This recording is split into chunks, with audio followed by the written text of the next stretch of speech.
A wonderful good morning from Siemens in Hall 27.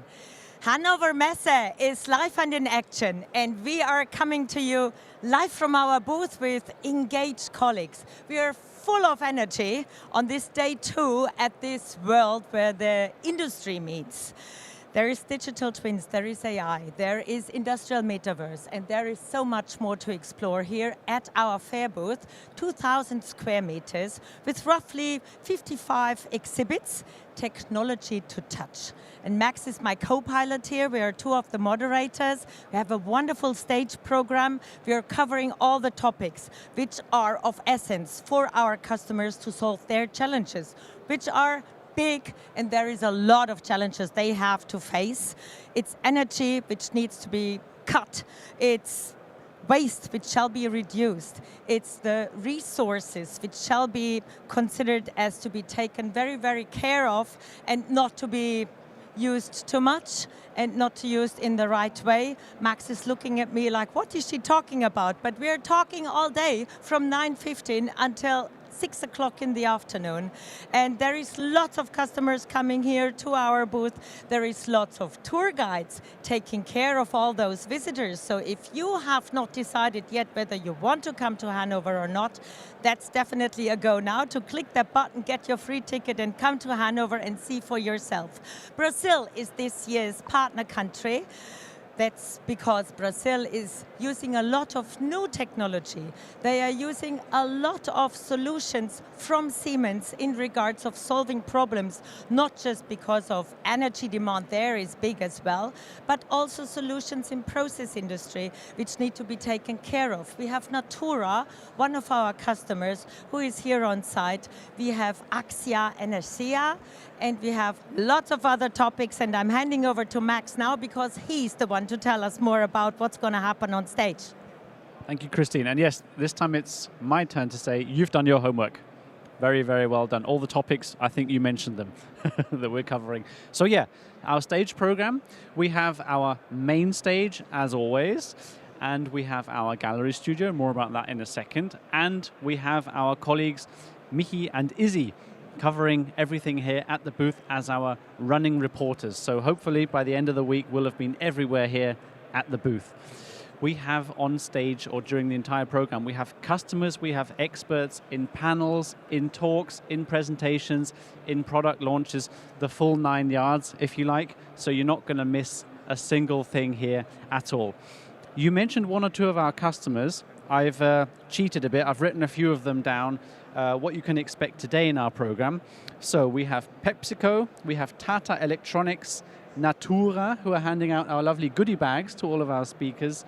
We have Danfoss, I think you mentioned Axia already, Knauf, CASMT, Aramco, and of course Audi, who are here with an actual car just outside our fair booth. So if you want to come to Hanover, then make sure to check out the car as well. So yeah, many, many more customers and many, many more partners as well.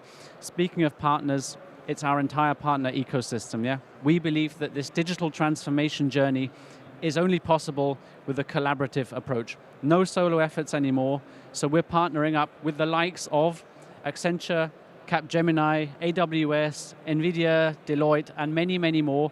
They're all around our booth. We have 3 dedicated areas for that. CPG, so consumer packaged goods. It's a digital enterprise showcase.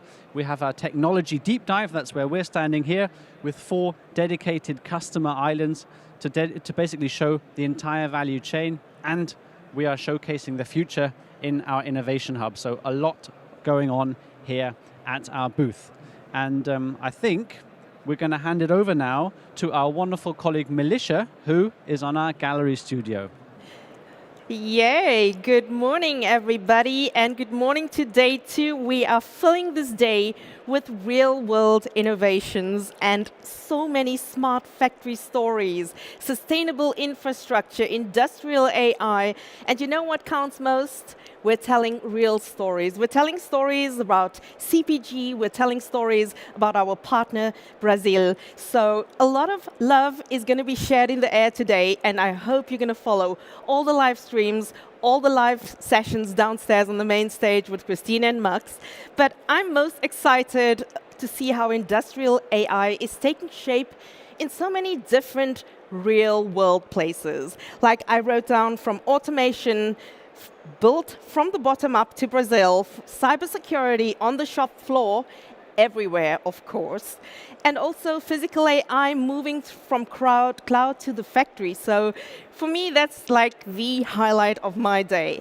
And we're mixing a little bit of real-life science, manufacturing, people, culture. So we're telling the whole story here today, and I'm glad to be here and welcome you to the stage and the gallery.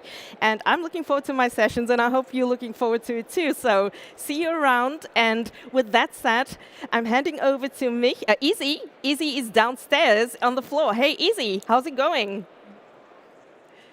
Hello, and welcome back to the floor. We're at day 2 at Hannover Messe. I'm joined here by Sebastian Hull, a marketing manager with Siemens for direct current and data centers. So, Sebastian, are you excited for day 2? How was day 1 for you? Absolutely. Day 1 was amazing. We had lots of interesting conversations with customers, so I'm excited for day 2. That's great. Okay, let's kick it off with, we are hearing more and more often about direct current grids in modern AI data centers. Why is direct current distribution an issue at all? Well, the main driver is the enormous power densities of AI factories. And the companies like NVIDIA show rack designs that go even beyond 1 megawatt. And that's where direct current has certain advantages. So you don't have any conversion steps from AC to DC where you lose power. So you have 8% more energy efficiency, and you have no conversion losses, no conduction losses, and up to 15% more power. And thereby also you can save up to 50% of copper. And you can integrate renewable energies and battery storage seamlessly. So directly to the DC bus. Yeah. Great. So direct current sound promising, but also challenging. What makes protection in direct current networks so challenging? Well, there are 3 main challenges. First one is the very fast increase of short circuit current, which is 10 times faster than in AC circuits. So you have to be very, very quick when it comes to protection of the devices. And the natural zero crossing, what you have in AC circuits, and use it to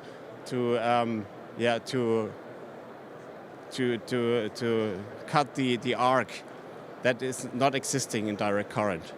So you have you need a special technology to avoid these arcs. Great. And which protection devices can really switch DC safely? Which technologies come into question here? Basically, there's one certain device, which is kind of the gold standard here. It's a semiconductor circuit breaker, which we are launching here on Hannover Fair right now. And that's our Centron SCCB, which is based on semiconductor technology, and it's ultra fast, up to 1,000 times faster than common devices. So they can switch off arc-free and within microseconds. So there's no damage to electronic loads like the GPUs in data center, which are very expensive. So, this is kind of a door opener for us here. Wow, so this is a really exciting product we've got here to show at Hannover. So if this is interesting to you, please come down to Hall 27 and you can speak to Sebastian yourself about the new Centron SCCB. And with that, we're going to hand it back to Max on the main stage and Militia in the gallery studio. And that's right, we're in the gallery studio. So, everyone here in front of the stage, good morning. How are you all doing? Thank you. Yes, very good. So, we have a few empty seats here, so make sure to fill them up. There's no reason for you to stand around when you can sit. So, they're all here for you, all these seats. Please make sure to take them. Okay. We're ready now for the first session of the day here on our stage, and we are talking about recipe-driven control. Because manufacturers today, they need a lot of things: faster changeovers, more consistent quality, and clearer batch execution, even at the equipment level. So this presentation is going to show how we can bring standard recipe control to process machines and production cells as a modern, web-based, bottom-up SCADA solution. So here to tell you how this works, please welcome on stage Product Manager from Siemens, Jorge Mendoza Salcedo, and Global Marketing Manager also at Siemens, Pramod Rao. Welcome, gentlemen.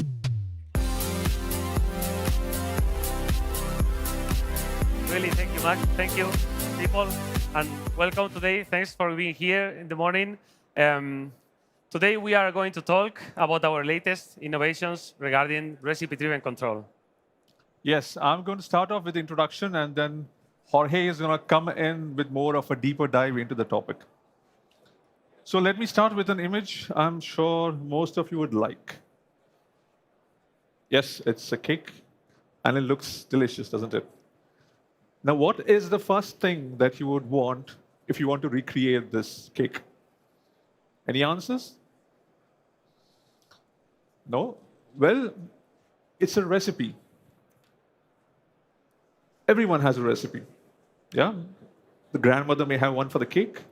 A chef may have one for his signature dish. The logic is pretty simple. You follow the steps. You take the right ingredients in the right order, at the right temperature. And then you get the same result every single time. Well, if you're into cooking, it's not every single time, it's most of the times. But then that's the magic of a recipe.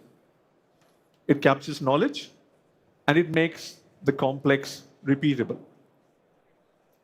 Now let's take this idea of a recipe into industry, into manufacturing, into production. What do we have? We have an industrial recipe. It follows the same principles. We have the materials and the quantity, the list of the machines and the equipments to be used, and the processing steps followed to make a product. Now, this industrial recipe is used mainly in batch processes. What are batch processes? Where are these used? Well, the batch processes are used to make a lot of products in different industries, such as you would have yogurt and cheese in the dairy industry. You have cream, soap, shampoos in the personal care manufacturing. Then you also have chocolates and ketchups, mayonnaise, paints. The list goes on. These processes are typically controlled by a batch control system, which executes the recipe and then also controls the equipments used in production. When we talk about modern production, what do these industries want in a system? They're looking at a system that supports faster changeovers to give more product variety, but still maintaining the same consistent quality every production cycle. To achieve this has its own challenges.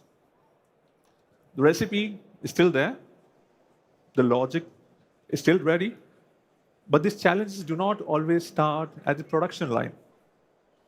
They start much earlier, right at the machine. Every batch, every sequence, every critical step begins right at the equipment.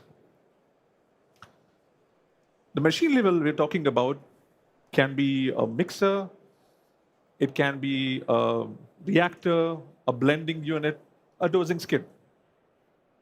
Traditionally, this level has always relied upon custom PLC logic, manual operator steps, without any structured recipe behavior. The result? Non-standard recipe procedures, limited recipe flexibility, and of course, difficulty in engineering. Creating a gap between what recipe defines and what the machine actually delivers. Now, this brings us to the question, what if machines could run standard recipes and not just PLC logic? So Jorge, how are we answering this question as Siemens? Yeah, very good point, Pramod. And to answer this question, let's have a look deeper at the market. So we find every day there two main challenges. The first one, we talk about product variability. To really face every request from a customer, to really be able to produce any variant of the product. This comes usually also very related with a second main challenge, which is the engineering complexity. So less knowledge of the market with the deeper capabilities on the engineering. And all this, we have a clear vision from Siemens to cover these challenges with two main goals. Every production cell, every machine should be capable of produce with an adaptable process. Everyone should be capable, without any re-engineering, to really adapt the process to any request. Together with this, to tackle the engineering complexity, we have also a clear answer to this: standardization and automation. To tackle all this together, that's what we built a new system. I am very pleased to announce today here at Hannover Fair 2026, for the first time available worldwide, WinCC Unified Sequence, a new, modern, recipe-driven control system for batch processes. It is specifically designed for those machine builders and production cells which requires the maximum flexibility at the production, but having it with the minimum engineering efforts. With Sequence, we start at the very bottom, at the PLC. With our S7-1500 family, we are able to run the batch directly at the PLC to really reach the maximum robustness and reliability. On top of it, we are based on our most innovative visualization system, WinCC Unified. Here, you will be able to customize your screens and customize your workflows so that you can really operate, execute, monitor your batches as you wish. And at the very top, of course, Sequence brings you all tools needed to really produce all your batches, starting from the creation of recipes, maintenance of recipes, monitoring, operation, and execution of batches, and at the end, for full transparency and optimization of the process, batch reporting. But the key innovation here at Sequence comes when you look at our goals. The first one, flexible production. With Sequence, flexible production is built natively on the system. With the web recipe editor, you are able to really customize and adapt the process of your machine or your production cell. Very easy, no engineering and no coding. You don't need to believe me, we can see it. Here, we are at the recipe editor of Sequence, an example of a mixer, just a standalone machine with a mixer where you can produce really tons of products with different variants. Here, you are capable of creating your recipe, not just parameters, but also the behavior of the process and the machine, with a simple drag and drop. Easy. Of course, once you have your products and your recipes already there, you can adapt them very easily again, create variations. Okay? And if we go one level further, then we have a production cell. Here, you are able also, with the same easiness, without engineering and without coding, you can also adapt the behavior of every unit independently, and at the very end, dependently on the flexibility you may need, orchestrate all units at once. But this easiness usually comes with a higher price in terms of engineering efforts. In this case, how do we really tackle it? With lower engineering efforts, because this is all on the productive system and you don't need to go to any coding, any engineering. Back to our second goal, standardization on automation. Sequence is based on the ISA 88 standard, very well established in the market for batch processing. With the ISA 88 standard, the engineering is able to really model every machine, every unit to their own needs, still following clear rules and allowing this flexibility at the end. We reach it thanks to our S7-1500 PLC family and with the library concept of TIA Portal.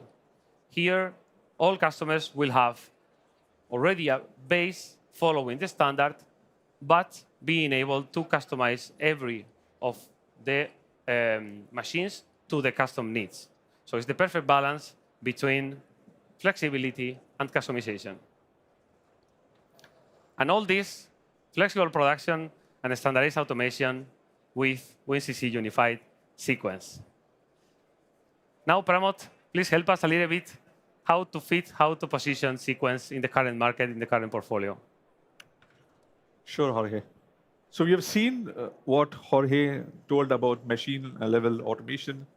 Now, if you see traditionally, we have systems like C-Star and Bromart, which have delivered proven top-down, SCADA-based recipe control for complete production lines and plants, fully aligned with ISA 88. The capability is mature, it's essential, it's proven. But we have seen now that manufacturers also require a bottom-up clarity to bring structure to where the variability is the greatest, right at the equipment level. That's what sequence helps deliver. A modern, recipe-driven way to run machines and production cells with consistency and transparency. Remember that recipe we saw from the beginning, the one that captured knowledge and made complex things repeatable? That's what sequence brings to the machines, from recipe to product every single time. So Jorge, if our customers want to know about WinCC unified sequence, what do they do? Where do they approach? Yeah, also a good question. Sequence is not yet released. It's being released at the end of the month. Therefore, we only have it today, here, and this week at our booth. You can go over there and to check it. We are together also with our customer process, showing an example how a machine builder can give the maximum flexibility to their machine and to their end customers. Also, please stay tuned. At the end of the month, our social media, our website, everything, it will be released. Thank you very much. Thank you. Thank you very much, both of you. Amazing stuff. We have a little bit of time left. Question to both of you. Yeah. You've been here yesterday as well, yeah? All day? Yep. Maybe, Pramod, start with you. What have you been talking about with people here at the booth so far? I mean, we are located in the CPG area, where we were showcasing sequence, as Jorge told earlier. Yeah. So customers are coming to understand how is it easy, how it makes their life easier at the machine level. They want to come, they want to experiment, try the drag and drop feature that is there, that we are showcasing it live. And they're pretty interested, and they're looking forward to, like, when can we have this? That's why I asked Jorge the question again today, when can the customers come and experience it? Yeah. Okay, thank you. And what about you, Jorge? What have you been talking about with the visitors here? Well, it was very interesting already yesterday because the sequence is very expected at the market currently, looking for a recipe and batch system based on a SCADA and on a PLC. Yeah? So many years already, let's say, waiting for this, and then the customers were already a little bit excited about this. Okay, cool. Pretty good. Well, I hope you have much more of these conversations throughout the week. So yeah, thanks again. Great presentation. Can we have another round of applause, please, for Jorge and Pramod? Thank you. Thank you. Enjoy the rest of the fair. Bye-bye.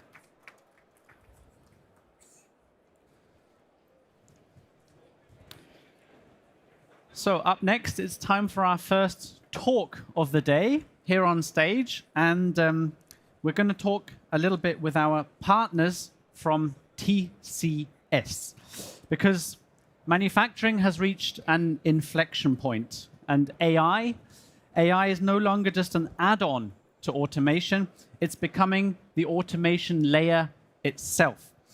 And up next, we are going to be talking about what it takes to embed AI into robots, AGVs, drives, PLCs, sensors, and more to ensure that factories can sense, think, act, and learn.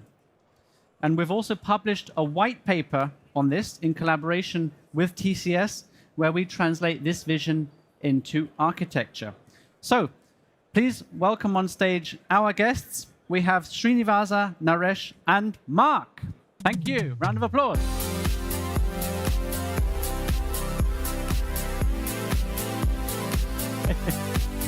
It doesn't matter who comes first, because we can have you sitting underneath your profile, you see? We've made it easy for you. Hey, That makes sense. We'll make it logic. Yeah. we'll make it work. Awesome. Gentlemen, it's great to have you all here. I want to start this talk a bit differently from the other ones. One-liners. You, and then you. What's the one misconception that leaders have about physical AI? Srinivasa, would you like to go? I'll say it two ways. Yeah. The positive and the negative, Uh-huh. right? Positive is, you don't really have to do anything. Everything is autonomous. It works beautifully, nothing to worry. The negative is you think it's a magic wand and you just wave like we see in all the pictures around. Yeah. And it works, right? So that's where the misconception, the reality lies somewhere in between. Okay, it's cool. I'll just add on to what Srini said. The misconception is, oftentimes people think physical AI is digital AI or Gen AI plus robots. It's not. Yeah. It's more to do with latency, physics, safety, irreversibility, a lot of things. It's the full stack. And AI that acts is tougher than AI that talks and gives insights. So, Very good. So you said one-liner, Max. I'll say, as many technologies, we overestimated in the short term and underestimated in the long term. And the misconception, to tease you a little bit, is you said AI is becoming the automation layer. I think that's a misconception. And we'll unpack that. We will unpack that. So yeah, that's a great way to get us going. And with that, welcome again. So Mark, you are head of operations software here at Siemens. Naresh, you are global chief technology officer for manufacturing at TCS. And Srinivasa, you are vice president and global head for industrial autonomy and engineering, also at TCS. And with that, thank you once again for making the way here to Hanover, and Mark for bringing the guests along. So Srinivasa, maybe we can continue with you. Let's say you had half a minute or so with a manufacturing CEO. You can pick who that CEO is, I don't mind. But what would you talk about with that CEO when it comes to, changing? When AI moves into the physical layer, when we get beyond pilots and dashboards and everything, what would you be discussing there? What's important? I think whatever happens, manufacturing will remain manufacturing. So the most important aspect is what is it that makes a difference for that particular CEO. It could be the yield, it could be the throughput, it could be the quality. How do the AI elements, the physical or the digital AI, whichever way you want to call it, add up to that goal? So I think the most important discussion still remains, what is the business outcome that that particular enterprise is looking for, and how do you work backwards from that goal to get to that objective? It is unfortunately most often discussed from left to right, right? And therefore you end up discussing a lot more about aspects such as maintenance, downtime and all, which is good, but it adds up only to a delta. You have to work backwards from the outcomes that you're looking for, and where does your competitive differentiation lie? So that would be the topic of conversation. Okay. Now, Mark, our colleagues here have put together another amazing booth, as always. A new home, by the way, here in Hall 27 for the first time, in case you didn't know. We have our CPG showcase, we have our technology deep dive, and over here, we have the innovation hub, where we're talking about the future. And something that our experts are talking with all the visitors here is, of course, the autonomous factory. What are the enablers of such an autonomous factory for us at Siemens? So I think there are 4, 5 maybe major elements that I think about, at least in terms of enabling it. At the lowest level, if you want, there's software-defined automation, next generation of automation. So I said cheekily that AI is probably not going to be the automation layer. And I'll give you an analogy. If we drive a car today, even a self-driving car, the ABS braking system is not an artificial intelligence. That's a very deterministic program that knows braking coefficients, how much time to pulse gets sensor feedback. It might be an AI that looks through the cameras and decides there's an object running in front of me and now I need to brake. And then when it decides to brake, it hits a deterministic system, right? That then goes ahead and brakes. And the same thing on the automation layer. I think that will be highly deterministic. The way a conveyor belt runs just to be pedestrian, or the way a chemical factory has to be opened or closed and mixing and so on, very deterministic, but it has to be more adaptable. It can't be automation set in concrete. It has to be automation that can be interchangeable. So that's software-defined automation at the bottom. Then we have physical AI obviously coming in, more and more autonomous robotics thinking. We're going from programming a robot to giving it a goal and it figuring out how to do things. That's a big component of us transforming into an autonomous factory. We have the digital twin of the factory, because I think we increasingly need to treat the factory as a product. So when you design this car again, and I've used this example before, you run hundreds of thousands of virtual crash tests of different configurations of a car to find the optimal car. I think we need to treat the factory at the same time. As it gets more adaptable, there are more and more permutations of the factory, and you need to figure out what's the optimal configuration for your given thing. That requires a digital twin of the factory. And then there's the factory AI brain, or whatever we want to call it, AI operational layer, that will run and orchestrate these things depending on what we want. All of it, coupled together with a fabric. So that's, I think, the things we think about. But then I'll go back to, then there's what is the business outcome? It's not just about, all right, these are the technology building blocks, but how you deploy them, where you deploy it first, would be based on like what is your biggest business imperative, and then you work yourself backwards. And that is also, I think, where the partnership we have come into play. Yeah, and it's exactly what you said there. The 3 core building blocks: comprehensive digital twin, software-defined systems, and industrial-grade AI, brought together with this unifying data fabric for cross-domain data intelligence for exchange, and all of that then made scalable with our Siemens Accelerator, which you can find throughout the booth. Naresh, now these factory or AI factories, AI in-factory concepts, they all sound very nice, and I'm pretty sure the Siemens ones will all work fine, but not all of them will. Some of them will fail. So where will they fail? Where could they fail? And what do you see as like minimum technical requirements that have to be in place before you even go on this journey? Yeah, I think it's a very relevant question in today's times. If you look at last 24 months of all AI initiatives, and I think it's a learning also. What we have seen is categorically, if you try to boil the ocean and start with a POC or a pilot first mindset, technically you will not answer some of the core complex questions. Like you will not answer data integrity, availability, data quality, CISO concerns, because you are only dealing with a happy path. The moment you switch your mindset to a production first aspect, then you will ask all these tough questions on day 0. Yeah. I think going with a POC or a pilot first mindset will have some programs succeed, but largely what we have seen is, they will not scale beyond MVP 1. But programs that will succeed are those programs where you will answer all these tough questions on day 0. The second part of your question was, what level of technical governance is required. I think for AI today, technology is there. The promise of the technology, in all the AI initiatives which we have seen, it's worked well. I think what's required is the awareness of uncertainty, is the human in the loop guardrails, what level of overrides you need to make, when to make, and of course, fail-safe plans. I think the governance aspects, if largely these three controls are applied, I think we have a method to the madness in making sure that the programs succeed. More so importantly in physical AI. Yeah, yeah. Now, I think all three of you have a use case with you that you'd like to share.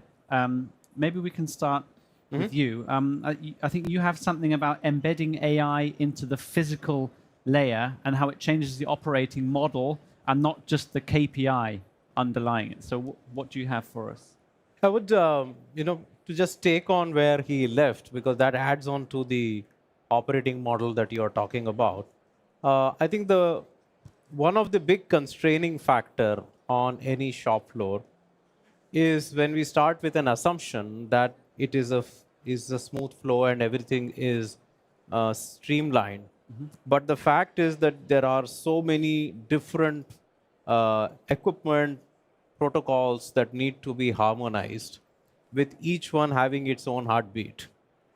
That is where scale gets impacted. Therefore, the operating model, when you're when you're saying you need to change the operating model where the business value will come, the real one will come when you can do, let's say, an engineer to order, or maybe even a configure to order at scale and at the same pace at which you do mass production. When you are able to get to that level of sophistication, that's when your operating model changes.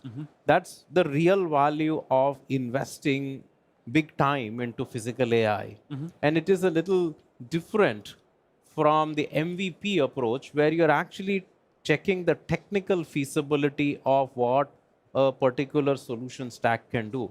You actually have to move to an MAP, right? What is the minimum acceptable product for the shop floor supervisor to actually deploy it at scale? That will include all the way from software controlled OT up to the harmonization between the human and the robotic systems.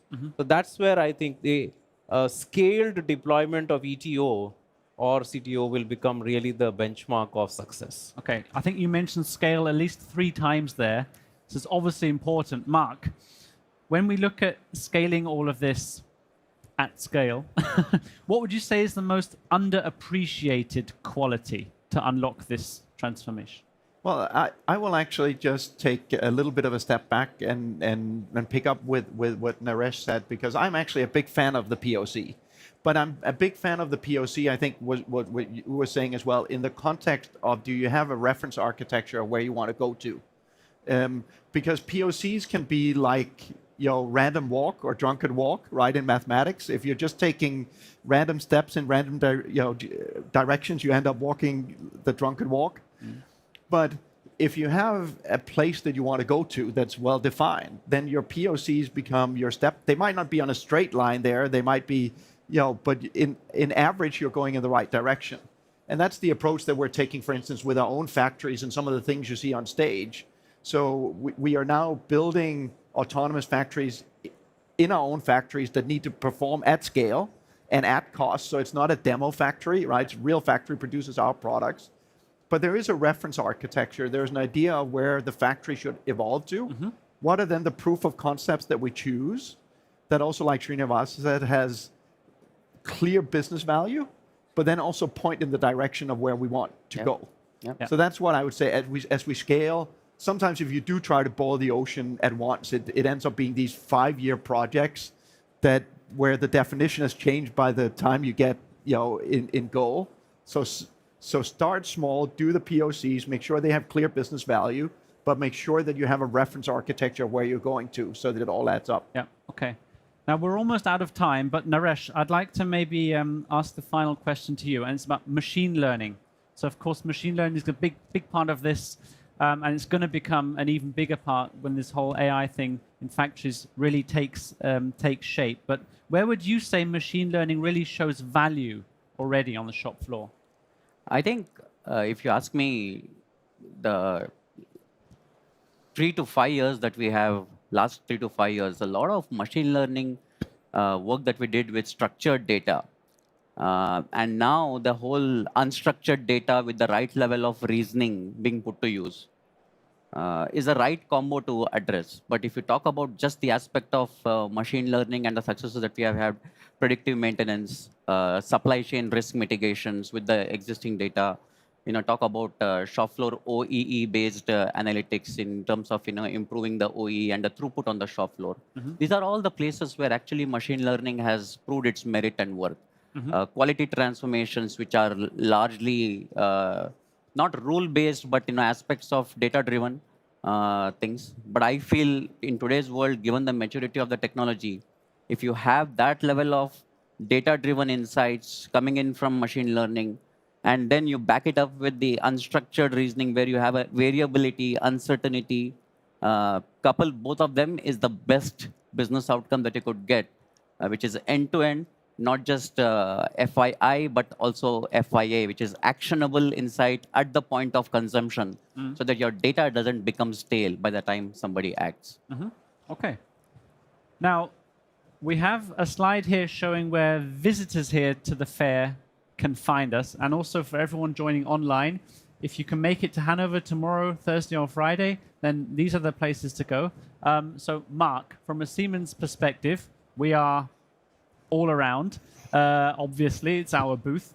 TCS, I don't know, do you want to just explain very briefly what we can see here at the booth with you guys? Yeah, so we have multiple points of presence. Of course, we have the TCS Pavilion where we are showing the full factory of the future, or with all the elements coming together.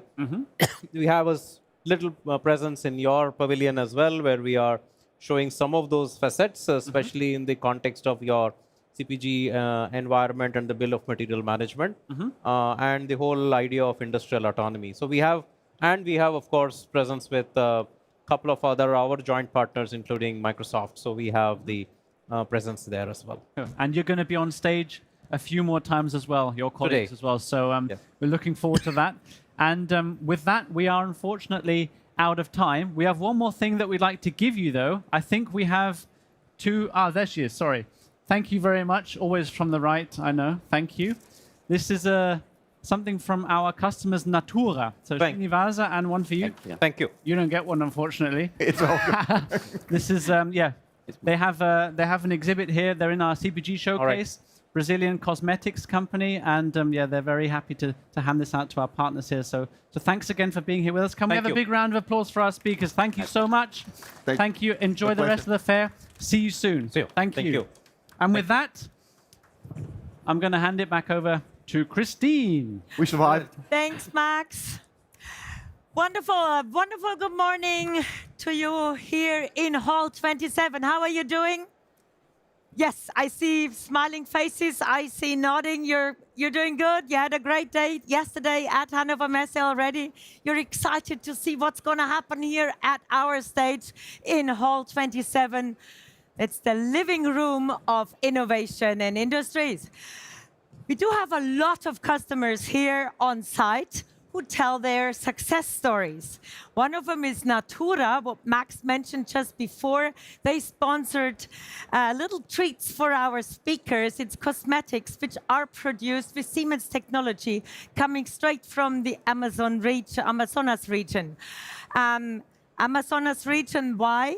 Brazil is the partner country of this year's Hannover Messe, and not for a single reason, for many reasons. They have been 45 years ago the first ever partner country, which is a great statement to come back and showcase what has changed since then, and that's a lot. A lot of digitalization, a lot of energy topics, but let's take some insights into what's happening in Brazil and get some facts in the video.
Welcome to Brazilian business. That's what we're going to talk about now. And I don't know how you feel, but I could have one of those coconuts right now and book my flight to Brazil and have a great time. But before I do that, we're going to have 4 more days here at Hannover Messe. Customers sharing their success stories, and one of them is Axia Energia.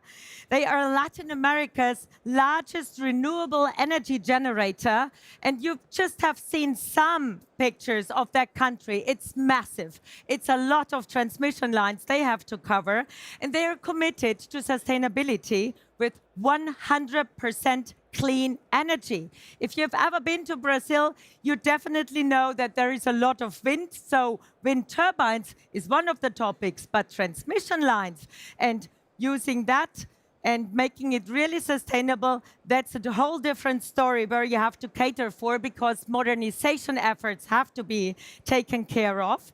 And Brazilian society shall be ensured that they have interrupted services, and Axia Energia is taking care of that. We got 2 representatives of Axia Energia here on site, and they will tell us more now. Please welcome them with a big round of applause, the Vice President of Operations and Security and COO at Axia Energia, Antonio Varejao de Godoy, and the CEO for Electrification and Automation at Siemens in Brazil, Fabio Koga. Big round of applause to the 2 of them.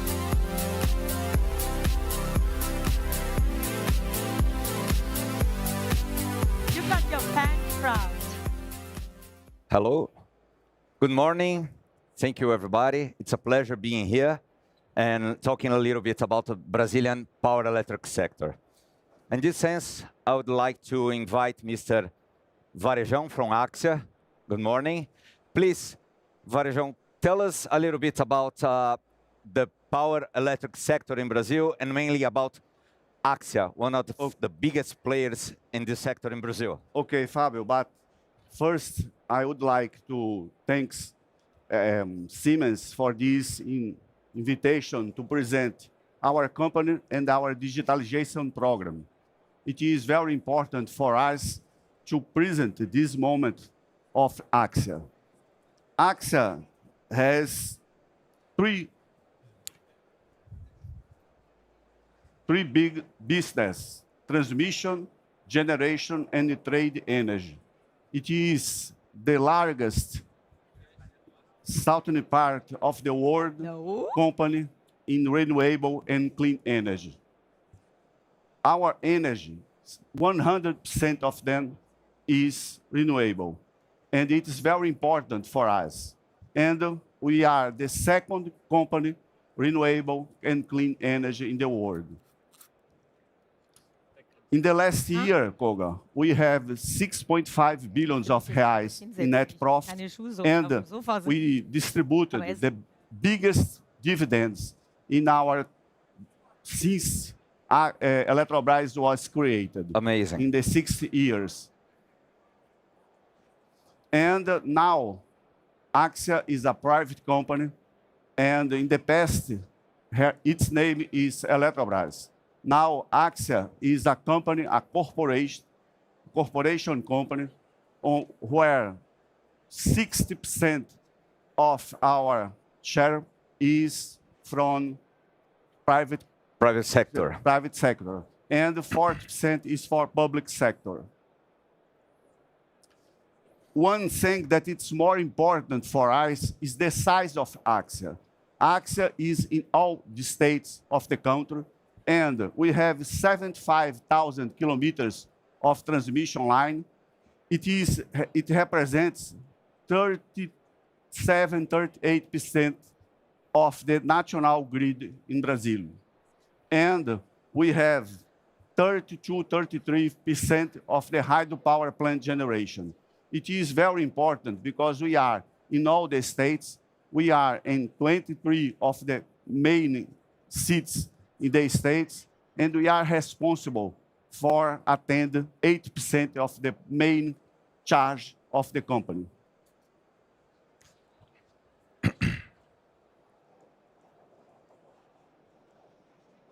One point that is very important, Koga, is in the last year, in 2024, we got the best availability of our history, with the availability of 9.9% in transmission line availability. And in the last year, we got 99.96% of the availability of the transformer capacity. It's very important because are the biggest and the best indicators of availability of the company. Another point that it's very important is almost of our energy is clean, renewable, but it is sustainable and it is established. It is very important for the system because our energy is hydropower plant. In Brazil, in the last 6 years, we improved very much the distributed generation. But in the moment of the day, the distribution generation disappear. And the hydropower plants need to attend the demand in a high velocity and with a sustainable and established generation. It is very important for the country and for our customers. It's really impressive.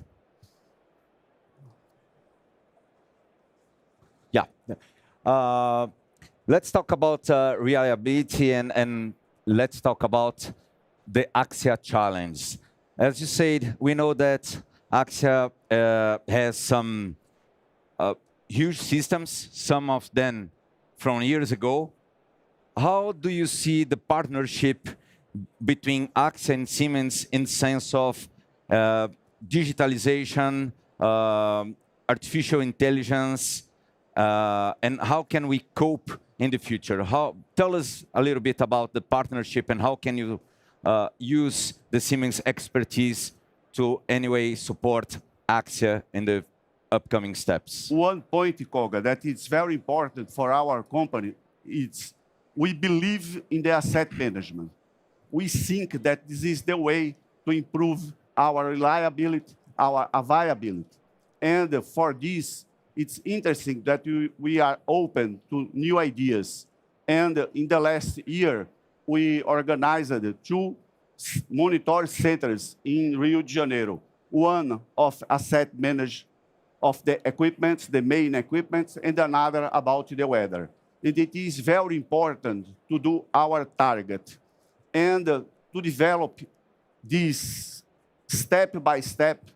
Yesterday, we talked about a main project to study the diagnostic of some kind of equipment, maybe circuit breakers together, Siemens and Axia, to detect and to define when can I will do the next maintenance, when I will have problem with the equipment. And to discover, to answer this question, it is very important that we can use together the AI.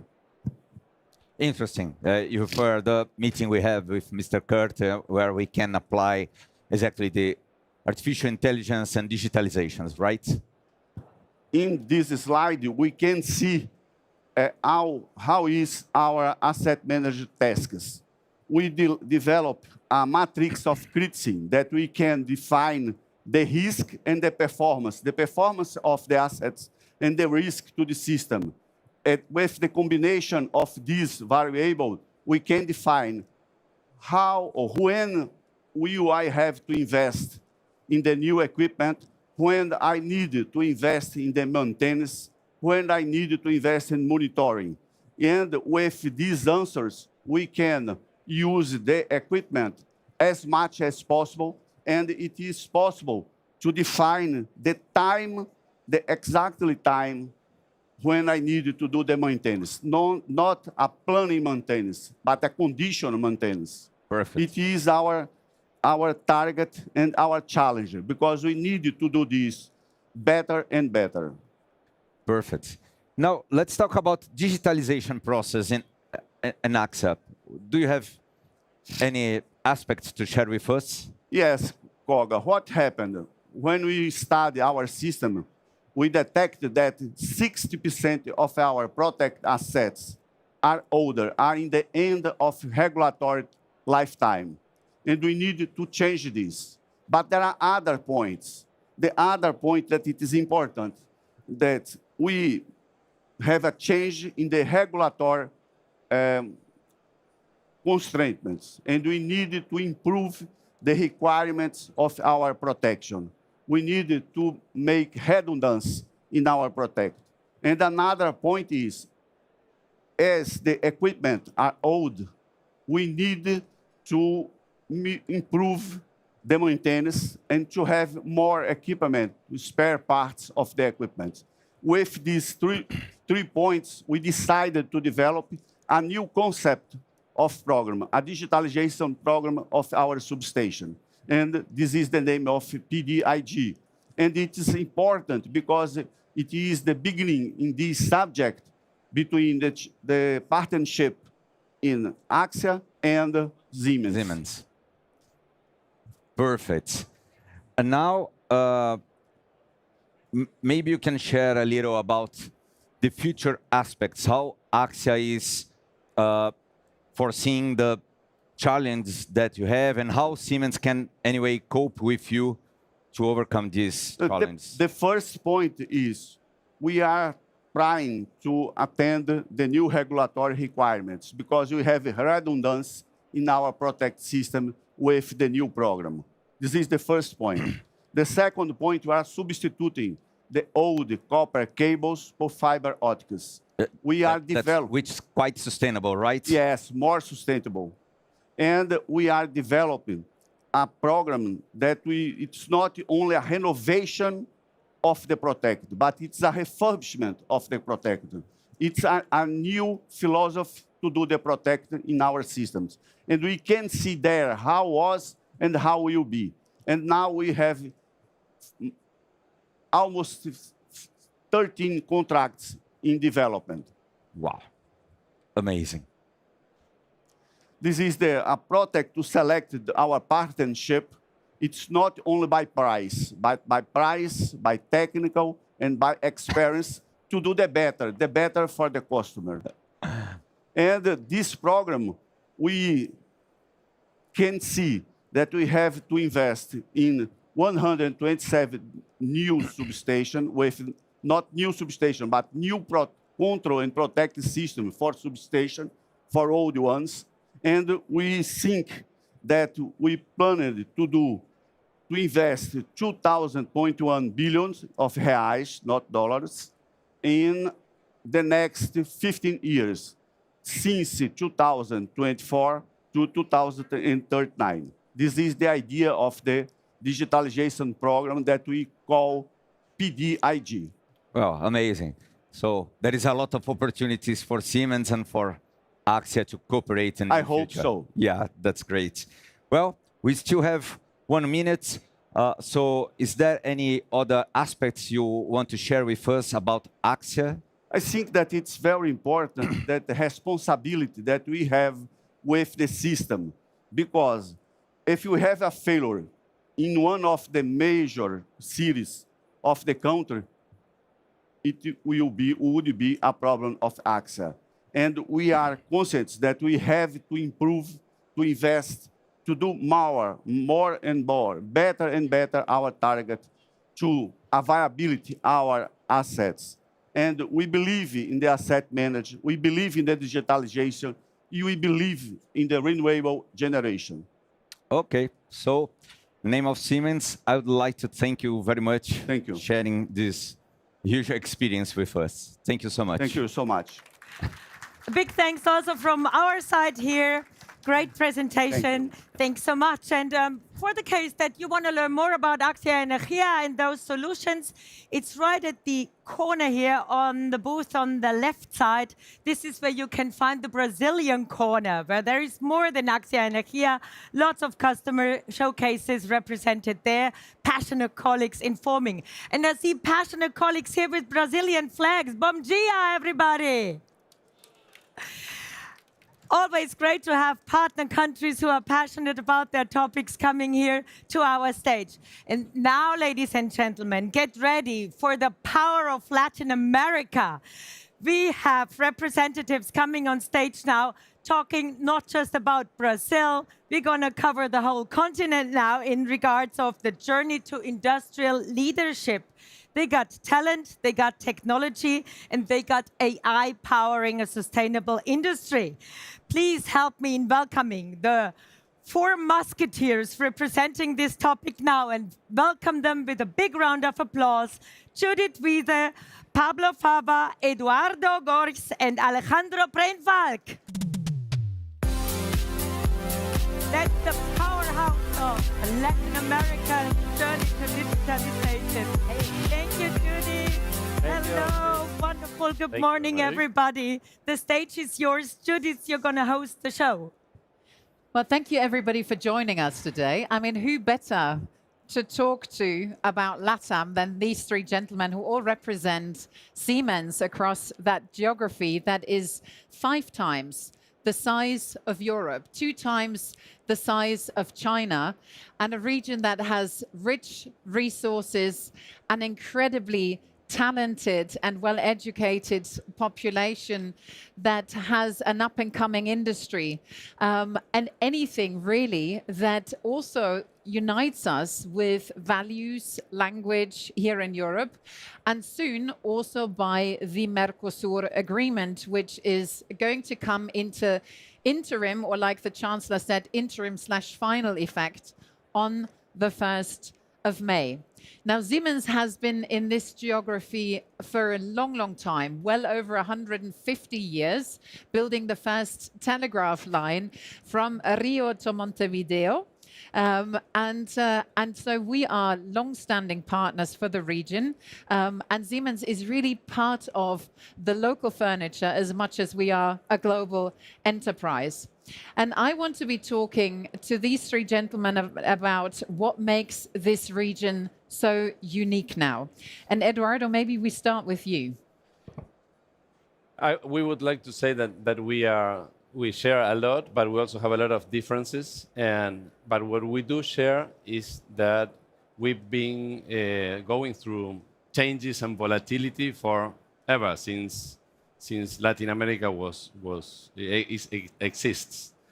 At the inauguration, it was said that the German immigration to Latin America it's about 200 years old already, although there were Germans before that. And Siemens is not an exception; it's there, and we've learned as a region, but also as a company, to cope with that changes and volatility, to develop a huge resilience, and to be able to supply the world with energy, with food, with minerals, and with knowledge, the people that are there, in a very fast and adaptive way, I would say. Alejandro, what about you? Well, I'm convinced that Latin America, it's an awesome region. I would like to ask anybody in the audience from Latin America? Oh, okay. Anybody who wished to be in Latin America? Okay, so we have 100%. Good. And why is that so? I mean, I think Latin America is awesome for many, many reasons. One is markets. We have incredible markets, incredible customers in the region, starting in the south, in South America with mining, with food tech, in Brazil, process industries, oil and gas, food tech as well, manufacturing, machine building, and then going up to Mexico with automotive, with CPG, and many others. So it's a high variety of interesting markets, and a high variety of talent. Looking at people, very complementary talent development in the region. So we, at Siemens, we do share a lot to develop and serve the customers in the best way. The other thing is openness, free trade agreements. So it's a very open region for trade. We have, for instance, in Mexico, more free trade agreements and access to global markets, for instance, with Europe. We have an agreement with the European Union, to Asia, to the US. Proximity to the US, we have in Mexico more than 3,000 kilometers as a border to the US. And that's why we have what we call glocalization, which is a key driver for growth. And glocalization is not a mistake. It's global companies operating in the local markets. And that's what makes us different. Pablo, do you want to tell us the Brazilian perspective as an Argentinian? As an Argentinian, that's yes. So I would like to mention about energy transition, which is one of the biggest challenges that we have at the moment, right? And you mentioned about the size of Latin America. And can you imagine this size with a big isolation, sun, very strong sun all over the region. So solar is very productive in our regions, but also in terms of biomass, we can produce a lot. So, and also for minerals, lithium, the reserves of lithium in Bolivia, Chile, I think it's the big part of the reserves from the complete world. So Latin America is an answer for this energy transition and also for bringing this for other countries. Yeah? Now, I want to explore three things with you in the coming few minutes. We'll come back to clean energy, because that is obviously a big one that this continent and Brazil in particular stands for. Well sought after in the rest of the world from a decarbonization perspective as well. I want to talk about the region who's very used to change and volatility and what that does potentially from an innovation perspective. But I'd like to start with you again, Alejandro, and talk about glocalization in the context of resilient supply chains. Because, you know, the current conflict in Iran and with Iran and the Strait of Hormuz is just another example of many in the last few years about the fragility and the vulnerability of supply chains. So tell us about the benefits of glocalization in that context and maybe beyond that. The key driver to explode glocalization for growth is involving the small and medium-sized enterprises in the supply chains in the region. In Latin America, 99% of the number of companies, of the quantity of companies are small and medium-sized enterprises, SMEs. So as long as we get the SMEs up to speed in terms of digitalization adoption, in terms of AI adoption, that's the driver for success. In Latin America, we have 18% of AI adoption in manufacturing industries. That means 1 out of 5 has already AI in an industrial environment, but only 5% of the industrial SMEs have adopted AI. So we have still a big gap, a good opportunity for growth altogether, and that's what we're showing here in our booth at Siemens in the Hannover Messe. How to leverage the SMEs and join them in the digital journey and transformation for adopting AI to make the supply chains stronger. Thank you, Alejandro. And Eduardo, I'd like to come to you when it comes to dealing with constant change, dealing with volatility. There are some sectors who've been more prone to that than others. And sometimes that actually has a positive impact in terms of innovation. Can you maybe take this one? You know that there is no market that is as volatile today as the natural gas and oil market. And we were speaking about Latin America supplying energy to the world, which is the case. And oil and gas needs to adapt itself very fast, quickly, and in a sustainable manner too, together with the environment, but also the people that work there. So we've been working on, together with the customers, developing digital twin technologies to help them be faster in production. So always the main goal is to get to the first barrel or the first cubic meter as fast as possible to supply the world, but also being better in developing the people, training the people with our technology tools, make them learn about safety also, and bringing that in a more sustainable manner, using less energy and less resources to produce the same amount of energy. So Siemens is helping a lot in innovating and co-creating with the customer, which is scalable, and we can bring that to the rest of the region and the world, of course. So a heavy industry that is also working on very innovative ways of reinventing itself, and that is going to be needed for the energy transition for quite a few more years. But of course, the world is talking about green energy first and foremost these days. And this is where Brazil is the poster child with more than 90% of renewable energy on the grid. And a lot of sectors now are growing as a result of the opportunity that comes with clean energy. Pablo, tell us a little bit more about that and what can the world learn from Brazil? From Brazil. So from our history, it's a long history already. Brazil started with hydropower plants because it was cheaper for Brazil. Brazil is so competent on that it was cheaper. But Brazil was very clever in establishing the infrastructure for that. And Siemens has been a strong part of that.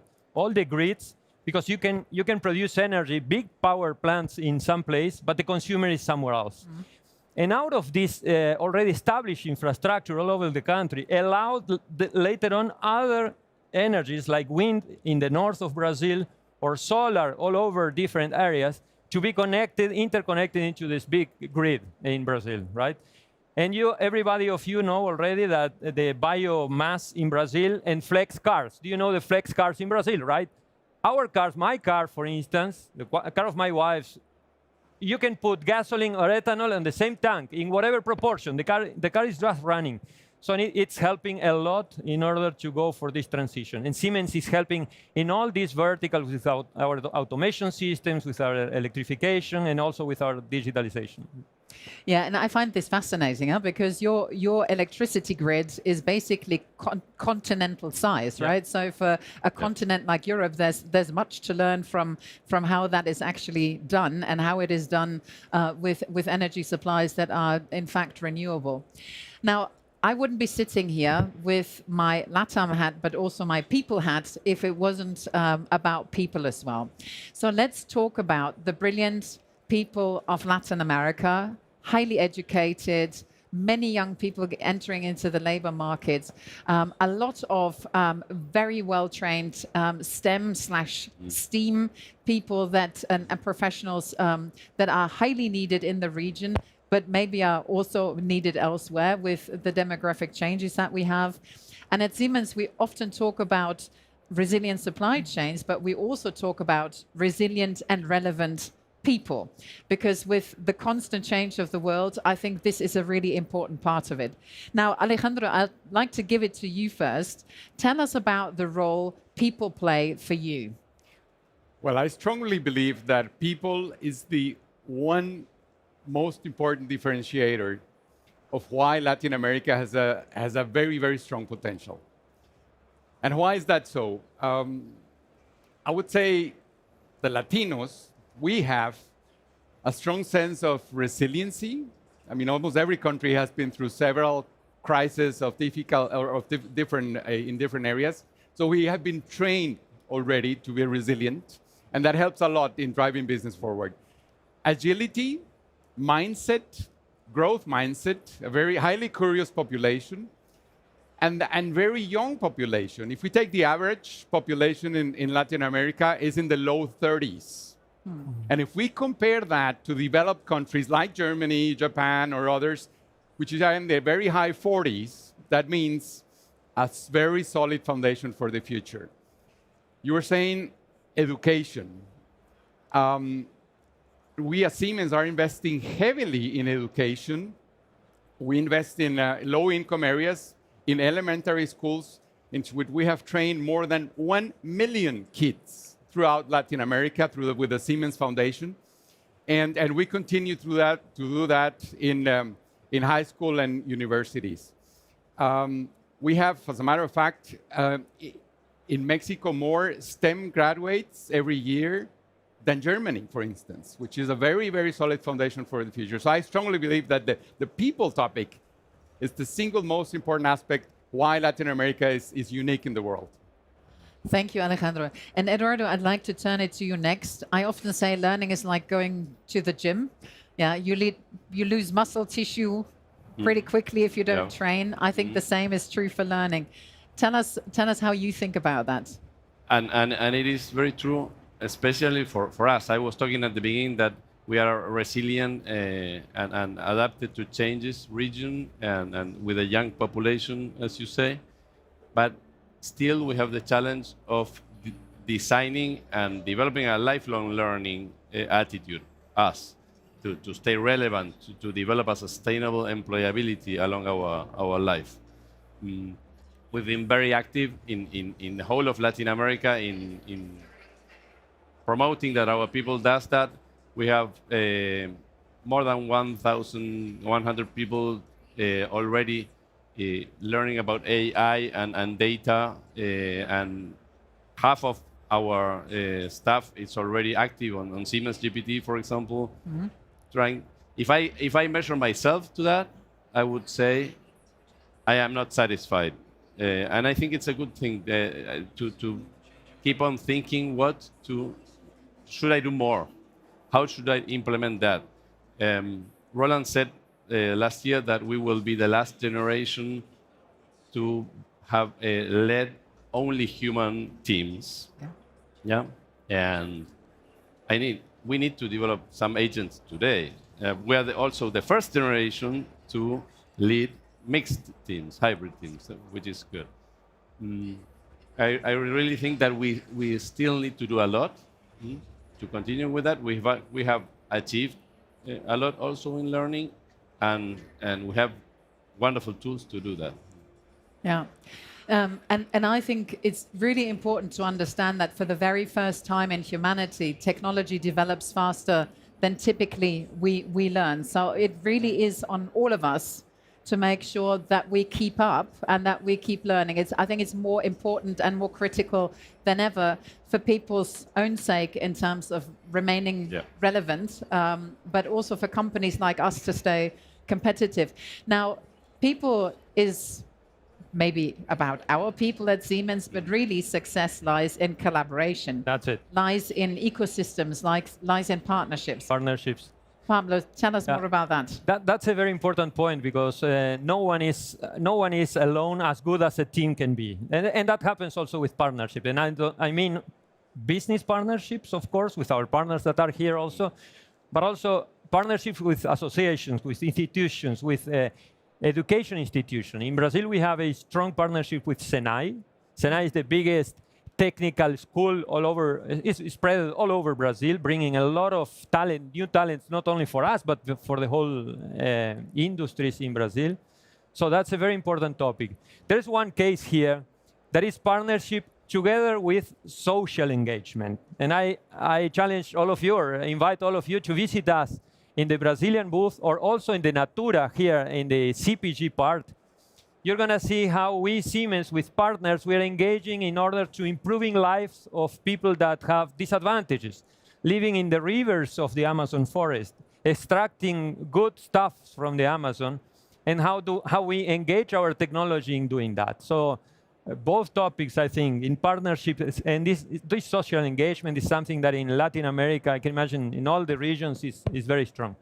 We mentioned, I think, Alejandro, you mentioned already the Siemens Foundation. Yeah. The Siemens Foundation is a big way to do that for us, to engage particularly in education on young age. Yeah. So I have visited that booth. You get some nice goggles. You even get some nice smell in terms of the oils that we're extracting, or that Natura is extracting in the Amazon, in a way that is really very regenerative, helps the local community, brings skills to the local community as well. So it's one of the cases that I can only double down on. Please go and visit our booth there. But I would like to leave you with a first impression of LATAM as we look at it, a very diverse region, a region full of opportunities.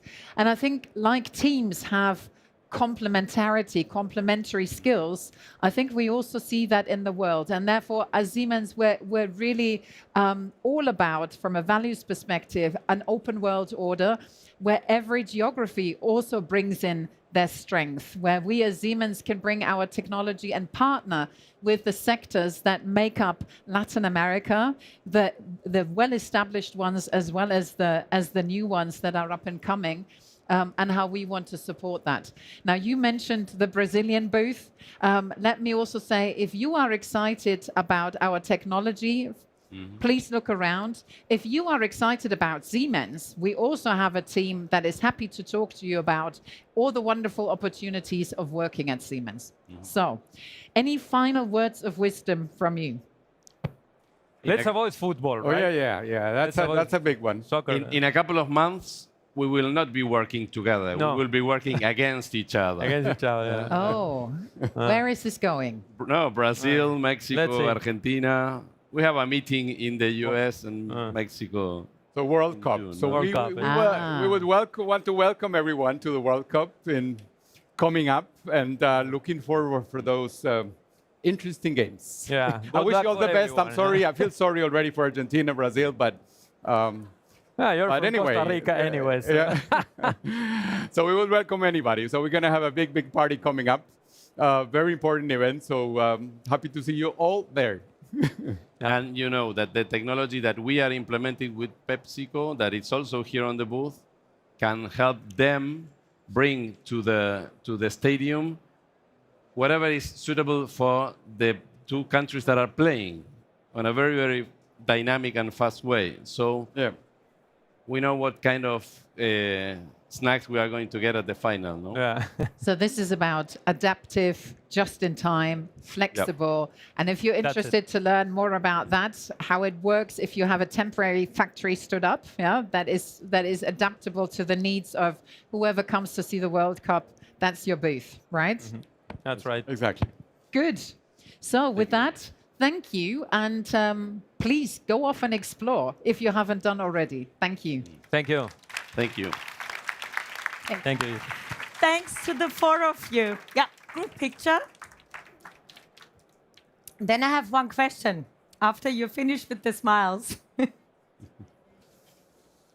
Now, this is the powerhouse of Latin America. This is Siemens representing Brazil, Argentina, and Mexico.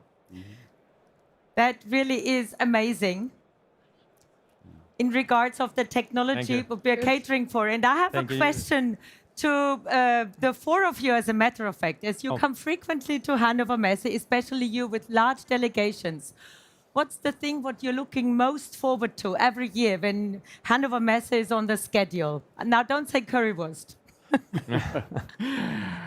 Honestly, innovation, technology, but what drives me the most is to see a large number of very curious customers and colleagues here discussing about innovation and driving technology further. That's what makes this event very special.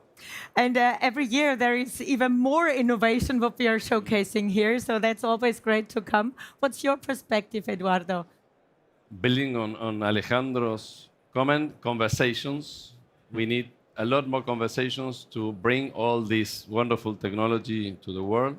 And also, I'm always looking to what is going to surprise me, and I get surprised every year.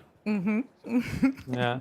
For me, it's the same. Technology, everything that we are learning here every year, but connecting with people is the main point. Because can you imagine how many customers from Brazil do we have here?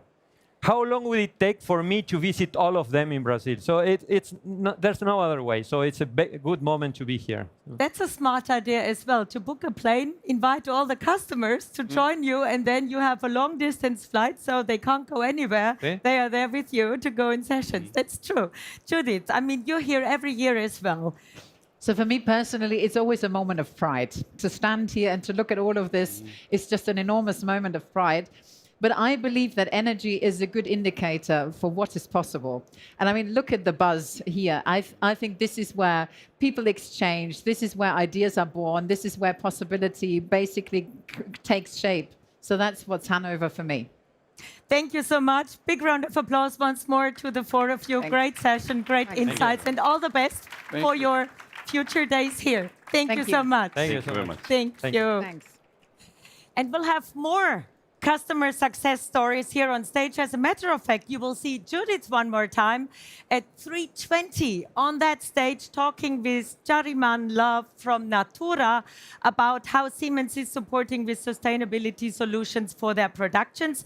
At 12:15, we have Agrária here on stage.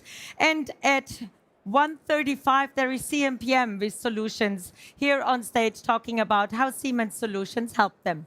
And with that, ladies and gentlemen, are you ready for another session where AI, the digital twins, autonomous production, and the solutions which Siemens provides together with a partner and bringing real difference to the shop floor. We're talking about partnerships and ecosystems all the time. And in this session, it's NVIDIA who is supporting us with solutions, but not just supporting, we are working together. We are developing stories and solutions for our customers. And sometimes it's even us ourselves who is the customer. So from vision to factory floor, this is the title of our next presentation. And I think we're all clear, AI is the buzzword at this fair, and industrial AI is entering the real world now. We've been talking about virtual worlds, about digital twins, but now AI makes the difference. It's transforming how industries design, produce, and operate. But I'm not the expert, but I'm glad I'm having them coming on stage now. Please help me in welcoming Rainer Brehm and Ref Liberadian. Hi, Ref. Hello. Great having you here again. Rainer, well, wonderful good morning to the two of you. Wow, day 2 at Hannover Messe, huh? Are you excited or exhausted? Excited, of course. I mean, look at this. Yeah, I mean, this is a big buzz. I have to introduce, for the ones who don't know him yet, Ref Liberadian. He is a frequent speaker at our stages. 2 years ago, you were at Hannover Messe the first time with Siemens, and since then, you did not miss a chance to present on our stages and talk about the great joint collaborations we have. You're the Vice President Omniverse and Simulation at NVIDIA. And we have Rainer Brehm here with us. He definitely is the one who made digital twins learn how to dance. He knows what factory automation is about, and he's the COO of Siemens Digital Industries and is responsible for our automation business within Siemens. CTO, as a matter of fact, excuse me, Rainer, but the OO is in there as well. So let me dive in here. Rainer, we have already seen AI applications for quite a while in industry. What fundamentally is different now that makes autonomous production real? Well, no, we are handling with AI since decades. But in the past, AI was very much on the analytic side. So we analyze things or optimize things like quality inspection like that. But now we're moving from the analytic phase into the assistant phase. We yesterday launched our Eigen engineering agent, which is assisting or already acting now. And I think now the acting piece comes into it. And when we talk about autonomous production, AI-powered autonomous production, the acting piece is a very, very important one. But acting means really acting in the real environment. And that, I think, is a big game changer, which we are working now and will become more and more real. Ref, when we say AI changes things, when AI leaves the digital world and it enters the factories with physical AI, what actually do we have different from what it was before? And essentially, what Rainer was saying, how we've been using AI up till now is to analyze, to help us get insight into information that's naturally digital. The AI that we've had and what we're mostly using today is about the knowledge realm, which is encoded in the digital realm. What we're in the process of doing now is taking this capability, taking this intelligence out of the digital realm and giving it a physical form, giving the AI a body so it can act out in the physical world. This is a really monumental shift because it allows us to apply this computing technology that's on this amazing exponential curve of growth, not just to information, but to all the things that we do in the physical world. If you look at the global markets, about $5 trillion of the global markets are information technology. This is largely where the computing world, companies like NVIDIA have played in. But as we apply computing to the physical world, the $100 trillion of physical industries can now benefit from the exponential growth of computing. which is a big number, that's for sure. And I mean, you say it's so easy. We're talking about real big numbers here. So talking about what was possible on the shop floor and what's possible now with all this new technology, what wasn't possible before, Rainer. I mean, what Rev just said, there's a 100 trillion market, which is somehow in the industry. And the question is how you make this 100 trillion market more productive. And I think with the way when automation was always one main lever to get productivity into factories, into industry. But the way how you automate comes to a certain limit, because currently automation is very much writing your code for the automation controller, the PLC, where Siemens is market leader, and it's acting. But if something else comes up which is unknown, the machine stops, so you cannot automate it anymore. Or if you have smaller lot sizes or need flexible tasks, automation is not good enough from a technology because it's made for mass production. So you don't have a good return of invest if you want to automate, I don't know, a lot size of 10, you better do it manual, because writing a program for a lot size of 10 doesn't really make sense. You could do it, but bad return of invest, so you don't do it. But now the question is, if we are not having a rule-based automation where I need to tell the system exactly what to do and how to do it, we go to a goal-based automation system where I only tell, do this, and it can be done for a lot size of 10, and this can be done for a lot size of 1,000 or a lot size of 1. That makes a big difference.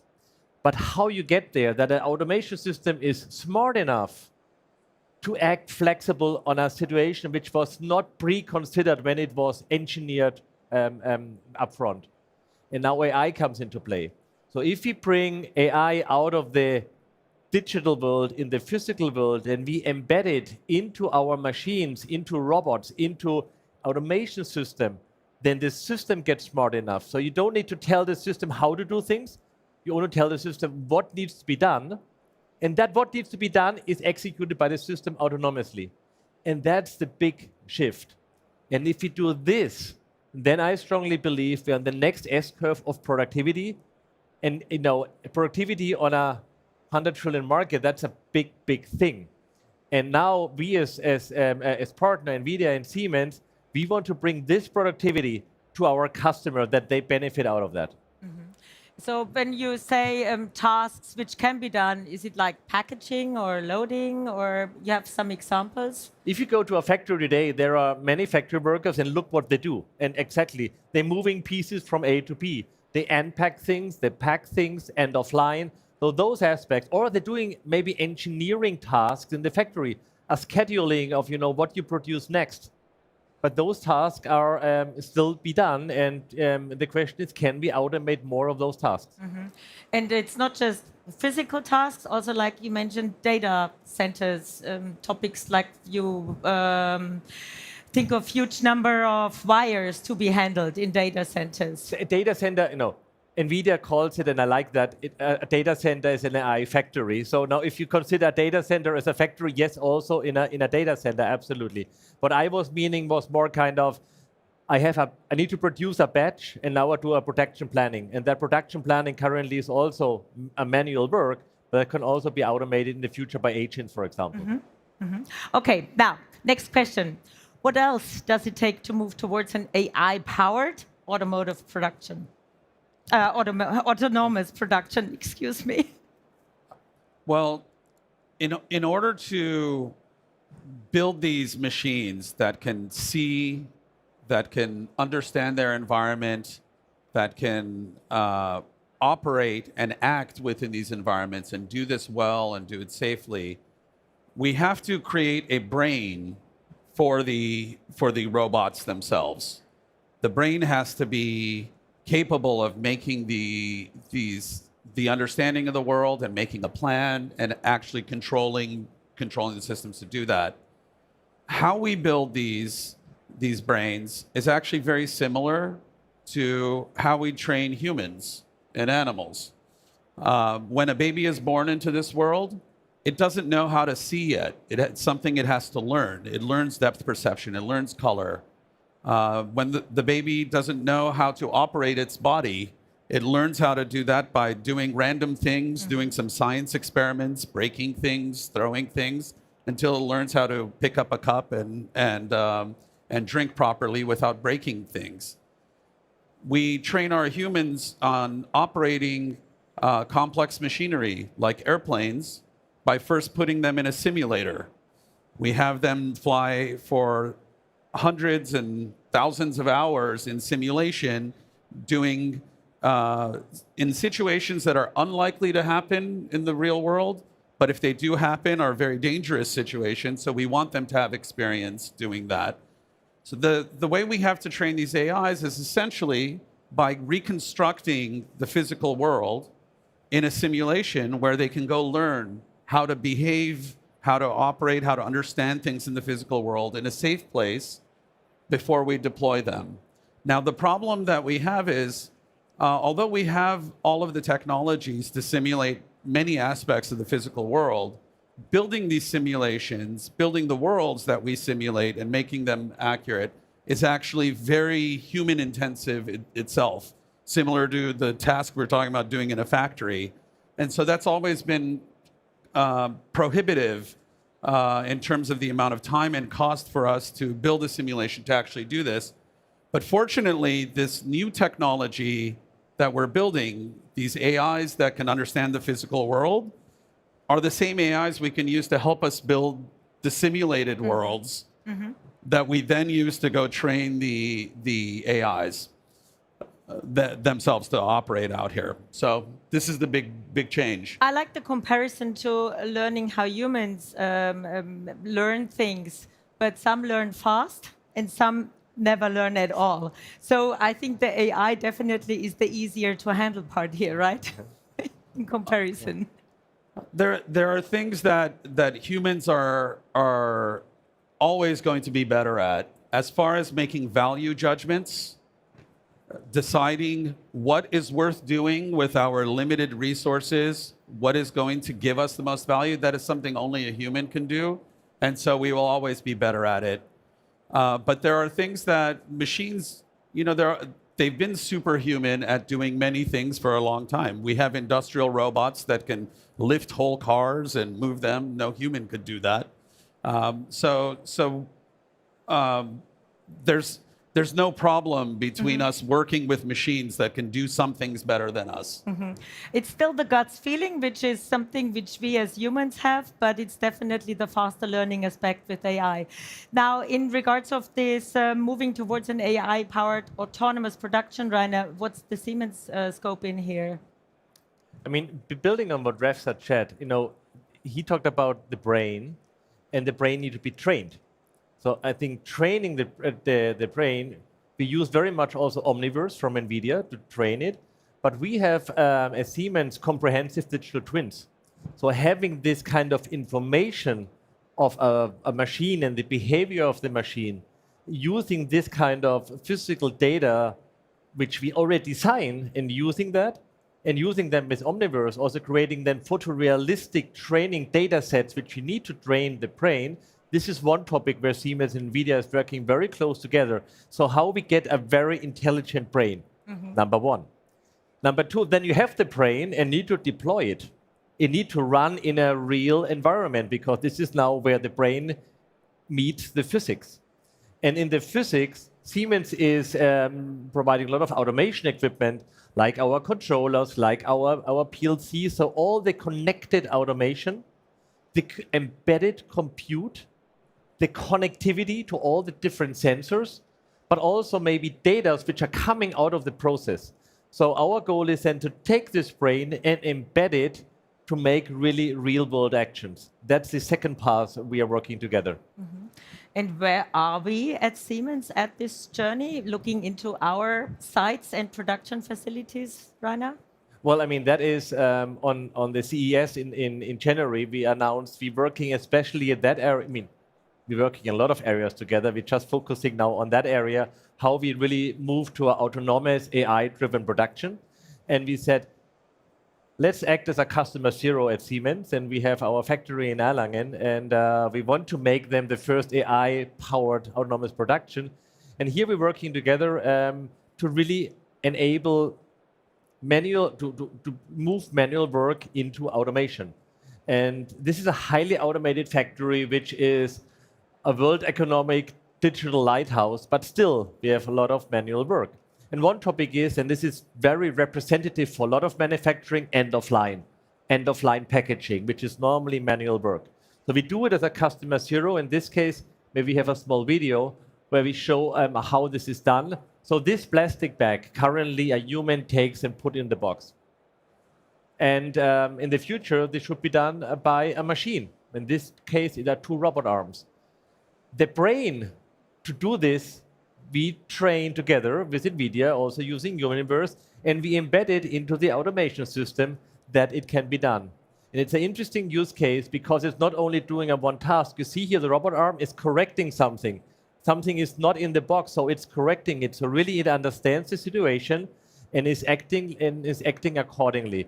And that is one of the use cases. And what we do together now, we say, what are the use cases with the best return of invest? And we work on those use cases as customer zero, but with a clear goal to scale it globally to our customers. Okay, so what's NVIDIA's role in here when we see all that? You said you've been working on that together? And NVIDIA's position in general in the world is to build computers. We build the most advanced computers to solve the hardest problems. Problems that are practically impossible, we make possible. For physical AI, and for what we're talking about here, you need 3 kinds of computers. You need the computer that's actually driving the robot.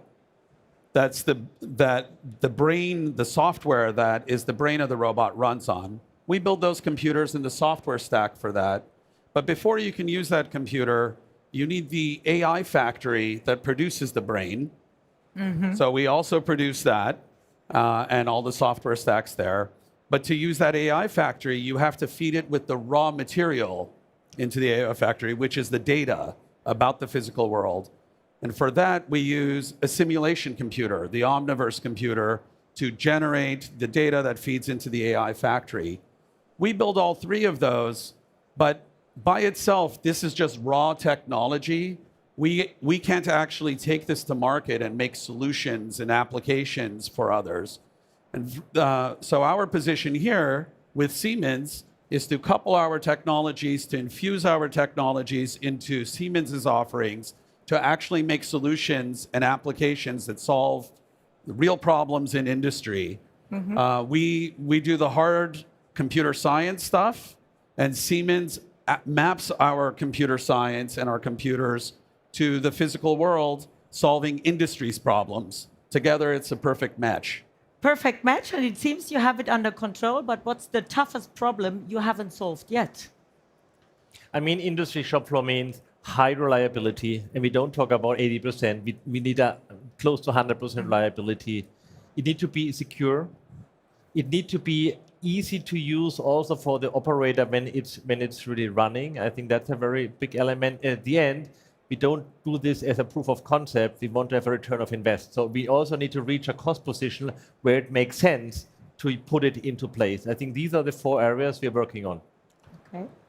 Yeah, and I think at the core of solving all those problems, we need to have more simulation. We need to make it easy to create simulations of all of the things that we're going to deploy to ensure that we build really good AI, physical AI, really good robot brains that actually are robust, that work well in every situation, that are safe and efficient. But to build those simulations has always been too hard. It requires experts that we have very few of in the world to even set up the simulations to begin with. For the first time, we now have a technology that actually removes that bottleneck for us. These AI agents, the coding agents that have arrived, that are basically allowing all of us to have these superhuman abilities to develop software, are the exact same.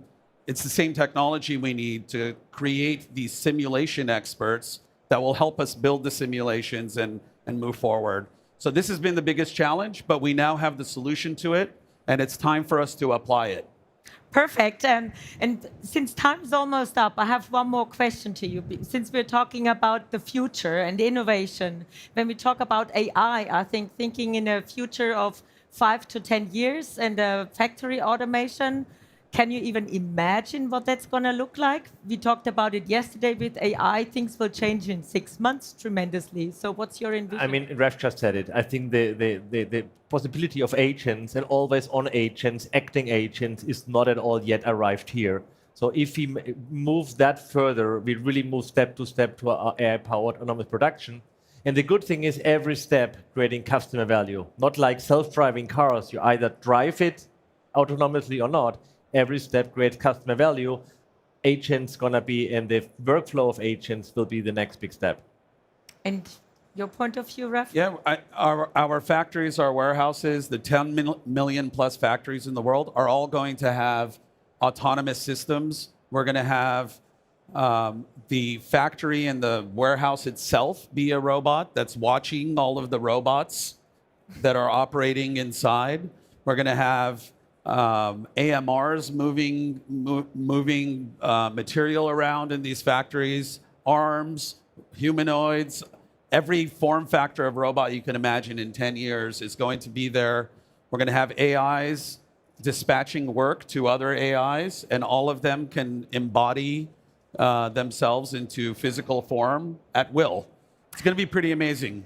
Pretty amazing, and we just are the ones to give commands and book a flight to Brazil and enjoy our time there, as we don't have really physical work anymore ourselves, which we have to do. We just have to give commands. Thank you so much. The topic of what you have been presenting is at several stations here at the booth, but there is one station which you definitely should take a look at, because this is an example of where we are customer zero.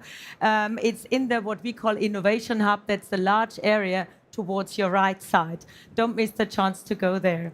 A big thanks to the two of you, Rainer and Ref. Always great getting your insights. And we have one gift, but maybe even technology from NVIDIA helped us in regards of simulating. Thank you, Sina. Wow. That's from Natura, one of our customers from Brazil. They produce their products with Siemens technology. And this is what we like to give to you. And maybe we get some, well, machines from NVIDIA for simulation, maybe next time, which we hand out. I don't know, but your computer processes definitely are hard to hand out. Thank you. Thanks so much. Big round of applause to the two of you. Great session.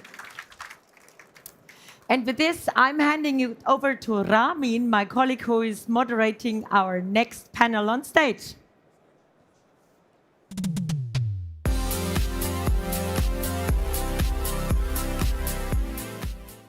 Let's go ahead.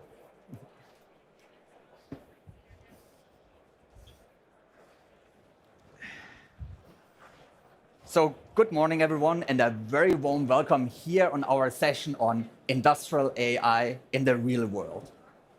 So AI is really changing how we produce, design, commission, and servitize our products. So AI has a huge impact on R&D, on production, quality assurance, and also on servitization of our products. So you can really say that AI is the enabler for making operations smarter, smoother, and much more sustainable. So my name is Ramin Ganipana. I'm hosting here the session today, and I'm hosting a session for the ZVEI. So the ZVEI, if anyone is not aware of what's the ZVEI, it's the German Electro and Digital Industry Association. So we are part of that at Siemens, and with me today, I have also 3 guests with me who are also part of the ZVEI, and who are also part of the working group of services. So therefore, warm welcome. So let's have a quick introduction. And Michael, let's start with you. Yes, so Dr. Michael Schrapp, part of Siemens, Director for Go-to-Market for Data and AI. Dr. Jawad Tayyib, responsible for proprietary AI models for Endress+Hauser and driving the strategy in the company. And I'm Lucas Moschko. I'm heading the strategy and portfolio management of Bosch Connected Industry. Thank you very much. Thanks for the introduction. And let's dive right into the topic. So we would like to say or see which kind of impact AI has. And we are walking along all the different phases from planning and design over engineering, commissioning, operation optimization, up to the servitization and the modernization. So we will have a look at each of the phases, and we want to have very concrete and real use cases, how you adopt AI in these kind of phases, and what you do there, and especially what are the customer benefits in that one. So let's dive right into that. Let's start with planning and design, and I'm handing over to my colleague here from Siemens, Michael. Yes, Ramin, thanks a lot. And as Ramin said, so let's start with the design and planning phase. And what we are doing is we are integrating generative AI into our NX design tool, NXCAD. You see that here on the video. So we have a co-pilot, really a co-pilot that assists you, a digital assistant, as part of the product. Yeah? So you can use it directly. You see it here on the right. You can use it as part of the product. If you have questions, if you're unexperienced, yeah, if you have a new project you are working with, you see exactly what was done. You get guidance, you get instructions on how to improve the design. You have industry standards in there, yeah, so it really helps you to guide through specific designs, either for your customers or within your company.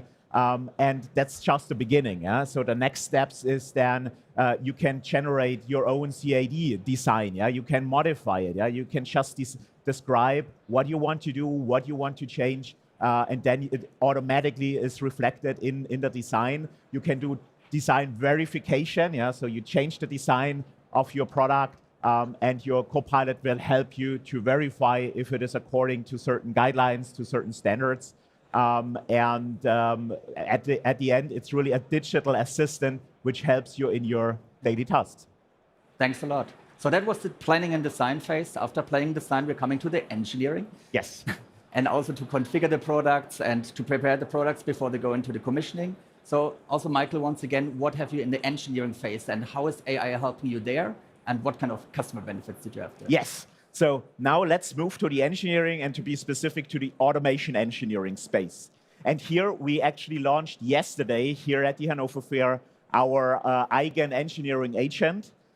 This is an agent now. So we are moving from a co-pilot, which is an assistant, a digital assistant, towards a digital colleague, an agent, yeah, which really does stuff for you. Yeah? So you basically describe what you want to do. For example, if you want to create a new automation project, you need to write code, you need to document, you need to make sure that at the end it really runs. You can all give that now to your agent, to the Eigen engineering agent, and it does it automatically. Yeah?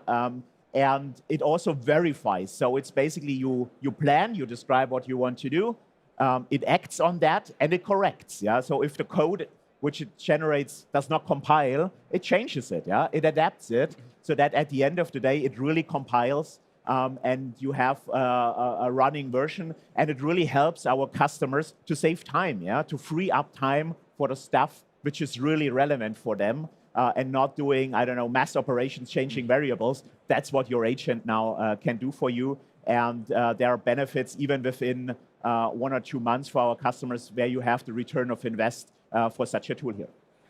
Thanks a lot.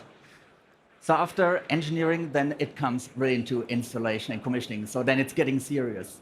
So Jawad, which use case did you bring with us? Yeah, the use case here is about a process in our production called compensation of pressure sensors.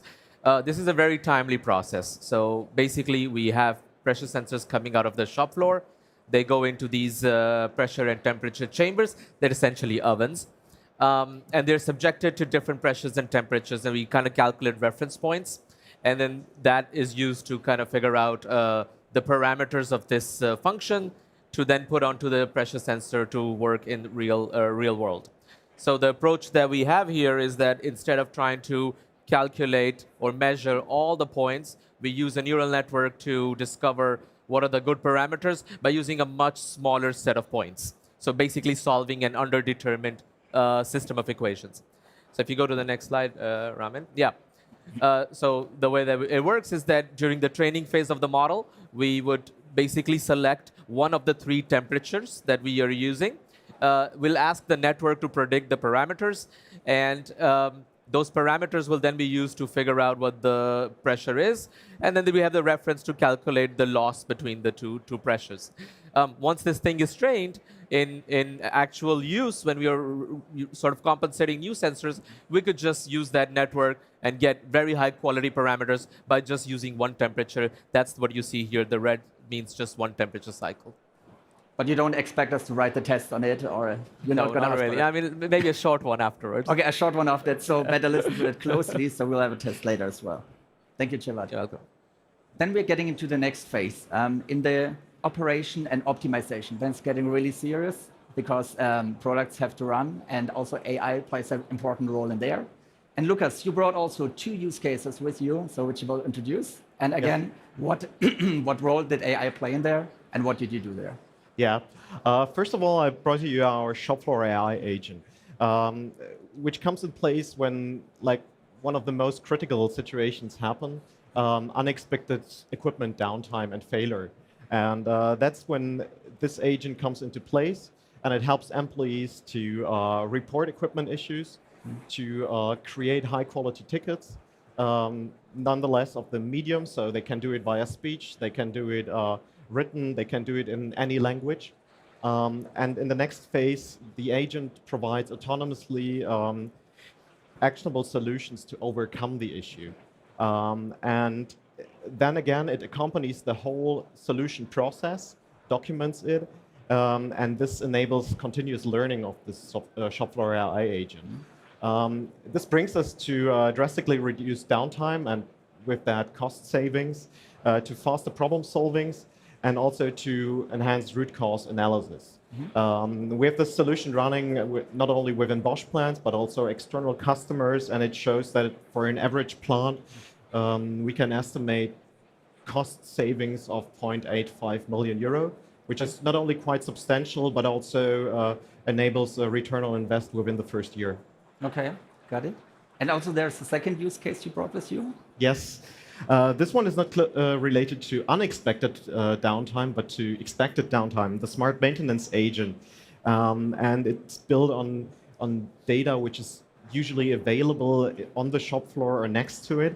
It analyzes different sources of data like sensor data, historical performances, production planning, and it autonomously predicts failures and optimizes maintenance plannings, and also allocates the resources, for example, technicians, people who working there, but also spare parts.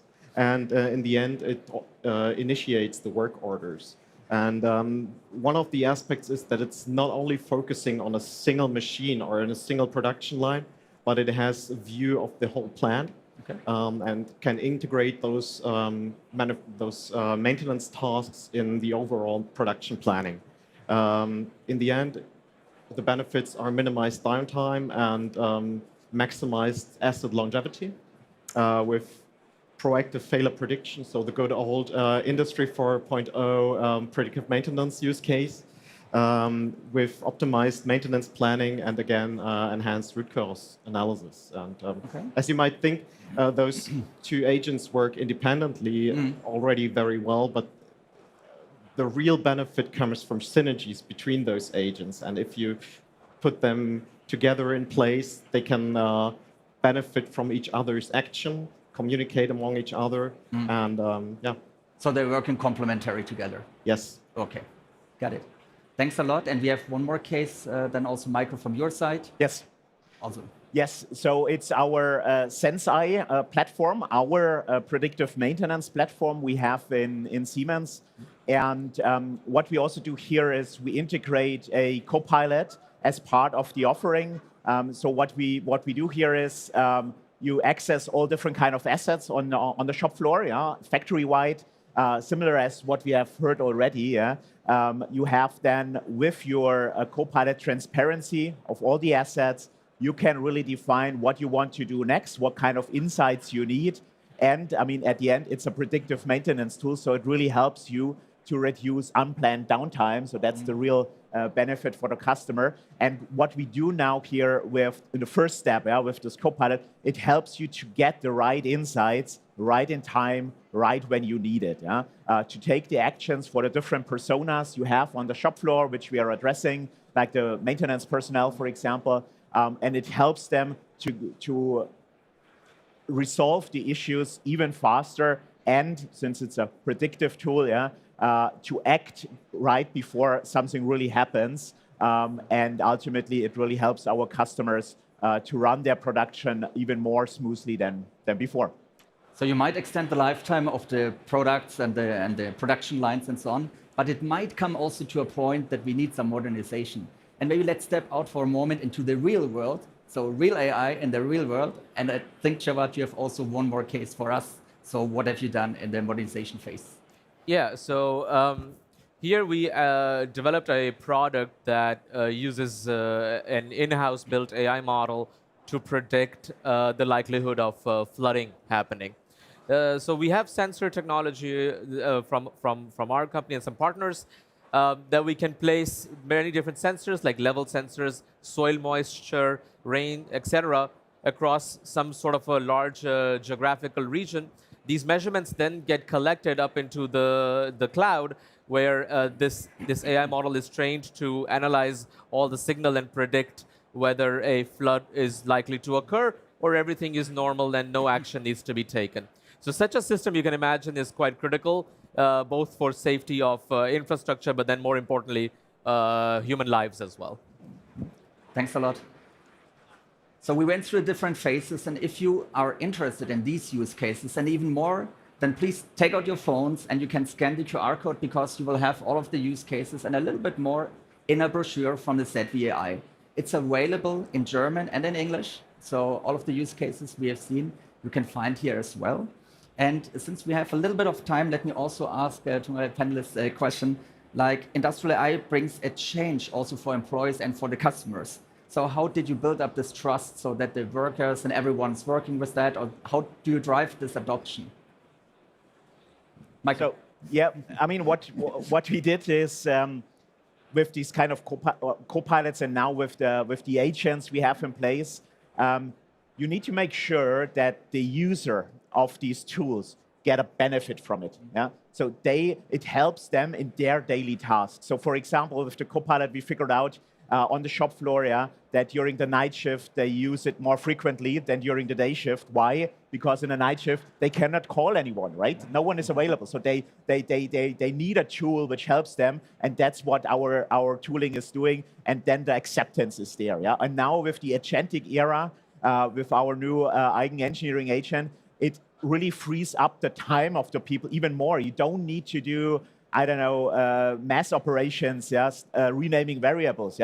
Your tool is doing that. Your agent is doing that for you. So you have more time for the stuff you're really good as a human. Interacting, doing more conceptual work. And always, if it helps them, then it's accepted in the field. Yes. Okay. Javad, how you drive that? For us, in my experience, what we have done is try to focus on use cases where we know that we can reach like a high level of robustness. So if we use sort of language models, then there is this aspect of hallucinations and double checking everything.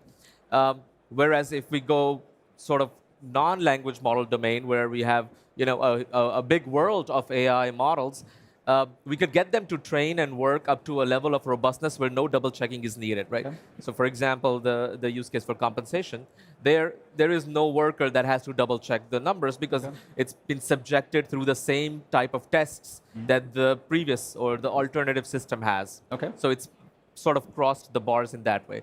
And that's our strategy to get this adopted more better.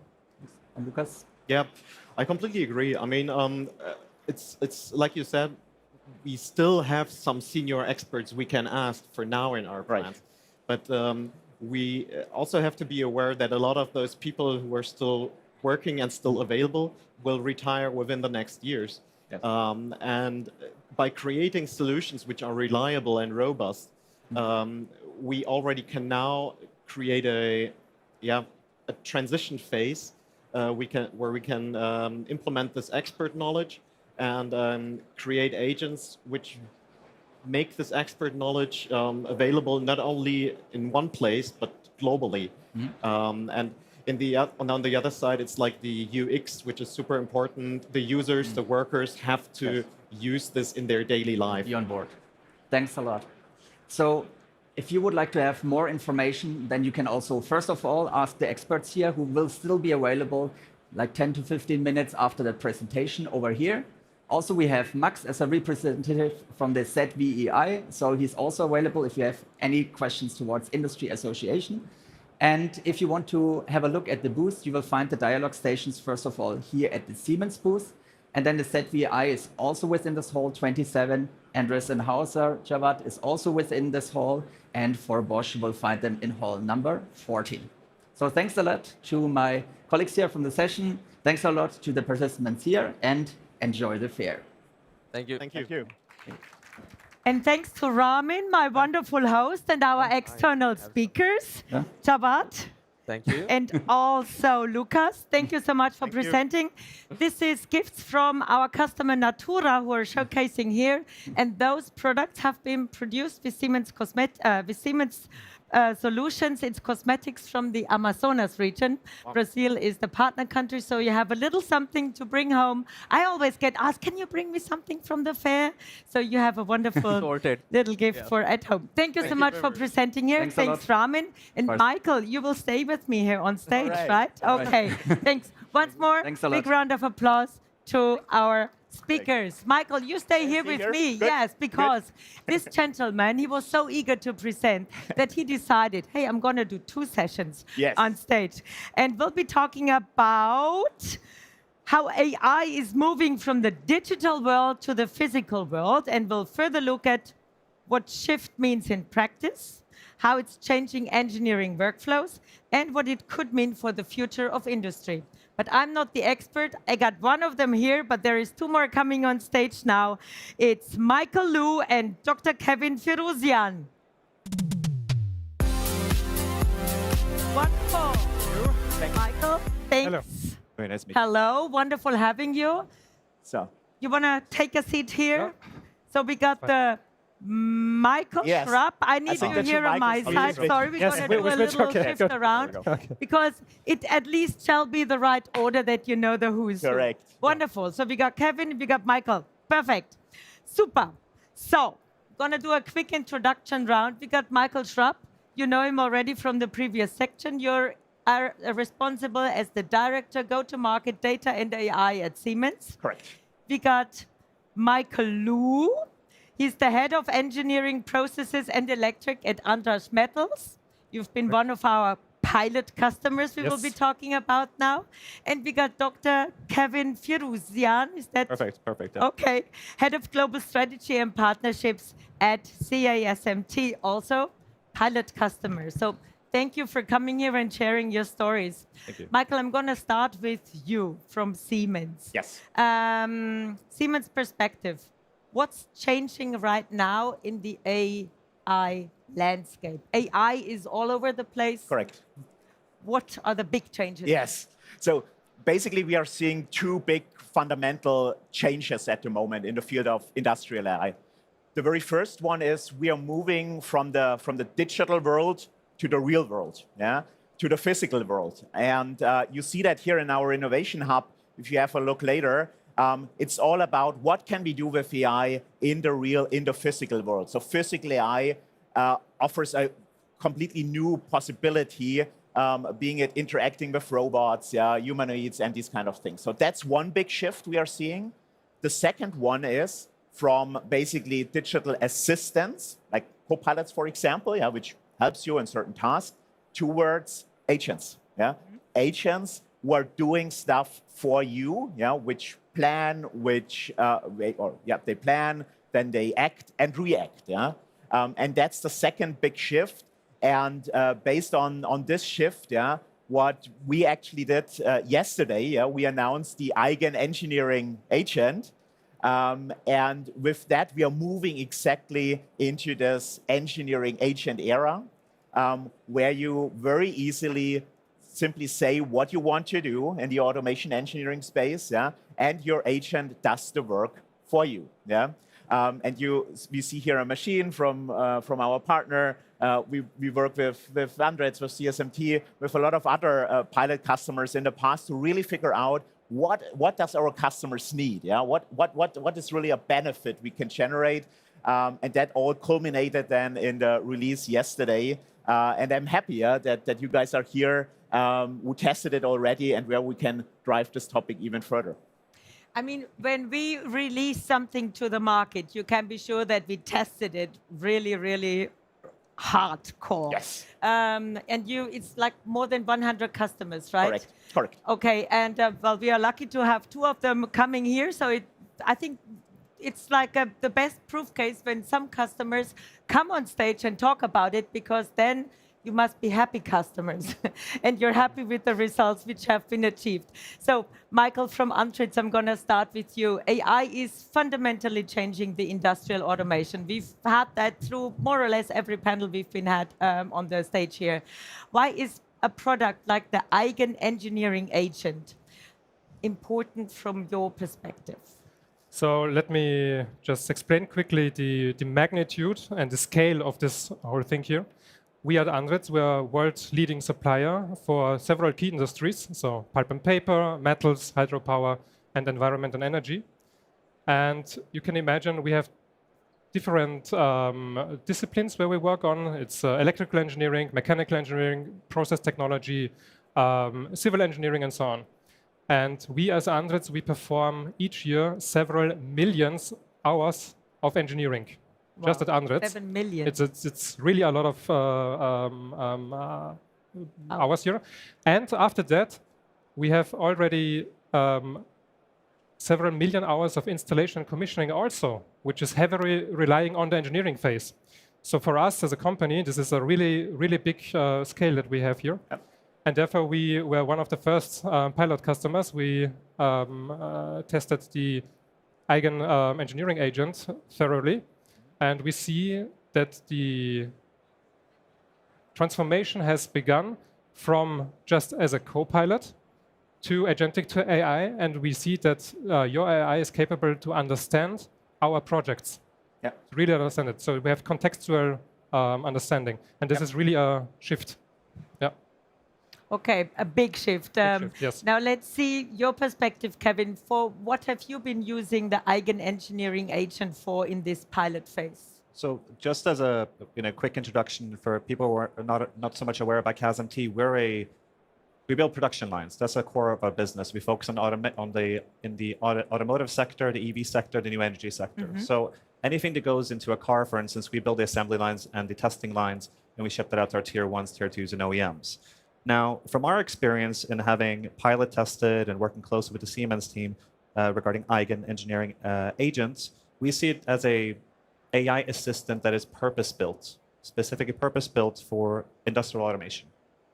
Now, with this being able to give us a deep understanding of PLC logic and HMI design and robotic programming, it saved us a lot of time. And as Michael mentioned as well, we kind of have a lot of a likeness in that aspect in wanting to improve our development times and our iteration times. Now, the fact that we can describe what we want to accomplish in in a natural language, and that the software can provide us with a functional support and a structure support, functional blocks, anything from how we design the HMIs, how we do robotic programming with RobLib, how we do communication logic between the many, many different components that we have in a system. That is already amazing by itself. Mm-hmm. But the fact that we notice that it can support us in the fault checking, the debugging, this can happen at any stage in the project commissioning stage, but also can happen during the after-sale stage as well. So there's a lot of benefits that we can look into and reap from that too. But from our side, the proof of concept is, if you haven't seen it yet, the EMB electromechanical braking demo that we have here that was co-developed with Siemens and enabled with Eigen, that is what we wanted to test this product in, right? So that's the machine, the black box over there with the orange light on top. That's the machine that we're talking about. That is correct. Now, a production line of this capacity can be anywhere from 30 to 40 workstations. So we try to condense it a bit and try to include as much functionality as possible, as well as incorporating a lot of QC, QA, Siemens Inspector, et cetera. Now, that one we see there, the version 1 of that was built in less than 2 months. And that was showcased at CIF in Shanghai at the Siemens booth back in September.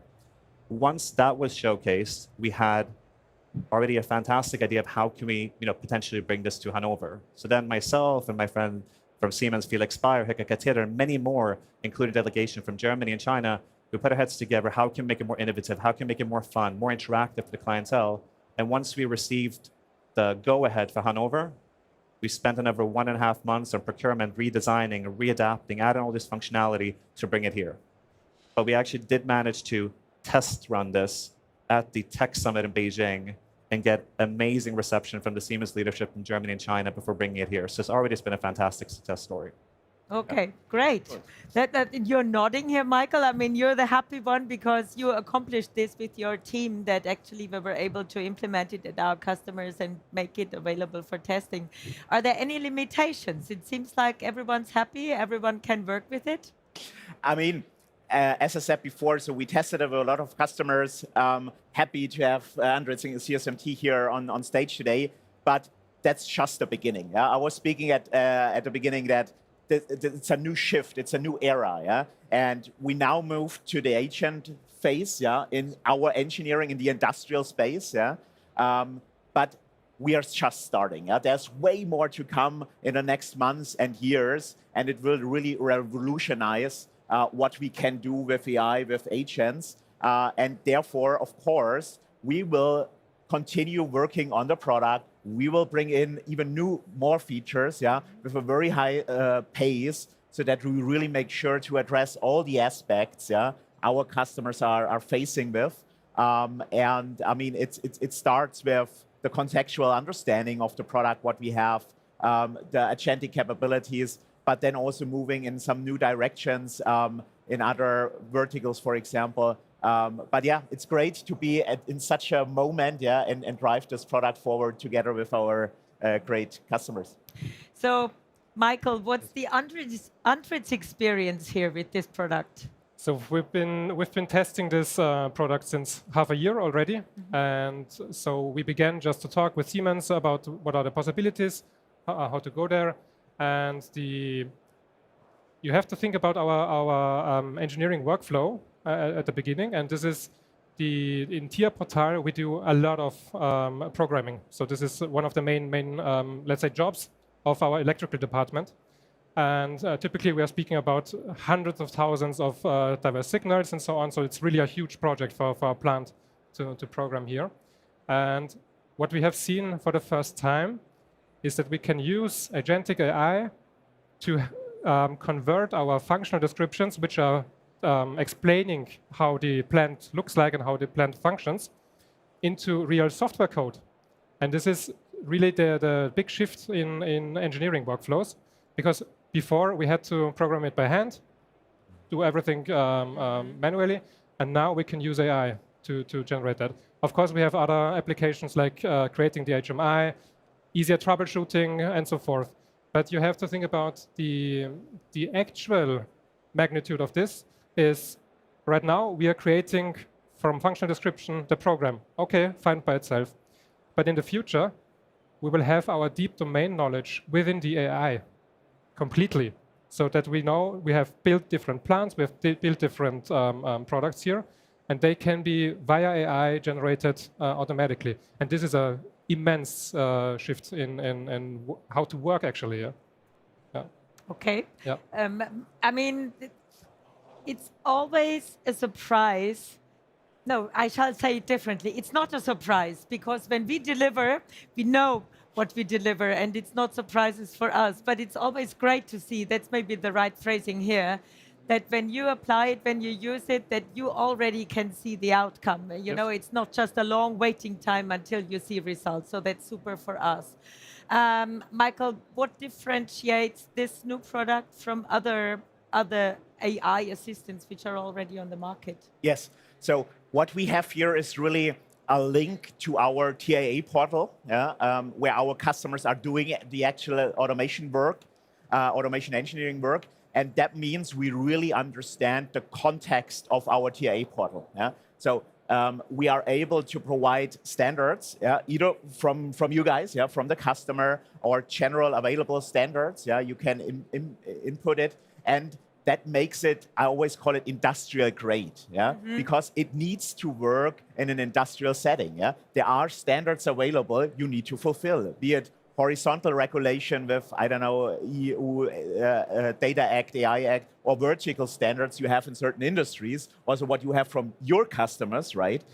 This is all possible to integrate, and that your agent, your Eigen engineer agent, can work with that. And that's something other tools, external tools, cannot provide, because we are deeply integrated, and we also have our, what we call automation knowledge guide, where we have all the automation knowledge, embedded in our offering, which really helps to get at each and every user started as soon as possible and easily with the right language, so to speak, and the right mechanisms our customers are used to, because we are playing in the industrial world. It needs to be reliable. You need to know what your tool can do, and that's what we are trying to make sure that this is really an industrial grade engineering agent. Okay, so now let's talk deep dive. Kevin, where do you see the biggest benefits? Oh, interesting question. But Christine, before I run into that, I just want to make an honorable mention, because I would be remiss if I didn't say this. Just a big thanks to Vasi for highlighting ChasmT in the keynote yesterday. That put a big smile on my face, put a big smile on my boss's face. So thank you, Vasi, for the confidence. And Jordan Zhao, our CEO, president, I don't know where he is right now. Jordan, you're welcome. And I'll definitely be asking for a bonus at some point after all this is done. It's online now. Oh, it's definitely going to happen. But if we look at the machine first, so I can give you a general overview. This is again, the brainchild between our two companies. This is call it a automation love child between our ecosystems, right? So it's really gone really well in the sense that we designed it, how we implemented it, how it's enabled by Siemens portfolio. So if you have a chance of looking at it, it incorporates all core components of this. So anything from screwing, anything from part handling, tending, Pokayo, QC, QA, there's a lot of functionality that actually is on a production line itself. Now, when I look at it, how we can do this, the core benefits in the future, or the biggest benefits is what our PLC team, our software team, R&D team's experience was that we can really take a production line that is super multidisciplinary, multi-complex, multi-difficult in many ways, and simplify that as much as possible in a conversational perspective, and really gauge and establish the bulk of the work. So with being able to have easy setup without requiring, let's say, deep expertise in the specific domains, would be on the vision side, or using an expert KUKA robot, or specific, let's say, we need to bring a supplier specifically for these core components because they're the experts in that part. We can save a lot of time in the setup, and then we can focus more on the important engineering work, should I say, which is the engineering judgment and the optimization work and the fine-tuning work. But then we can leave all the rudimentary stuff, or the how do you say this, the beginning stage of repetitive work, we can put that on the shelf. We want our engineers to focus on important stuff and making it as best as possible. So any tools that come into that are immensely helpful. Now, as I mentioned, the validation, the fine-tuning, that is perfectly fine. We expect there still to be some human interaction in this, and I'm pretty sure with new iterations of Eigen that this will become even better in the future. So with our experience, Eigen assisted us in shifting their focus from this rudimentary stuff, focus on what is important, and as opposed to being a complete replacement of the work, really being a force multiplier in how we do the work. Okay, great. So that was already the look into the future, included with the benefits. Yes. Now, let me, Michael, ask you about the future perspective of the product. So from my perspective, we are currently at an inflection point. So we see this transformation from regular engineering to AI-assisted and augmented engineering. And you're true, in the beginning we had the co-pilots, in the beginning we had LLMs, as we all know. Yes. Retrieval augmented generation, this is also a little bit older. What I see now with Eigen Engineering Agent right now is one of the fundamentals, I think, for engineering companies in the future will be to transfer and to access deep domain knowledge with AI. This is really the key for engineering companies, in my opinion. And you have different systems for that, knowledge graphs, for example, even multimodal systems and so on. This is coming, and we are integrating it together. Yep. This is for sure. Second point would be we are shifting from using AI as an advisor or co-pilot to really doing the work. As you said, Kevin, we should transform or free up our engineers to do high-level jobs, to think about products, to think about what is the future, and less to do the repetitive work and the tedious work, let's say, honestly. The boring work, yes, exactly. Yes. So more space for thinking. And this is it's actually, thinking becomes now the new, let's say, bottleneck, because we have all the systems to generate something, they are there already, and we are developing this. So thinking now should be the main topic which we are focusing on. How to make new products, how for to... new innovations. Yes, exactly. for new innovation, okay. Correct.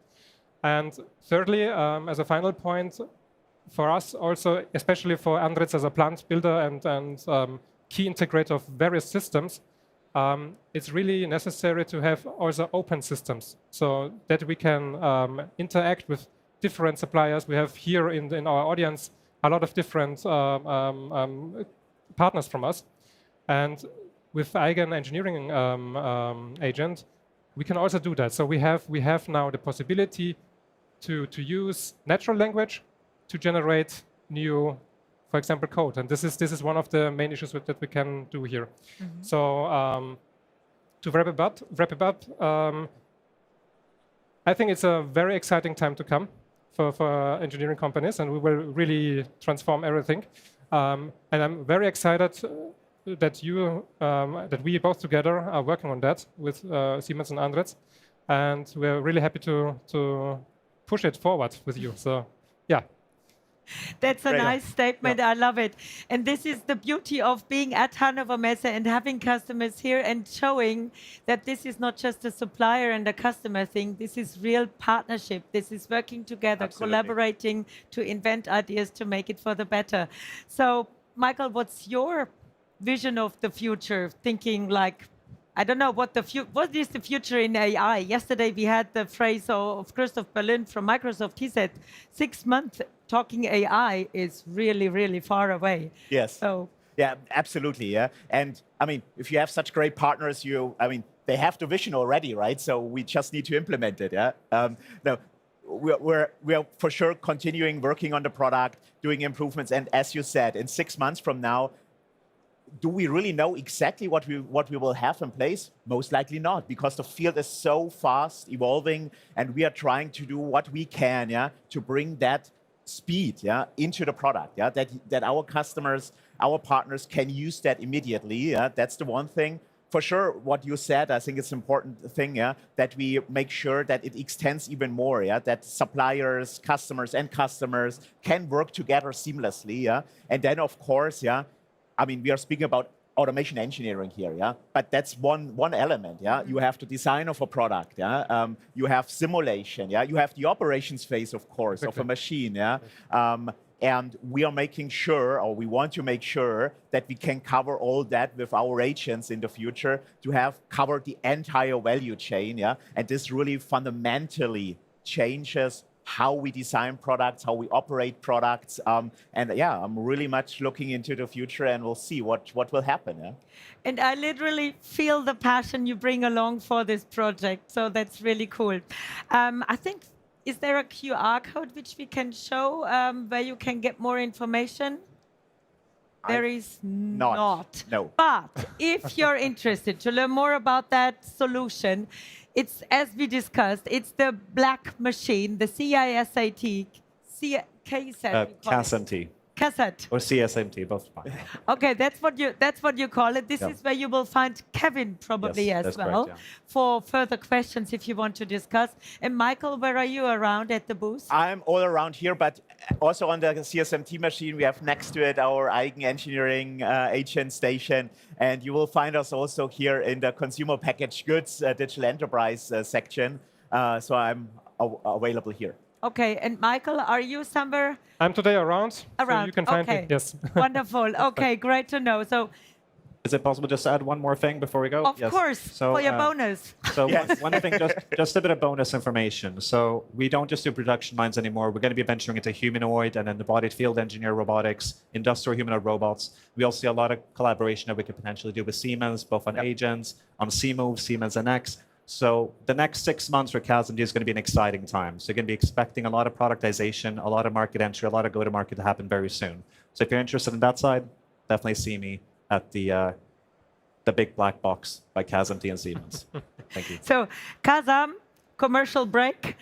We all got that. Thanks, Kevin, for that info. And thanks for sharing your experience. Really great. Wishing you all the best of luck and success with using that technology and developing further together. Thank you. We have a little gift for you. I'm going to hand it over to you right when we exit stage, because I will hand it over to my wonderful colleague Max as well. So thanks so much for joining. A big round of applause to our brave co-pilot customers. Thanks to Max. Handing it over to Michael and Kevin. A little something from our customer Natura from Brazil, developed with Siemens technology. Thanks to the three of you. All right. And we're handing it over to Max, who is hosting our next session. Thank you, Christine. Thank you. Time for a breather. Is everyone doing good? There's still 1 or 2 free seats, so if you want, please take them. They're all here for you. There's no need for you to stand when you can sit. Now, up next, we're going to be hearing how Siemens and the company Alfen are helping Dutch grid operator Enexis to strengthen their power grid. How? Through standardized, pre-assembled medium voltage installations. And this approach replaces individually engineered stations and enables scaling from 10 to 100 per year, with 800 new stations planned over the next 8 years. Standardized, fast, and efficient. And ultimately, that'll help us to together speed up grid extension with prefab substations installed in 1 day. And we're going to find out more after this quick video. Our power grid is under pressure. Power consumption is rising rapidly, but the expansion of the grid is lagging behind. That raises an important question. Will there always be enough electricity in the future? For businesses, for households, and for our economy?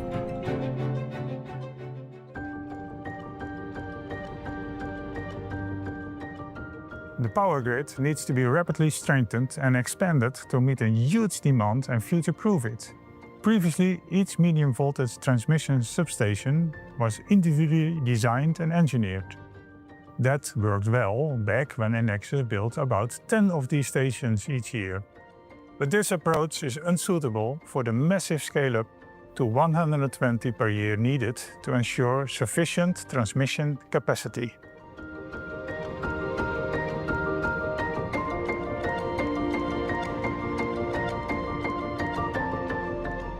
As a grid operator, Enexis faces the enormous challenge of preparing our electricity grids for a rapidly changing energy landscape. To achieve this, we need new and innovative approaches, such as standardized and prefab building concepts. We develop these in close cooperation with our partners, such as Siemens, in order to scale up faster, to shorten lead times, and to ensure reliable grid capacity for a sustainable future. Our partnership with Siemens proves that innovation and collaboration reinforce each other to accelerate network extension to support the energy transition. And with that, ladies and gentlemen, I'd like you to give a big round of applause to our next 2 guests. Please welcome Michael and Joanne. Joanne, welcome. Hi. Michael, hi. Have you here? Take a seat on the sofa of wisdom. So, Michael, you are the CEO of Alfen. Absolutely, yes. And Joanne, you are the Managing Director of Smart Infrastructure at Siemens Netherlands. So correct. Thank you both for taking the trip from the Netherlands. Joanne, I'd like to start with you. And we saw in the video there that that gentleman, so a grid operator, he was talking about ensuring grid capacity. What challenge do you have specifically in the Netherlands that's so important for us to talk about today? Yeah, our grid used to be in the year 2020, 2021. We had this map of the Netherlands, and it was completely yellow and a little bit of orange. Okay. But within 4 or 5 years, it has become completely red. So there's no capacity left whatsoever. And it's not that we're consuming more energy, but it's because there's so many people who would like to have battery systems, who have their solar panels, where we have big windmills, farms, where we're, of course, very good at in the Netherlands, to add to the grid. And that means the industry cannot expand, and it means that normal households, we cannot build any houses anymore. So we have a huge problem in the Netherlands. Okay, just a quick follow-up question on the color coding. So you said yellow and red. Eventually, it's all going to be green, then I. Well, that's what we hope within 5, 6 years that we get it to green again. Okay, Michael. So how does your solution help this situation? Well, what's interesting in the cooperation we have with Siemens and with Nexus is that it allows for standardization of installation. It means we have a prefab concrete base. We have standardized components. They all go in together to form a solution. It's much easier to install. It's much easier to maintain. And the whole chain starts to work. Where Nexus before could ask us to build about 10 stations a year, with this solution, we can do about a 10-fold of that. Yeah. You heard them speaking about 130 stations a year. Yeah. That's required to also solve grid congestion. And as Alphen, we're the integrator, but we're also the EPC contractor to do that. And we're very happy to work with Siemens. Just briefly, EPC for our audience? So we're doing the engineering, the installation, and then the final delivery. So it's a turnkey delivery to the end user. Okay, okay. So maybe, Michael, we can just stay with you, and then, Joanne, you can come in after as well on the same thing. So what does this prefabrication then mean for organizations using this? Well, when you standardize everything, it means that you don't have to do any work on site. You're not dependent on weather. And that then allows that speed up. So it's always the same setup. Think of it as Lego blocks that are predetermined for their place. Ah, right. Okay, okay. And Joanne, your view? Yeah, we used to engineer about 50 different stations for Nexus. 50? And that 50, yeah, and that costs us a lot of time. Yeah. We do not have that many engineers anymore in the world. I mean, we're getting short in hands that can work for us. So that's saving us enormous amounts of time that we only need 5 kind of different solutions. But another very big impact is that our commissioning engineers had to travel to site. Mm-hmm. And that takes a lot of time, and they want to be at home at night. Now they can do it in our own fabric that we build for our factory acceptation tests. They do it on site in Zoetermeer, and they can be at home at night. And we have no more problems with the inspection law that they're working too long. Okay. Did you want to come in there? Yeah. Well, I think one important thing which is for us as a company essential is that you reduce the complexity on site, and it enhances safety, and it enhances also visibility of when things are ready. Mm-hmm. And that safety culture and that ability to control steps needed without having heightened risk is very important, not only to us, but also to Nexus. Okay. Now, collaborations like this, many of them succeed, some of them fail, and I'm pretty sure none of them are without their challenges. So, Michael, which challenges have you encountered so far? And maybe you can also share how you've overcome them together with Siemens in an ideal world. It's an interesting question. I think one of the first things about looking at a massive question like grid congestion is don't try to solve it all by yourself. Yeah. So the strength is really in the cooperation. That requires the grid operator, as you can see here on the photo as well, to be more open-minded.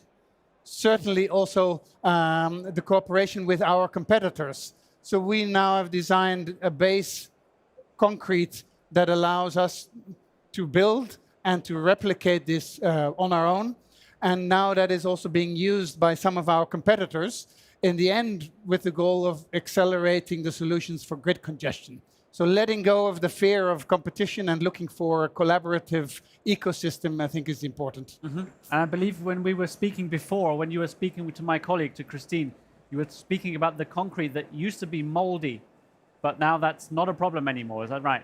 That's right. I think that all those type of structural issues, the strength calculations, you can't really see it when you're here looking at a screen, but it is the size of a holiday home, and it's got a basement 2 meters deep. 2 meters, okay. It has to be groundwater proof. It has throughputs for really heavy cables. Everything has been worked out in great detail to work excellently. Oh. And I think I would like to add on that with regards to working together. One of the problems, of course, is that you have that there's a law for European tendering. And we just did not want to change just the engineering, that it's more standardized, but also we wanted to introduce the gas-insulated switchgear that we have. So we call it the NXC Plus 24, blue gas-insulated switchgear. And it's very important that it all fitted together. So on one hand, you had your European tender with us, with the guys like ABB and Schneider, and on the other hand, you had the European tender with the people like Alfen. And that had to be fitted together. And that's a challenge, of course. But because we are in close collaboration also for all kinds of other solutions, this was something that we could actually suggest to Enexis, well, look at it from a different way and we can solve your problem. To increase a tenfold, it's incredible. It sounds easy, but just think about it. 10 times as many substations from 10 to 100 a year. That's a lot. It's a big step up. It's a big step. And just coming back to, you mentioned the blue GIS or blue GIS. Yeah. Blue GIS. Depends on where you are, I assume, how you say it. We have that here at the booth as well. Could you just very briefly, why is it called that? Because it uses clean air, right? It uses gas. So it's not a clean air solution because that's an air solution, and an air solution has a disadvantage that you still need to maintain it. Yeah. This one will be closed in the factory and that's it. Yeah. And it will run for 30 years and you do not need people and you do not need it for the station either that come and have to maintain it. That saves so much, again, personnel, which we do not have in the Netherlands. So that's a very big advantage and it's completely safe. No fluor gas anymore in there. Yeah. Did you just say 30 years? About 30 years, basically probably even more. But the tests do not go further than that. So that's what we can call maintenance-free, 30 years, I assume. Yeah. Okay. Okay. And finally, then, again, for both of you, maybe Joanne, you can go first. So we've spoken, or we talked at the beginning about this being a very Netherlands-specific issue. Yeah. All the yellow and red everywhere. So is the solution now only something for the Netherlands, or can it be used wherever? I think it could be used everywhere, but I think what I want to emphasize is that in the Netherlands, we used to have far more an ecosystem. So all on our own, and we are the best, and we have the best products. And we're now off to an ecosystem, completely the opposite, where we work together. So I think it could be used everywhere, doesn't it, Michael? Well, absolutely. So that, from Alfen point of view, we're very proud that it's made in Europe, by Europe, and well, for Europe, but even for global customers, because it's a solution that can be copied and pasted everywhere. So anybody that's interested out there, we're willing to help you wherever you are in Europe. Well, that is great to hear. And then as we approach the end, maybe Michael, quick question to you. Are you going to be around a bit longer for the audience to talk to you in case they have some more questions? Absolutely. I'll be here for another couple of hours. Okay. And anywhere at the booth or a particular place you're going to be? Particularly close to the coffee. Yes. I thought you would say that. Yeah, but the coming hour, we have to go somewhere else. So just after 1 o'clock, we will be here on the booth. Okay. So you as well, yeah? You'll be in and around. Okay. And with that, matching the color of your top. But it's not for you, unfortunately. Thank you very much. This is a special gift from Natura, our customer in our CPG showcase. They are handing this out to all of our external speakers. So you have a cosmetics kit in there. from Natura. Thank you very much. And no, not cosmetics. And it's basically demonstrating our partner ecosystem, our customers all working together. So thank you so much for joining us here today, Joanne, and for bringing along Michael. Thank you so much. Again, it's been a pleasure. Can we have a big round of applause, please, for our guest? Thank you so much. Enjoy the rest of the fair. Thank you. Yeah, thank you.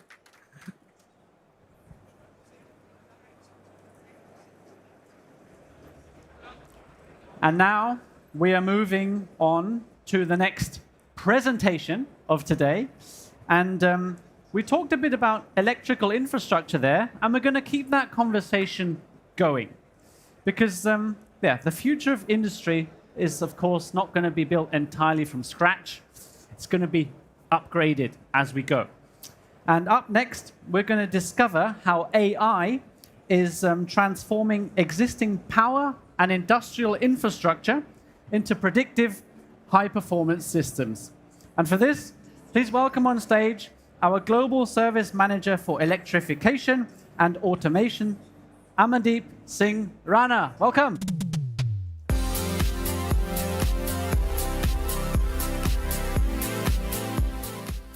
Hello, everybody. Before I start talking about AI, I want to show you all a very simple thing. I have a pen in my hand, and if I drop it, it goes down. It's not any AI model that does it. It's not any logic that does it. It's the gravity at work. So what I'm trying to point is that there are fundamental laws that we have to deal with in the physical world. And this is also true for our electrification infrastructure. You know, Ohm's law doesn't care about the hype. Protection logics doesn't bend for anybody. They need to work whenever we need them to work, and they're always at play. So for our industry, AI has to be discussed differently. AI cannot hallucinate. AI has to operate within the guardrails of this system. So moving on. Whoops.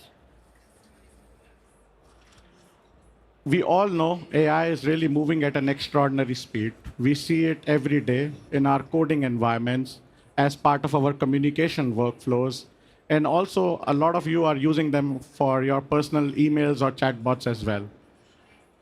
But in the industry, when I meet so many customers in last few days, they always were asking a question that, hey, when does it really become real? When do we get the real value in our substation because of AI?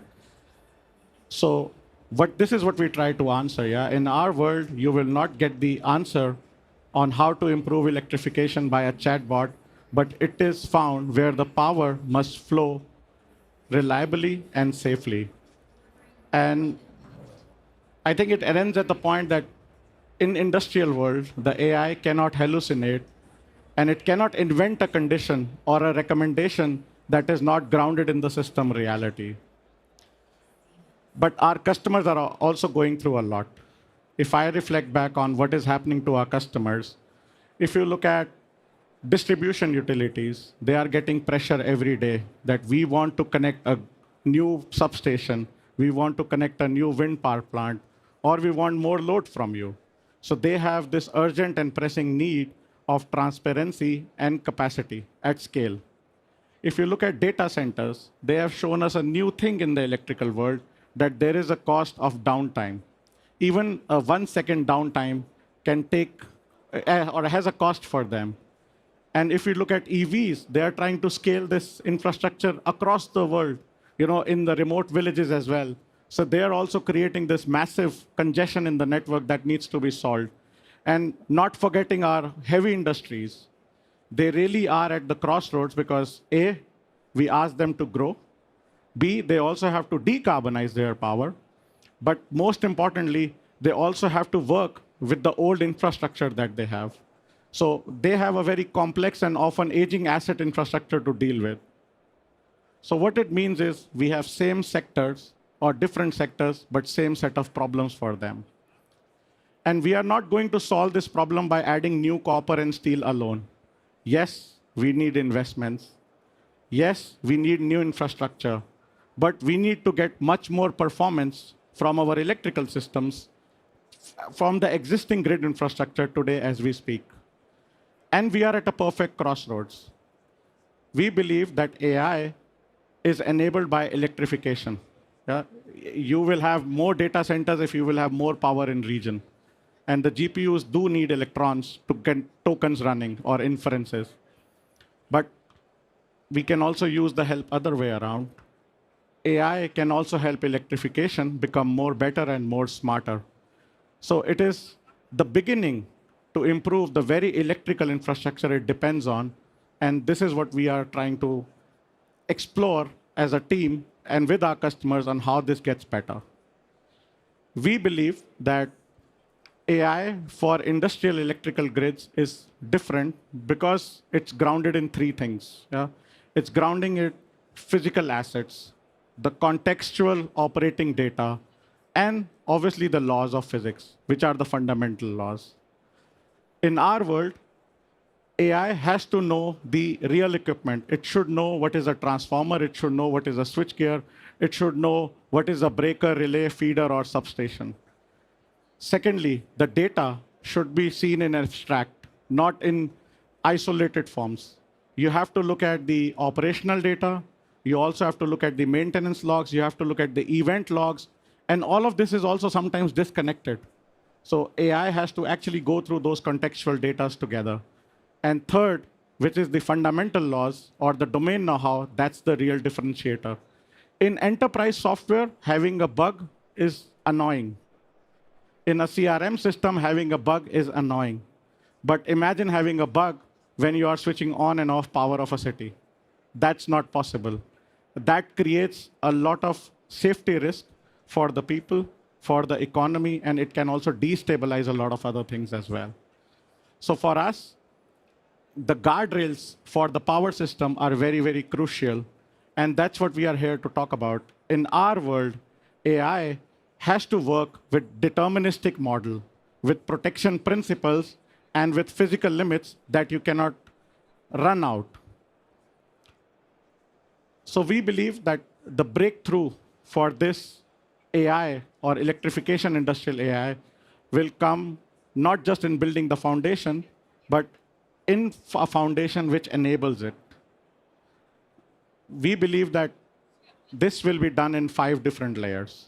The first is sensing. That means you see, you observe. Second is interpreting layer, where you will interpret the data. Third is predicting the layer, where you start taking some guessworks of what can be happening next. Then comes optimizing, and last comes augmenting. So from the visibility to insight, from insight to foresight, from foresight with an ability to optimize, and then ultimately to augment the human decision-making that we do every day. All the people, all the colleagues who work in electrical grids and power distribution sector, this is what they need. They need faster decision-making to be done at scale without ignoring any set of data. And we also try to extrapolate a bit and think about it, that how AI will scale in electrical infrastructure. And we believe it will not create value in one place. It creates value in layers, and it creates value across the system. At the top, you see the progression, which is sense, interpret, predict, optimize, augment. First, the AI gives you visibility into the system, then it gives you the intelligence, then foresight and augmentation. But on the vertical axis, or the downside, you see where the value will be created. In electrical world, the value will be created in planning and operations, outages, assets, flexibility that we need. And that is important because opportunity is not a single pilot. It is an end-to-end transformation. The real takeaway in this is AI turns utility data into an operational leverage for all of the asset owners, so they move faster, they move better, and they move within the guardrails of the industry. I can give 2 good examples here. One is if you look at grid operations. I mean, from anomaly detection to switching recommendations. Yeah, today, if suddenly we have, for example, across Hannover Messe, 50 or 100 EVs coming in, there will be suddenly a peak load demand. How do you balance that? Which network you switch and how you switch? This is where grid can really help. The AI can really help because it can scan a massive amount of data in a fraction of seconds. And within the guardrail framework, it can actually give suggestions to the operator, hey, do this or do that. We do believe we will have human in the loop and human on the loop before we become autonomous. And there are pilots happening across the world where we are trying different autonomous systems as well, that these kind of switchings happen automatically. Second example, which is very close to where I'm from, customer service, is asset management. You know, we have almost 80 million kilometers of grid today. That's really huge. And if you count the number of electrical assets that we have, they are really in millions, whether it's from Siemens or from any other company. And not all the assets are connecting. They're not talking to you every day. You have to extract, you have to send somebody to the asset to understand the situation. And that's where I believe AI brings power.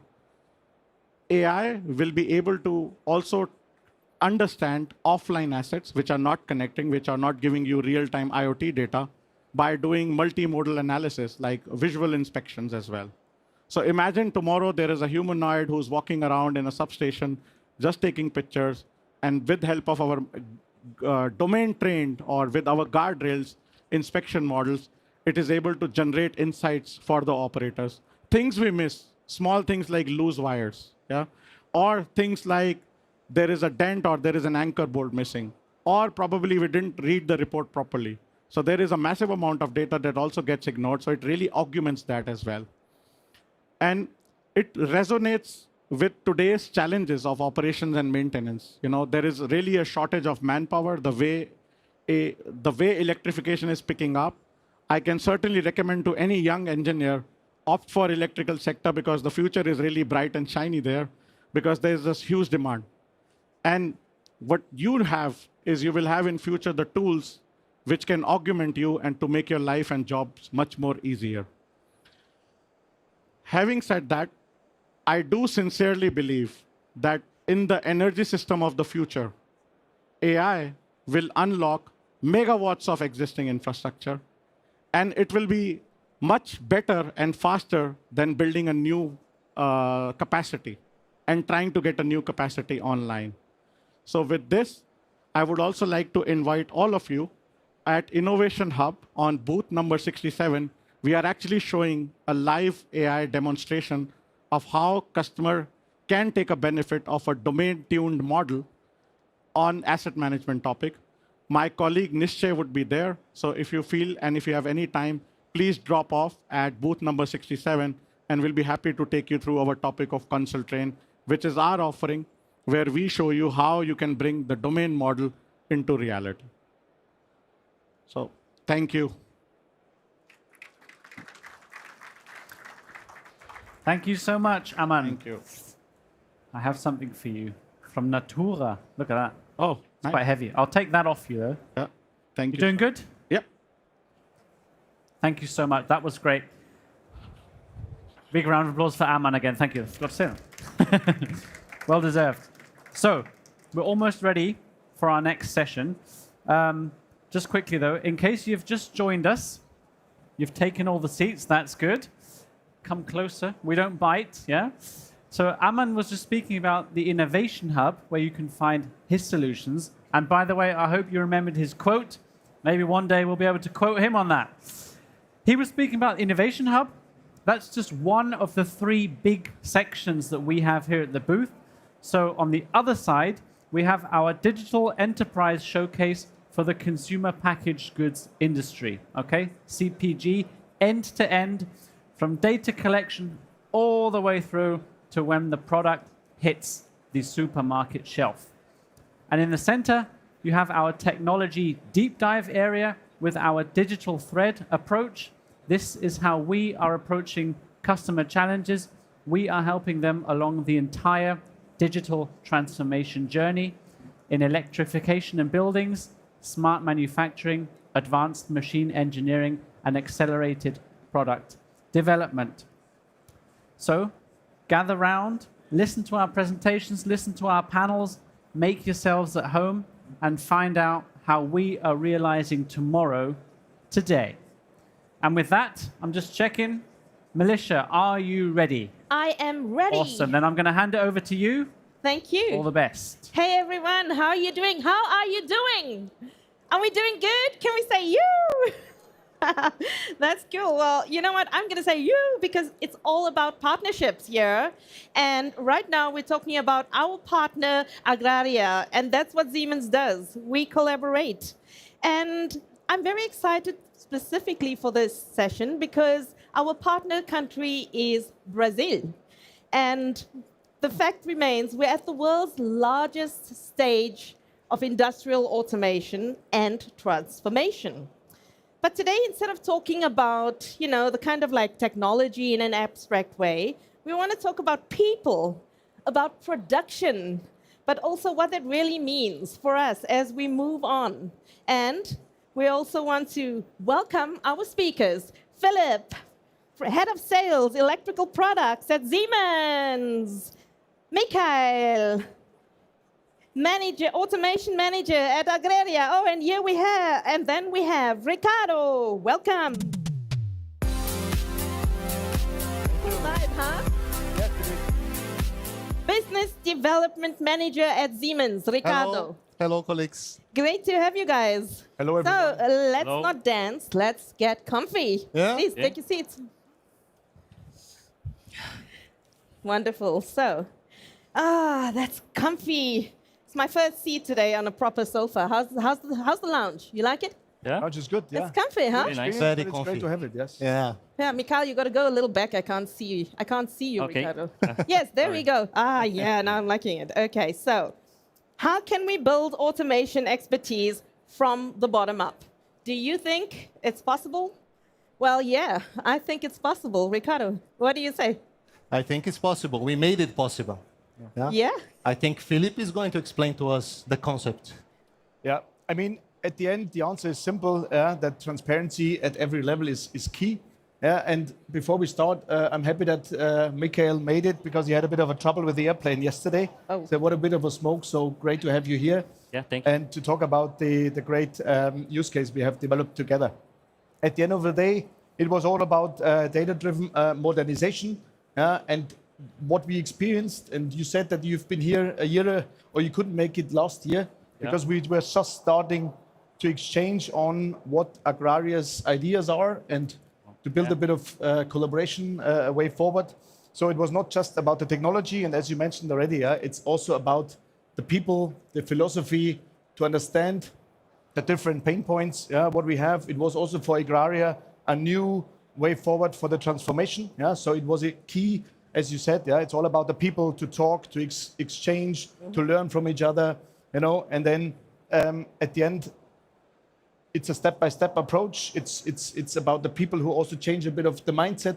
What we're going to do with all the data, and it was at the end of the day a foundation for AI to predict and prevent problems before they even occur. And this is where we are happy to have that case now, because as Ricardo will also say later, it also helps us not only in Brazil but everywhere else in the world to develop on this based on what we've learned on this case. Yeah. Yeah, so we're talking a lot about, collaboration here, but let's talk about foundation and scale, right? So maybe, Mikhail, about you. Tomorrow's a very special day. Before I dig into this, here in Germany, we drink a lot of beer. Do you know what day tomorrow is? Yeah, I think I heard about that tomorrow is the beer day in Germany. Yeah. So Such coincidence that it's a coincidence, Yeah? and you know what? We're all going to drink a beer then later to celebrate prior. I think it's a nice idea. But anyway, you really have a deep connection to Germany. Am I right? Yeah. So and when we look at the beer production, can you briefly tell us about the foundation of Agrária and the scale of your operation today? Okay. First of all, thank you, Melissa. It's a great honor for me to be here representing Agrária, represent Brazil and our community, Entre Rios. And I will talk about our foundation. Agrária was founded in 1951 by 500 families that come from the south of Europe. And we have the Danubius rivers, and they call us Danubian Swabians. And they have a German ancestry. Then with their hard work, they created a larger turnhouse, 8.1 billion Brazilian reais. It's approximately 1.38 billion of euros. And today we have 2,000 employees. It's the biggest agro industry in our city. And we have, I think it's a good image that I show. We have some silos, that the beautiful painting here, and show how all the business that Agrária have today. Then we have work with seeds and animal food, and we have also oil industry. That there is an interesting fact in this is our first industry with the automation. We started using S5. It's about 30 years ago. And floor, our wheat mill, it's our first industry. It was created in 1980. Then this is the place that we put the technology to RC7. And the main pillars of the Agrária is the malt production. Then we have today a large scale production of malt. And 30% of the market, it's Agrária give the malt. Then it's interesting information. Yeah. I think we have a joke in Brazil. So if any of you from the audience visits Brazil and drinks a beer, 1 in 3 chance that the malt of the beer comes from Agrária. So it's a very big responsibility for Agrária. And you're in Bavaria, so and now we're not in Bavaria, but I come from Bavaria, and I must say, is it still Bavaria? I need to check that out. Yes, we are. But every German drinks beer, so we got to be clear about that. So it's not just a niche operation, right? It's really industrial scale, but with responsibility, and I think that's what's relevant here. Mikael, and maybe you can just add on as well, Ricardo. A success at scale brings complexity. Now, let's talk a little bit on the plant. You know, when we talk about the floor plant, what are the challenges that you're facing? We have a lot of challenges, and the first of all is the space. And our cabinet, it's really old. Then we have to reach at the limit, and we have a problem with safety. Then you can see in the right of the image here, we have a oldest technology that is not transparent information. Then every time we need to go into MCCs to understand a fault, to change a fuse or reset overload, and it's give problems to understand. And we don't have space because it's really old. Then we need to find a solution that gain us space. We also work with the old serials technology. It's a great technology that we're using, but we think about a more step, thinking also in data. Then we call Siemens to help us to understand how the best solution to do this. Yeah. The pain was clear when we got to Agrária. You can see from the left side, they were running very critical loads in their operation with obsolete hardware. No data visibility, manual resets, everything that a classic solution has, they were having. And they wanted to find a solution. They called Siemens, we worked together, and our solution came with a very new product that I bring here for you guys. This is an intelligent link module you can see in the booth. At the time, it was a very new product. There was no references in Brazil or worldwide. We just launched. And it was really important to have Agrária and us work together from the beginning and have them really have confidence in Siemens to be the first big project reference. Wow. Round about 300 starters. You put this, everything is digital. You have all the information in the control rooms, and was a very big project. Also opened doors for us in Brazil, in United States, everywhere with this project. That's why we are here and so proud to be here. And I love that you brought it. We can touch it, we can see it. This is the real stuff. It's not abstract, I told you. And this is another proof that it's a success story. And this is where we're taking it through to the next level. Now, I'm going to hope I'm going to get this right. I'm not the technical guy, but 3RC7. Yes. Yeah. Wow. How did it help Siemens and Agrária break through the physical and the digital ceiling? Yeah, with this solution, this helped Agrária first with their first needs. Yeah, they needed a way to make a remote from the control room, not having someone at the panels, at the danger zone, doing a remote reset when you have a fault. So this was the first demand that Agrária had. We solved with this product, but we brought much more information. So we brought transparency about motor data, about currents, about overloads, about motor condition that they did not have in the past. So this really opened up new possibilities for Agrária to integrate this information in their process and have a better understanding about their manufacturing. Yeah, today with the solution of 2RC7, we can today understand more about our process. Then we have I think I can say an old factory, but now with this new technology, we can see the process in a different way. Then I can cross that data and understand how the flow rate of the current of the motors are running. And it's a change of mindset, and it's really interesting to use this technology. Then I think it is. Yeah, this is the main. But this is one of the points, right? Because there's so much data out there, and having that transparency, somehow it feels like, wow, all in this little compact thing. So I find that really like it's just proving what's going on here and what we're talking about. So that almost deserves a round of applause. But let's just move on because the time is running. So Michael, you just mentioned, right, what's changed. So this is what we're doing today. And that you found a new solution and it's in place. So I find that that's bringing the visibility and we can all have some more confidence. But maybe looking ahead, let's have a vision now and talking about AI-driven mill. Where does the partnership go next? Finito. Maybe, Ricardo, you start and Michael, you can... So this device gave us the data. And now Agrária is building the brain.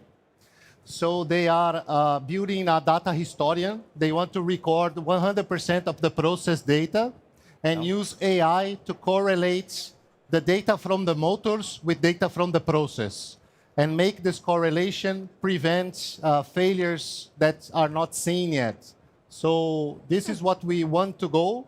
Mikhail already has an example to share with us. So Mikhail, how are you using the data already? Yeah, you can see in the image that today we are storing data about the current of the motors. Then it is the way that you can see the process in a different way that the operators or manufacturers then understand. Then now with this data, we can analyze all the failures that we have in the plant. Then we have a fault in the motor, then we can understand how it works, how is the problem, before we going to the field, before I'm going to the MCCs. Then with the historian of the current, we can understand more about the process. It's a new way to see and understand our own process. And it's really interesting to analyze this data. Looking at the last 2 minutes, you click on, and I do think you're at the booth. We have a booth here today, but for this audience over here, what do you want to share for their journey if they want to try out something similar? I'll start with you, Ricardo. Yeah, we strive to be the technology partner of our customers. So the message I want to convey here for all the audience, if you have a problem, if you have a challenge, let's work together. Let Siemens work together and find a solution together with you. It's possible to find many solutions. And I think Agrária opened the door for us. And That's I would like to hear. My final message for the people that watch me now, I hope the Guarapuava and my people that watch me now, it's never be afraid to do something new. I love it. It's I love really important that we can change the ideas on reality. This is our goal in our department in Agrária. Create ideas, turn to reality. Then it's my message for all of you. Wonderful. And Philip, I will never forget you. Can you tell us why is this relevant for other customers out there? I mean, it's obviously whatever we heard now, and thanks for sharing and the openness as well. Is that it's a blueprint for transformation. It's all about trusting being open, develop things together. And I wanted to highlight Pablo, who is the brain. Here he is. Hey. He's the brain behind the product. And at the end of the day, it's key that we put all our strengths together. Yeah, from what Agrária as a customer wanted to do, from a regional perspective, be open to each other, and also from us, from headquarter, that we not only helping their problems, but also be future ready and transform the world to make it a better one at the end of the day. Yeah? So I'm very proud to go this journey, and I'm happy to move on for more. And my key takeaway is never fear to try out something new. That's my going message. Thank you, gentlemen. Thank you. Thanks. Woo. Thank you very much. You. We have some presents waiting for you as well. Thank you. So let's go. And as we move on, my colleague Christine, in a lovely pink outfit, is going to take over. Thank you, Melissa. Pink is because of the energy I tried to bring onto that stage. And I thought that's maybe some symbol of what's going to happen. Ladies and gentlemen, how are you doing? Hello? Everybody awake? What's happening here? We're going to do it one more time, okay? And there is free seats, everybody. So if you want to make the most out of Hannover Messe, first of all, you're in Hall 27. Check, pretty good. Second, you're on the Siemens booth. If you want to know anything about innovation, that's the right place. That's the place to go to. That's a proud to be Siemens moment for me, because there's lots of people watching. There is lots of people joining online. Hello, LinkedIn Live. No, it's not LinkedIn Live. That's going to be later at 15:20. We're going to have LinkedIn Live joining us. YouTube is there. And also, of course, those who are watching from home on the Siemens channels. So we're going to dive deep now into a topic about the low volume to high speed manufacturing. Hannover Messe, it's all about automation, but AI has entered this place. And we're going to talk about scaling virtual PLC applications. Hannover Messe always is also the place to talk with our customers, because they are sharing their customer success stories. And in that case, it's Audi who is working with us. From pilot use to high volume automotive production, they are working with us. And it's about how software-defined automation enables, and now, listen, flexible, scalable, and efficient large-scale manufacturing. Centralized maintenance, faster updates, and shorter deployment cycles can be achieved. And that's not the only advantages which we will be talking about. Please help me in welcoming the two experts who share their know-how now. A big round of applause to Peter Stechel from Audi and Annemarie Große-Frie from Siemens. Hi, Peter. Hi. Great you're joining here. And Annemarie, great you're there. Welcome to the sofa of wisdom. Yeah, let's take the center here on our sofa. So how are you? Everything all right? Perfect. I like the atmosphere of the... Oh, tell me about it. It's buzzing here. This place is really, really busy. And Hannover Messe is always special. I mean, you know, from Audi, the automotive fairs, that's always something special. But here is where the world of industry meets, where the digital twins start to dance. Quick introduction round. Peter, you're the Vice President for Data and Technology-Driven Production and Supply Chain at Audi. And we got Annemarie Große-Frie. You're the Senior Vice President, Head of Automation. Now, when we talk about Siemens and Audi, I know you have some experience with Siemens, which is a very long time ago. Yeah. You were with Audi for 30 years, I think? Yeah. Actually, when I started as trainee with Audi 30 years ago, when I went to China, the first friend I made was from Siemens. And imagine what happened in the last 30 years. Huge success of Siemens in China, of Volkswagen Group. And today, we're together talking about collaboration of Siemens and Volkswagen and Audi.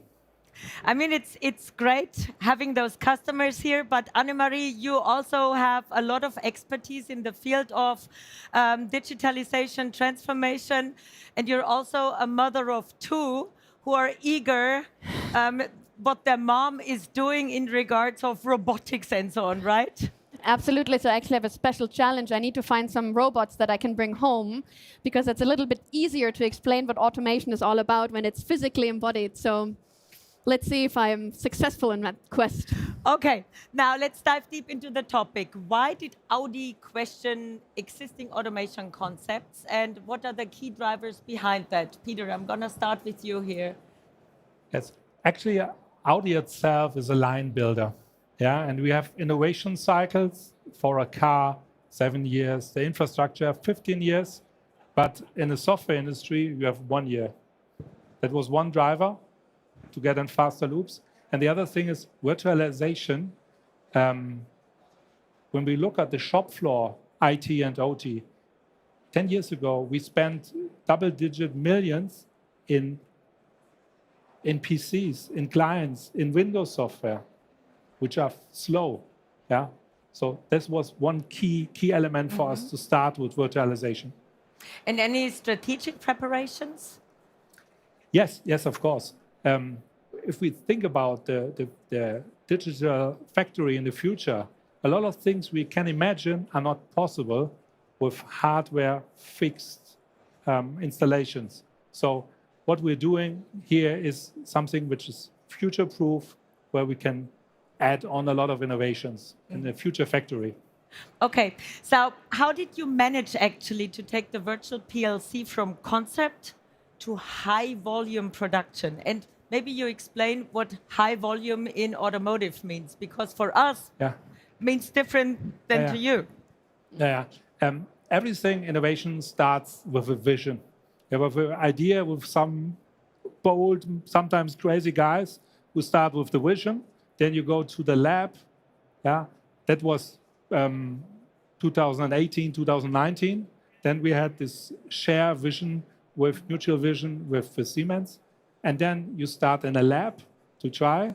And then you start small production. Small production for us, it's about 30 to 200 cars per day.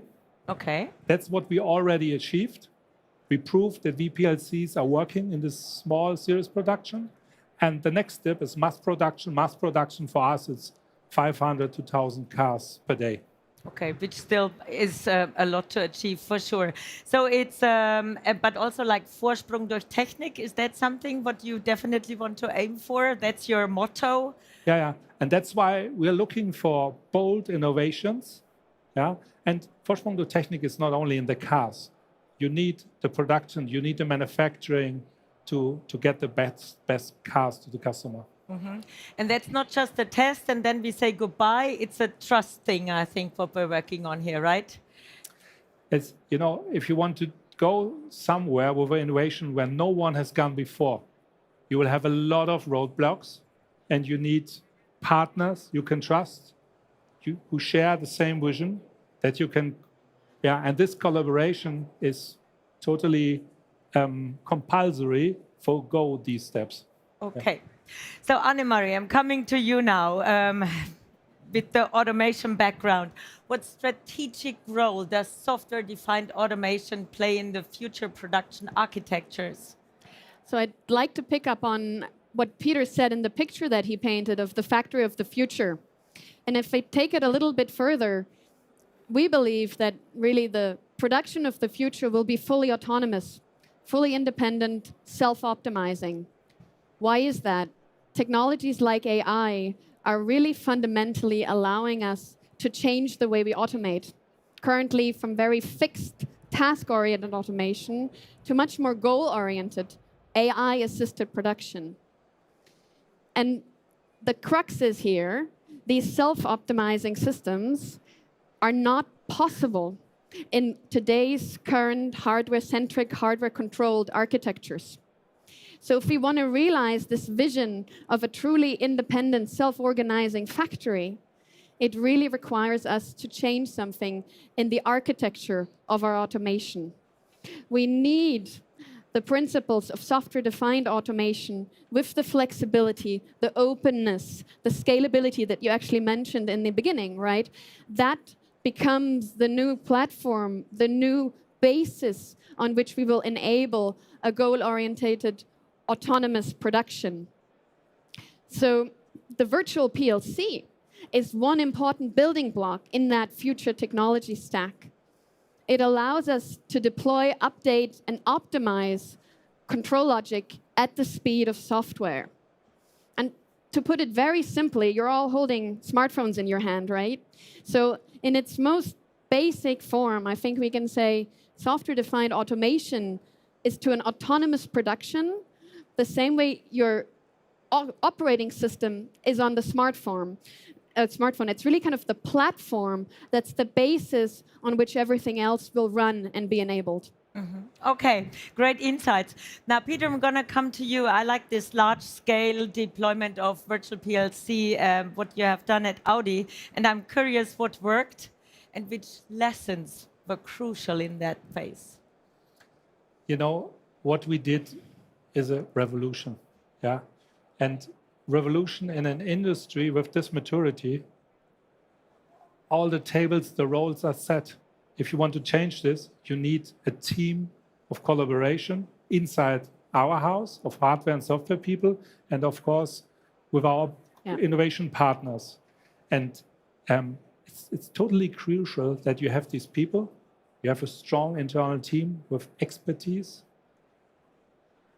You will always face roadblocks you never can imagine, so you have to react fast. You get into the loop of try, fail, and learn loops, and therefore you need collaboration, trust, to face the vision and go. And that's the most crucial thing, to have a partnership, a team which will go. You know, this didn't happen overnight. It was hard work for years, yeah. And at the end, we succeeded, but it only worked with this kind of commitment of a team and expertise. I mean, it's great at Hannover Messe. We showcase things here, and it seems like, okay, that's something new which we developed since last year. But sometimes teams really work very, very long in order to finally make a checklist and say, let's go to Hannover Messe and present it. Now, which added value does virtual PLC deliver, Annemarie, in daily production operations? So I think, Peter, what you said so well is if you want to go that far into the future, the basis is trust, right? And a long-standing relationship and a shared vision. So I think our shared vision here was that Audi needs the agility of software with the proven performance and reliability of the traditional automation that Audi and Peter have come to expect from Siemens. And when you've listened to what you shared about the complexities and the demands of your production environment, the VPLC really brings 3 added benefits that really help you maximize on the topic of speed and flexibility. First of all, with the VPLC, we have scalability. Computing resources, because they're now software-defined, scale instantly.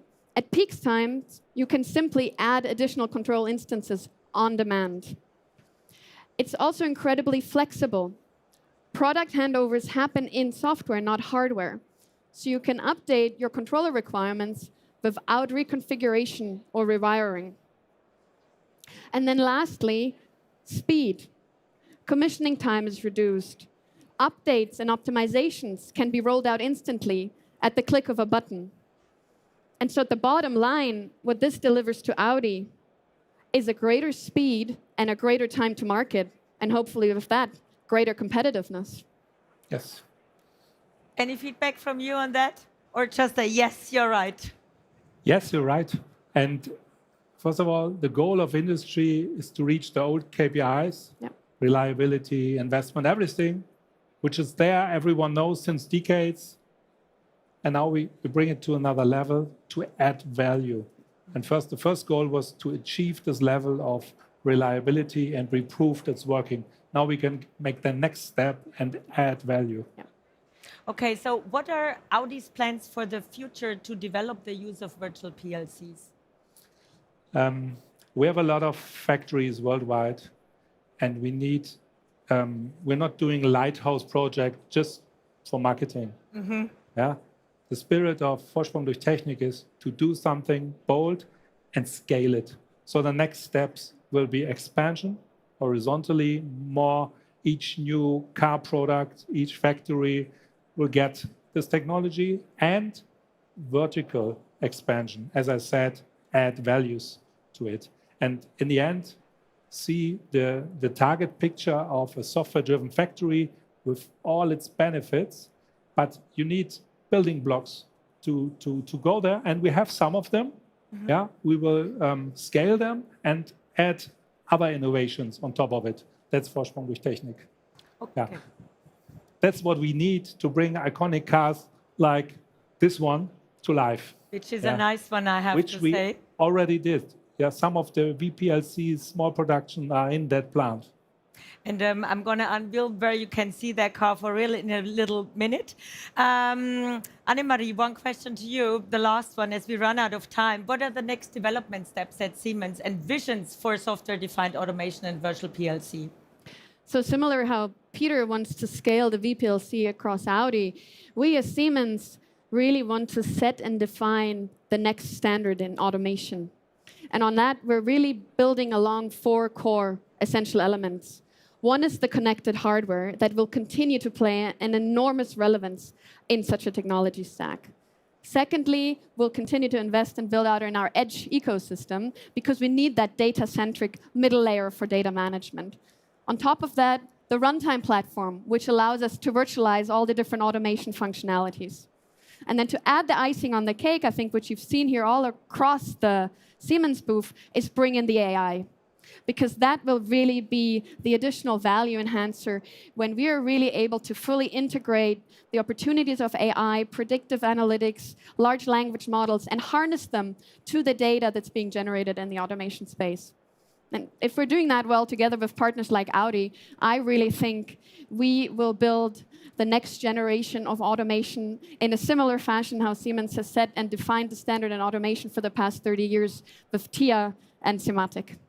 And here we come together again when 30 years the Siemens friend you made in China came to you. So it's a friendship for a long time with a company who's really taking care of you and Audi, of course. We talked about that we can see that car, the e-tron GT performance. Audi RS e-tron GT. I mean, this is a beast. That's why we put it in the glass cabinet. It's outside. Just off Hall 25, you can see that car featured with the Siemens technology. And as a matter of fact, we do have stations here at the booth where you can also find more topics in regards of this technology. And the picture outside here, that was taken yesterday when it rained heavily. Today, there is sunshine just made for you that you can just take, it's 50 meters outside, take a look at the car. If you need a test driver, I volunteer. You're ready? Yeah, Peter. Okay. We'll take you up on that offer, Christine. All right. Thank you much for your insights. Really great you came here. I know you're busy with preparing projects for lots of other things. Thanks for having me. Thank you. It's a pleasure. And I hope you will be around and take a look at more insights and highlights from Siemens. And we're going to have a little gift for you here because Siemens technology does not only cater for delivering value for automotive companies. That is a project from Brazil, the partner country. It's Natura, great cosmetic company. So you have a little giveaway to bring home. Thank you very much. Came here today, and that's also for you. Soap bars, also from Natura, great products, natural. Thank you so much. Thank you, Annemarie and Peter. Big round of applause to the two of them. Thank you. And with this, I am handing it over to the next session, which is with one of our partners. At Siemens, we say we can't do it alone anymore. There are so many challenges our customers are facing. That's why we partner up to bring the best solutions in the shortest time. In the next panel, up on stage here, it's Accenture, who is the partner we are happily working together with. And I am proud to introduce the 3 ambassadors of that topic. It's AI, which is shaping the future of autonomous operations. Please welcome on stage Dr. Ronny Hendry, Dr. Ralf Wagner, and Vlad Larichev. Welcome, gents.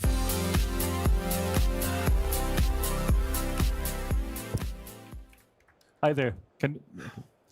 Welcome to our session regarding AI from Accenture and Siemens together. And looking back of the last Hannover fair and this fair, AI has changed tremendously. I mean, in a speed we didn't encounter and envision even. Today, agentic AI systems are not just answer questions, but they are planning, checking, and acting. And what was for me so tremendous is looking at OpenClaw, one of those orchestration systems, 6 months ago started and already has more than React or even Linux on GitHub. It's a favorite. I think decades of communities have not much more favorites than OpenClaw only after 6 months. And every major player right now has an agentic AI system which has multi-step approach with little humans in the loop, if at all. And of course, when you look at our innovation area there, you will see how Siemens envisions agentic AI moving from a chatbot into a coworker on the shop floor. This is what we want to talk about today in our session. And I would let's get started on this discussion. So, Ralf, looking about what we are doing with agentic AI and what we are doing with especially autonomous operation, when it comes to manufacturing, what do you think about autonomous operation? What are your ideas and where do you think are we going and heading? So in manufacturing production, when we talk about autonomous operations, we actually mean an AI-centric system with agents which increase the independency and the interference of and reduce the manual interference of humans in the production process overall. So many companies see this as part of their digital transformation, and this is actually the right way of looking at it. So they implement SCADA systems, they implement MES, they implement IoT, they implement PLM system, which is a very good foundational starting point to get actually to what we call autonomous operations. Because then the next step, and this is what we will talk in the next 10 minutes or so a little bit more, is you need to add context to that data systems. Because system data sitting in MES and IoT and PLM are typically still a little bit siloed today. So actually an industrial knowledge graph helps you to get these data together and contextualize those. And if you then add an agentic system on top of it, which actually can utilize the capabilities of MES, IoT, PLM systems, as well as being guided through the relationships that is being created between these data silos with an industrial knowledge graph, then you have enough kind of power put together, which then gets you to something which is close to autonomous production, where you can reduce actually the human interference stepwise over time. And if we think about this in that way, Vlad, where do you think we are today and how long does it take us to get there? Yes, so what we see today is that manufacturers are already applying AI in the vertical solutions. So we have powerful AI solution to use it in planning, for example, in solutioning of a product itself, in maintenance. But what we are missing in many cases is a cross-solution integration. It's this horizontal integration. So many manufacturers are optimizing the steps, but they miss the opportunity to optimize the end-to-end workflows. And it's not a question of a technology in the first place. It's about the scalable application of a framework behind and red data foundation. I frequently often compare it to autonomous driving, where a lot of value can actually be created without the full autonomy, but it's important to apply it in the areas where AI already today can deliver cost improvements and efficiency.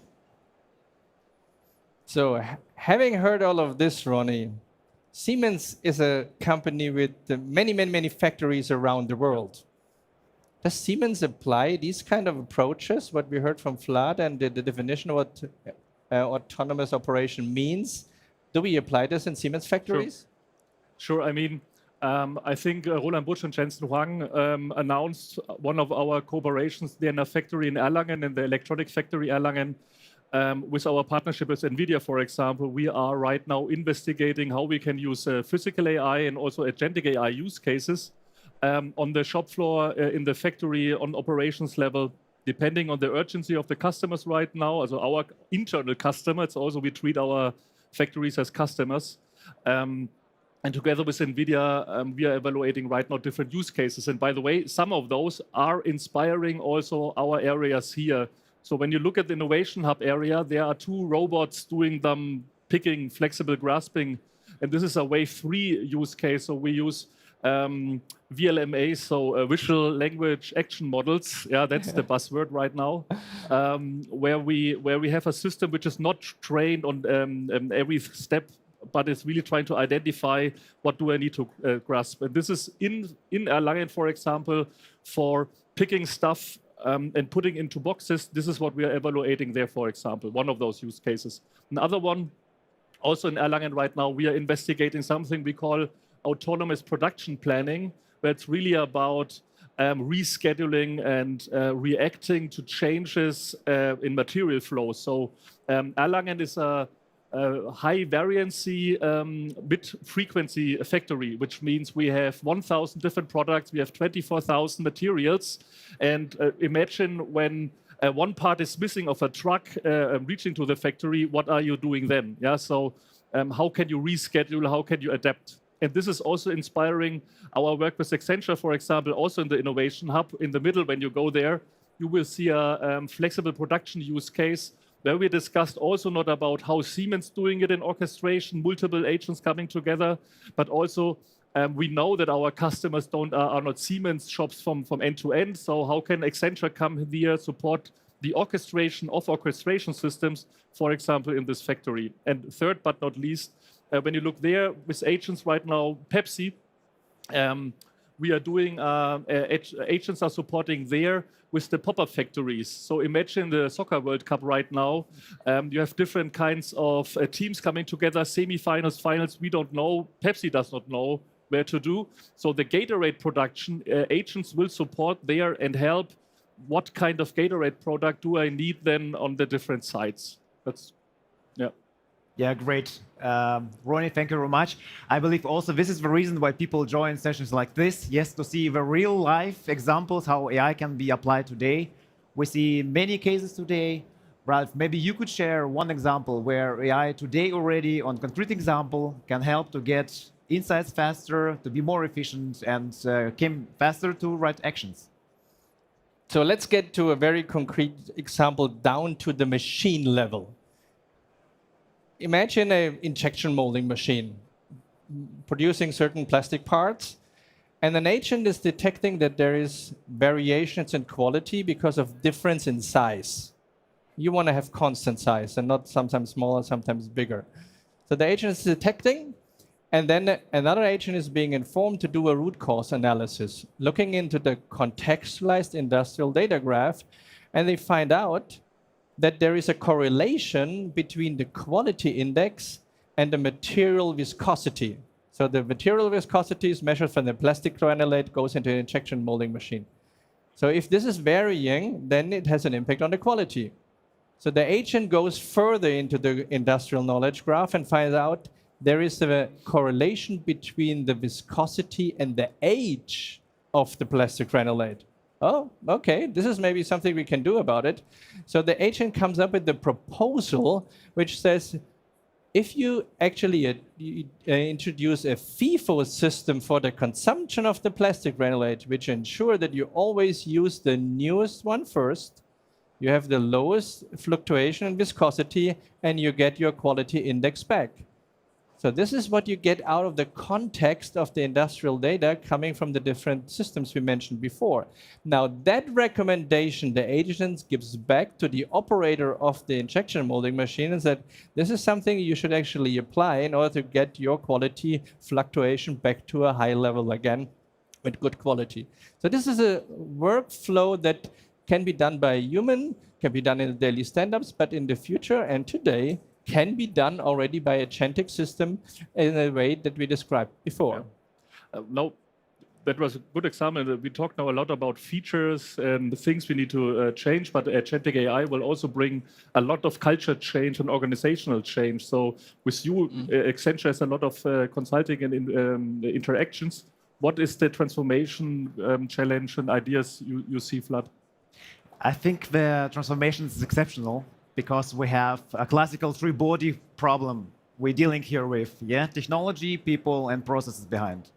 The first one, AI is not just a technology, because it already today directly impacts the decision-making process and the business core processes of the whole organization. Yep.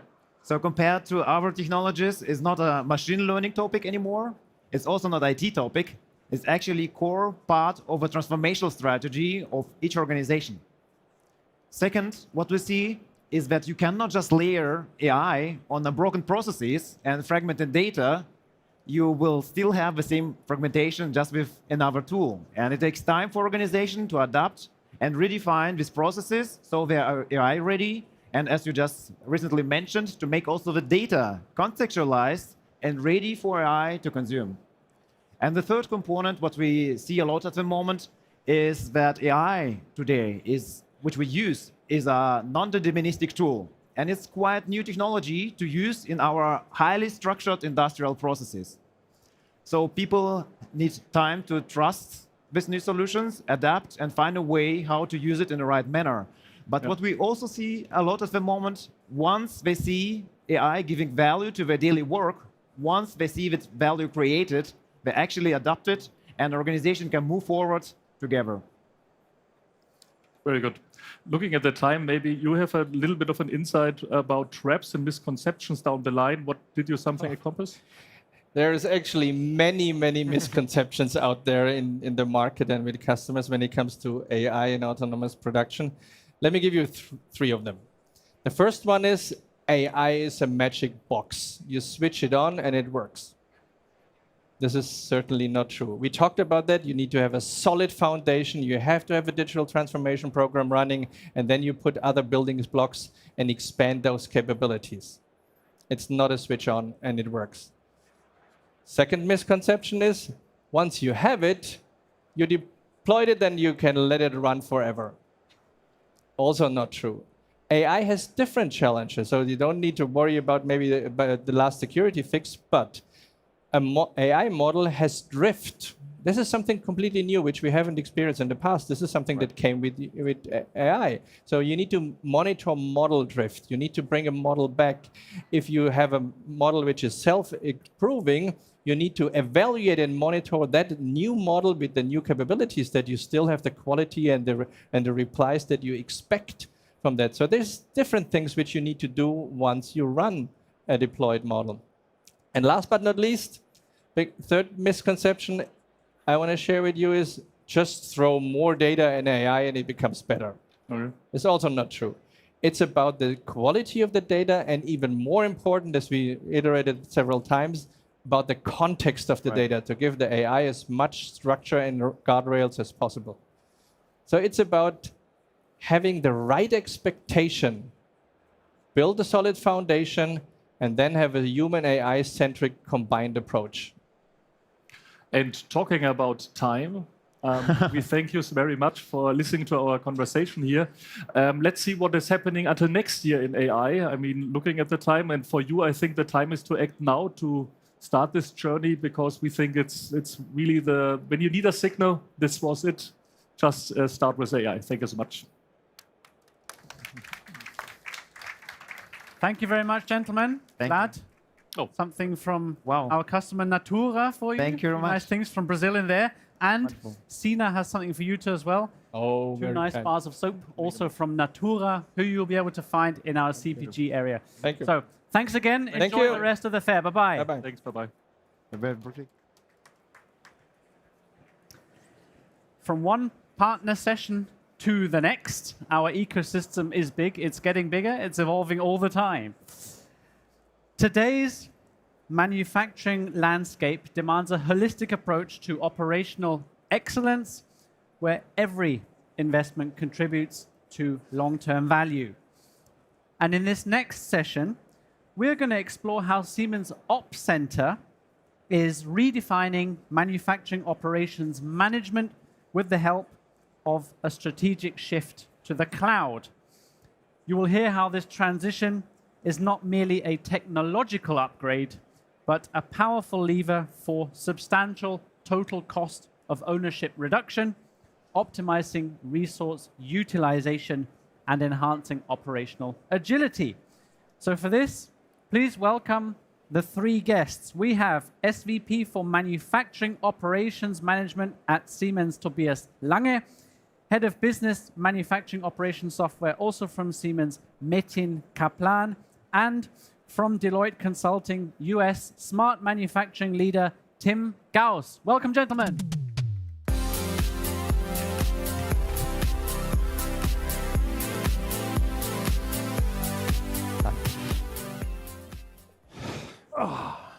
All right.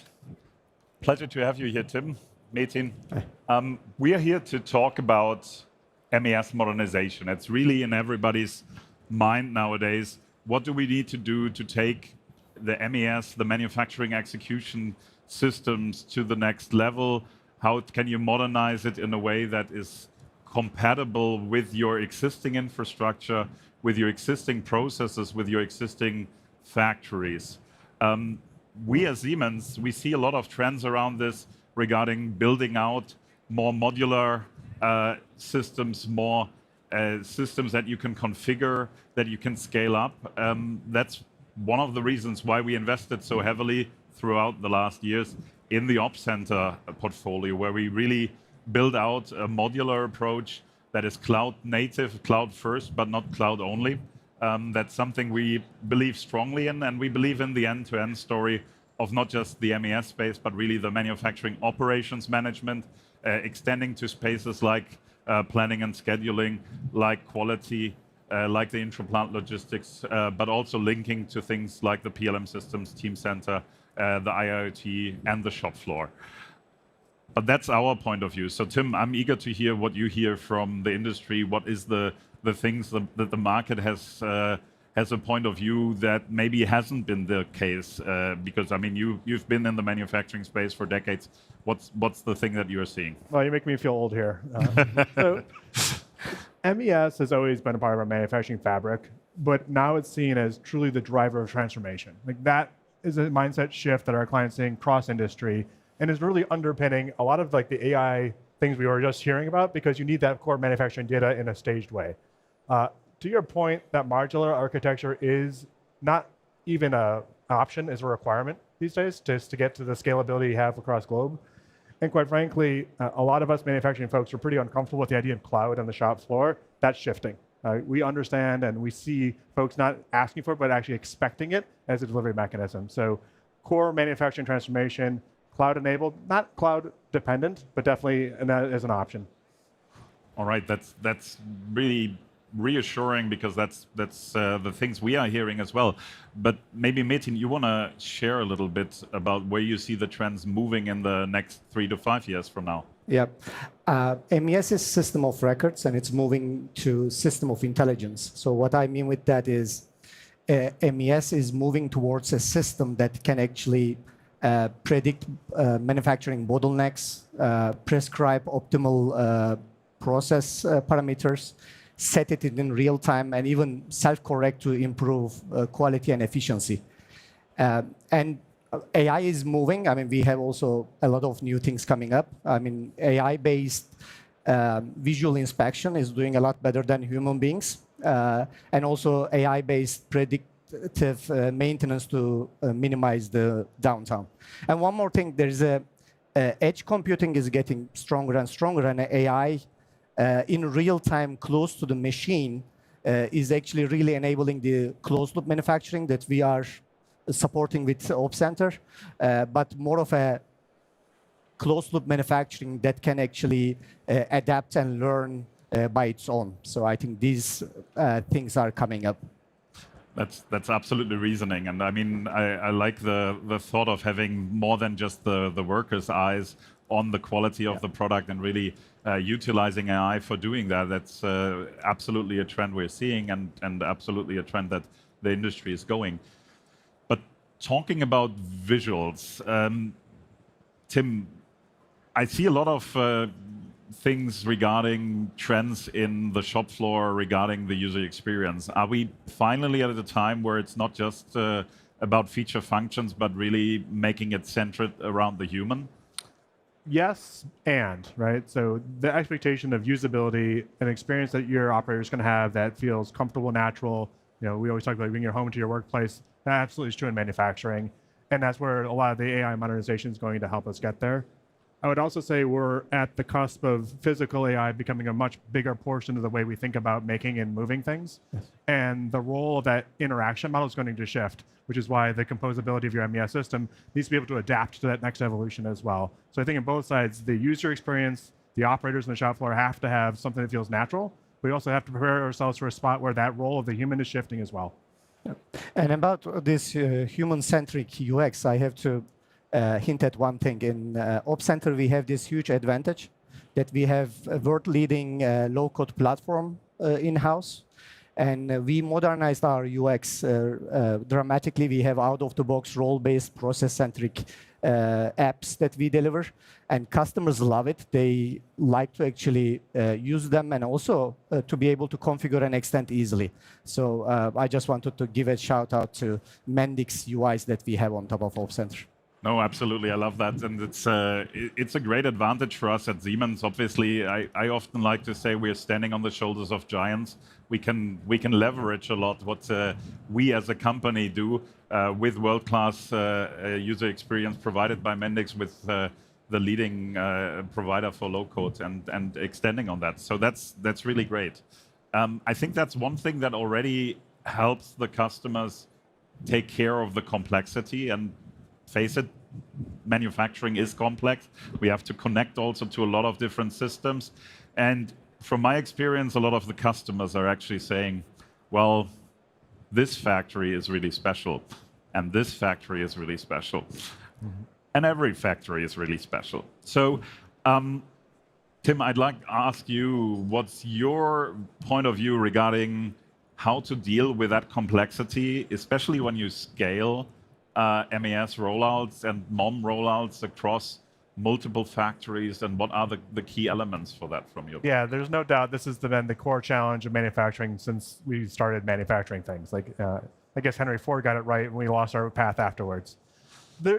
There's a couple of things here. One, I would say modern data management has shifted, which is enabling from a bottoms-up way a much different way to think about scalability. You know, your abstracted contextualized data model allows you to connect in a cloud-based MES in a much more seamless fashion. But that doesn't get away from the need for having at least some degree of a global template that then can be deployed and governed in a central way. So you kind of combine the two things together where you manage your shop floor data in a much more scalable way, but you also manage the overall controls and governance from the template in a much more global fashion. Those things together get you the scalability.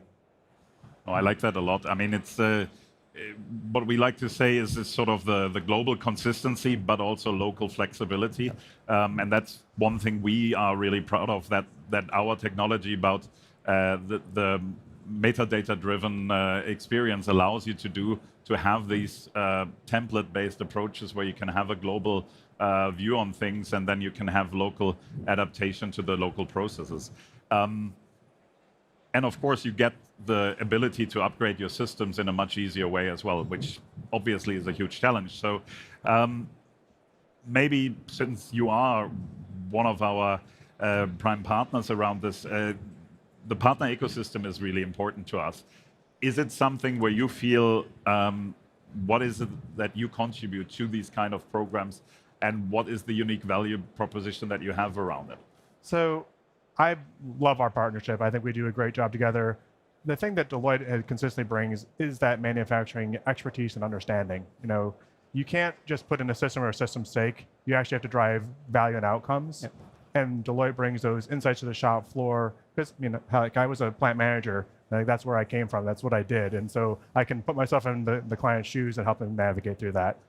Quite frankly, in all these MES transformations and MOM transformations, the technology, no assertion, is the easy part. It's actually the people that's the hard part. Okay. And what Deloitte brings is the ability to people bring through that change and the adoption curve along with putting in the technology itself. I also, by the way, love the innovation you guys bring because it makes our job a heck of a lot easier. Yeah, love to hear that. So great. Maybe as a bit of a closing, is there any piece of advice that you want to give to manufacturers how to approach that innovation? Maybe Metin, you go first. Yeah, what I would say is during this transformation, don't see it as just a replacement. a fresh look at the process and the existing solutions and how that fit together, and work with a trusted partner and world-leading solution, Opcenter, to define and work on that system of intelligence that can drive your manufacturing for the decade to come. I would say this is the moment for MES to become the driver of manufacturing transformation, and you need to think about it from a transformation landscape. I mentioned the fact that this is about the people change as much as it is about the technology, but don't forget about the technology. You have to think about scale from day one. I think, Tobias, you said the other day, start small and scale fast. That's 100% correct for these type of transformations. If you bring that global mindset, you bring a people-first approach, the technology will work, but you have to take it in a very kind of a stated way. And I love that because that's one of the things we as Siemens take as very important. It's both technology and people, and I think those two things, when they come together, that's where the magic happens. So it's really all about that and what we're doing. So from my perspective, that's a great summary that we are invested heavily into, obviously, the portfolio, driving the technology forward, integrating the breadth of it, and really investing into the people, be it the adaptability and that the shop floor people actually get a great user experience, but more importantly, that they are part of that change process so that you can start rolling it out to various factories and scale. And of course, that's one of the things where it's important to have that ecosystem, the collaboration of working together on these kind of global rollouts that we see across the world. So from my perspective, that's a wrap. Thanks so much for being here. We appreciate your time, Tim. Thank you, guys. And thanks, everybody. Thanks to the three musketeers presenting their stories. I have a little something for you from Natura, our customer from Brazil. All right. Product soap bars Thanks produced so much. with Siemens technology. And our external speaker gets a bigger bag with cosmetics also from Natura, all the way from Brazil. Thank you so very much. And enjoy the rest of the day here at Hannover Messe. You can find those gentlemen and the team at the booth over there. And we're gonna move on with topics here in regards of the industrial metaverse and how it has been implemented and in use at Roche, an ecosystem shaping the future. Ecosystem is a big topic here because alone we cannot do that anymore. What challenges arise. And for this, we are working together with partner companies in that case, like Accenture and NVIDIA, supporting us delivering best solutions for our customers. And I am very, very honored to hand it over now for a great panel coming up here for the next 20 minutes to my colleague, and she's in charge for Global Vertical Strategy and Execution, Planning Manager for Life Sciences and CPG at Siemens. Please welcome, with a big round of applause, Susan Faust. Thanks, Proud. Thanks, Christina. And also warm welcome from my side. Imagine you are a big pharma company and you're planning a greenfield plant in the US. A state-of-the-art site should rise from an empty plot, but nothing inside is certain. No one knows how lines, AGVs, buffers, and conveyors will interact with each other. The factory only exists in single pieces. Impossible to design or to optimize with confidence. So how to handle all these kind of uncertainties and ensuring the construction time stays in schedule? This kind of question we have discussed last year here at Hannover Fair at the Siemens booth together with Roche. Imagining a digital twin integrated in an industrial metaverse for a greenfield plant, the new lighthouse project for Roche. 1 year later, so today, this is how it looks like. This is how it looks like when this imagination becomes reality, with the power of a strong ecosystem between Roche, Siemens, NVIDIA, and Accenture to unlock multi-million savings for Roche, a pioneer in the life sciences industry towards digitalization. And therefore, I'm more than happy that Roche will give us first some insights about this project called Apollo 11. And afterwards, we're moving into a panel conversation together with Siemens, NVIDIA, and Accenture. I hope you are curious because this project and these insights are really a game changer in the life sciences industry. And with that, I would say a warm welcome to our first speaker, Jan Wokittel. He is the Director for Smart Manufacturing at Roche, and he is the Head of Digitalization for this project, Apollo. A big applause to Jan. Jan, come on stage and tell us more about this project. Yeah, warm welcome also from my side. Thank you for having me, Suzanne. So it's a pleasure today to present you our project Apollo.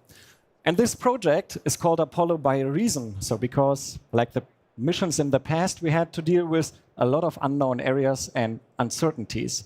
For Roche, it's a completely new product with high volume, a completely new site, and we decided to invest nearly 2 billion to build it. And I would say nowadays planning something in 3D is a no-brainer, so everyone is doing that. So we decided we need to shift this a bit, and we wanted to simulate every process, every footprint, and every heartbeat of the facility itself before the actual foundation is laid. And doing this, we are very under high pressure from a time perspective. We decided to start small in our headquarters in Basel and scaled from there to this big project we will talk about now. Well, that sounds exciting, but I would say also quite challenging. So, Jan, what kind of challenging you were facing in this first phase, and what have you learned out of it? So first we dealt with this so-called investment paradox, right? So you have to dive through a cloud of a lot of fuzzy buzzwords, and you need to figure out, okay, where you want to start. So we started quite small and simulated just little pieces of the facility itself before we went more to a more granular approach. And starting from there, suddenly a so-called snowballing effect kicked into place. So the users contacted us and have seen what's possible, and we figured out more and more use cases we never expected before. With that, next slide, exactly. Our lessons learned, of course, I would say from technology perspective, this is not a big thing. It's quite possible, but the data accuracy was a big thing. We needed to rewrite all tender documents. We had similar discussions with our vendors, whether hardware or software side, to not receive static documents, but also dynamic models at the end. And for us, the mindset shift at the end was a big thing because we wanted to enable the simulation-driven planning, which is a big difference to what you now, I would say, do in classical projects. Mm-hmm. And talking about simulation-driven planning and the industrial metaverse, quite often I'm hearing about the industrial metaverse. It looks fancy, but what's in it? Can you give us some insights? What is the real business value for you from Roche side? So I'm with Roche now for more than 7 years. And I would say I was part of all digital twin initiatives, but honestly, none of them really scaled until now. And the big shift here is because we shift from this rear view mirror to actually the quantified process prediction. And this is a big change in what we did in the past. And by today, with having this in place, I can tell you with surgical precision, you will have this OEE at that line at 9 a.m. in the morning, right? And I haven't been able to do this in the past. And the result is actually that we shattered our initial business case by 40%. Because of these, we were able to realize multi-millions in optimizations and savings. Wow, I would say that is a great example how also a strong ecosystem can create this kind of value together. Talking about ecosystem, before we continue with the panel, Jan, can you also give us some insights why you have decided to go with this triangle between Siemens, Accenture, and NVIDIA? Because of the results of our POC in the small scale, we figured out, okay, there's a special DNA needed if you work in such an environment. And now we decided to have this triangle because first, we needed the engine, like the technology nucleus where NVIDIA comes into place. Secondly, the connector. This is where Accenture helped us the most with getting through the fragmented data silos we had in the past and connecting all the different dots. And third, then the brain. And this is where where Siemens comes into place, because technology without logic is just noise. And we needed this industrial logic being the brain behind of all of that. Great. Thanks for sharing these kind of insights. And I would say it's a good time to also right now bring additional insights from these three key players on stage. Therefore, I would say, Jan, let's continue. Let's move on. And let's also welcome on stage Hagen Speth from Accenture, Florian Ganter from NVIDIA, and also Stuart McCutcheon from Siemens. Come on stage.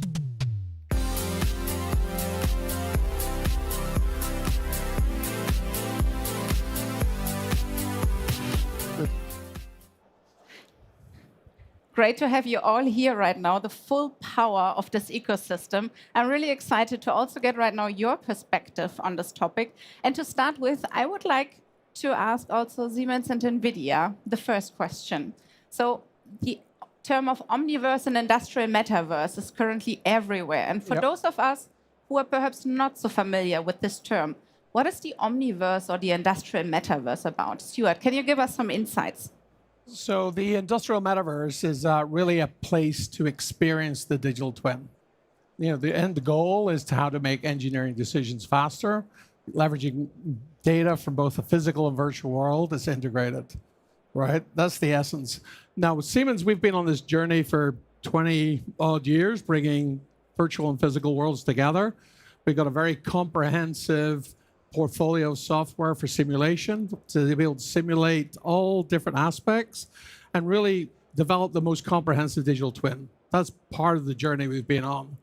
And, you know, it's basically we've been working very closely with NVIDIA now to embed Omniverse inside our portfolio, right? To develop out-of-the-box solutions that customers can deploy.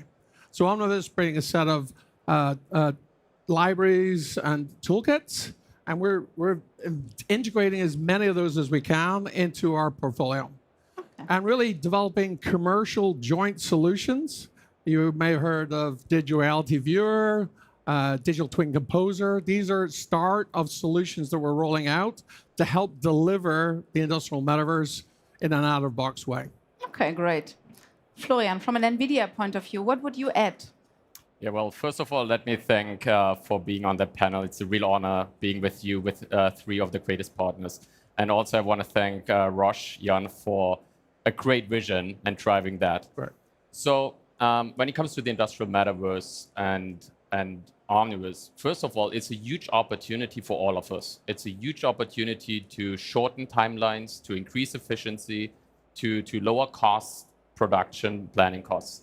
From a more technical point of view, and from NVIDIA perspective, the industrial metaverse brings the industrial world, the actual facilities, the production sites, the warehouses, into a shared virtual environment, but still obeys the laws of physics.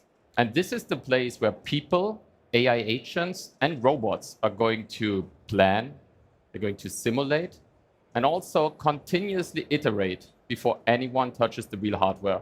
And this is where NVIDIA also helps our ecosystem and provides libraries to the ecosystem, the underlying infrastructure to the ecosystem, as well as open AI models and data to fine-tune those models and recipes to bring things together to build industrial metaverse applications and physical AI.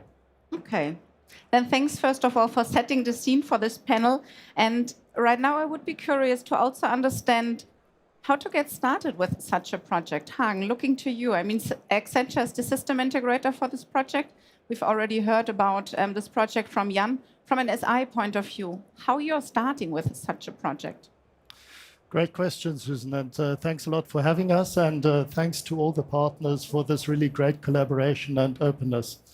I would like to call out 4 key elements to focus on, right? So point number 1, start as early as possible, right? The earlier you get started, the earlier you can set the right angles. Secondly, I would say, also aligned with what Julie Sweet and Roland discussed yesterday on the stage, focus on the value, be laser clear on value, on the business objectives you want to achieve. Then also make sure that you assemble the right team. And last but not least, try to be very clear on what is needed during the journey. Agree very early on what needs to be shared by all vendors, that you don't create any challenges along the way. Okay. So I would say, Jan, start early. We can say check. My question to you is, what's next? So what are Roche priorities for the next phase, and which kind of outcome do you expect?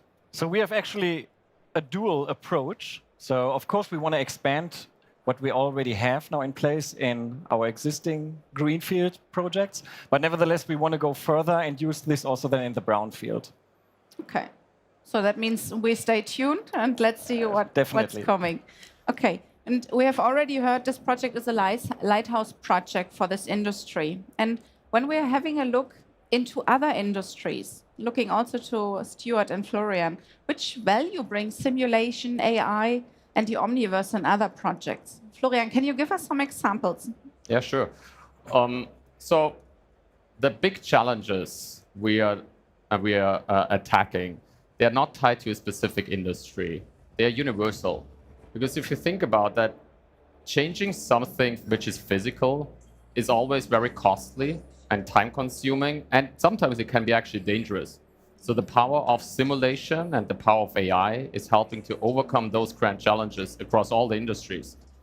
Doing what-if scenario simulations and identifying design errors very early on and optimizing energy consumption, cost, throughput, all that can be done in simulation first. So a simulation-first approach is key across all industries. But still, if you look at other industries, and we stay in Germany, if we look at automotive, we see BMW being on the industrial metaverse journey for some years, and they achieved efficiency gain of 30% in production planning. We can also look at logistics with Kion Group, where we all work together with Kion, who's simulating the AMR fleets in a digital twin to optimize the commissioning time. So we see a lot of values and use cases across all industries because the ultimate challenge is the same. Yeah. And Stuart, from a Siemens point of view, do you have also other examples from other industries? Yeah, so it's very exciting. We've got many projects in many different industries, so it's very exciting. 3 years ago, we demonstrated a batteries plant. We've done Hyundai ships, which demonstrated last year. We've been doing our own plant in Erlangen. So we're doing projects in many different industries. And this year, we're highlighting Kion, which was presented yesterday with Roland, and actually PepsiCo over here in the stand if people want to see it in more depth. And these are exciting new projects, right? PepsiCo was on stage at CES this year with Roland Busch. And they actually came out and said, based on the project that we achieved in 10 weeks, they see achieve a 10 to 15% savings in CapEx and 20% improvement in their OEE. And this was Athena, the CEO of Latin America, and she's had a global strategy for PepsiCo actually presenting this. So it's pretty exciting. Kion, very exciting as well. It's the same relationship, NVIDIA, Accenture together, delivering solution for them. And so it's just exciting times. Yeah. And please stop and look in more depth at the PepsiCo, because that's interesting, because that's a brownfield. So it's exactly what Roche wants to do next, and that's exciting times. Yeah, agree. And I think PepsiCo is also a good example how also standardization can help in terms of scalability. And when I'm thinking about scaling, I'm also thinking about reusability.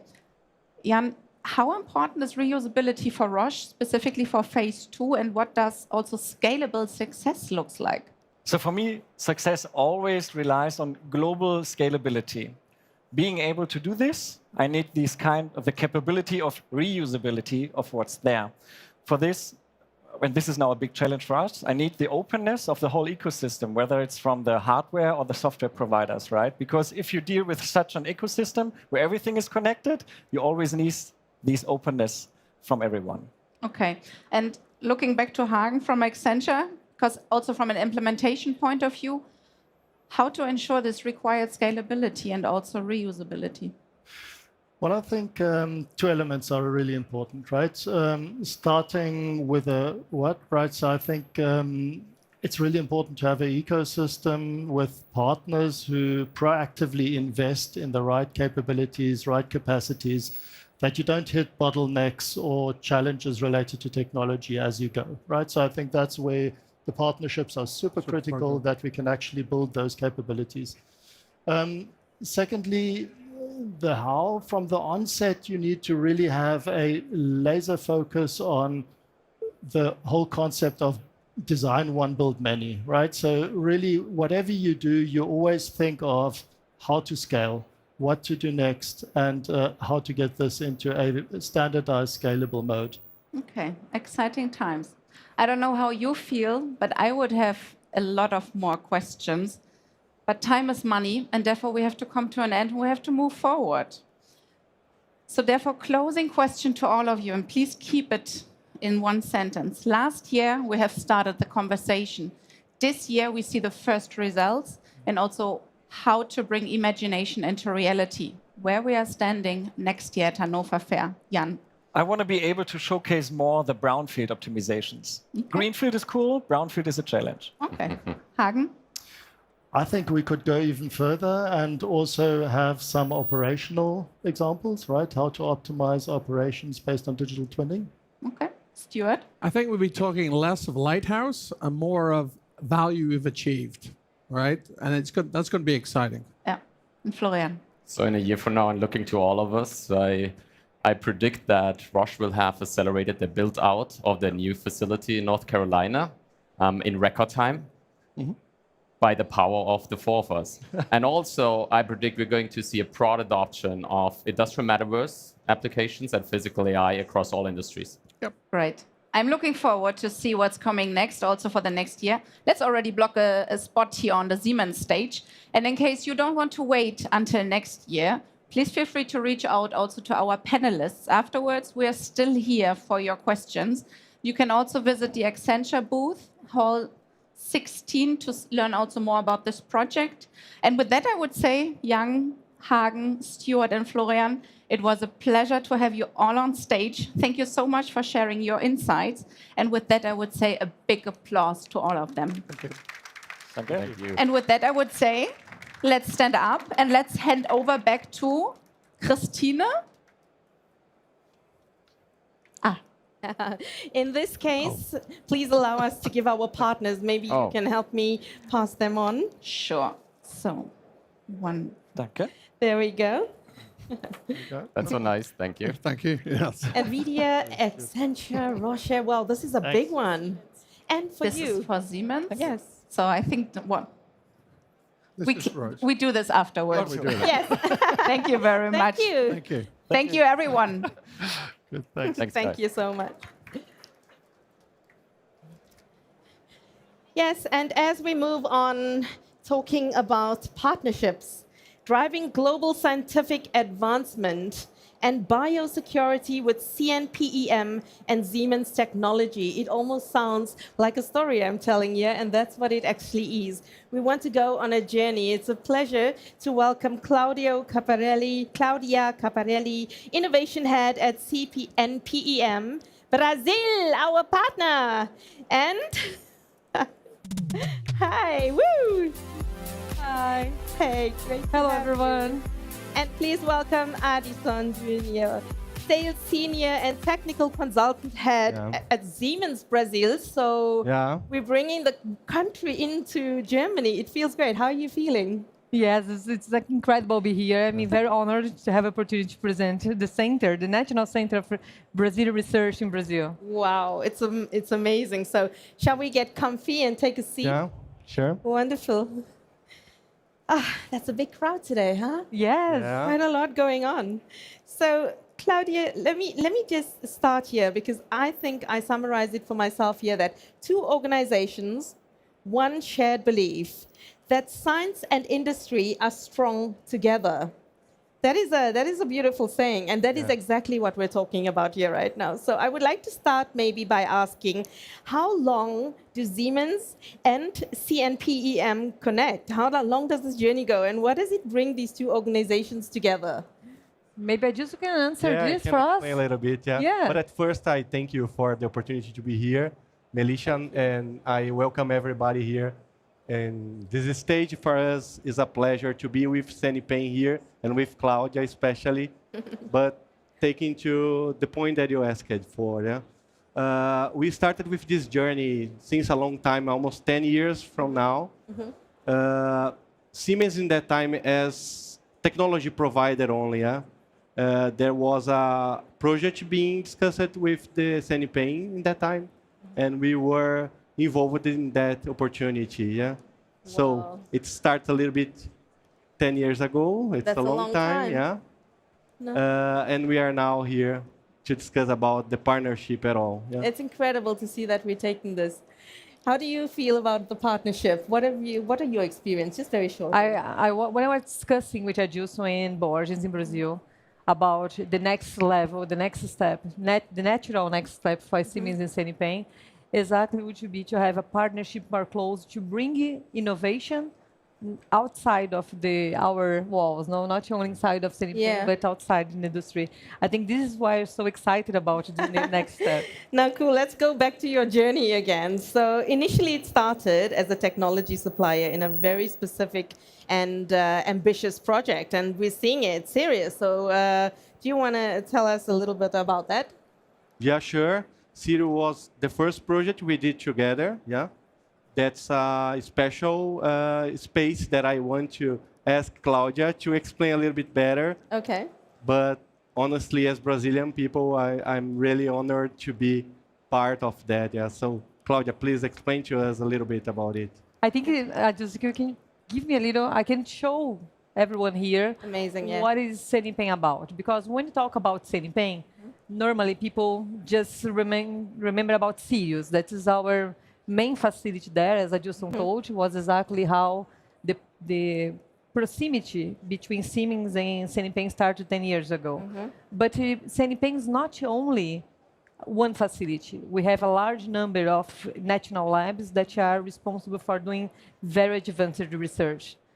Some people are asking us here during the event, because I enjoy that you are here. I'd like to invite you to visit us in the Hall 12.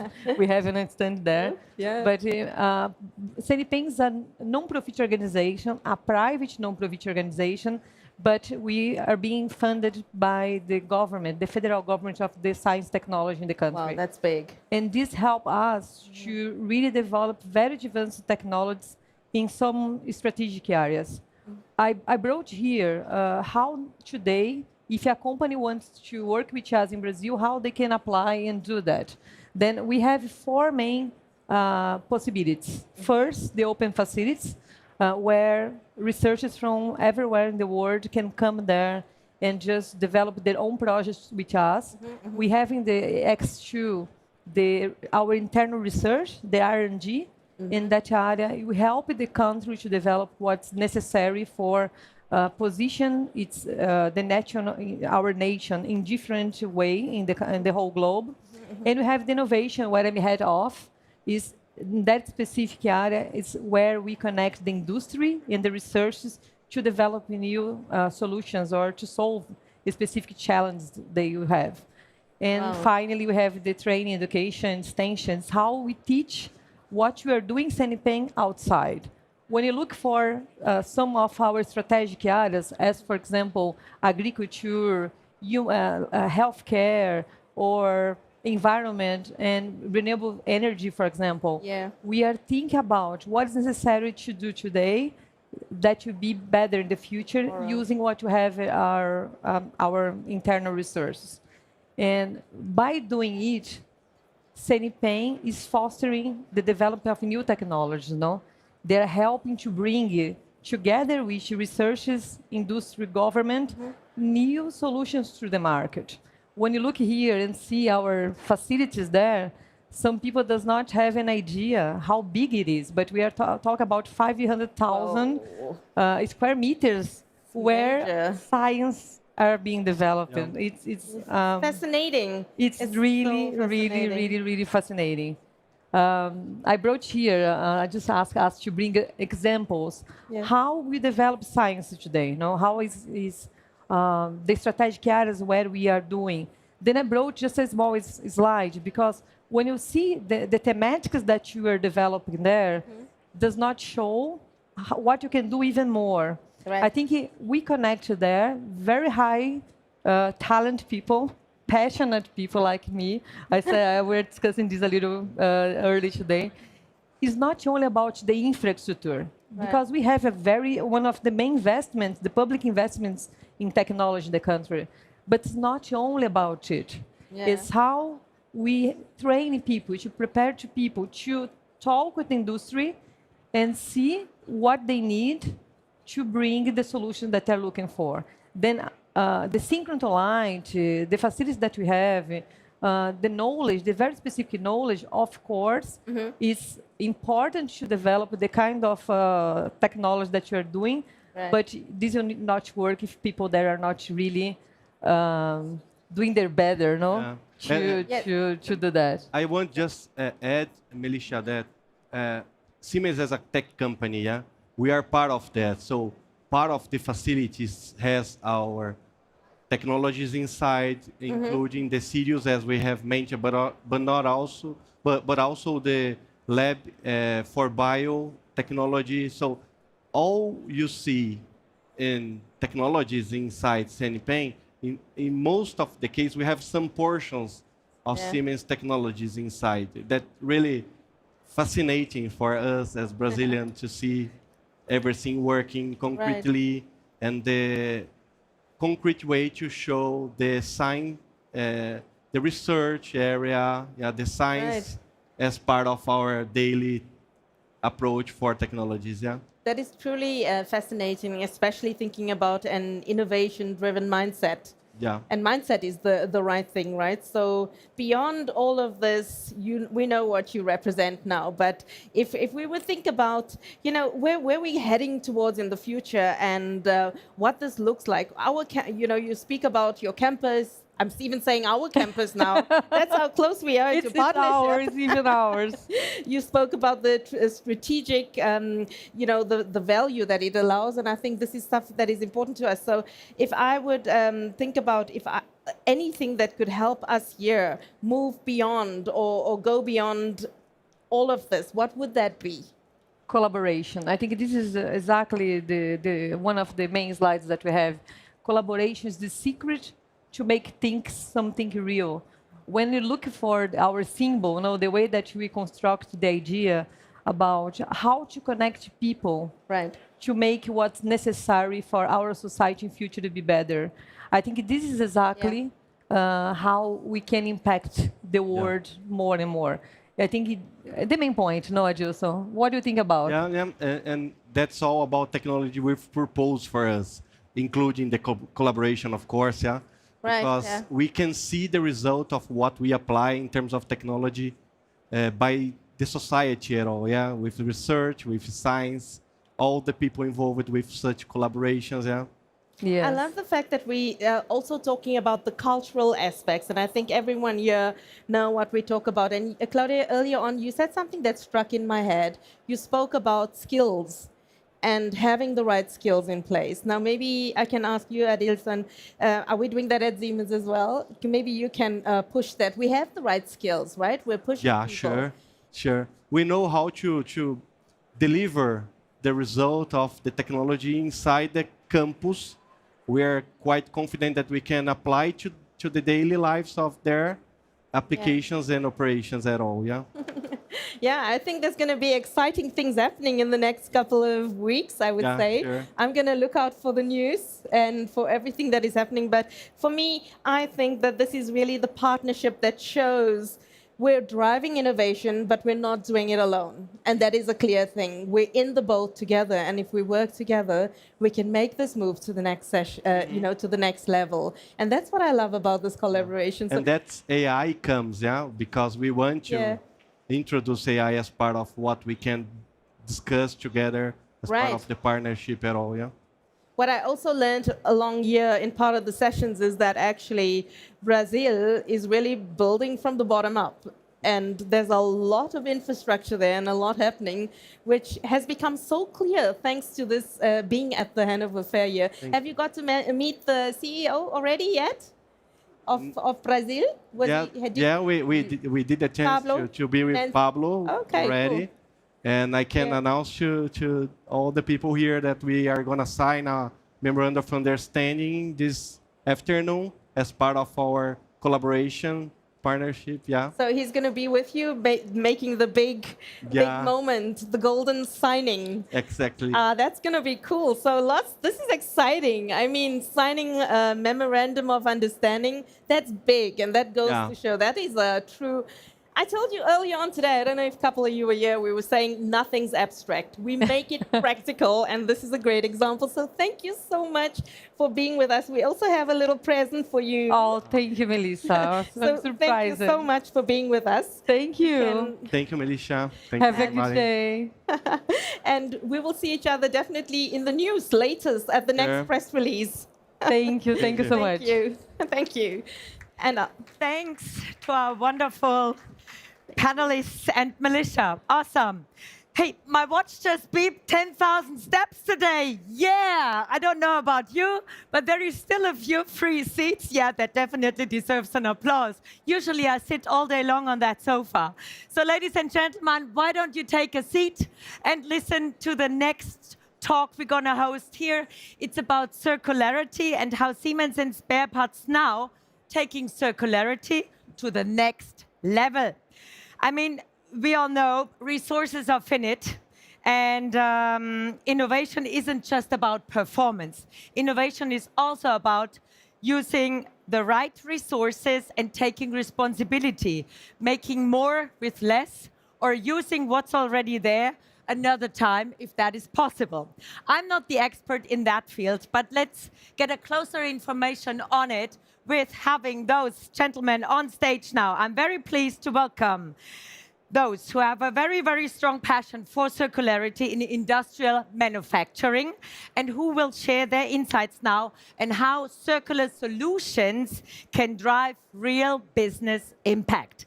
Please help me welcoming them with a big round of applause, Dr. Christian Hoffart and Stefan Jäger.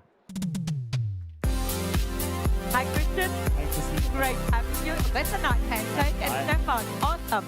So let's take a seat on the sofa of wisdom in the living room of innovation, Hall 27. You're smiling. Have you been around at the fair? Yes, a little bit. Really amazed by your booth here. Amazing. When I come here every morning, I have this proud to be Siemens moment as well, I tell you. And Stefan, have you been around? Yeah, absolutely. Great. What Siemens shows, what we can do, where we can really solve problems with technology. I'm really proud what I can see here. And a big thanks to the colleagues doing the booth stuff. Really great job what you're doing. Oh, definitely. Yeah, that absolutely. Deserves an applause as well here to the booth staff. Yes. They support here. The booth is packed. I mean, really, from 9:15 onwards in the morning, this place here is the center of innovation, the heartbeat of innovation.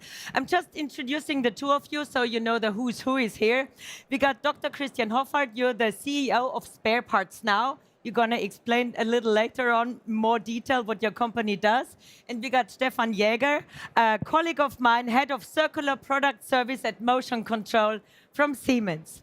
So now let's dive deeper in here. Things first, Christian. Why is the transition to a circular economy so important right now? We've been talking about sustainability for many, many years, but circularity and the transition to it is now getting really often mentioned. Yeah, thanks, Christine, first. Well, if you take a look to the numbers, it becomes very clear. Today, about 9 million tons of industrial waste we produce globally and every single year.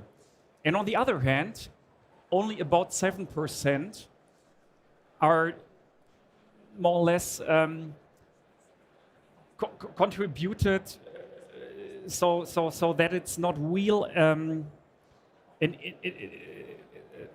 lost my thinking, sorry for that. But it's like something, 7% of the global economy is only truly circular. Yeah? So the numbers show you really clear that there's an absolute mismatch. And the topic, if I go to companies, speech with maintenance engineers, with production plant managers, or whomever, they have one real issue. It's like keeping machines running, avoiding downtimes. And for me, it's not the question, is there an issue with circularity? The question is, how can we contribute these things? Because those guys really not think in sustainability targets, but solving their problems. So with circularity, and if we answer these problems, doing repairs, doing refurbish, we help to solve their problems, but also be a much more sustainable world by reducing waste. And this is something that I'm here with Siemens discussing a topic like this. This shows that it comes much more in the industrial world, a big topic at all. We had our Ecotech label here, which we presented yesterday. And Stefan, maybe you even talk on that as well. But you for sure also have points from Siemens side mentioning here. Yeah, absolutely. So there are a little bit some examples why we think we have to think about circularity. If you take a look on the geopolitical crisis, about unsafe or unsecure sources of the raw materials, or even the topic of tariffs, which change from overnight, from 10 to 20, whatever. So all of these stuff where we think circularity could be an answer. But this is why we think we have to work on circularity. But is it all? Do we say, okay, we have to do it? Is it the right approach? No. We think, and there are reasons why we want to talk and we want to think about circularity. And there's economic behind, and this is very important. So today, 93% of the worldwide economy belongs to the old classical model of take, produce, and waste. That's it, 93%. And now there will be a shift. For sure, it will be a shift to a linear economy. And let's make it concrete. We are an industrial company. We produce industrial products or goods. And if only 20% of these industrial products worldwide, not only Siemens, but from all industrial areas, will be recycled, refurbished, or even recovered, we could save hundreds of billion tons raw material. And the economic behind is their evaluations. You have a saving of $4.5 trillion. Okay. So there is a must-have. You need to put that into context. Yeah. So that means the value behind the circular economy. It's not only that we have to do it because, I don't know, by law or something, or we need raw materials. This is one aspect. But there's also a huge business opportunity for us as Siemens and also for our customers, for the partners. And therefore, we would like to be front runner in the area of circular business, and we want to push it because we believe in it. And Siemens, for sure, is pushing circular economy because we think when we ensure our customers that our products can stay longer in their machines, so their machines can stay longer in the market, then the customer will stay longer with us. Okay, obviously. And to put it in context, 4.5 trillion is about the size of Apple. So it's the size of Apple, or it's Meta, Alphabet, and Tesla together. That's the stock value of these three big companies, or more than Apple today. So really a huge amount. Absolutely. So it's obvious circularity is definitely not just a nice to have, it's a must, it's a necessity. Now, Christian, how does circularity look in action at Spare Parts? Well, we are a digital platform. A customer called us like the Amazon for industrial parts, which was a big honor. And with SparePartsNow, or on our platform, you find more than 5 million of different parts. And circular parts, so refurbished parts, are more than 1 million. So we are the more or less only one-stop shop who has a real big impact, who pushes also refurbished parts. And then this is also in these times where we have lots of crises all over the world, like the oil crisis, raw material increasing every other week, more or less. So you can save lots of costs. And this is why customers love us, because we show that there is on average a saving potential of 50% or even more. And this is all about SparePartsNow, so a big impact for the circularity. It's brilliant. Any more points from you? Yeah, well, I mean, I can give you also a recent example, which is not only industrial production, but very similar. We had like 2 weeks ago a cruise line, which was on a harbor. There were like more than 2,000 or 3,000 passengers waiting for the departure, but it didn't work due to a converter which did not work. So the whole cruise line did not find anything, and this is where we built SPAREPARTSNOW for, because no OEM was able to deliver, no technical dealer worldwide they have into their account. They found us recently, and we organized that part because there was a good player who had it. And we also solved the service, and this is where platform economy can also contribute to companies who did not know us before. And this is something which we're amazed. Well, I was pretty much amazed because it shows really how we can solve problems in the real life. Mm-hmm. So how do I have to imagine it? You have a great network and you know whom you have to talk to in order to get the spare parts? We are a platform where companies, whoever it is, of course, good quality original brands, can deliver or put the parts on, and we are the platform who shows it like a show store, and customers buy, and there is a one-stop shop journey from buying. Also, the circular parts we bring back to the partners who will repair. This is what we do. Okay, brilliant. So we definitely are proud that Siemens launched its circular repair services for refurbishment and remanufacturing. Can you give us some more insights into that and where we stand, Stefan? So when you're a producer of industrial goods, there's two main questions you have to answer. The first question is, do you repair what you produce? And the second question is, do you take back what you produced in the past? Coming to the first question, do we repair what we are producing? Yes. And I'm so glad that I can tell you a few weeks ago, we launched our new repair service, which is called Circular Repair Advanced and Circular Repair Premium, which is more or less refurbished and remanufacturing. And when we start with the first one, so the Circular Repair Advanced, this is our way how we refurbish products. Now that means we are the producer of a Siemens product. So whom else but we could do the repair at its best, because we exactly know how the products look like. We exactly know the components. We exactly know how to test the product. Therefore, we are the best to repair this product. And when it comes to Circular Repair Advanced, we can ensure that we restore the product by performance 100%. And if I tell 100%, I mean 100%. No doubt about performance of a refurbished product by Siemens. And this is really what me makes proud. So the customer can now order refurbishment with a Circular Repair Advanced from Siemens. Pretty much sounds like a premium service here, right? Yeah, and the premium is this exactly Circular Repair Premium.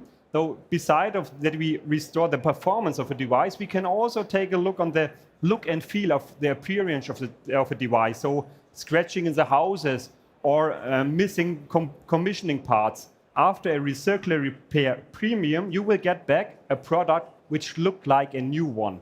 So including package, including commissioning parts. When necessary, it's a manual inside, everything. So you cannot differentiate between a new part and a Circular Repair Premium part.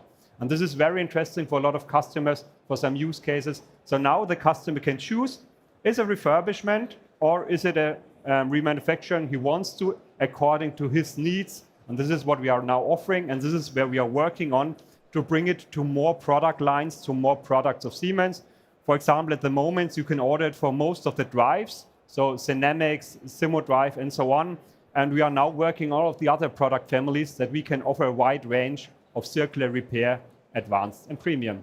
Mm-hmm. Okay, got that. It's clear now why our customers need Siemens and how circularity can become a successful business model. However, we cannot do this alone, I suppose. No, absolutely. And this brings me, because you are still waiting for my second answer for the second question. And this question was, do we take back what we produced in the past? And the answer is yes, of course. But what we need a good, strong ecosystem of partners, of take-back companies, of resale companies. And that's why we are talking to Spare Parts Now. And Christian, I would like to hand over to you to give you more insights about that. Yeah, absolutely, Stefan. So he's absolutely right. If we want to bring together circularity on the next level, we need to connect all the parties in the supply chain. And this is where Spare Parts Now will also take part and comes in, taking back, bring it to recovery and resell it. So to make it real circular. And I guess we have a lot of sales power. We have a lot of possibility to take parts back from 10,000 of customers. I think in the long run, maybe 100,000 and even more. And for a good circular environment, nobody can do it better than the manufacturer themselves. To make best-in-class repairs, best-in-class refurbishment. And I'm absolutely convinced that even big companies such as Siemens will strengthen themselves in terms of resilience, cost resilience. If we take a look, to crisis we currently have, and this is something I'm really convinced, and it also Siemens shows that they go this way, so very good. Yeah, and for us it's clear, though, this new business model of take back used Siemens products, we cover them with our cool new offering. You heard about it, Circular Repair Premium or Advanced, and then we sell it to the second life market. This is an opportunity for us.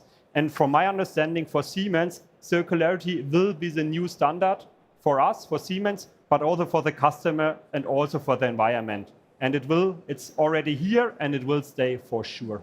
We had a discussion yesterday with Volkswagen on stage here, same thing. I mean, Volkswagen also is focusing big time in circularity. If you think about that an automotive industry leader thinks of taking things back in order to reuse it. So definitely this is the only way to do it. Absolutely. Okay, great for sharing your success stories. We definitely can show more at the booth here, and you maybe want to talk to our experts. We are around, and as you can see, we are a little bit further down in the center of activity in the booth. It's station number 120. This is you will find our experts to talk on that topic further and dive deeper. And you will be around for a while? Absolutely, absolutely. Okay, super cool. So Christian and Stefan, thank you very much for sharing those insights. I'm curious on learning more about how much more steps we made into this circularity activity.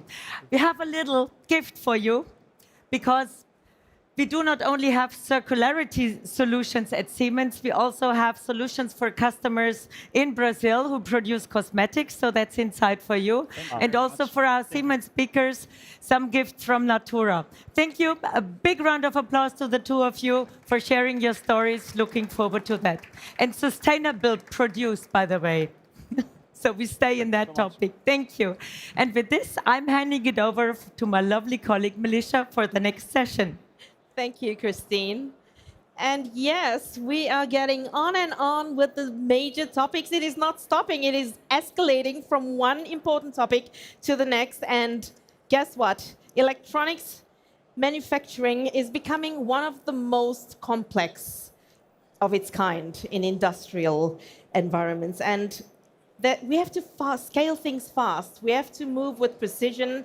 And the faster we go, we cannot afford to make one mistake. So today's conversation is about how industrial AI, automation, and truly strong partnerships come together to make this complexity manageable. So I'm very happy to welcome Bobby Mitra, who is the president of AI and CIO of Tata Electronics. Welcome. Lovely to have you. As well as Rainer Brehm, who is the COO of Automation Business and CTO of Digital Industries. Welcome, Rainer. Thank you. Let's take a seat. It's always nice to sit down after a long day. Yes. Has it been a long day for you too? Yeah. Yes. Started wow. this morning at, I think, I was here at 7 o'clock in the morning already. So I was here a little earlier too, and I tell you, when you see the place empty and suddenly crowding up, yeah, you get excited, right? Yeah, absolutely. And that's when you see things are real. You can touch them. So let's talk about the real stuff. You know, I want to know, Tata Electronics is a really young company, right? And you've been operating on a very global scale. And when we talk global, we mean big time. So what role has Siemens played in your journey? And what is the value of the partnership? What does it mean to you? See, Tata Electronics is one of the newer companies of the broader Tata Group. It's solely focused on manufacturing, both electronics manufacturing and semiconductor manufacturing. And in semiconductor manufacturing, also we are building our fab as well as our OSAT, the assembly test packaging. So really you can see one of the few companies that will have the fab, the OSAT, as well as EMS, the electronics manufacturing. So this end-to-end chain is very important. We are also conceiving of every problem in manufacturing from an AI-first lens. So that's Tata Electronics. In terms of Siemens, I mean, we have been using Siemens for a long time. I mean, Siemens MES, Opcenter, we have been using. Again, it has both electronics and semiconductor, but also PLM, Teamcenter, modeling. And that's probably one of the very important reasons why Siemens is so exciting, because you have the modeling piece, you have the PLM piece, you have the MES piece, and several others. You have it all in one place and you build it right from the start, right? Correct. So Rainer, tell us from Siemens' perspective, what makes this collaboration with Tata Electronics so valuable and interesting? Well, I think there are three topics. And the one topic Bobby just mentioned, we think in digital threads. So we want to think how you design a product at the end, how you simulate it, how you manufacture it. Now, look at the semiconductor side or on the electronic side. There are not so many companies who are doing own semiconductors, but then also acting and producing products like EMS. So Tata Electronics is one of the few companies who really can fulfill the entire digital thread from a product design, even from the silicon, moving it up to producing the silicon, and then manufacture the product. So fulfilling that digital thread end to end is for us very exciting.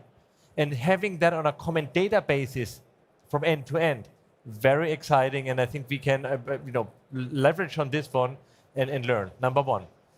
Number two, India is a very important market. And India is growing significantly. If you look at all different countries, India is one of the growth buckets now and also going forward. India is heavily investing, even with the the Indian semiconductor mission. There's a big investment also from the government to build up the semiconductor industry in India. I think that's a very attractive market to grow. And thirdly, Bobby will tell that Tata Electronics, it's a startup on scale, which is started to think AI first.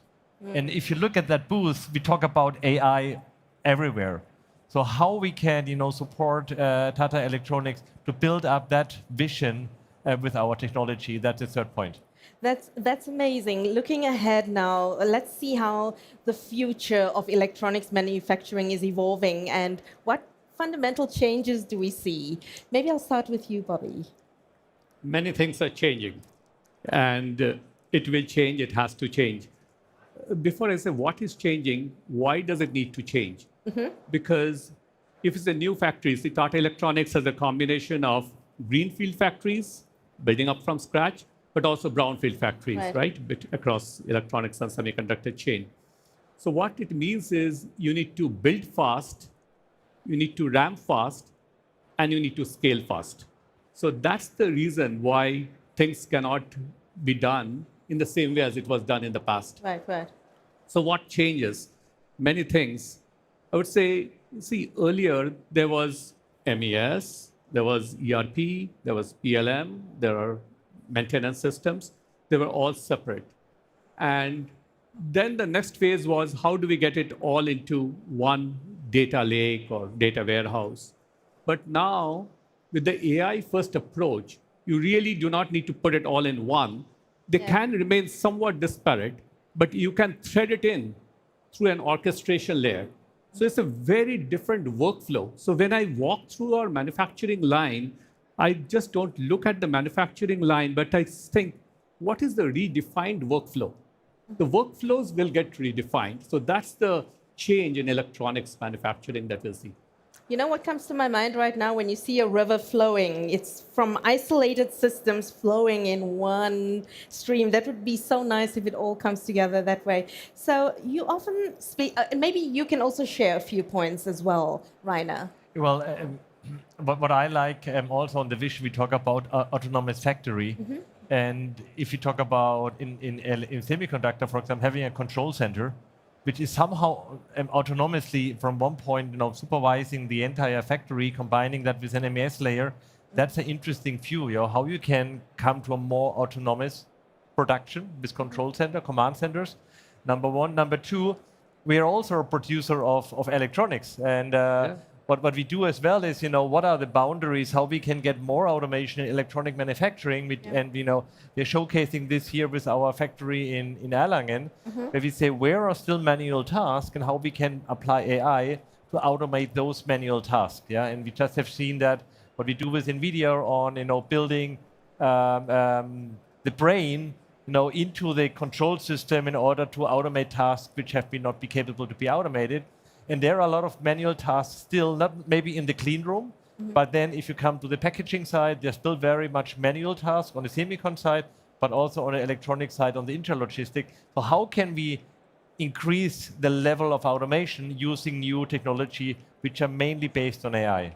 So we still have a lot to do. The journey is long, but let's stay right now in the present moment. So if we often speak about AI first manufacturing, I'm sure you also may be thinking now, what is AI first manufacturing? So maybe you can just share with us. I'll start with you, Rainer, in this case. What is your point of view?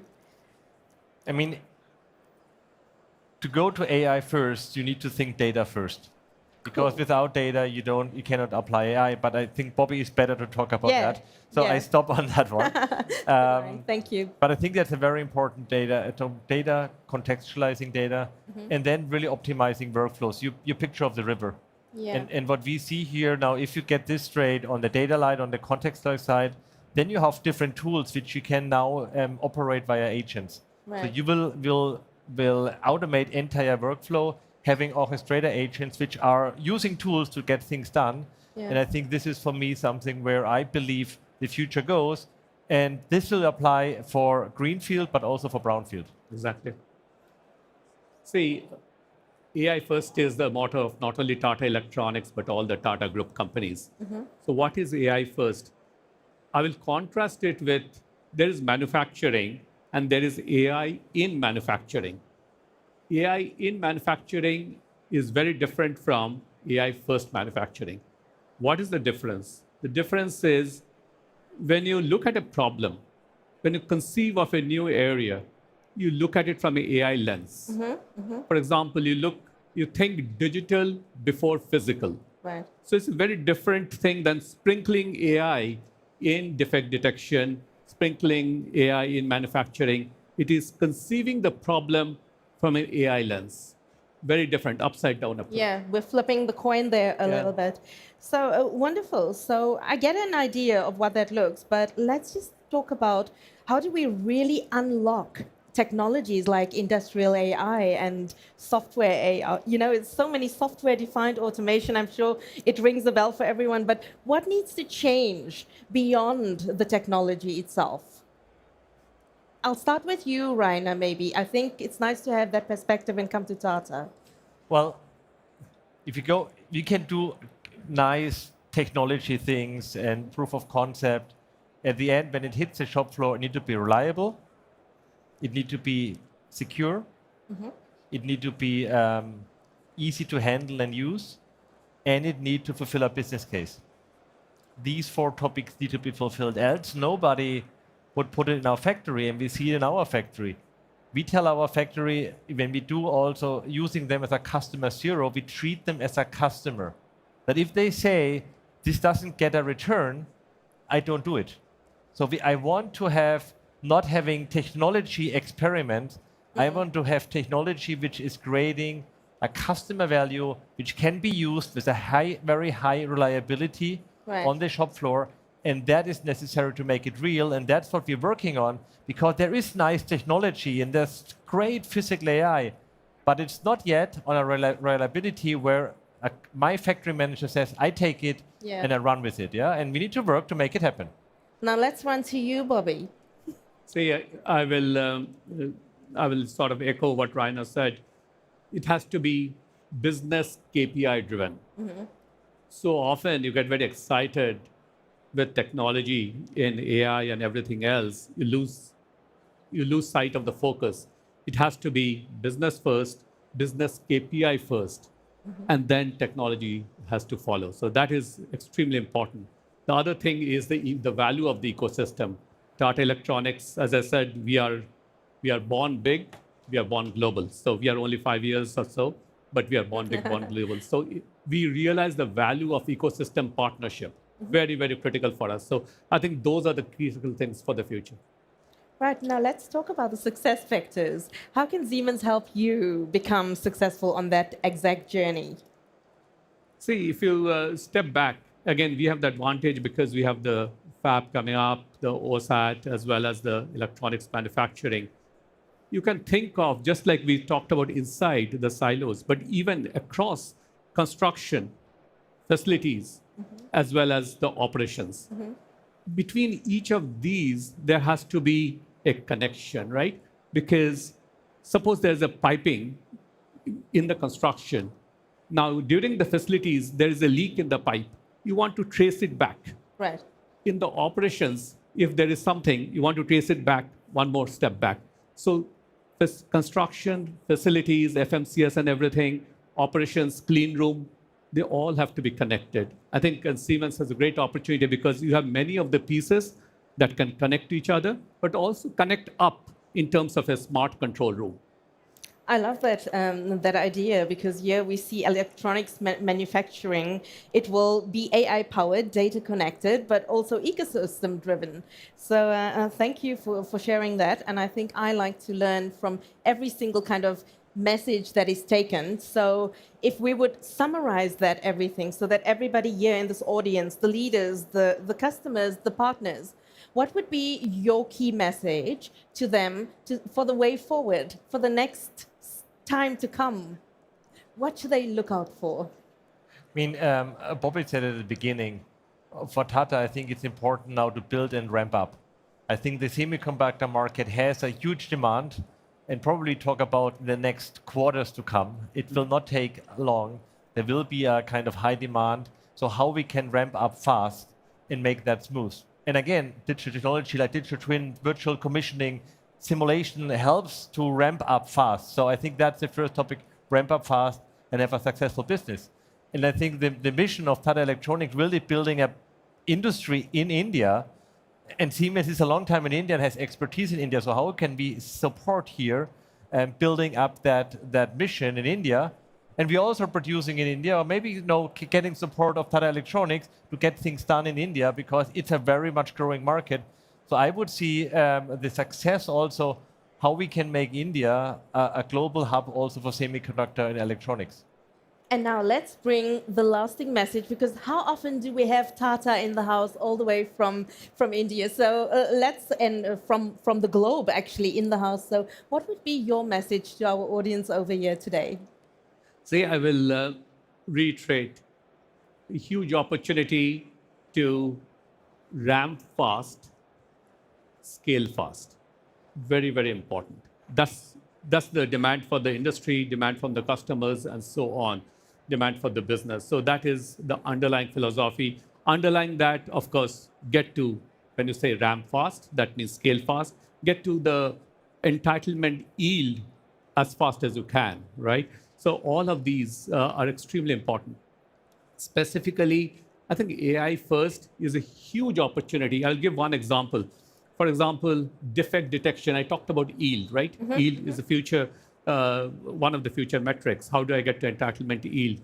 Why AI first? Because earlier, defect detection, you had several AI ML techniques, but now synthetic AI.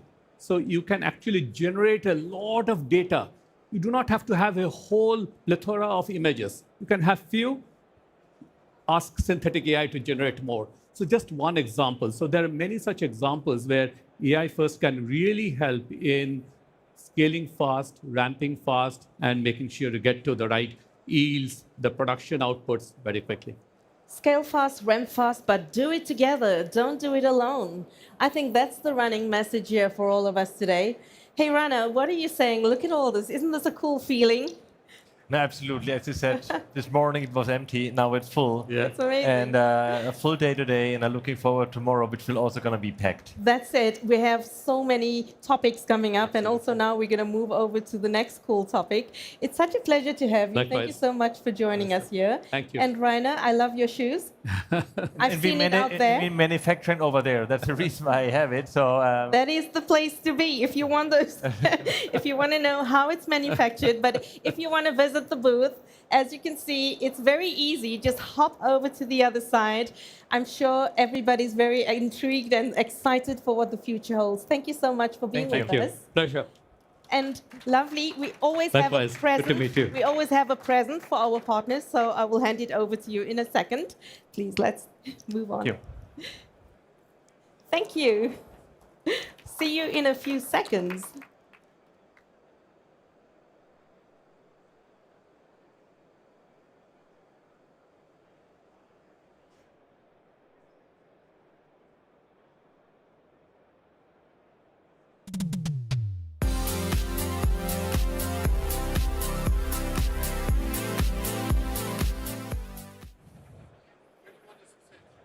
You go with me, and then Ali in the center.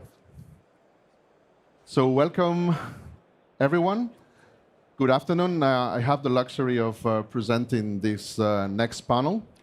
And with me, and in order, I have Cedric. I'm sure you know. Everybody knows Cedric. He's the CEO of Siemens Digital Industries. In the center, I have the luxury of having Ali Perirobi. Ali is the VP of Supply Chain and Manufacturing at PepsiCo. Bit of noise. And at the far end, I have Stuart McCutcheon. Stuart is VP of Industrial Metaverse, been in the company for a few months. 29 years. 29 years only. And is responsible of the Industrial Metaverse strategy. So first of all, I'd like to start with Ali. Ali, first of all, welcome to Hannover Messe. Welcome to the Siemens booth. So Thanks for having me. Really happy of having you here. So tell us a little bit about this project. What is this project interesting for PepsiCo? What do you want to get from this project that we were presenting at CES this year and now today at Hannover Messe? Yeah, so the demand for our product is growing, but our footprint isn't. So the goal was to do it in digital first to make sure that we can expand manufacturing into the warehouse, make sure the lines that we were planning to add fits, figure out all the flow, figure out all the inefficiency, if you will, before we actually spend any money, any capital doing the actual work. So that was the main reason. And we had food, beverage, feeding into the same mixing center, a large warehouse. So we wanted to do it digitally first to reduce risk. The main reason. That was the project. Yeah, I think it's an interesting thing that, of course, you can see in our booth. But Cedric, this is not just a digital twin of a line or a machine. I think this is something more than that. Why do we think that this is a milestone in our industrial metaverse strategy? First, let me say thank you to Ali, because I mean, if we think of PepsiCo, we have a long-standing relationship.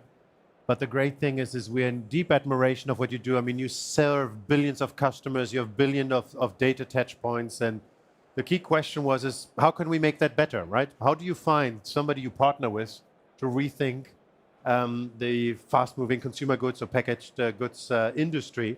And that's why, thank you for letting us work with you. And what is actually very interesting is we always envisaged to say, if we want to do something digitally, it should be simple. It should not be difficult. So we built the digital twin composer together with NVIDIA and Pepsi, world premier, the first one which is using it.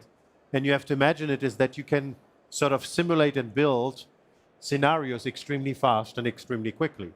And because you have that opportunity to do this, this is what we wanted to actually drive forward with. I think we have a video here. Yeah, we have a video, but we have better than a video. We have a video and we have a voiceover. And Stuart, which is sort of with his only 29 years old, exactly, background has built it forward. So let's roll the video and then tell us a bit what we've done with PepsiCo, which technologies, there's a lot of technologies coming together, and why this is super different. So this is the application we developed for the showcase for PepsiCo. It's what we call a single pane of glass. So we can look at different plants. We can actually look at the supply chain flow between those plants and the goods in and out. We can look at different aspects. What's happening behind the scenes is pulling data from all different systems. So this is Team Center. All the information needs to be managed in a secure manner. You can fly through the current state of the plant. Now, this is leveraging our NVIDIA partnership that's embedded. This is the current state. But one of the things you do when you look at future states, so I change the date, and in the future state, I've dropped a Gatorade line into this, right, into this plant. So I have this concept of effectivity. I can look at different things. But this is a single pane of glass. There's information coming from 20 different systems behind this. And every aspect, there's a digital twin. So this is a digital twin of actually the mixing tank that's happened. So it's a single experience that you're pulling all this information in a very seamless way. And this is just part of it. The full demo is available on the stand. Yes. Stuart, thanks so much. That's fascinating. But Ali, let's roll back a little bit on time. What were the operational challenges you're trying to solve with these models, this industrial metaverse project you did with us? The biggest challenge was we were going to make a lot of decisions in a very fast way, and we wanted to get it right the first time and minimize our investment and mistakes. So the best way to do it is the digital first approach. Do it all in digital. Technology is there. The main reason we partner with NVIDIA and Siemens to do it in a scaled way. Because we plan to not only do it in this region, we have many regions that we want to do this in. So we wanted to do it fast. I would say what it allowed us to do is make better decisions faster. And that was the main reason. Yep. A good reason. Good reason, yes. And I know that we're still a little bit early in the process, early in the journey. We are starting with you. But can you advance us a little bit of the advantages and the gains we got so far with us? We were able to identify where we had bottlenecks as we add the new line. We realized we didn't have enough dock doors, so we ended up using an auto truck loading system that allowed us to speed up the pallet that's coming off the line, get it out the dock door. We were able to optimize it because we didn't have a lot of space. All of this inside the 12 weeks. So, and we were able to prove that everything fits and flow digitally first. So now I'm happy to report that that project is actually expanding. They're asking us to look at, can we add 2 more lines in the same facility? So that's phase 2. That's coming up. That's coming up. Stuart, you've been in this project since day one. You're one of the sponsor executives of this project. So which are the main challenges we had to face so far? So I think the biggest challenge was data. You know, Ali was very good. They gave us 3 simple plants. They're 50 years old. There was no 3D data. Data was in different silos. Some of it wasn't even electronic. So pulling all that data, we scanned the plants. We converted those to 3D models. We then used those to simulate, physics-based simulation and optimization of an as-is and to-be state. And this all had to be in a managed environment. And then just on top of that, we gave us 10 weeks to do it. It's a lot of technology just working together seamlessly. Correct. From physical to digital, from digital to physical again, as many times as needed. So that's fascinating. And Cedric, but PepsiCo is not a small company. They have more than one plant, more than They have 300 plants. 300 plants. That's right. Yeah, exactly. So what are the challenges we had to face to scale this? I mean, look, you have to first prove that it works. And I think we proved it, right? I mean, the amount of CapEx to redeploy the lines, the idea was, how do I do with less footprints and more flexible environments? So the first thing was, can I actually make this profitable? Yep. So, and I think it's 20% throughput increase, 15% less CapEx. It's actually a great sort of view to do it. The second thing, which is great, because it's modular, right? It's really the capability to put these things together. We can now apply it to other plants and actually sort of expanded, and that's what we really sort of are going for. And this digital twin composer is something which we developed with NVIDIA, and which really enables us to do this. And you're the first one we're deploying it with. We hadn't expected that you would move so fast, and we have been moving at that speed with you. And now the question is can we actually move it to the rest of the environment? And then there's certain really cool things you could do. I don't know, I mean, you have your Gatorade with you. Imagine that there's a big football game or a big soccer game, wherever country you're from. What happens is that for drinks, there's a spike. So that could be, I don't know, a Pepsi Max Mango. And we need to build this as soon and as close as possible. We build up the capacity and then ramp it back down again. And with that digital twin composer, we can do it. We can reconfigure the supply chain, and we can reconfigure the environment. So PepsiCo is cool because they're fast, they give us tough problems, they're scalable, and they're looking into the future to be even more sort of adaptable. And these are making us the ideal partner. Exactly, going in that direction, Manali. I don't know if you want to, if I said everything correctly, or if you want to correct me. Digital composer allows us to streamline the workflow. So we are one of the first one, I understand, to use it. And yeah, you can kind of physically see the decisions you make and how they materialize, all in digital world before you actually go to physical. So that's the big advantage. Ali, just one for you. We know that you are very aggressive in the way you want to deploy this technology across the different sites, but what's going to be the next plans for you? What do you have in mind? So our goal this year is to scale this capability across not only North America, but LATAM, EMEA, and Asia Pac. Ever since the announcement in CES, all of our country, all of our GMs are asking for this capability because they have plans and they want to test it in digital first. So, and our goal is to not only scale it, but to show value right away. I would say show value and do it often. Yeah. That's how we're going to scale this. Absolutely. With the support of Siemens and other ecosystem partners. And Stuart, you've been in the industrial metaverse since the beginning. So you're one of the executives that have been pushing for this technology, one of the visionaries. We have a lot of visionaries inside Siemens, but we have been one of the ones that we're visionaries and we're executioners, and you have both. So you actually make things happen, which is very important. What's next? What's the next thing that we should expect in the industrial metaverse from Siemens? Well, I think this world's accelerating, right? Yeah. I think digital twins are going to get more comprehensive. You're going to be able to do physics-based simulation of every aspect to give you insights into products. AI, we're scratching the surface of what AI does.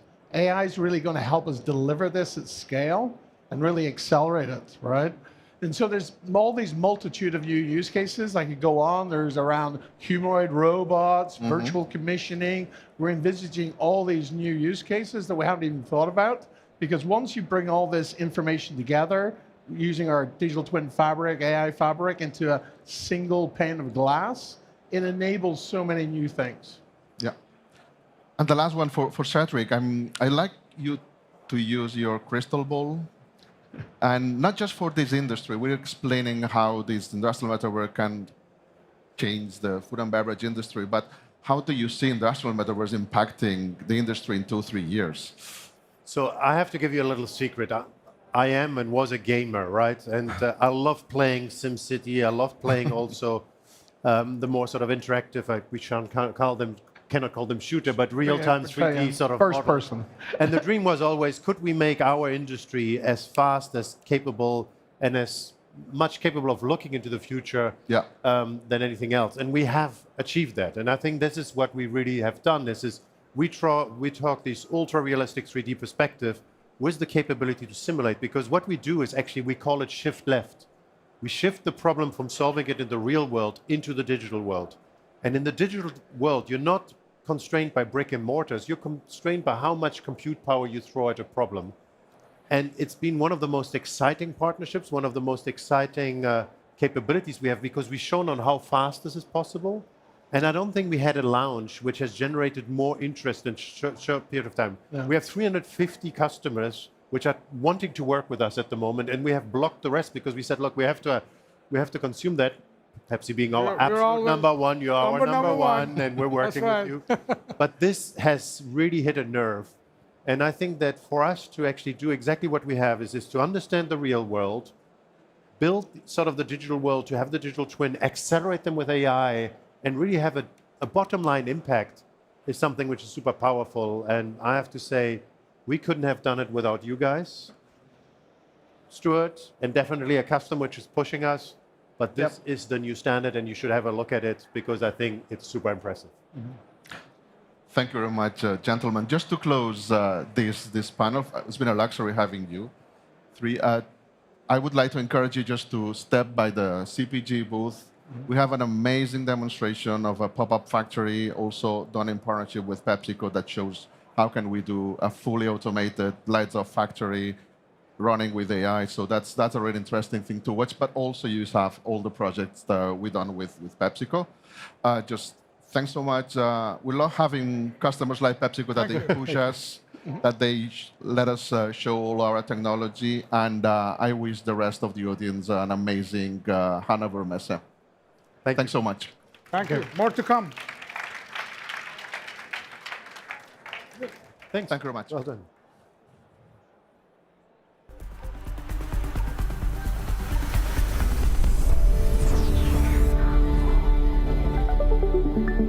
Welcome to the new industrial revolution.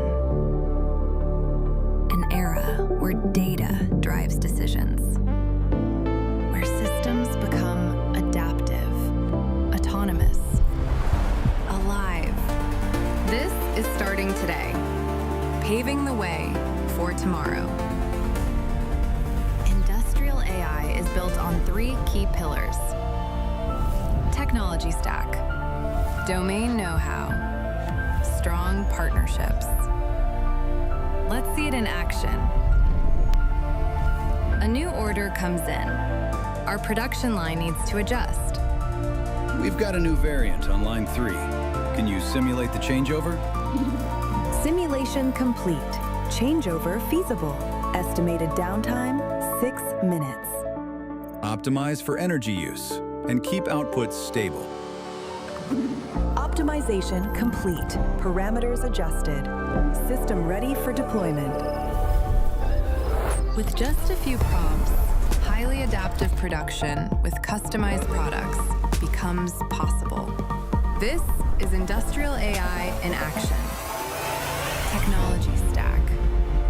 Software enhanced by AI.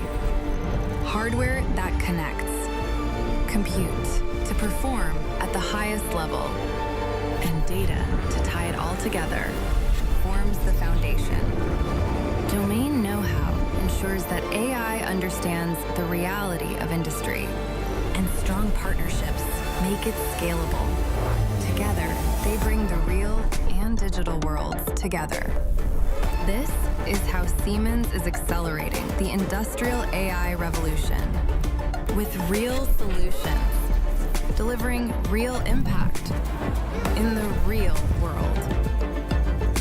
Get ready for the industrial AI revolution. Technology to transform the everyday. Siemens.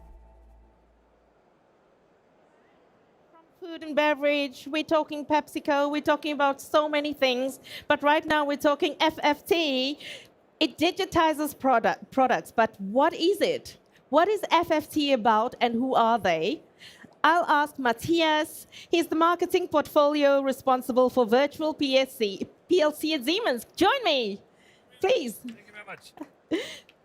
Matthias, maybe you first tell us who you are, what you're doing, so that everybody knows. So this is introduction of our customer who is digitizing his production lines, and it's a very interesting topic for all of guys. Wonderful. So I'll hand over to you. And we'll welcome Robert Winter, product owner for virtual PLC, Siemens. Thomas Genau, product portfolio manager, also Siemens. And Dominic Fink, head of corporate center digital factory. That is FFT. Now, I'm going to jump off the stage in a second, but you take your seat. And here comes the relaxing moment. FFT, we talk about FT as in foundational technologies, but please tell us, what does FFT stand for? I love the word, listen. FFT means flexible Fertigungstechnik. This is gonna stay with me, please, the stage is yours. Thank you very much. Take a seat, guys. Dominic, thank you for taking the time today here to give us cool insights about your experiences with the virtual PLC. My question to you is, what was your vision? What was the reason that you decided to take this new path? So thanks a lot for the warm welcome also on stage. I have to think about first, how can we bring more data to shop floor and then of course to the cloud.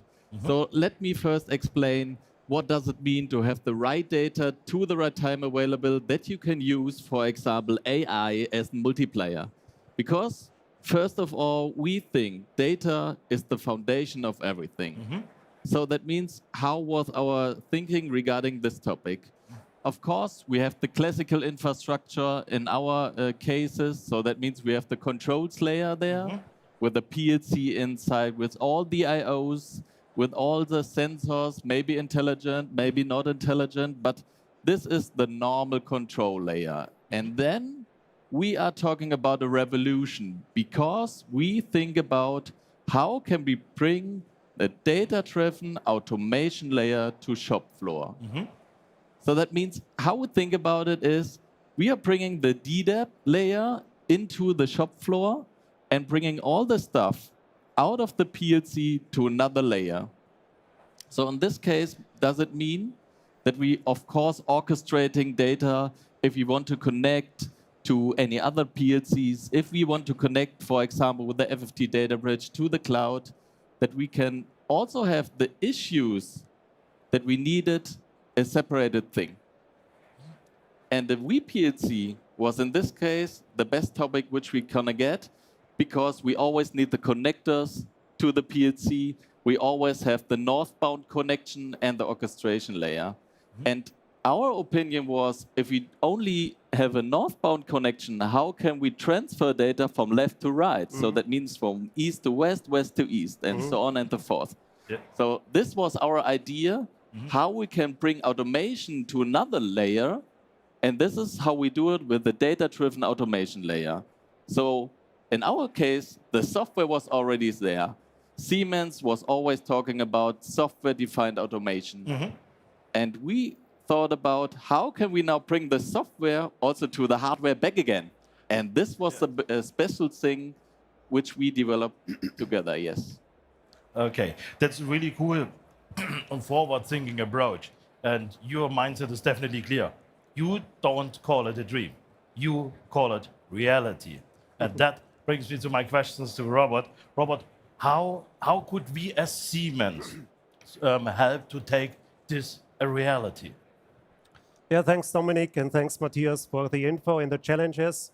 And yes, it's already a reality. And yes, we have it already running and available. So, but before going into details, maybe let me do a short glimpse where the vPLC is coming from and why we are doing a virtual PLC. So with a virtual PLC, we did bring a hardware PLC or the software of a hardware PLC into an IT, into a virtual environment, into an IT environment. And have all the benefits of IT in such an environment. Scalability, flexibility, and so on. Future-proofing things we heard already today on this stage. So this, it makes you ready for the future with a virtual PLC. Up to now and in future, we did do it with a virtual environment, with an hypervisor, and running it especially for line builders, for automotive, for example. And this we can see as well here on the fair, for example. And this was what we did so far and what we'll do in the future as well. Besides this, we have a new variant, a new version, which is called Industrial Edge Own Device. You can run now the virtual PLC besides WinCC Unified and other apps, as well FFT apps on such a system. But you run it without a hypervisor. You run it directly on the device, which reduces complexity, which reduces costs, for example. But you run everything on one device, on this device-centric thing. And this is the event. This was a challenge of you, bringing everything on one device, see all data, and this we did achieve. All apps on one device, on the edge device. And coming to the challenge, bringing the data from the field I/O, from the lower level to the device, to the VPLC, to other apps to show it on the WinCC Unified, to bring it to higher layers. We did it achieve. So successful, we did achieve this. And Matthias, yes, the answer is the answer is yes. We have it already reality. We have the solution. It's ready and it's available. Thank you, Robert. You gave us an exciting insights regarding the controller part with the virtual PLC. Now let's talk about visualization. Thomas, how can WinCC Unified contribute to the vision of FFT? Yeah, the apps VPLC and WinCC Unified for Industrial Edge are a perfect match for FFT because both apps are able to cover all challenges regarding operation and visualization. So besides that, we have the Industrial Edge environment that gives us the possibility to have a data-driven production. And in that case, we also have requirements like scalability and flexibility, simplified maintenance, or fully expandability with Siemens apps or user-created apps. To fulfill these requirements, we have Industrial Edge devices. That means these Industrial Edge devices can run every single app, also VPLC and WinCC Unified for Industrial Edge on one single device. Furthermore, these devices can be hardware like thematic IPCs, or they can also be virtual. That means we have really a high level of scalability and flexibility. Besides that, Industrial Edge is also able to ensure a simplified maintenance. That means that every edge device can be centrally managed to update or to download projects and many more. And besides that, it's a very, very secure environment because it's closed. And finally, WinCC Unified for Industrial Edge is a full-blown HMI solution that works perfectly together with VPLC. So integrated functionalities like data logging, system or process diagnosis can be very, very easy engineered in combination with VPLC. Furthermore, WinCC Unified for Industrial Edge can combine with every app that runs on an edge device because we have the Industrial Information Hub, that's the data layer, and WinCC Unified can communicate with this data layer, and so we can expand WinCC Unified with every single app that runs on an Industrial Edge device. And Matthias, that's the way how we can contribute or support FFT to make their vision a reality. Thank you, Thomas, for explaining that. With WinCC Unified, we have also a great solution for the visualization. And back to you, Dominic. Your vision has become a reality. With our products, you were able to turn your vision into reality. And the question to you is, how useful was the product from Siemens in this case? Yeah, in this case, it was awesome because the hardware was the limited factor in this case. And now we had the chance to take the hardware out of the controls layer into the separated layer. So that means, as you see it also on the slides, we don't have a control layer anymore. We shifted the control layer to an upper level so that we have normally, of course, the I/O layer where we have all the I/Os inside. And now we were able, it was really an enablement to transfer data, to analyze data, and that we can make a data-driven automation. And that was really a key figure, what we was shown from your side, because we don't have the separation anymore. We are fully connected, so we don't need the fifth or fourth connector in this case. So it was very easy for us. And when we were talking, for example, from a data-driven automation, we thought about, do we really need a hard-coded software anymore? Do we really need it? If you, for example, when I came to Hannover, I typed in to my car, I want to go to Hannover, from Fulda to Hannover. Where I made the path, for me, it's not necessary, to be honest. I only want to travel to the Hannover Messe, and how I get there, I have a time span, of course. So in the end, for me, it was not necessary how to come this. And this was also our mindset, how we changed also our function blocks in this case. So that means also on this data-driven automation layer, We have intelligent modules where we have data which comes inside. They can interpret all the stuff. And of course, they make the output. And then we can transfer what I said to you from left to right, and not only northbound and southbound, because we break through with this layer all the classical controls. And we were talking about no-code automation. We only have the data which comes through our function blocks and make the automation really, really on a higher level, more efficient. Okay, then sounds amazing. And for this, thank you very much, guys. A special thanks to you, Dominic, for this exciting insight in your data-driven production. And as you can see, it's not just a solution. It's a world of possibilities. If you see in open architecture, flexible in its application, but scalable for whatever the future brings. And this is how the future-proof production is created. Not complicated, but smart, connected, and ready to grow. And this brings me to us. If you like to find out more or have specific questions, please visit us here, right here in the smart manufacturing area. Let's take the next step towards the digital industry together. And with this, thank you very much for your attention, and thank you very much, guys.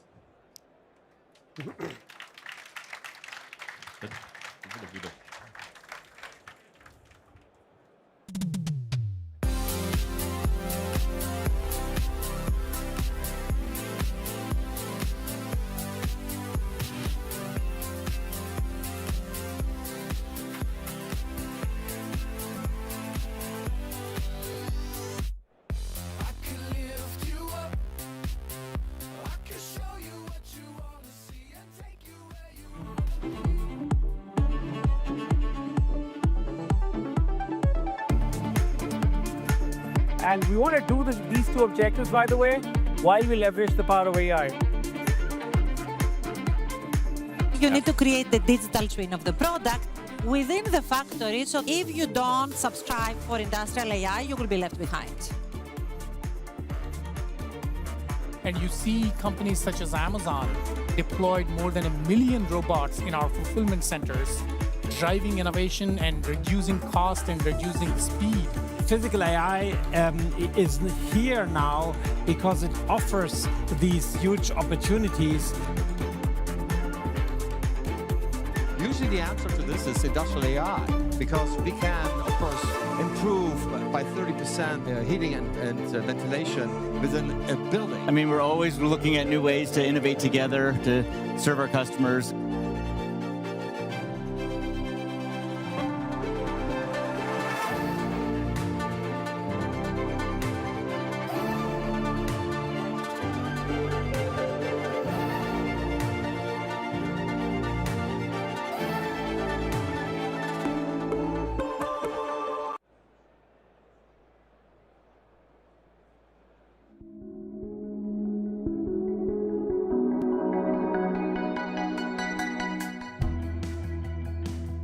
So this is a coffee bar that needed to be able to be flooded and still keep working.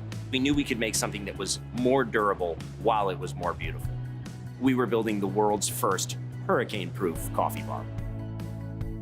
What's great about Hattie is it has so many use cases across so many of the things that we as designers get to bring to life. It could be a monster door straight from Monstropolis. It could be as practical as a piece of show set for an entertainment offering, like the King Louis platform that they've built for our entertainment partners. Or we're trying to develop rock work for our parks. It could also be a piece of furniture that we put in thousands of hotel rooms at Walt Disney World.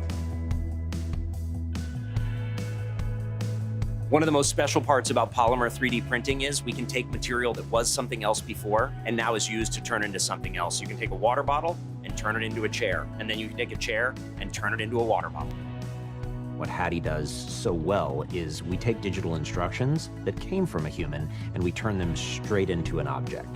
That is very efficient, very repeatable, very accurate, and allows you to move very quickly in iterations. The entire platform of NX is really helpful because it allows us to stay in one environment where we can perform our analysis and get our geometries correct for 3D printing. And because the system also tracks material usage and energy consumption, we shouldn't have any waste whatsoever. Hattie is a 3D printing world builder. When we look at it, we've been in partnership with Siemens from the beginning to solve the most difficult challenges. When people walk into our microfactory, what they will see is they will see lines of robots in cells. Each FlexBot has the potential in the future to collaborate. This means it gives us ultimate flexibility within the cell and without the cell.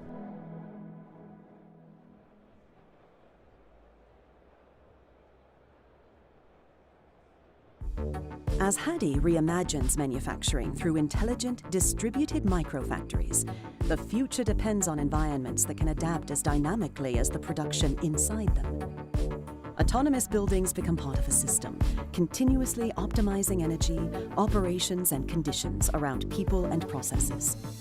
With Building X, this kind of adaptive infrastructure makes it possible for new manufacturing models, like HADI's, to scale efficiently and sustainably.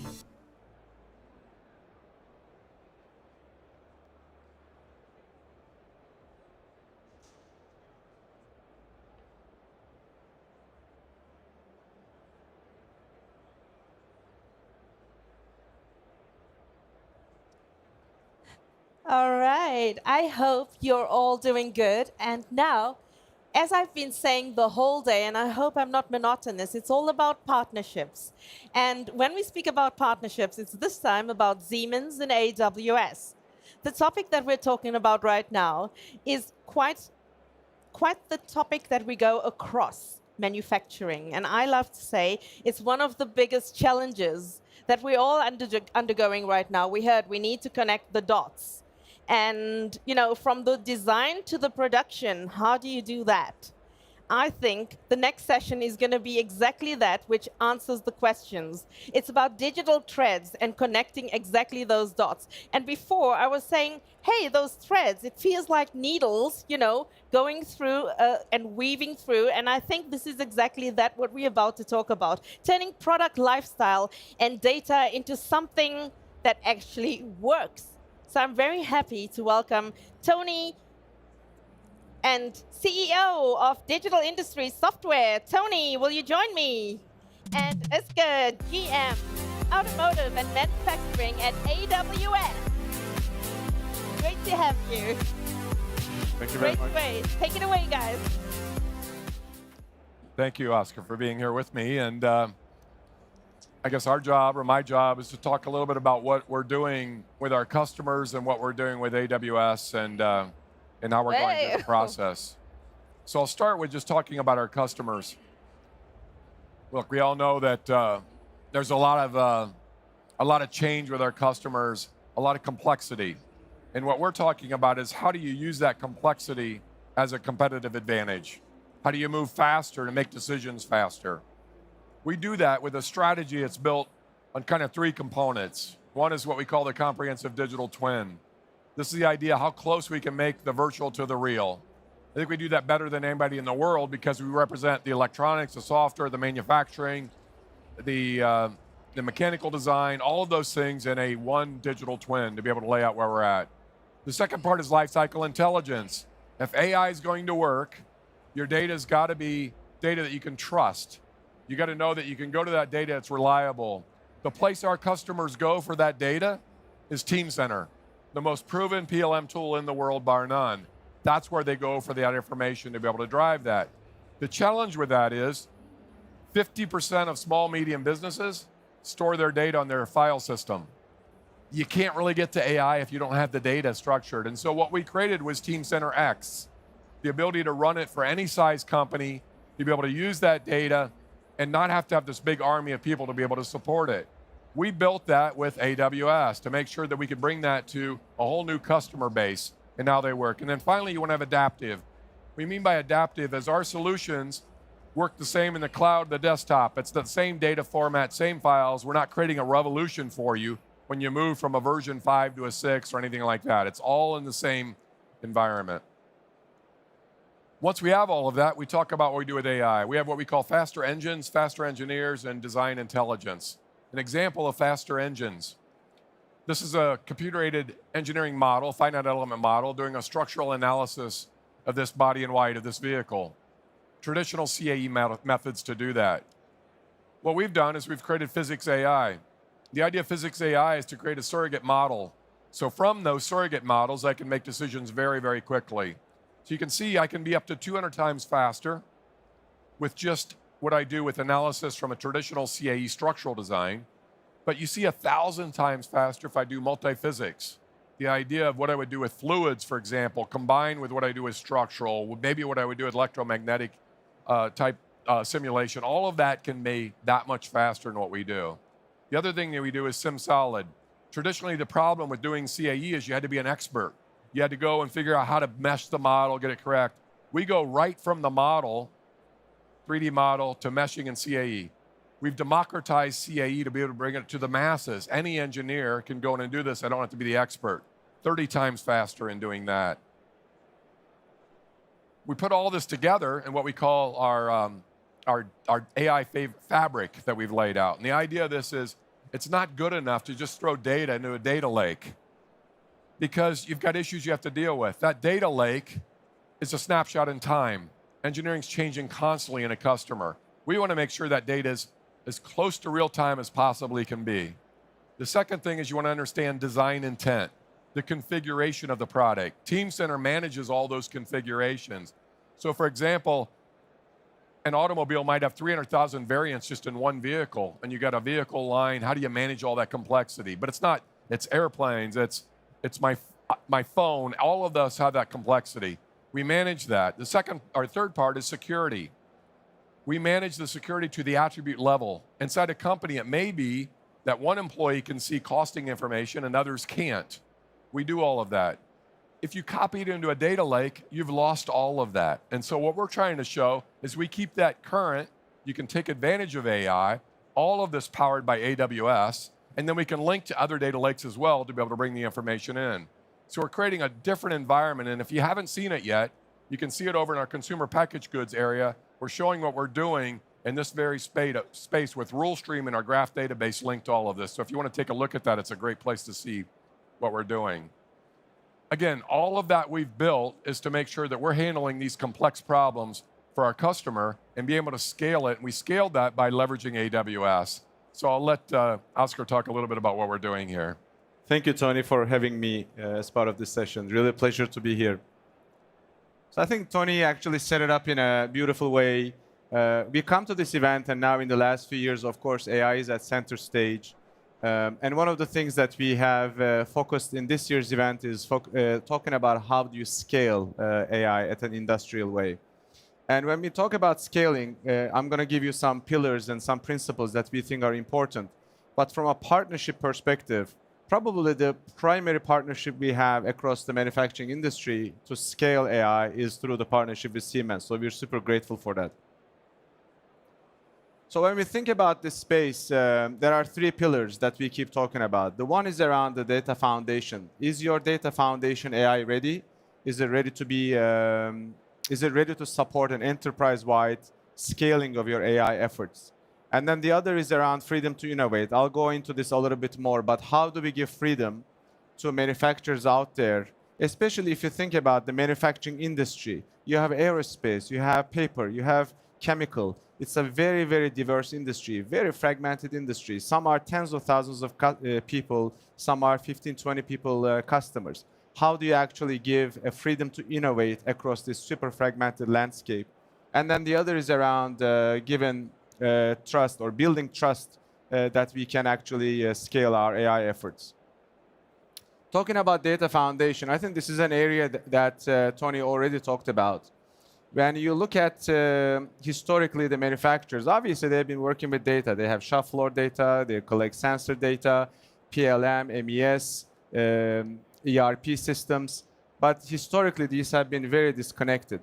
One of the things that we have done, of course, together with Siemens, they also saw this, and moving the Siemens Accelerator software portfolio over to AWS, Teamcenter X, these are all efforts actually to build cloud-based systems that make it a lot easy to unify the data. And when you're unifying the data, you're able to build a common foundation, a data foundation, that you're able to leverage full-scale AI.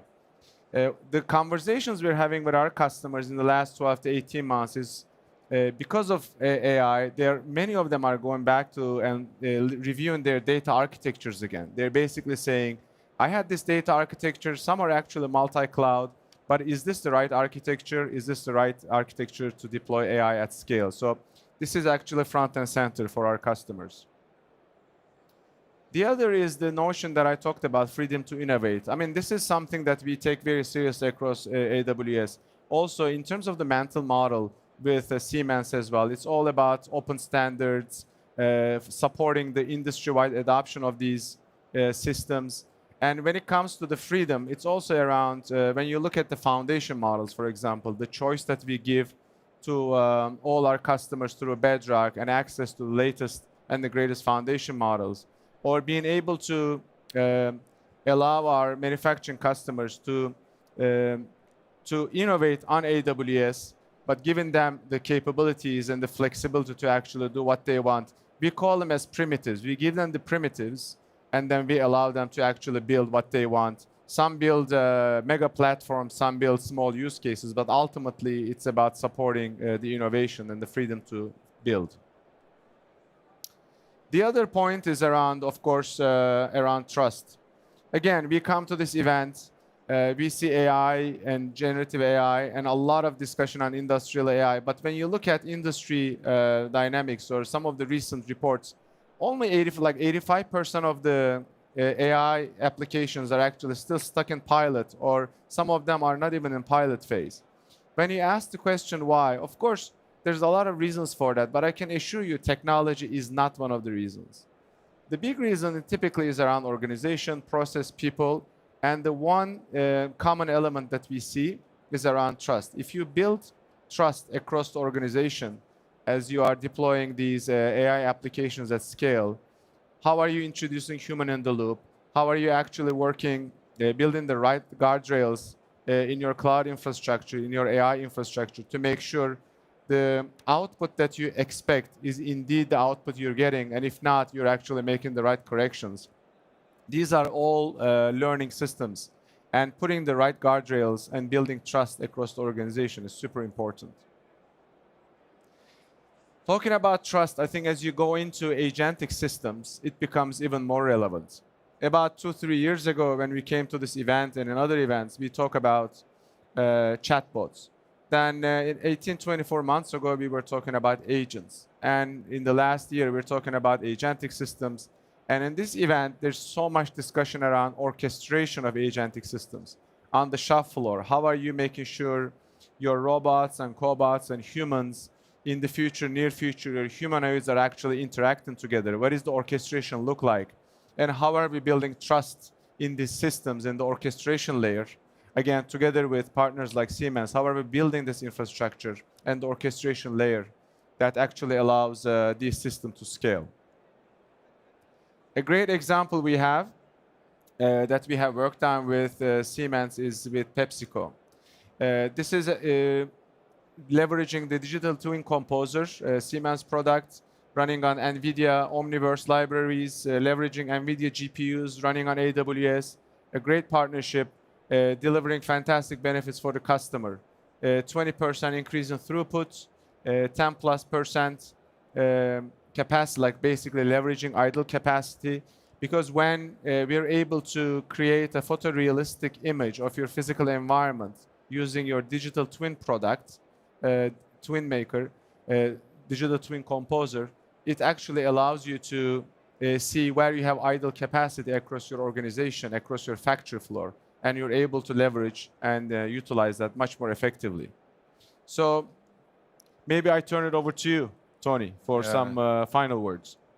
Yeah, I would just say if there's, you're looking at a lot of presentations throughout the day. One thing, if you remember from what we spoke about, is oftentimes I'm asked by executives, where do I start with AI? Where do I start? First thing is you got to have the data. And again, what I said earlier, data's got to be, it's got to be data that I trust, data I know it's accurate and reliable to where I want to go. And Teamcenter is a place we do that for many of our customers. And I just recently was at an executive event with some of our customers, and I had the CIO of Applied Material with me. And he said to the crowd, I can't agree enough with that statement. We trust Teamcenter with what we do with this. The last thing I need is for my AI agent or any of my work to go to my SharePoint file that I set up 20 years ago, gathering data that's not relevant anymore in what I'm doing. I don't need that. His colleague from Pepsi on the panel with us said, yeah, if you did that with us, my factory would burn down tomorrow because the data it's gathering from 20 years ago doesn't apply to my factory today and where I need to be. And so again, what we're trying to show is if you have this environment where you can structure the data in a reliable place through Teamcenter, we can bring it to any size organization, to those 50% of the customers that are putting their data on the file system. We can do this. We can put it on Teamcenter X, running on AWS, on the cloud, and take that cost out and allow you to be able to start very efficiently with a very small number of users to be able to get yourself started with AI. And again, just copying the data to a data lake isn't going to be successful because it's a snapshot in time. It's not going to show you what's happening in your engineering and manufacturing world that's happening regularly. You got to worry about configuration and context, design intent. What does it really mean? It's not just data. You got to understand the design intent that you get out of what we bring with Teamcenter. And then you've got security. You want to make sure you can protect that security of that data inside your own company, who can see certain things, the attributes and so forth. And then finally, the way we do this is not a project. I don't bring in a bunch of forward deployed engineers and charge you a fortune to figure out how to do this. We bring in people to help you, and it's a product that allows you to build it. And you can do what you need to do with our solution versus a project to go make this happen. So we think we have some very unique ways to do this, coupled with our partner and what we're doing with AWS. So thank you so much for the conversation. Thank you, Oscar, for the partnership. Thank you, Tony. Thank you all. Thank you. Thanks to Tony and Oscar. Great stories being told, great achievements, I have to say, which we realized. So looking forward to hearing more of those projects. Thank you. You're a busy man. I know you have meetings after meetings. So great that you have shared your stories here. Thanks, Tony and Oscar. And of course, they get gifts as well from Natura, the brand which is supporting us here at Hannover Messe. It's one of our clients. And we have a little bit time left to cover as the next session will start 3:20. And as a matter of fact, we hear AWS with a partner presentation. We have Accenture, we have NVIDIA, Capgemini, Microsoft, many, many partners joining us here at Hannover Messe, the place to be if you want to know more about innovation, about AI, want to know how to apply industrial AI in your production lines. This is the place to be. Every year, we're here at Hannover Messe showcasing best examples, customer success stories, and partner ecosystem innovations, solutions which we bring to our customers. We're here for the first time in Hall 27, which is a great place to be. We got great neighbors with DMG Mori being here for the first time, Machine Builder, a big one. And they also are working together with us, such as CISMT, who've been here on stage today already. We got 55 other exhibits, machines, robot arms, where you can see what it means to apply technology already today and which solutions we provided, developed together with partners, but also together with our customers. Sustainability is one of those core topics which kind of influences all of them. And also circularity was one of those topics we've been touching about today, but also Brazil is always on the floor here when we share stories, as Brazil is partner country at this year's Hannover Messe. A huge country, huge potential, huge challenges, but let's get some inspiration first in the video.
I don't know about you, but I get the feeling I want to jump in a plane and fly to Brazil, get that coconut and sit somewhere on the beach when I see that video.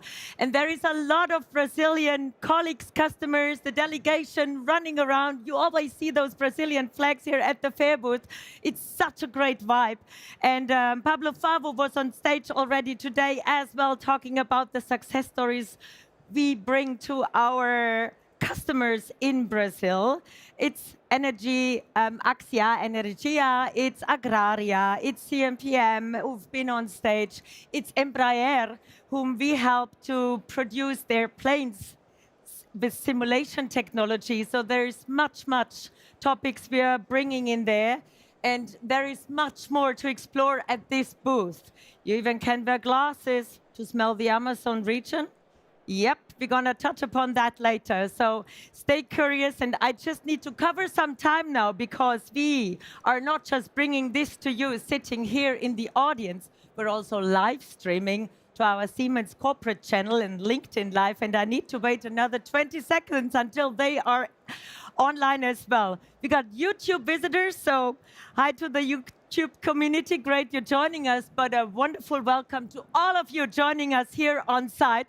This is the place to be. This is the proud to be Siemens moment for me because it's really astonishing what we bring to the table, to the main stage at Hannover Messe. And now it's the time to say, hello, LinkedIn Live community. Great you're joining us. You're right in Hall 27 in the living room of innovation at Siemens. Great you're joining us. Now buckle up, make yourself comfortable. It's time to go and kick it off with our session about technology with purpose and about strengthening communities respecting the Amazon. It's not every day that I get to learn a new word in Tupi, which is one of the many indigenous language families spoken in the Amazon region in Brazil. The word Muuri stands for mutual help. And that's going to stick with me for a while because that's exactly what we're going to talk about in this next session. Because it describes the story of how we, Siemens, bring help to our customer, and that helps those families in the Amazon region. But I'm getting far way too ahead. Allow me to introduce the persons to speak best for their project. They are equipped with the know-how and expertise to talk about it. Now, please help me in welcoming them with a big round of applause. Judith Wiese and Charmaine Love. You got a fact out here. This is wonderful. The booth is packed out there. Awesome. Judith, welcome back on stage. Wonderful having you. So good to see you. Great you're here. Thank you so much. Right here? Take a seat right here, right underneath your profile picture on the LED. Great you're joining us. And I have to say, first of all, thank you, Charmaine, for those wonderful gifts which you sponsored here. Every external speaker gets those gifts and they're all happy because usually we don't have those nice treats to bring along. So thank you very much for that kind gesture in supporting our stage activities here. A little bit of a treat and a feel from Brazil. So I'm glad people are enjoying them. Very exclusive. So thank you so much. I'm going to do a quick introduction. So you got the who's who. We got Judith Wiese. She's member of the managing board at Siemens. And she's the chief sustainability officer and also my boss in regards of people and organization. She's the head of our people and organization, so responsible for HR as well. Thank you so much, Judith, for taking the time coming here. And we got the global ambassador for the Brazilian company in cosmetics, Natura, Charmaine Love. I love your last name. That already brings fun and, how shall I say, sympathy. Emotion. And emotion to that topic. So most panels here actually are deep core technology and large-scale industrial automation. And AI, as a matter of fact, when we look around, it's everywhere. We're discussing now something very, very, very different. We are talking about the digital transformation of a small set of communities in the Amazon rainforest. Now, Judith, I'll start with you. How did this project come about to Siemens? How did we get involved? Well, I think it's the magic of a long-standing customer relationship that we have with Natura for the last 15 years. Natura's deeply rooted knowledge and connection with the Amazon communities, I think for over 20 years. And COP, yeah. So this actually was the trigger point to say how can we actually do something as Siemens that is truly bringing technology to Amazonia. And sorry if I just may introduce COP 30 in Belém, conference of the parties last year, end of November. Yes, exactly. Now, thank you for that. And so that there was a number of things that we wanted to bring technology to the Amazon, but in this particular case, and that's what makes it so special, is that we're partnering with Natura, who know this so much better and have such long-running relationships.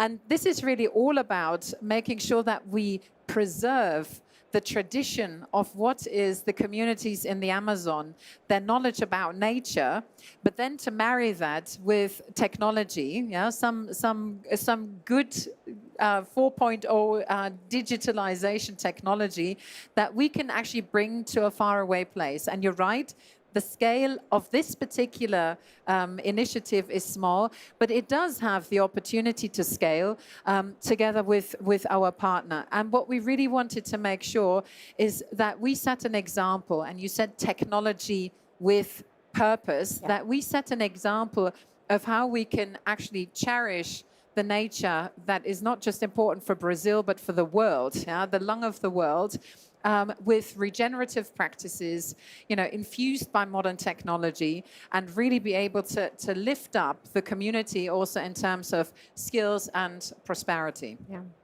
And from your perspective, how do you see that collaboration amongst us? Well, I think this has been a beautiful partnership since the very beginning, and I think it is because we have this sense of mutual respect. As many of you will know, Natura is a Brazilian-based company. We've been around for a very long time operating in the region. And you're right, in the Amazon in particular, it's actually 25 plus years that we have been working and cultivating these relationships. We also have a real commitment to the forest itself. So we have already worked in partnership with others to help support and conserve 2.2 million hectares of the Amazon forest. And for those who may not think in hectares, what we know that's about is really the size of 15 São Paulos. Like that's the size of that equivalent of size. So it's a really big part of our business is being close to the forest, really protecting it. And again, because we have our factories, operations in the region of Belém, we have this real close sense of proximity. But another really important part of our relationships that we have as Natura are with the traditional communities and the indigenous peoples. That is the organizations and the cooperatives where we source the ingredients that we are able to use to make our products. I think there's sort of three words that are coming to mind that I think really ground this conversation and ground this partnership. One of them is this sort of shared belief in the idea of symbiosis, right? That we can find ways to lean in and really understand the connections that exist between people, between the forest, between the environment, and between business. So symbiosis is of how those things all interrelate. And that symbiosis then can lead to, in the case of Natura and I understand our relationship with Siemens, a real support to champion the socio-bioeconomy. And the socio-bioeconomy is where we create the economic models which allow us to keep the forest thriving, keep the communities thriving, and also make sure we also have an economic model that's viable and successful for business. So I think this was just a really natural partnership, pardon the pun, because we're talking about nature, but a natural partnership because I think we are absolutely values aligned. I think we're both really deeply committed to the project and importantly, the people element to the project, knowing that these are indigenous and traditional communities that have really important wisdom that's based in those communities. And I think we also really share a deep belief in the power of partnership, that we can go so much further, faster when we operate together. So it's a real joy to be here talking about this partnership. Thank you. Wonderful. Thank you so much. Great words. We're humbled, I have to say.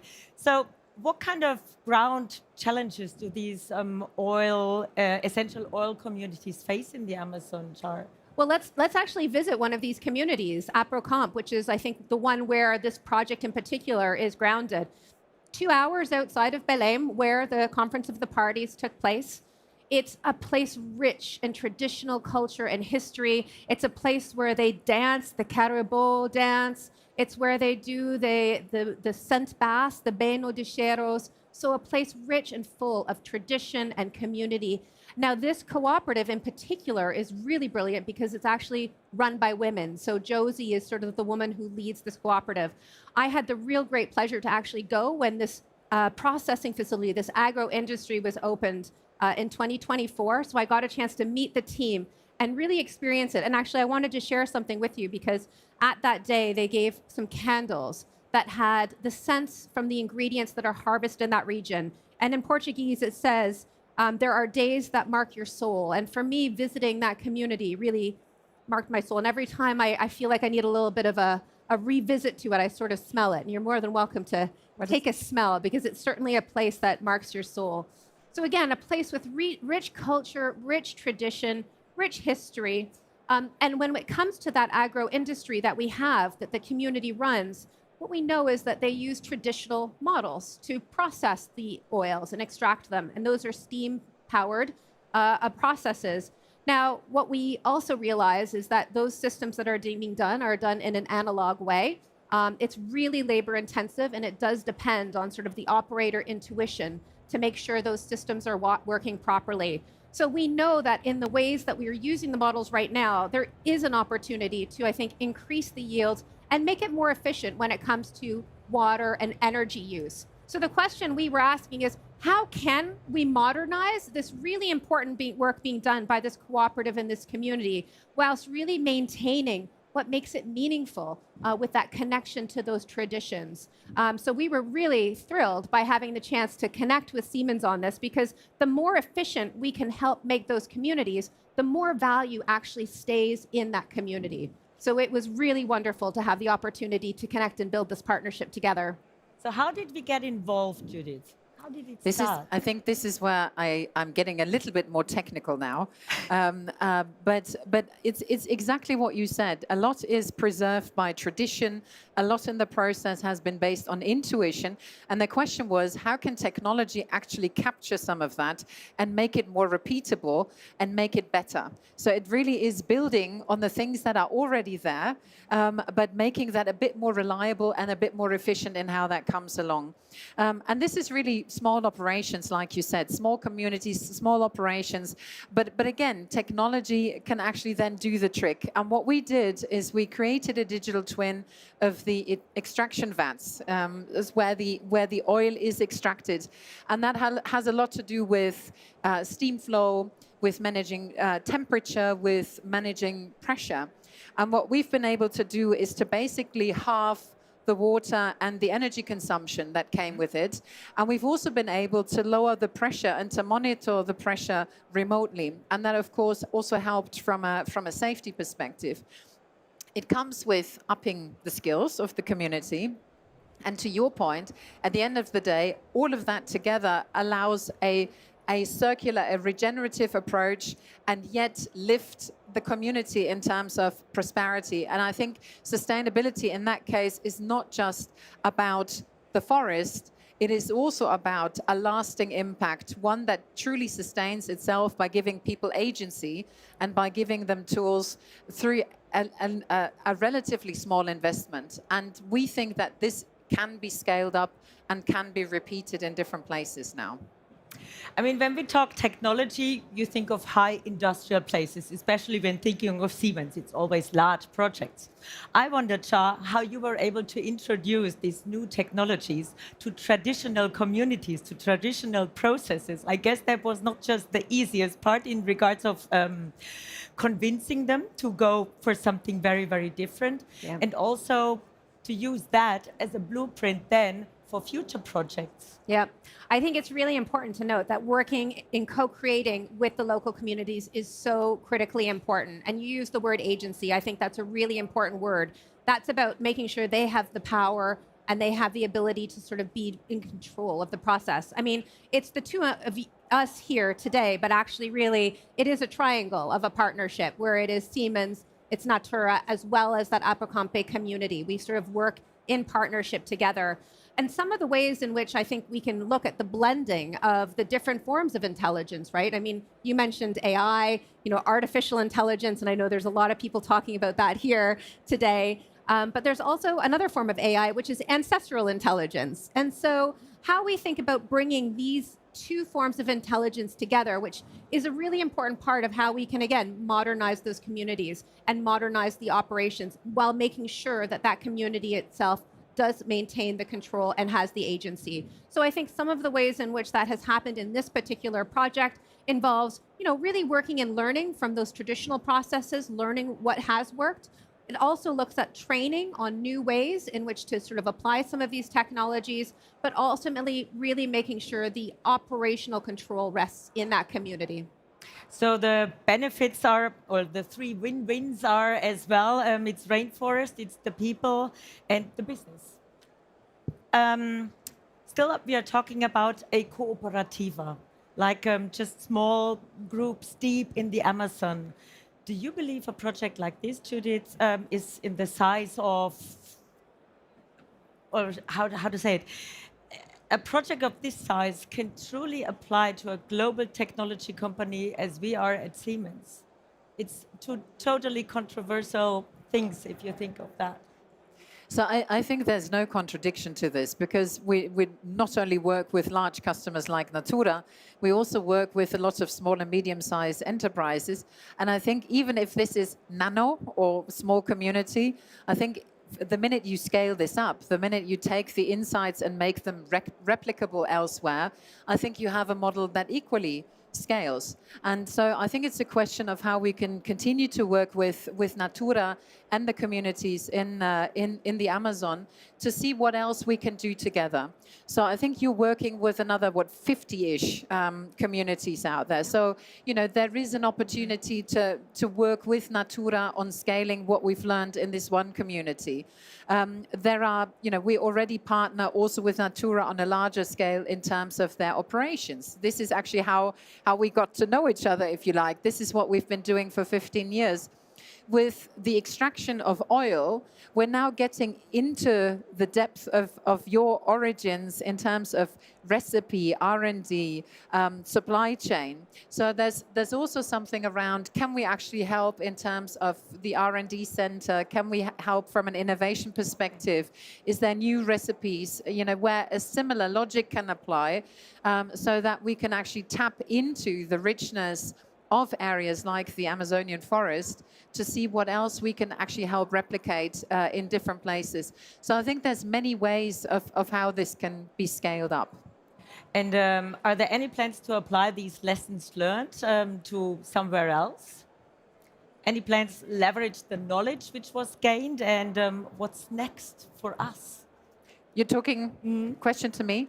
Now, I think we've also have some under Tech for Amazonia. We've also got some other really nice examples of how our technology can help do what we've been trying to do here. So on display, we have some other examples like nanofactories, where you can basically containerize a mini factory and bring it to the Amazon. So this is also something that could be multiple use cases to do something very, very locally, but by the same principles that we've been discussing here. We've been working with an institution and an NGO to see whether we can actually help protect the seedlings that help with reforestation of the Amazon. So we've been able to decrease the mortality of these seedlings from almost 40% down to 2%. We've been able to help with, again, UV technology and visual inspection to help detect contamination of nuts that come from this area. So I think there's a variety of areas where the same kind of principles could apply that Natura is working so well with in terms of this triangle. I think this could apply to different places as well. And we've been in the business of education as well in this regard. We, in Brazil, we work very much with the Siemens Foundation. We work very much with local institutions, CNI, SENAI, to make sure that education remains part of what we bring to the country and to the ecosystem that is customers, partners, supply chains. So I think there's a lot that we can contribute as Siemens, and that we are already today contributing as Siemens. And I think it was Pablo who said we've got 28 use cases here for Brazil on this booth. So there's a lot to look at already, and there's unlimited opportunity going forward. Wonderful. Any plans from your side in regards of leveraging this knowledge? Yes, well, I think you've already mentioned some of the exciting things that we are sort of brewing at Natura. I mean, the Innovation Center is very, very exciting. It's something we want to expand. We're really happy to be doing that in partnership with others. And really importantly, it's designed to be open. We kind of have this vision of can we create the Silicon Valley for the socio-bioeconomy in the region? So that is a really important part of where we want to help this grow. The other thing is expanding these agro industries, sort of these nanofactories that you've mentioned. We really want to find ways to bring more of this into the Amazon. And again, with the view that this in itself helps the communities, helps the traditional peoples and the indigenous peoples in the region capture more value so that they can keep that and have the agency to choose what to do with that money and that extra value that comes in. So that's a really important underpinning force for us. And I know, again, we talk about Industry 4.0, but I am so excited about what Amazon 4.0 looks like when we bring together, as I say, these different technologies with the intelligence and the wisdom that exists in these communities. Wonderful. And Judith, you mentioned this morning in the other panel the VR goggles, which you actually wear, and you can look into the Amazon region, and you can also smell it. So have you tried that already? I'm going immediately after this panel, but I'm lucky that I've actually been into the communities. I've actually visited in person some of the things that journey takes you on. So I am absolutely going to go visit, but I would also really encourage anyone that's interested in this concept of the socio-bioeconomy to find ways to experience it, to immerse themselves in it. And of course, that experience is a great way to start. I just thought if you get homesick, you want to go there maybe and cure that problem. Okay, thank you much, ladies, for the insights. Great story, great products which are being produced. So definitely see for yourself. If you want to put your nose in the bag to smell the Amazon, maracuya, passion fruit, acai, the nuts you mentioned are in there. It's like you go on a travel itself. So thank you so much, Judith and Charmian, for those stories. Awesome. And LinkedIn Live community, we say goodbye here. Bye-bye. Big round of applause to you. Thanks so much. You. And with this, I'm handing it over to Melissa to conclude the next session. Thank you. Oh, I see you displaying the lovely products. Sorry. They smell amazing. Yeah, and lovely products like this is all about partnership. And while we're speaking of which, this time we kind of highlighting FrieslandCampina, and that's what partnerships are about. So how do brands like PepsiCo, Pringles, what do they make sure when something as simple as texture, moisture, or quality stays exactly right every single time at massive scale? And that's what this session is actually about. Because spray dyeing is sensitive, energy intensive, and unforgiving. Industrial AI brings real-time stability directly into the process, and that's what we're going to talk about right now. So it's a very big pleasure to welcome Joanna from Siemens and Mark from FrieslandCampina.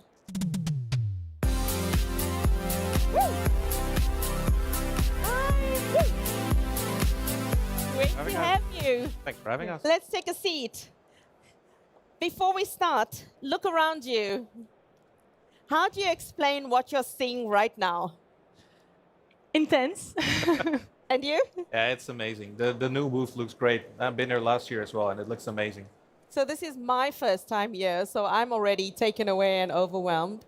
And you've been here already. So yeah, let's dig right in. I would just like to know, we're working with FrieslandCampina, but maybe Mark, you can tell us a little bit more about that story. What is it about? What do you do there, the company? Well, a lot of people know that we make dairies and cheeses, but in general, people don't know that a lot of our products end up in professional bakeries and other type of restaurants, and particularly my personal pride, it's the ingredients and specialized nutrition business.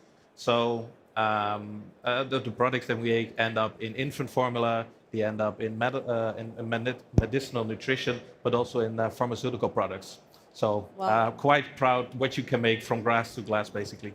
Yeah, and these are the stuff where you see it really is about people, right? We're changing lives, where people need the stuff. And when it comes to medication and products that we need in daily life, we see that this is where the difference happens. So Joanna, Siemens says it's leading an industrial AI revolution. What does that actually mean in the process when we look at something like spray dyeing? Yeah, so industrial AI is about, in terms of process engineering, is about putting together real-time data plus proven process models so that you can improve your operations on a daily basis. Specifically for spray drying, as you mentioned before, this is a very important unit operation in CPG and particularly for dairy because it's very energy intensive. The type of products you're producing are very high quality, they have very tight quality specifications, and also because it's a complex process, the operators need to be very experienced to act on it. So we're bringing here real-time optimization to improve the process at FrieslandCampina. Wow. So Mark, can you share why the process is so important, especially for Friesland? Well, like I mentioned, the products that we make end up in infant formula. And spray drying itself, it's quite complex. So it's not hard to imagine why, if you're making something for such a delicate type of customer, basically, you need to be fully in control of such a complex process installation, basically. So yeah. So what makes stabilizing that spray dryer so important, Mark? Ooh, that's a difficult one. So when you talk about doing the process itself, it's all about quality and it's all about making sure you control an energy-intensive process when you're transforming the way into our end products. There are different variables you control, and within those variables, they affect the process quality. But you also need to take into account the outside variables, the air, the humidity, and all of these things. If there are only a few changes in there, it really impacts the process model, and then, of course, can directly push the product out of spec. So we need to be fully in control on what we're doing because the customers need to rely on that we're always delivering the product quality. Yeah, you can't afford to lose 1 minute of mistake or anything that, you know. We sometimes make products that have a value of, say 70K per pallet. So we don't want to waste any products in that notion. Yeah. It's simply not possible. Absolutely. Joanna, when you dug into the process itself, maybe we might get a little bit technical. What caught your attention there from your technical eyes? So we saw that there was a clear optimization potential. We saw already that we could increase the yield of the process. We could also decrease the cost of energy, and then also to control better the moisture, which you just mentioned is a very important specification for this process, right? Yeah. And this is something that the operators can do if they're very experienced. But as Mark mentioned, there's a lot of disturbances we cannot control. So this is when it's useful to have an optimization layer on top so they can help them control the process better. Okay, so now let's talk about the spray dye optimizer because I told you guys we want to get a little tech. Let's look at that in engineering terms. Yes. So the spray dryer optimizer, very simply put, is an advanced process control for spray drying process. So it sits on top of the control system. It looks at multiple variables at the same time around the spray dryer, and then it makes an optimization that then gives recommendations to the operators on what to do, or it does the actions directly in closed loop in the system. Okay. And this is something that it can be, behind it, we have a digital twin where we have a science-based model that is helping the process do the optimization. And this model is very strong in predictive capability. Wow, now we said the word digital twin, Mark. Operators need to trust what's happening. I think just before we were talking about trust is an important thing. What gives them the confidence working with this kind of solution? Well, I think that's one of the biggest problems in general, I would say. So as a human being, you don't want to let go any time of control, specifically if you don't understand what's happening under the hood, basically. So any type of solution, you want to make sure you know what's happening, you know the variables, know why it's making the decision. It needs to be visible. And that's specifically where the SDO, in short, comes in. Because it provides the guardrails, it provides the visibility. And as we'll show you in a bit, it's just a beautiful, simple dashboard that gives that visibility for the operators. I love how the term beautiful, simple. That is beautiful and simple what we're seeing there. So what changed once the... Oh, actually, maybe I'll just talk to you one more time. Operators also need that trust, but when you say it's beautiful, it's simple, that's your perspective. Now let's come to you. What has changed once the operator actually starts running? It looks simple here, but... Yes. So yes, it looks simple, but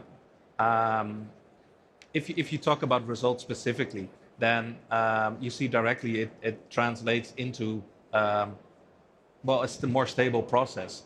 And if you talk about these types of production processes, the impact of having a more stable project, so the variability and the moisture level reduces, that translates for us in a system that's stable. We can therefore reduce the energy consumption in there, and specifically, it just in the showcase that we did in Biedem, that specifically factory, it could save or generate additional income like roughly 150, 200K annually, and that's only for one spray dryer. So, wow, I'm quite proud for that one. That is pretty incredible. And now, if we speak, Joanna, let's talk about real measurable stuff, right? So, in terms of measuring and the effects that are there. Yeah. As you can see, there are a number of benefits that we saw. We saw already the potential in the beginning, and then these are just the results that you can see here that we achieved just so far. And we still have a lot to go, and there's a lot we can achieve. We're talking about improvement in yield. We're talking about better moisture control. We're talking about reducing energy costs. These are the very measurable effects. Yeah. How are you solving those? Are you working with other partners as well? Well, in this case, no, but we're solving this essentially because we work together with FrieslandCampina that has the right experts to work on this specific process. So you're our best practice. Well, that sense we hope, but we discussed about why this type of topic is sometimes hard to put in the market. Why cannot be successful when it comes to having this discussion? And in our case, if these ideas want to be established, they always have to compete with many other different great ideas. So you need some sort of a vehicle that can put it on the agenda of your partners, of the people in the factory, etc. And that's where the business case basically comes in. So with this type of logic, we actually are able to put it on the agenda of the factory, and it helps that we have Siemens in there because together we can actually do so. So it's more a pilot project. No, it's a full-scale rollout. So within the overall joint business plan that we have, it's one of the main drivers of pushing factory optimization in there and really helping our business case that we aim for. All right. So Johanna, why does this work when many other pilot projects don't work? Yeah. So as I meant, so we have a very strong capability, right? We have a very strong solution for advanced process control and for for twin. But I think what mattered in this case is the trust we exchange with the operators. This is a solution that is going to sit in the control room for the operators. So we evolved them from the beginning. We taught them. We gained their trust before we gave them the solution to their hands. And that's what made the project work. Yeah. I learned that control rooms are almost living factories. It's crazy the kind of data that goes in there. But now let's move a bit more to coming to a close, but also looking ahead. What makes this solution not just the one that works, but actually scalable and repeatable, something that we can do again and again across factories and technically maybe across organizations? For us, it's on one end, we have now the vehicle in place with the joint business plan, working together, bringing the resources together. And particularly, we can put that on a roadmap, push it forward. And then, of course, it helps a lot that from both Siemens side and Friesland side, we have a bunch of technicians there, but I'm quite proud of that we can collaborate. But Basically, we have a plan, we have the means, and we can push it towards execution, basically. And what's next? So in this joint business plan, we've been talking about, we have a business case on improving factory performance for FrieslandCampina. And within this plan, we want to implement different solutions around digital twins and process optimization, real-time monitoring. This is to be done across sites. And with this plan, we already have in the pipeline a number of spray dryers to implement at Friesland throughout the country. And we're very excited about that. Wow, I love the excitement coming through all these partnerships, and it just goes to show that we are making a difference. Thank you so much. AI indeed isn't just a promise anymore. I can tell you that we have scalable, we have real examples happening, and I think it's just how we move this relationship forward together. And Mark, we do have a little present for you on our way out, just to show our gratitude, but that's our Brazilian partner, Natura, who have given amazing products, and oh, they smell divine, delicious. And I can't wait for the next opportunity to be with you again on stage. Thank you for being with us. Thank you. Thank you. We'll go in this direction. I'll hand over to my colleague. Thank you for the great insights. Wow. Ladies and gentlemen, how are you doing? Good. I see nodding faces. That means you're having a good time. And it's always great being here at Hannover Messe. We got great solutions, we got great technologies, but you know what? You also know how to finance those projects, and we have solutions to support your financing plan. And it's an alliance for impact, what we will be focusing on now. Technology and financing are driving manufacturing transformation. In the world of CPGs, this is the topic over there in the digital enterprise for consumer packaged goods area, where you find PepsiCo, where you find Gatorade, where you find Natura, what we just showcased before, where you also find Pringles, so CPGs. So from snacks to soda, from shampoo to sustainable paper cartons, speed, quality, and flexibility are key and table stakes. But it takes more than just great machines from our OEMs we're working together with. You need digital intelligence and the right financing model to de-risk investments and keep pace with customer challenges. So two leaders who have built that end-to-end solution for Siemens for businesses in the CPG sector are joining me now. Please help me in welcoming them with a big round of applause, Dr. Kevin Zander and Michael Lexel. Hi, Kevin. Good to see you.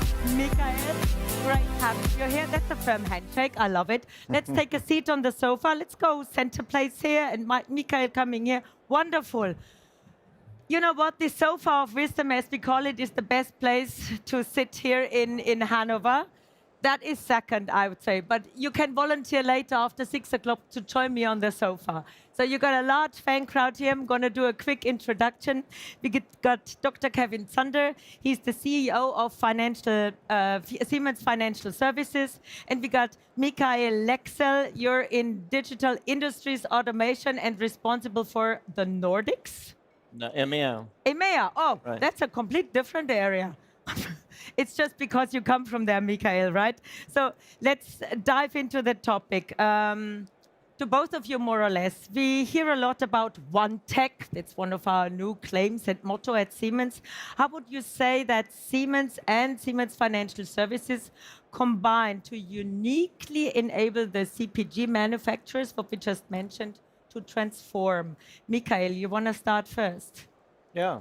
I have to say the sofa is super comfy. I may stay here. Well, I think if we look on the CPG market, it faces similar challenges like any consumer business. It's volatility in demand, cost pressure while staying resilient and relevant. It's also highly regulated. And the winners will be those companies which simply can maintain their assets, smartly upgrading, modernizing, who also spend their capital where it actually creates value, and who can deploy technologies which kind of frees up growth without compromising on other topics. And I think Siemens is uniquely positioned to support this journey. I mean, we have a technology stack, which I dare to say is unparalleled. From simulation tools, software, AI-enhanced automation, smart field devices. We have financial solutions, which allows you to deploy that technology without emptying your bank, which prevents you from doing other stuff. And we have a partner ecosystem, which is second to none, that can help anybody to actually deploy those technologies. I really think. So it's a lot of players coming together here to more or less take positions and protect that field of activity. Exactly. Okay, Kevin, how do you from Siemens Financial Services and the colleagues come in here to support digital transformation? The idea of one tech is really driving customer value. And customer value, Siemens brings both technology and finance to enable that. And I think this is a very powerful combination. But the third element is then the collaboration. So it's collaborating together with the Siemens ecosystem and the customer to find the right solution. And in the field of consumer packaged goods, this means supplier, technology supplier, customer producing the machines who then can really develop and produce the goods that are needed in order to package the Pringles, the Pepsis, and the Natura cosmetics. So I think this brings it together, the ecosystem and strong collaboration between the partners. Mm-hmm. Now, let me ask you, Michael, when we mention efficiency and resilience, also very important. What are the top 3 automation or digital innovations we are bringing to CPG lines? Well, it's kind of hard to choose when you see all of this, but I would say the combination of software and simulation, digital twin, where you can truly, simulate and create an asset, if it's a machine, a production line, a product, before it exists, to really optimize that would be one. The AI enhanced automation that we see good examples of here that will help productivity through from engineering, operation, maintenance, predictive maintenance. And then we have the MTPs, which is essentially a plug-to-produce concept where we created functional modules which are interoperable, cyber secure, and you can plug in and combine, which allows for shorter engineering time, faster commissioning. A line builder can integrate it into their overarching system. An end user can plug it into their production facility. That saves, tremendous amount of time and capital. So I would think those are maybe the 3 highlights I would point out. Okay, thank you. Now, Kevin, on the financing side, how do your models de-risk tech adoption for CPG? And what makes them truly innovative? For us as financier, it's important to assess the risks. So the creditworthiness of a customer or the asset risk. If we provide asset-based financing, we need to understand the asset, the health of the asset. And there the technology of Siemens plays a significant role because it helps us to assess the quality of the asset, to also assess the residual value of an asset. And if we are talking about a leasing solution, then it's very important to understand the value of an asset after its first lifetime. Mm-hmm. And this can really help to structure solutions for customers in a way that preserve liquidity in the first use phase. But in addition to that, we also work on innovative models like outcome-based or availability-based solutions, in addition to classical financing. So this continues to be the backbone, classical leasing solutions, classical loans. But then on top, innovative solutions can really help to differently shape the risks. And this might be interesting for some of our customers to think of, okay, who is the best owner of the risk? And there, the combination between technology and finance can really make a difference. And this is where we differentiate from other financiers. Mm-hmm. Okay. Now, a fair is about innovations. A fair is that we have exhibits. We got that CPG area. Can you share a recent CPG customer success story with us? Integrated technology and the financing unlocked new resilience or growth?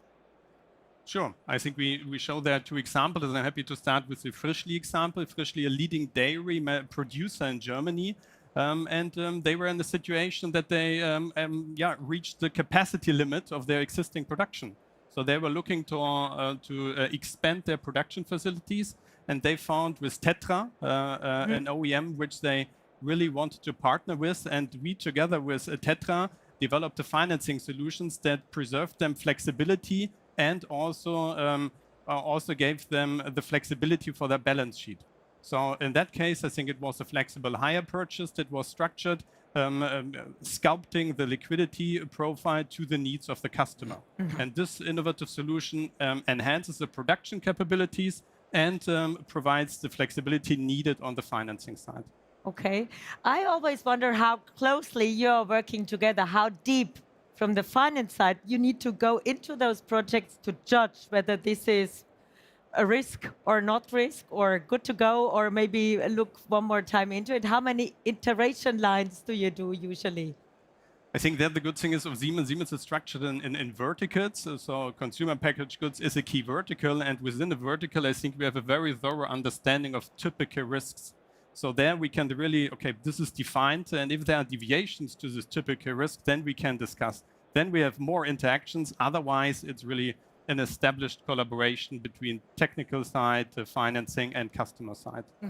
So Frischli is one, and the other one is DrinkPack, I think, Michael. Right. So I think DrinkPack, to those who don't know DrinkPack, it's a contract producer for bottled beverages in the US. They do more than 2 billion cans per year. Wow. They have the fortunate situation. First, they're kind of one of the best in their fields. They also had the opportunity to grow. At the same time, they needed, very high flexibility in their manufacturing without jeopardizing on the productivity.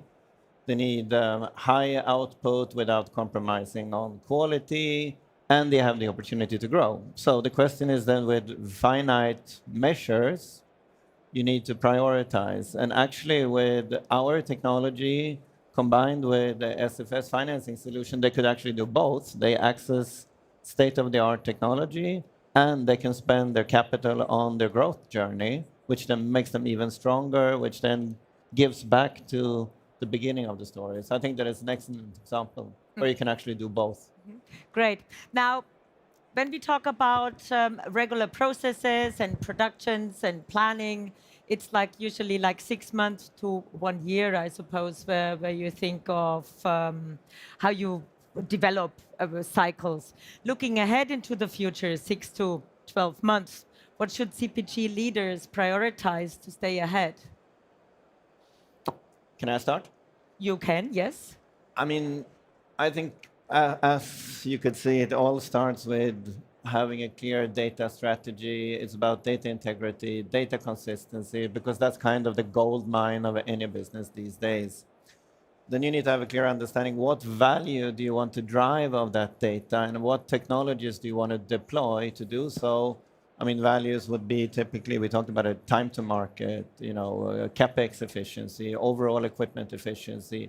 And then to understand, how do you combine technologies to actually create those values? And even better so, with a financing solution that doesn't burden your balance sheet, and using the ecosystem of partners that you see here to make sure you go the last mile and not just buy cool technology because it may do something for you, but there's a clear plan from data, technology, deployment, rollout, scaling. Okay. Great insights. And from your side? I built on the ecosystem. I think the ecosystem is very important for small and medium customers, but also for big customers, to really understand and assess what sort of relationship do I want with suppliers in order to strengthen resilience, strengthen competitiveness. If you look to the world, I think supply chains are currently heavily strained. And there, it's very important to understand, okay, which partners will help me to develop not only for the next months, but for the future. And unlock the value of AI, which is currently really at an inflection point, requires that you have strong partners. So there, my recommendation would be, think of what do you want to prioritize in your ecosystem? With which partners do you want to develop your business model going forward, enabling yourself to really deploy the power of AI, data, and technology? Great answer, because it just weaves in perfectly into what Christoph Berlin from Microsoft said yesterday. When we talk about AI, the future is nothing 1, 3, 5 years away anymore. This is 6 months, and that's about it, because then it will tremendously change. Now, the question here is, what kind of AI technologies in regards of project management, evaluation, looking deeper into your judgments, analysis, are you using in regards of judging whether this is risk or not risk, whether go or not go? From a financing side, it helps us to assess more quickly new transactions and also understand and screen the market. So it really is a tool to better assess risks in order to have better informed decisions. And also the processes will be rethought based on AI. So for us, a tool to assess the risks and provide faster decisions to customers. Thank you. Now, we have a great booth here. You have lots of experts in your teams who are around, and the Siemens Financial Services, as we say, we got financing solutions and we got consulting services. They are at the other opposite side of this booth here. Michael, where can we find you and your team? I think I will stay here in the sofa. That's a great answer. But probably in the CPG area, obviously, as this is where the topics you represent definitely are showcased. So definitely worthwhile going there and taking a look. Pringles, PepsiCo, and also Natura, the Brazilian company who was just on stage. Solutions are shown there. You can wear VR glasses and look into the factory of the future. I envy you for this James Bond style of working, where you really look into the future and not predict, but as a matter of fact, think where you can support with technologies. Really cool. All right. And I'd love that balance sheet in regards of financing my needs for my private life as easy as we do that at Siemens for our customers. I'm sure we can support you. Okay, Michael.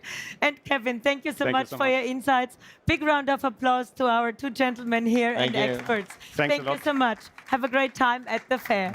Thank you. Thanks. All right.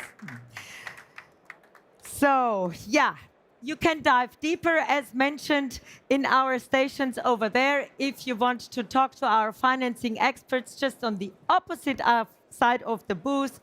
But you don't have to, because the main stage is still the center of activity and the source of information if you want to know more about how to innovate, how to stay flexible, how to adapt, how to work with AI solutions which are already there. Turbocharging your drive engineering. That's the topic we're going to talk about now, and the power of virtual commissioning with the DriveSim Engineer. We will now be hearing about how digital twins and virtual testing enhance engineering productivity and solution quality, supported by a real customer success story, because that's what a fair is about, that we talk to our customers, but also that we have customers sharing their success stories with us. In that case, it's the company Underwoods who will be talking about how we help them in their processes. And please welcome the two gentlemen talking about the topic next. It's the lead engineer for digitalization drives at Siemens, Christoph Späth, and motion and drive applications and technical support at Underwoods responsible, John Inskip, joining us now. Welcome, gentlemen.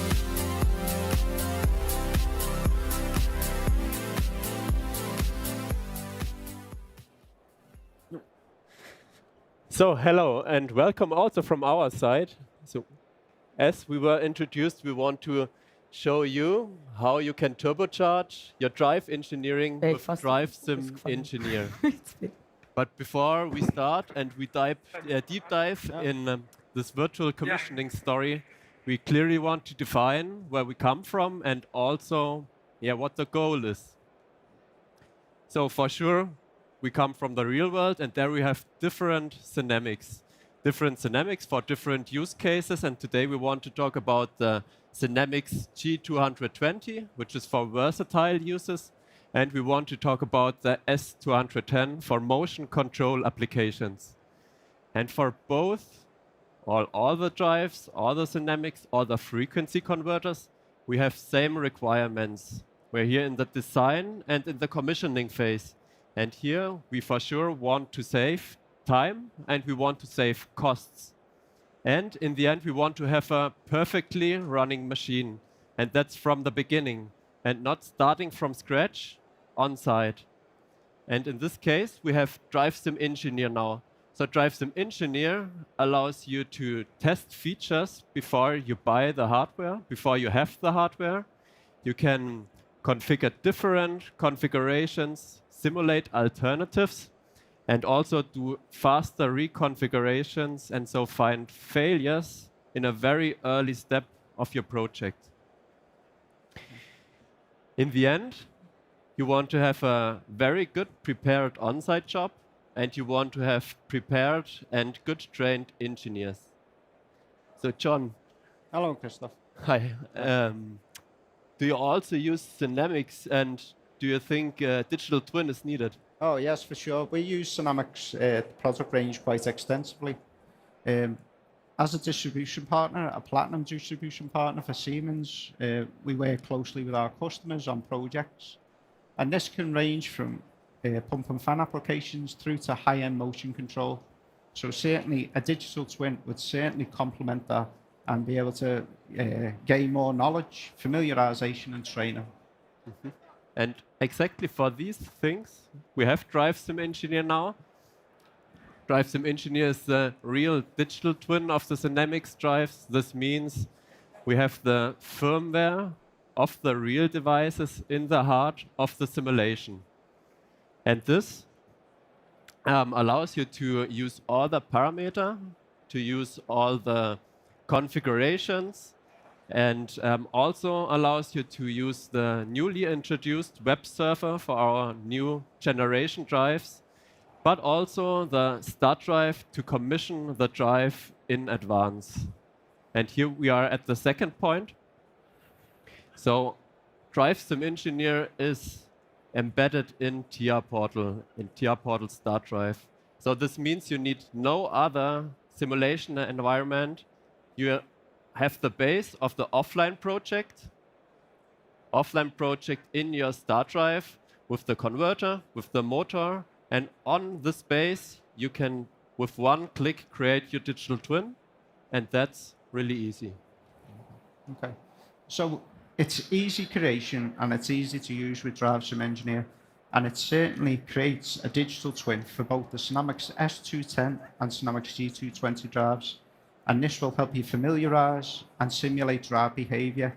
When we move on to version 2, when there was an integration into PLC Advanced, this allowed us to then take a huge step change in terms of being able to commission virtually your motion tasks and your acceleration rates, etc.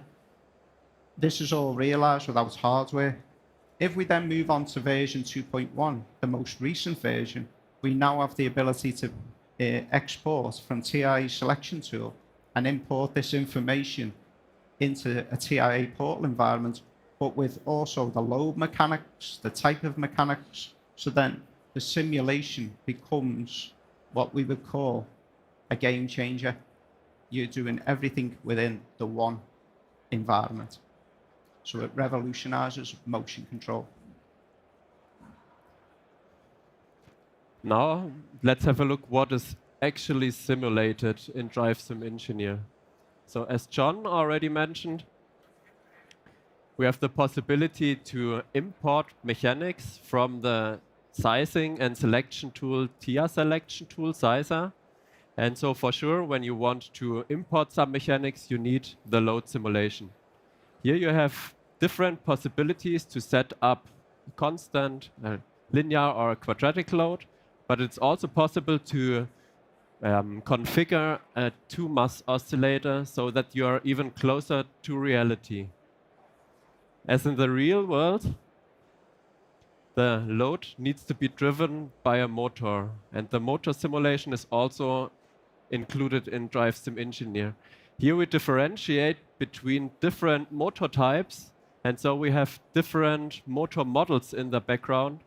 So depending on if you use an asynchronous motor or a synchronous or a reductance motor, the model behaves differently.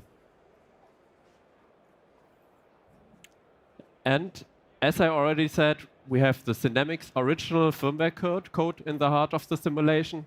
And here we simulate the electrical part, but we also simulate the functional part, which includes the different control modes and the logical part, which enables you to, for example, use the digital inputs, use fail-safe digital inputs to do a safety integrated commissioning. And so do the pre-commissioning or just try out different functionalities. And to make the picture complete in the end, we have the Profi Drive connection to PLC Sim Advanced, which is the digital twin of the PLC, of the Simatic. So you really can commission the whole machine here. What is for you the most important use case and why?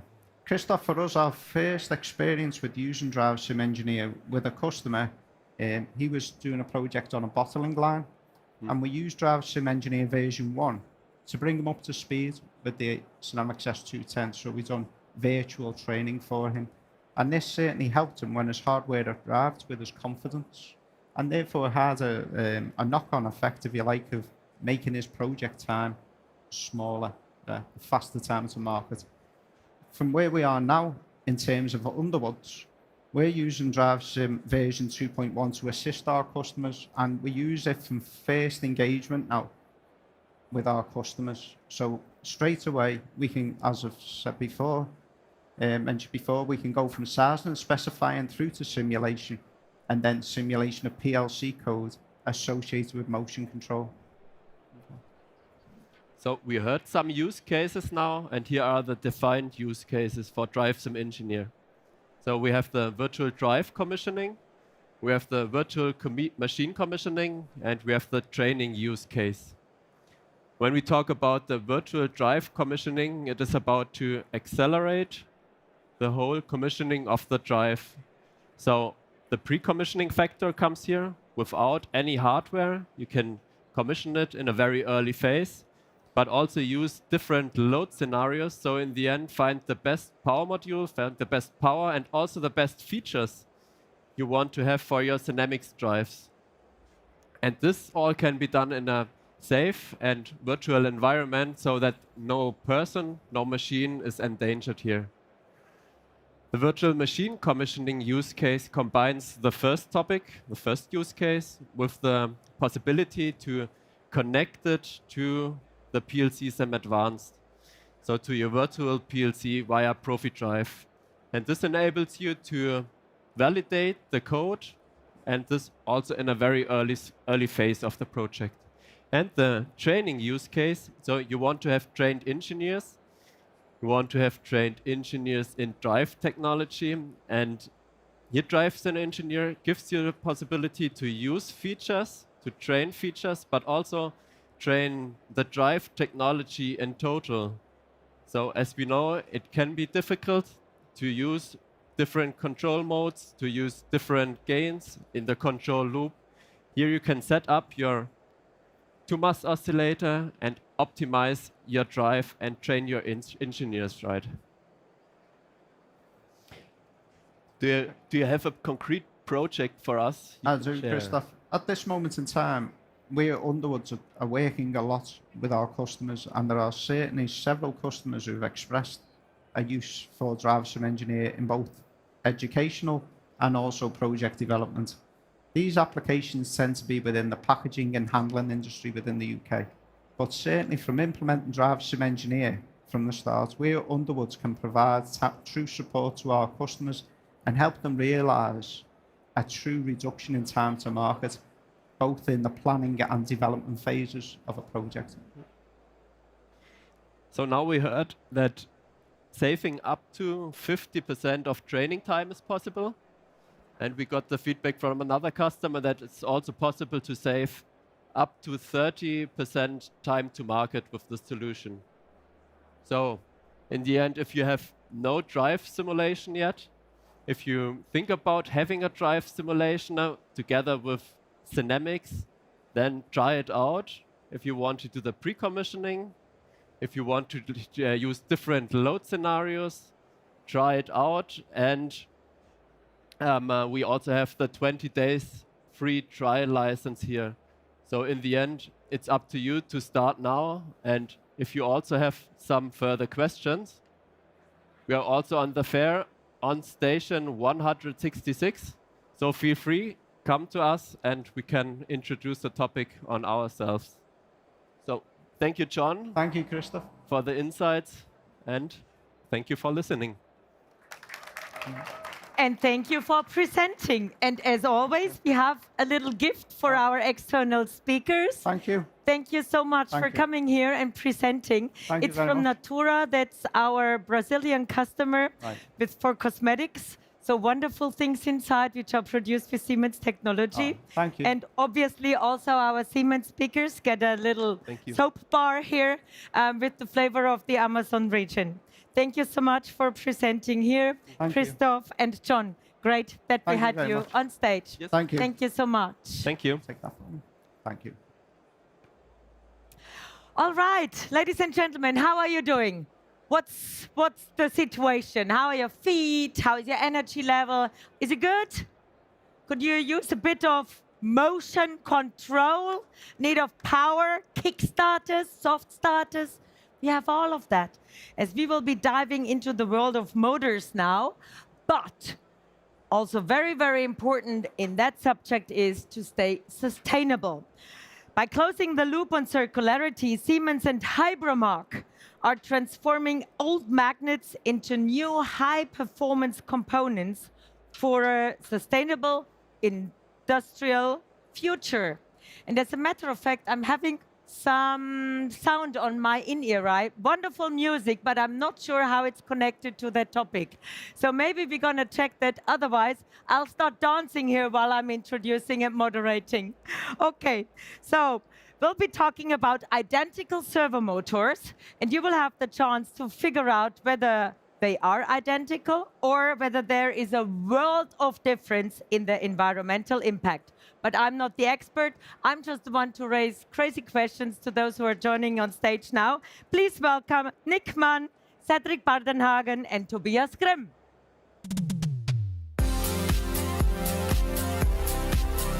Hi, Nick. Great having you on stage. Cedric, frequently back on here. Of course, love to be here. Yeah, awesome. And Tobias, now, how are you doing? Are you having the energy level of the motors and power we're representing here? Absolutely. Absolutely? Okay, I can tell. Everybody is feeling cozy here on the sofa of innovation and wisdom. I mean, Hannover Messe is always a great place, the proud to be Siemens moment. Have you been around at other places, Nick? Yeah, it's a busy conference. Yeah, it looks good. And Siemens actually very, very busy. Yes, and that's what we're very, very proud of. And Cedric has been talking to our customers here on site. Definitely. And Tobias also. I was also on the booth for the Ecotech. Ah, okay, so you've been watching that. So quick who's who of my three musketeers here on the sofa. We got Nick Mann. He's the managing director at Hybromark. Where are you based, Nick? So we're based in Birmingham in the UK. Wonderful accent, I love it. And we got Cedric Bardenhagen. He got a bit of a Franconian accent. He's the sustainability manager for motion control at Siemens. And we got Tobias Grimm, responsible for sustainability. He's the expert for that topic at motion control at Siemens. So gentlemen, are you ready to kick it off? We are so ready to get things in motion. You can't get weighted, right? So Cedric, why is it so important when we talk about circularity to drive that topic as a matter of fact? Yeah, it's really crucial because we have scarce resources, right? It's not that we still want to, of course, grow our business, but the resources we have are limited.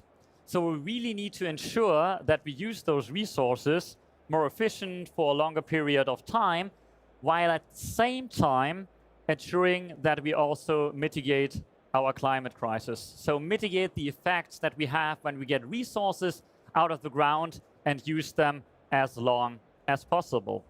But also when it comes to the supply chain, I mean, it's volatile, there are changes all over the world, so we should really ensure that the materials we use, the products we use for as long as possible and kind of keep them in the loop in the end. And so that's all what it's about, right? We want to drive circular transformation to, in the end, mitigate those obstacles. And for that, we kind of created the motto, how do we deal with the big tonnage of industrial waste that we still have? Right? As you can see over here, 9.2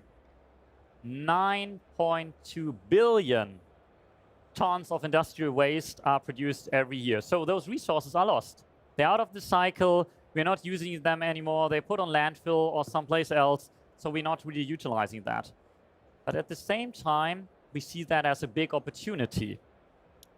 So by 2030, we expect, if we really come up with more circular models, to unlock $4.5 trillion in economic growth if we really find a good way to move forward here. That's a lot of money. That's a lot of money. So in the end, doing more with less for our customers, society, and in the end, the planet, together, of course, with our partners, by really doing that kind of in 3 dimensions, right? We want to empower our customers' circularity. I mean, that's what we are all here on the fair. We talked yesterday about ecotech with different customers all over the place and all over the day. Create circular business models, enhance them, embrace them. But that's what we are now here today to talk about. Also, how to create more circular products in the end. Okay, and talking about products now, I think it's the right time to turn to Nick and ask you, first of all, HyProMag. Is it for hyper professional magnets? What does the abbreviation stand for? And how do you drive circularity in your company? Yeah, so that might be a better way of putting it, actually. No, what it actually stands for is hydrogen processing of magnets. Oh, okay, I was wrong. It's a good guess. So we're all about recycling of magnets. The magnets that we're looking at are rare earth permanent magnets. They're the strongest permanent magnet that you'll tend to use. Siemens use plenty of these, especially in the motors. The process that we're using was developed from the University of Birmingham, and it's a really exciting, low energy, short loop process that means we can take magnets out of old materials and make magnets into new. So the video behind me, you can see what happens to a magnet in hydrogen when it's at room temperature, just above atmospheric pressure. It breaks that magnet apart into a powder. So as it does that, the powder demagnetizes. So I'm going to start again with the video behind me. So that's the magnet breaking apart with a volume expansion as the hydrogen reacts. It's demagnetizing. Because of the conditions it's under, you can put a component into that. The component breaks apart, becomes a demagnetized powder. So you can tumble that in a drum and separate that powder from the rest of the components. So that gives you a powder which is then ready to be processed into a new magnet. Okay. Gives us a massive sustainability benefit compared to primary materials. And I mean, you said you're the highly that the magnets stay like this. They are not demagnetized. That's what you mentioned before. Like, so yeah, the hydrogen process demagnetizes it as well. So it allows us to get that magnet out of the component. And then bring it back again. Exactly. That's a bit of James Bond laboratory, what you're talking about here in regards of technology. Yeah, it's exciting. So what are the benefits of that technology? So the massive benefit is being able to get the magnet out at end of life. Generally, these magnets are quite small. They're really heavily embedded into components.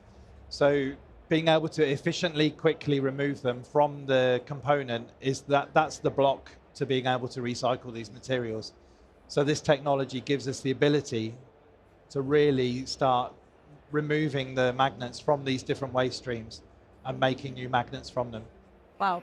The only world of magnets I'm working with is the magnets from all places I've been over the world, and then I put them on the fridge, and there is better and very, very good, and there is not so good magnets. So I'm definitely vote for yours then, because they seem to stick really, really heavily.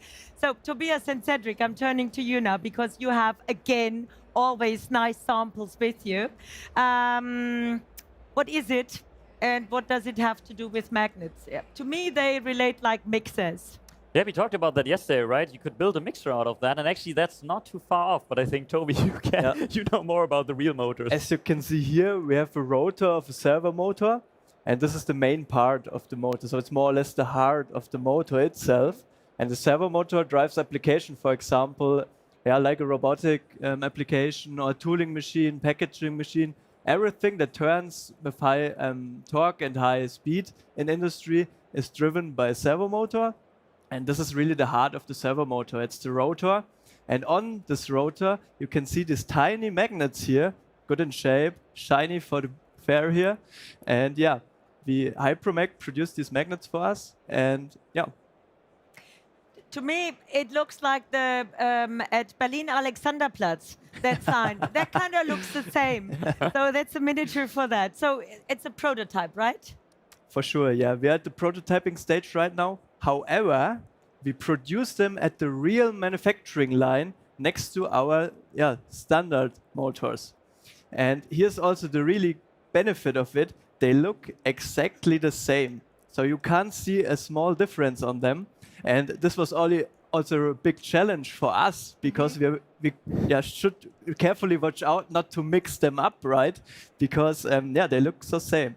And we used the machine there, the production line, and in the end came up with 2 rotors. And Cedric, I don't know what's you, but it's really hard to see the difference here, I would say. Same size, same texture, same weight. Exactly. But one is with recycled material and one is with new material. So this one I'm holding here, right, is the one actually with the recycled magnets. So we really needed to ensure that Toby takes one and I take the other, that we don't mix them up. Because as you mentioned, they look and feel and behave the same.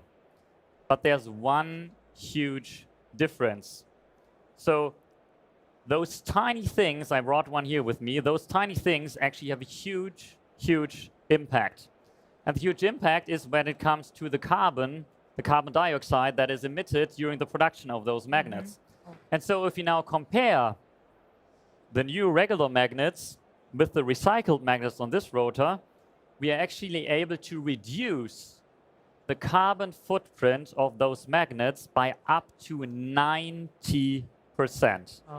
Again, 90%. So it's not like a tiny improvement, it's actually a huge improvement. And those magnets account for between 20, 30, 40, sometimes more % of the carbon footprint of our motors we produce.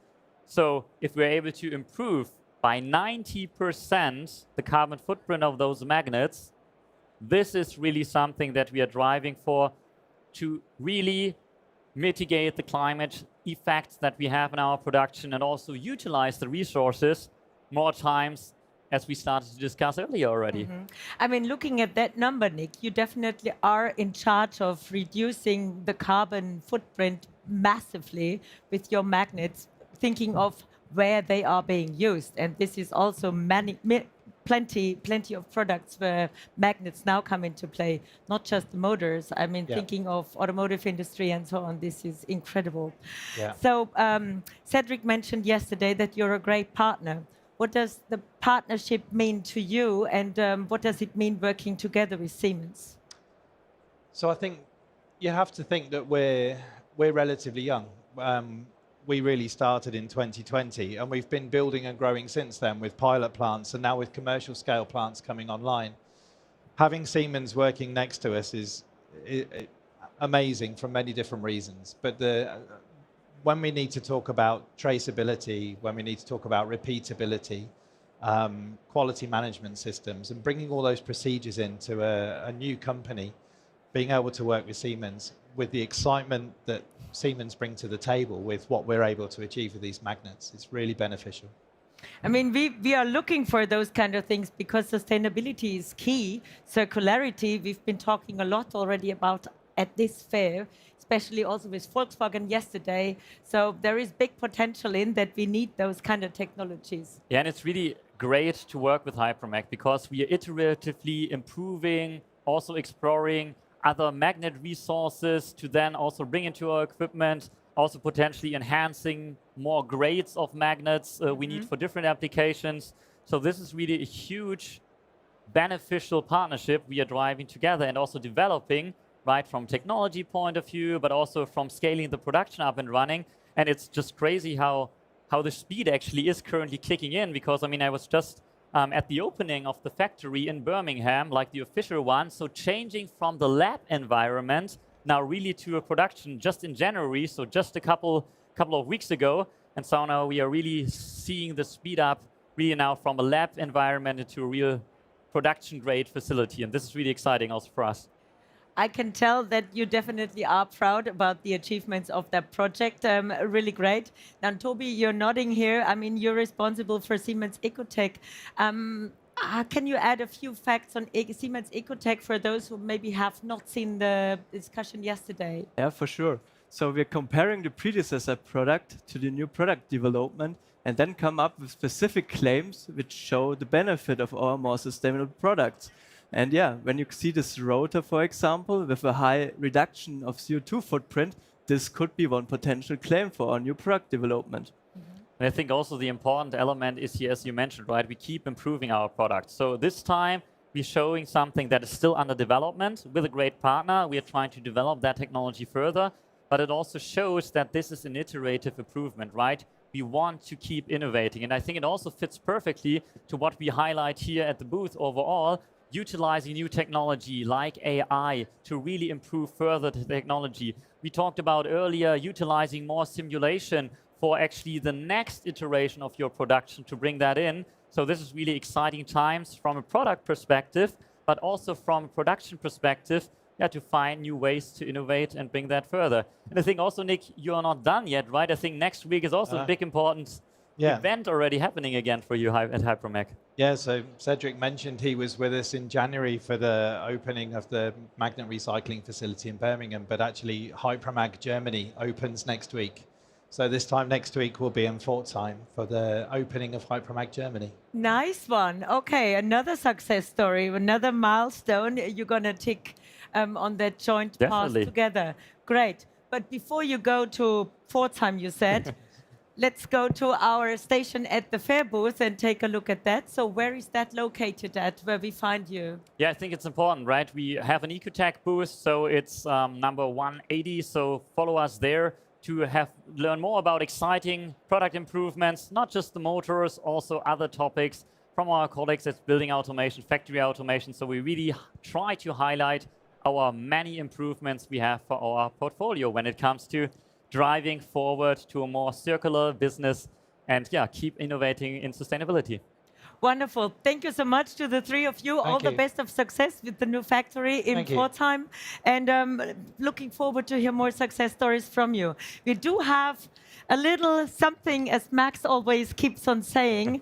It's for our customers. That's nice cosmetics from Natura from Brazil, which are being produced with Siemens technology, essential oils from the Amazon region. And you get soap bars also from Amazon. Wonderful cosmetics to use. Thank you so much. All the best. It was nice to be with you. And, always great having you on stage. Big round of applause for our three musketeers in regards of circularity. And beside of circularity, well, there is a lot of action already here. I can see Alistair already jumping up and down. Wonderful. Because we need a bit of energy right here in the house. If you want to sit down, there is still free seats, so take the chance. There is an exciting session coming up here as we will be talking about flexible manufacturing. And I have flexible colleagues talking about that topic. It's a pop-up factory, which is in their focus, what they're going to tell you now. Functional, modular, rapidly deployable production in environmental, completely different fields. And actually, I'm not the expert to talk about it, but I got three colleagues who definitely are eager to tell you more. Actually, it's two colleagues and one customer. We will be talking now with Alistair Orchard, Stephen Hoinka, and at the exhibit, there will be later waiting Davide Picciotto to introduce their topic. Big round of applause to the two of you, first of all, on stage.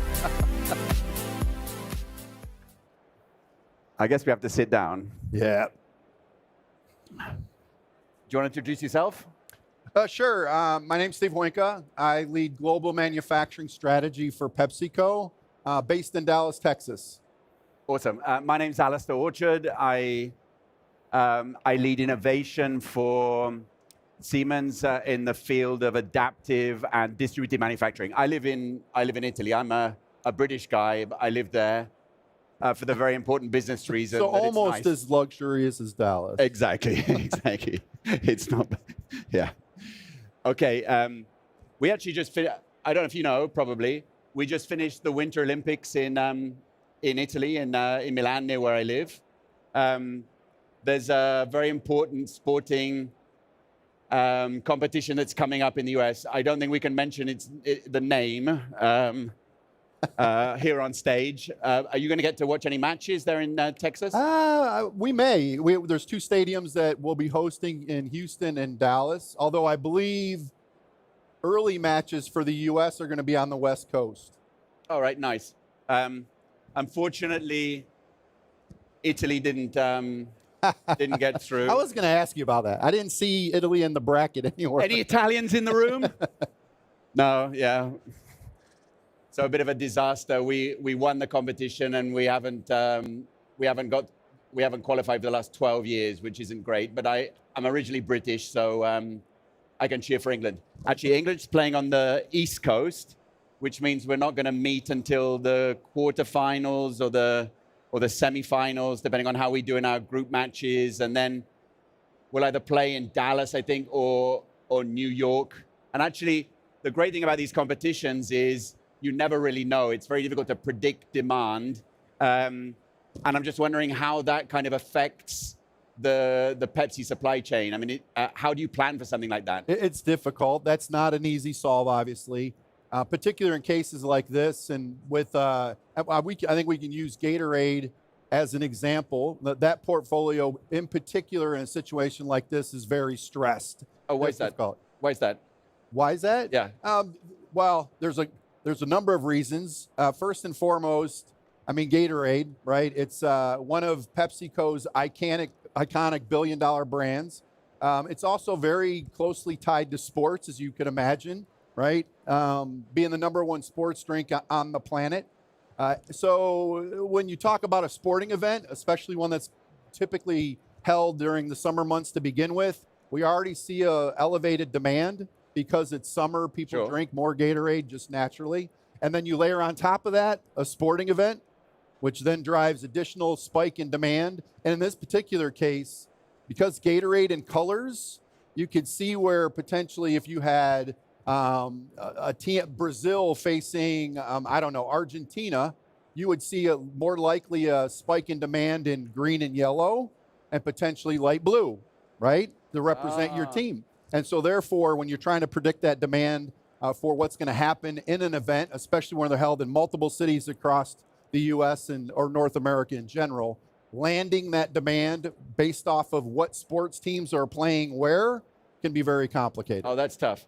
I guess that event is a kind of, I don't know, perfect storm, but we actually hear that quite a lot, even from your other industry peers, whether it's for sustainability reasons or kind of consumer demand driving this behavior, personalization, tariff barriers.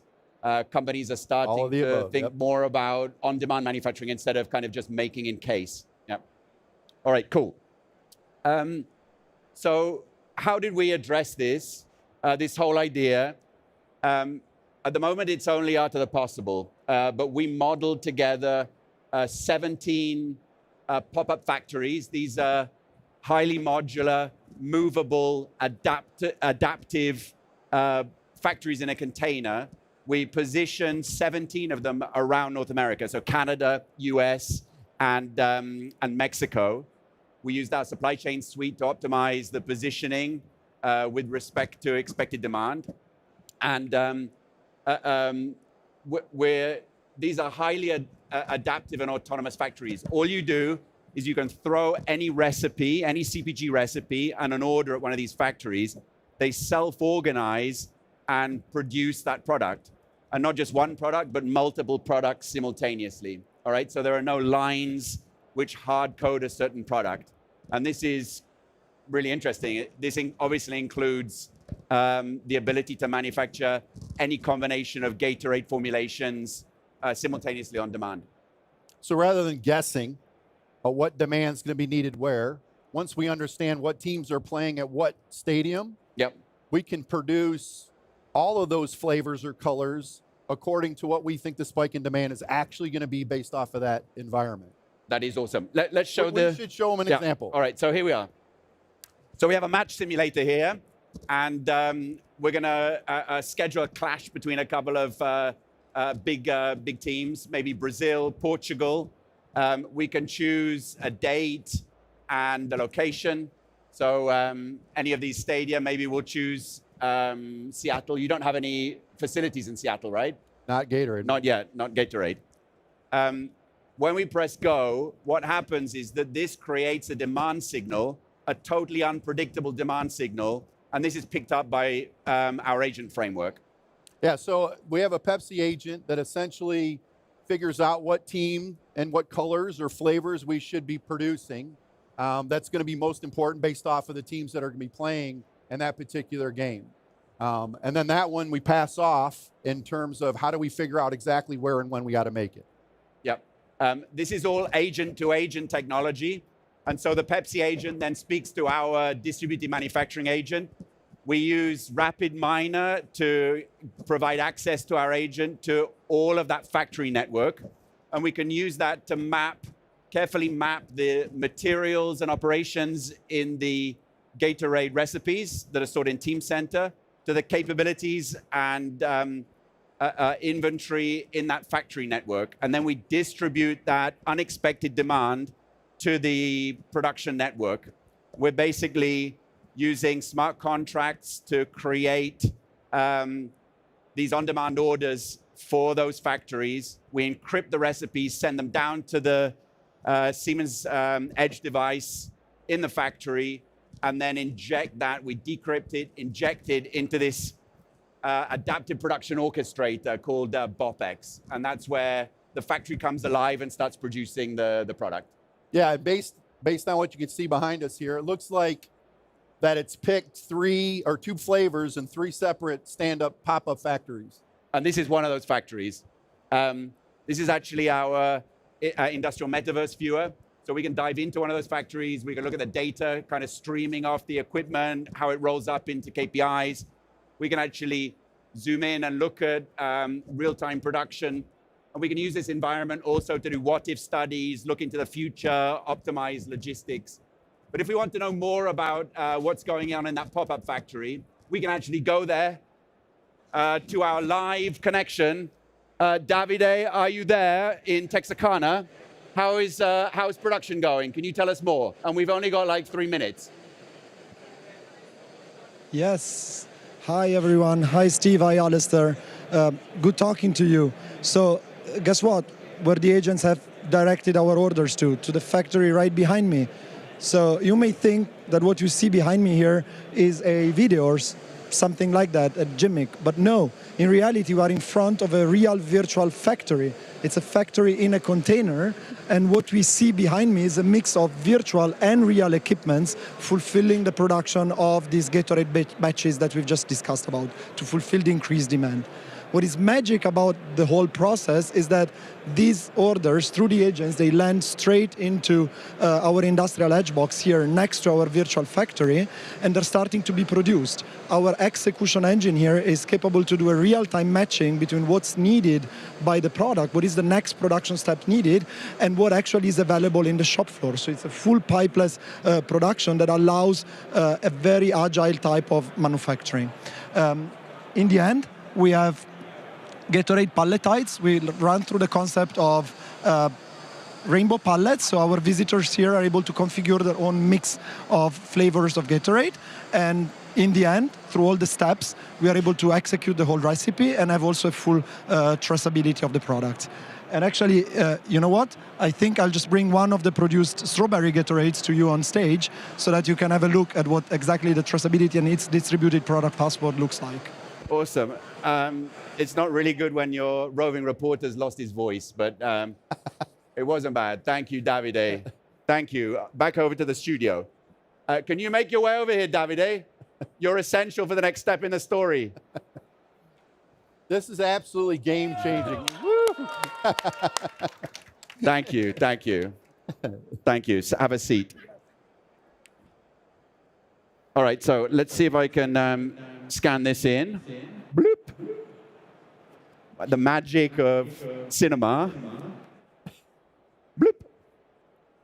All right, so having scanned this in, we see the distributed product passport, which has been created on the blockchain specifically for this product, okay? And we can also link, Steve, to all of the traceability of this product. So what happened in that pop-up factory, all the equipment that was used, the set points, the quality tests, and we can actually link back to raw materials, which is critical, right? In your industry. Absolutely. I think And then traceability. The end-to-end traceability. And there's laws now about that. This has been in the Europe for a long time. It's coming to the US. It sure is. Quicker than we wanted to. Yeah, probably. We can even see the kind of geographical journey of this product, so we can see where the raw materials came from, where they've been on a lovely little map. There we are. Don't ask me why, but they seem to travel from the US to Puerto Rico and then back again. That's probably some insider information you don't want us to know. Shh. Okay, very good. Now, this has been something of art of the possible exercise, but we really did build it. This is a fully working environment. Did you learn anything about this? And do you think it could even work in the real world? Absolutely. This is absolutely game-changing for anything, especially CPG and F&B. When you talk about food and beverage, perishable product, you don't have an eternity of life on products. You can't pre-build, although there's some of that you can do. The availability or the capability of being able to manufacture as close to consumption in the portfolio of the actual demand and create rainbow pallets that could go direct to customers is absolutely game-changing. And so it's one of the reasons why I thought there was a very interesting use case for us to take a look at. What's also cool is you don't necessarily need to own that factory network. So you can even use rented space, co-manufacturers. Absolutely. Cool. We're actually working together on using our digital twin composer on one of your factories, Irving, I believe, in order to work out how to optimize the space there and drop one of these adaptive cells into the factory. The entire, what we referred to as the Texas Triangle. So yes, all the Texas manufacturing facilities. Perfect. And this model and many of our other collaborations are also available live on the CPG booth. By the way, we invite you all to stand up, go over, and check it out. You can actually schedule your own matches and see the factory come alive and adapt to your own demand. And Davide will give you a free bottle of Gatorade. Actually won't, but very good. All right, thank you very much indeed. Cheers, Steve. Thank you. Thank you, Davide. Thanks, Dave. 20, not bad, not bad. We have a special something for you from our customers, Natura. Thank you, thank you. Thank you very much. And for you two, we have something as well. Bar of soap each. Thank you. Thank you very much for joining us here on stage. Great running reporter interview. Thank you. Soap. Soap. Thank you very much.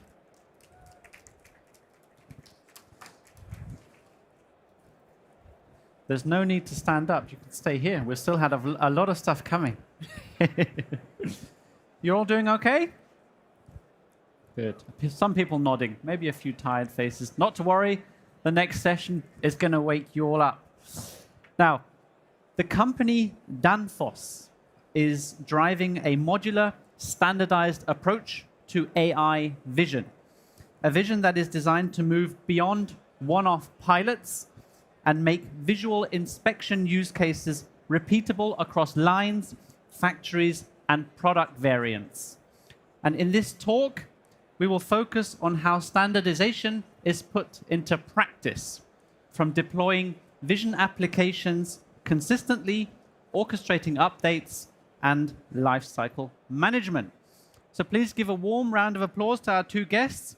We have business developer for industrial AI at Siemens, Anil Baizat, and industrial AI and digital manufacturing expert at Danfoss, Martin Baron. Welcome. Martin, great. I think it's what take a seat. Anil, take a seat.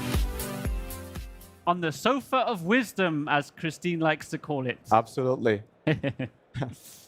So, Martin, I'd like to start with you.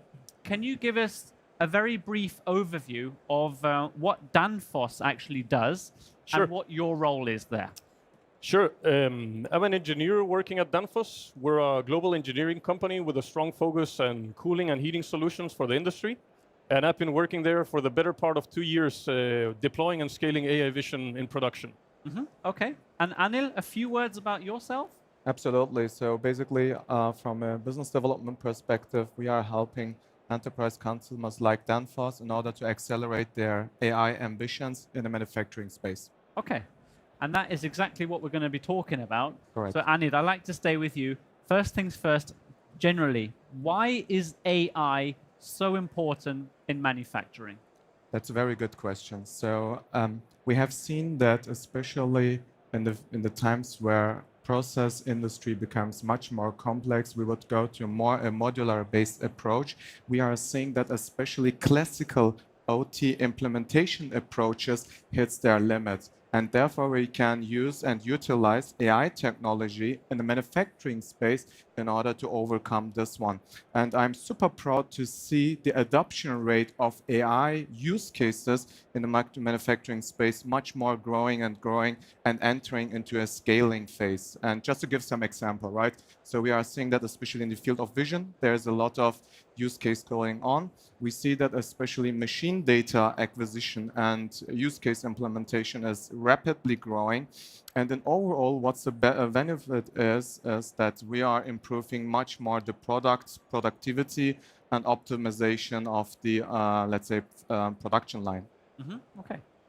Martin, Yes. how did your AI in manufacturing journey actually start at Danfoss? And what would you say is your ambition when it comes to AI? Where are you trying to get to? Well, so I'm sure you're aware, and everybody here is aware, AI is pretty hype right now, and there's a lot of people sinking a lot of time into it. And the nature of it is that one-off solutions keep popping up. So we see a lot of different AI solutions in the shop floor, but we have an ambition to be able to have control over these deployments. So we need a way where we can standardize and scale these solutions effectively without having to rework every single time from scratch. So the Danfoss ambition is turning AI solutions from these fragmented one-off scenarios into a cohesive deployment methodology that we can apply all over our factories or different lines or wherever it be. Now, we've heard in many of the talks, both today and also yesterday, that yes, everyone's on this AI journey, but there are challenges along the way. Some people can master them better than others. So where do you currently see the challenges at Danfoss? So I think I would neglect if I wouldn't start by saying that vision technology has always had its traditional difficulties. And a lot of these difficulties relate directly to the ability to scale these solutions. But the true hurdles are not in the ability to deploy a solution and have it work one time. The true hurdles come after the fact. And it is managing the life cycle of these models, iterating, improving them, sharing the know-how. As I mentioned, we're seeing this landscape marred by a fragmented solution.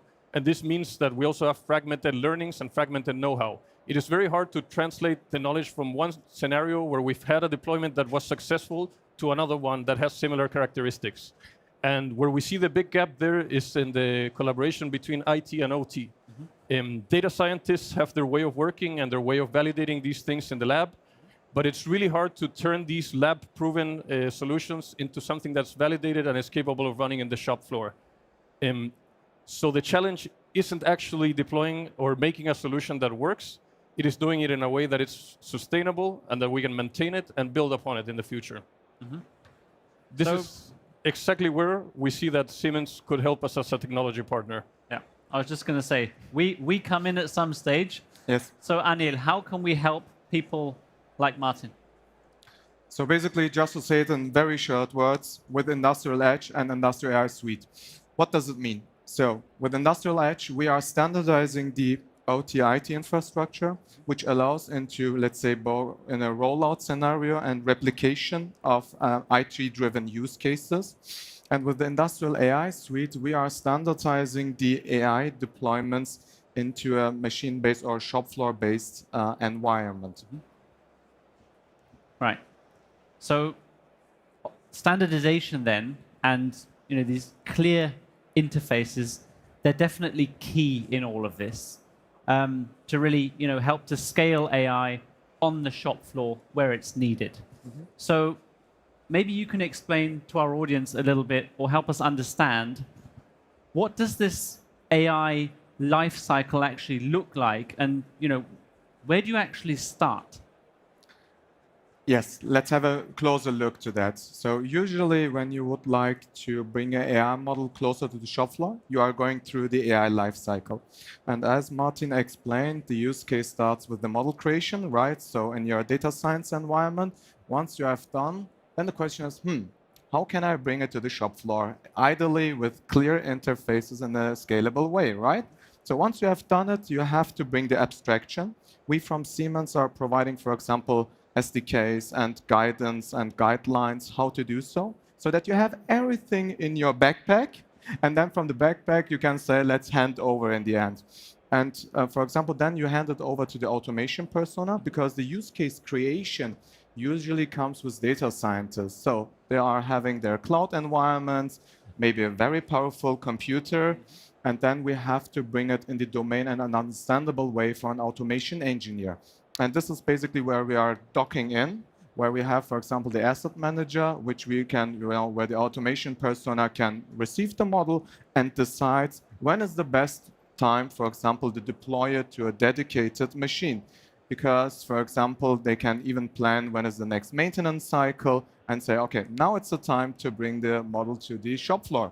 This is one aspect. And you have a clear understanding which AI model is running on which line in the end of the day. So that's the one very, very important aspect in order to reach your scaling goals. The second aspect is, especially when we are talking about connectivity, this is really important, because really to unlock the potential of AI, closed loop is a key aspect. And in that scenario, you have to have the way to, let's say, incorporate the results back into your production systems, where, for example, rejection system says, okay, bad product, let's kick it out. So therefore, you need really standardized and reliable components. In order to close, basically the main environment is the AI operating system, for example. In best case, to say, okay, I need a standardized environment, where I can say, okay, I just would like to flip the model, right? The automation engineer says, okay, this is now a vision case. Now I have a time series case. I would like to go with the same approach, same architecture. And this is something what we are providing with the Industrial AI Suite and the AI Inference Server in the end of the day.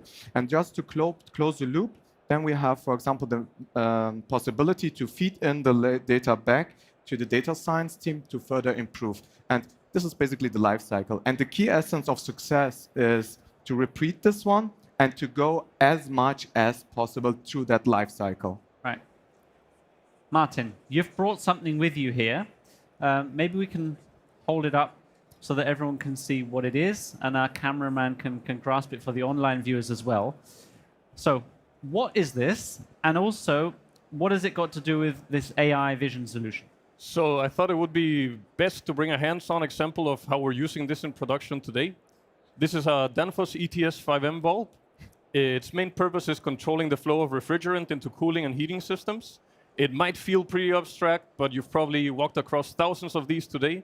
They're sitting in a lot of cooling and heating systems. The most approachable example might be the open freezing containers at the supermarket, right?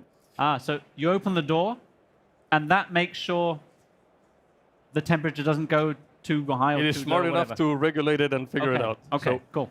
And a particular step in the assembly process here requires us to have a very unique alignment of the product. We can only really carry out the assembly if the product is facing the correct direction. Okay. This means that we have to be in control of the angle the component is entering the mechanical processes at. And you can solve this with traditional vision, and there's a lot of hurdles on it. But we've chosen the AI vision approach for this. And we've been very happy with the results it has provided so far. We've been able to prove that we're able to deploy AI in production in a way where we can communicate with the machines via PLC, via S7 protocol to the PLC, and then we can act based on that feedback. So AI is not only a theory in terms of vision, it is being applied in real time in the shop floor today. Well, great example. Thank you for sharing that and for bringing that along. Now we're slowly approaching the end, but maybe we can share a few key takeaways that our audience should have after this talk. Anil, would you like to go first? What's the most important thing that they should take away? So the most important aspect is to have scalability in mind from the beginning. Bet on standardized elements which are available that will make your life so much easier, especially in the replication and in the scaling phase. Okay, Martin? From our end, it would be the fact that AI is capable of delivering real value in production today. It is not a matter of if the capabilities exist. It is a matter of how they are handled, deployed, and maintained. And I think that moving forward, this is going to be one of the big challenges to tackle, but I'm looking forward to tackle it with the support of our technology partners at Siemens.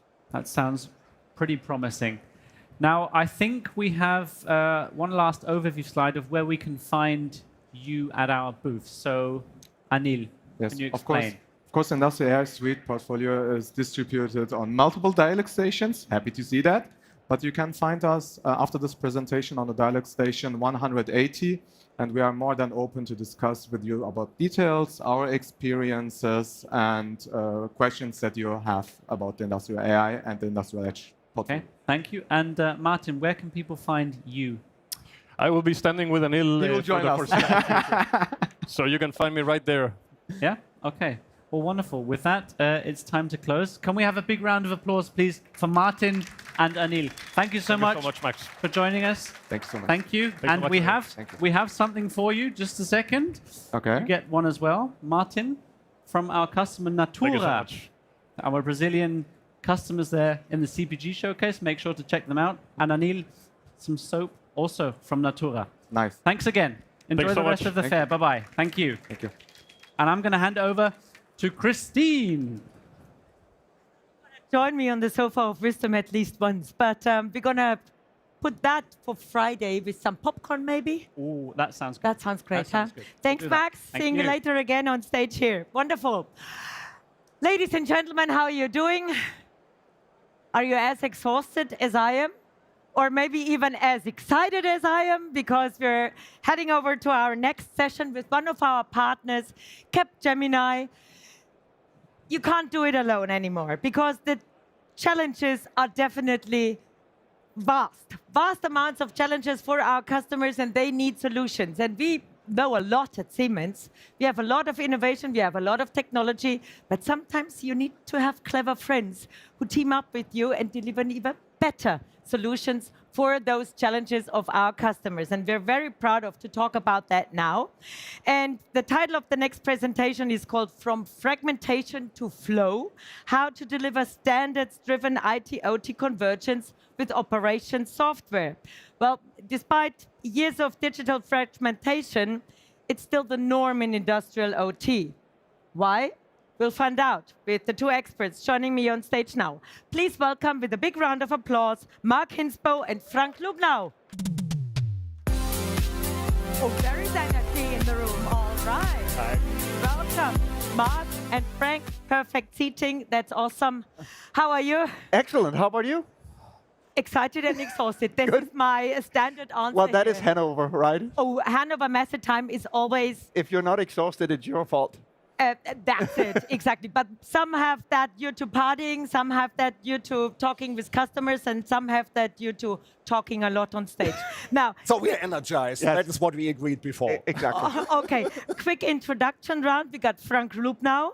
You're the EVP and Head of Intelligent Industry at Capgemini. Wonderful you're joining us here. It's always great having those partners sharing the stories and showing that we really team up. And team up is a good cue for Mark Hinsbo. You're the Head of Operational Software at Digital Industries at Siemens. So he's the man who definitely overlooks the digital twins and the processes behind. Now, let me start with you, Frank. In regards of fragmentation, where does fragmentation hurt your industrial clients the most? Operationally? So fragmentation, first of all, it's a reality. It comes from the legacy, it comes from M&A activities, it comes from plants or parts of the organization doing their own decisions and it's all over the place. And when you think about you want to scale something, you want to improve your processes, you want to improve whatever KPI, then of course it hurts because you don't have a kind of homogeneous starting point. And this fragmentation is not only a technical piece, it's also a decision-making, an architectural and operational question. And that is one of the hurdles also to implement at speed and recover also in these times of uncertainties. We've been talking a lot in the previous panels about scalability. I think beside of AI, this is the buzzword of the fair this year.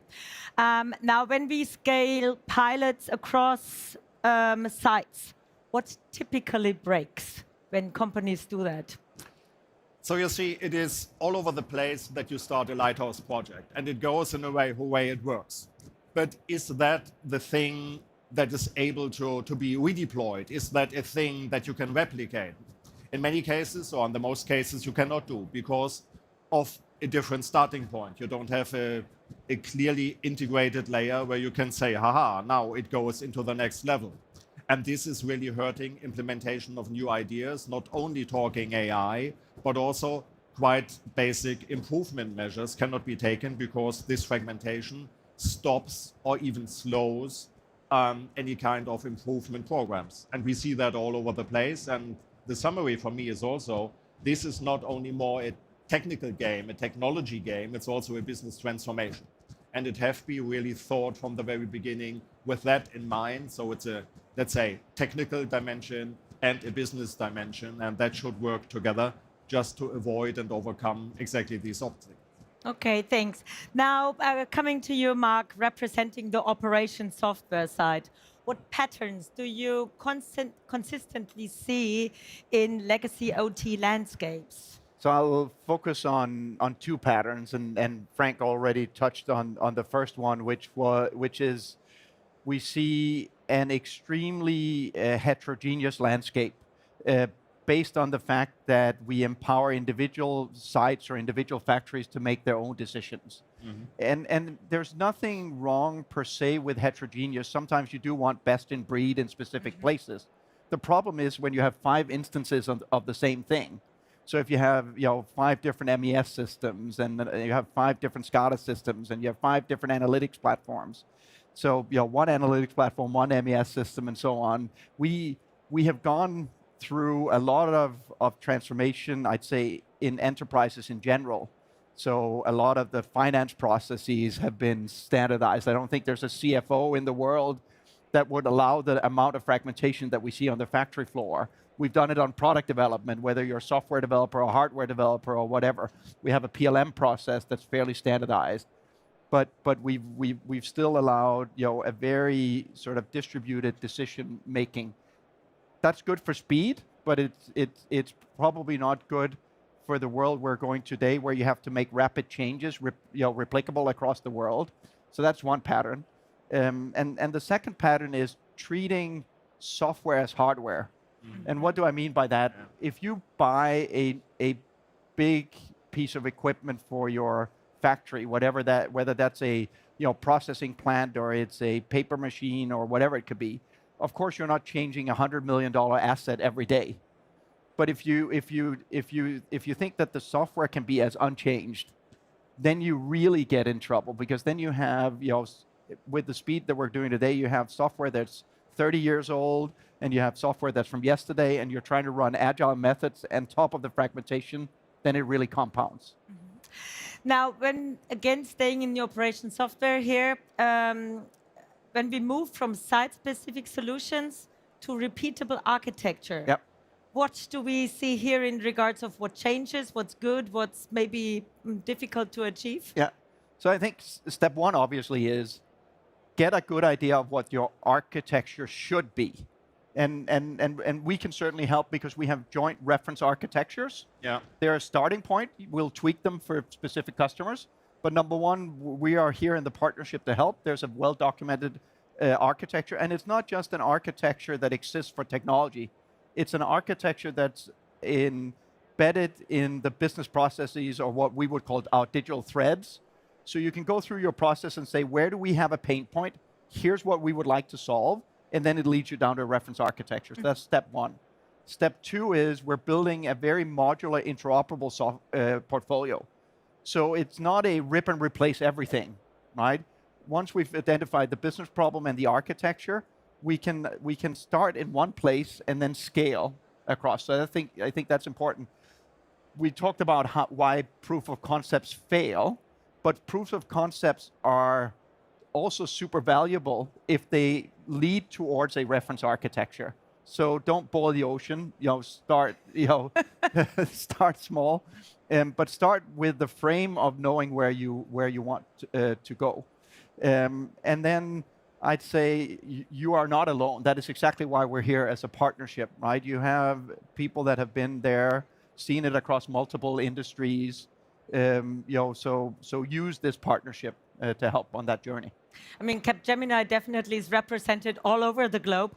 How do you help your clients to enforce standards across plants and countries?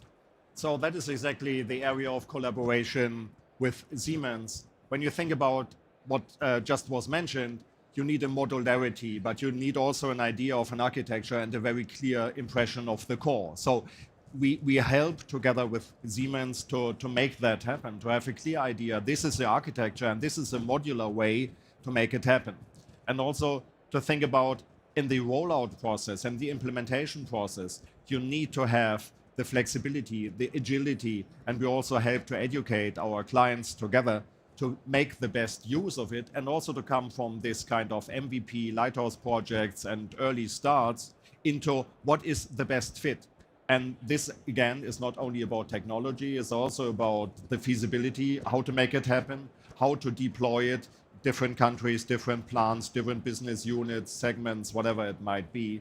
And this comes nicely together where we have successes that only work in this way to say, okay, we have one approach when it comes to a tech stack, and we have one approach where we augment this with a business transformational aspect.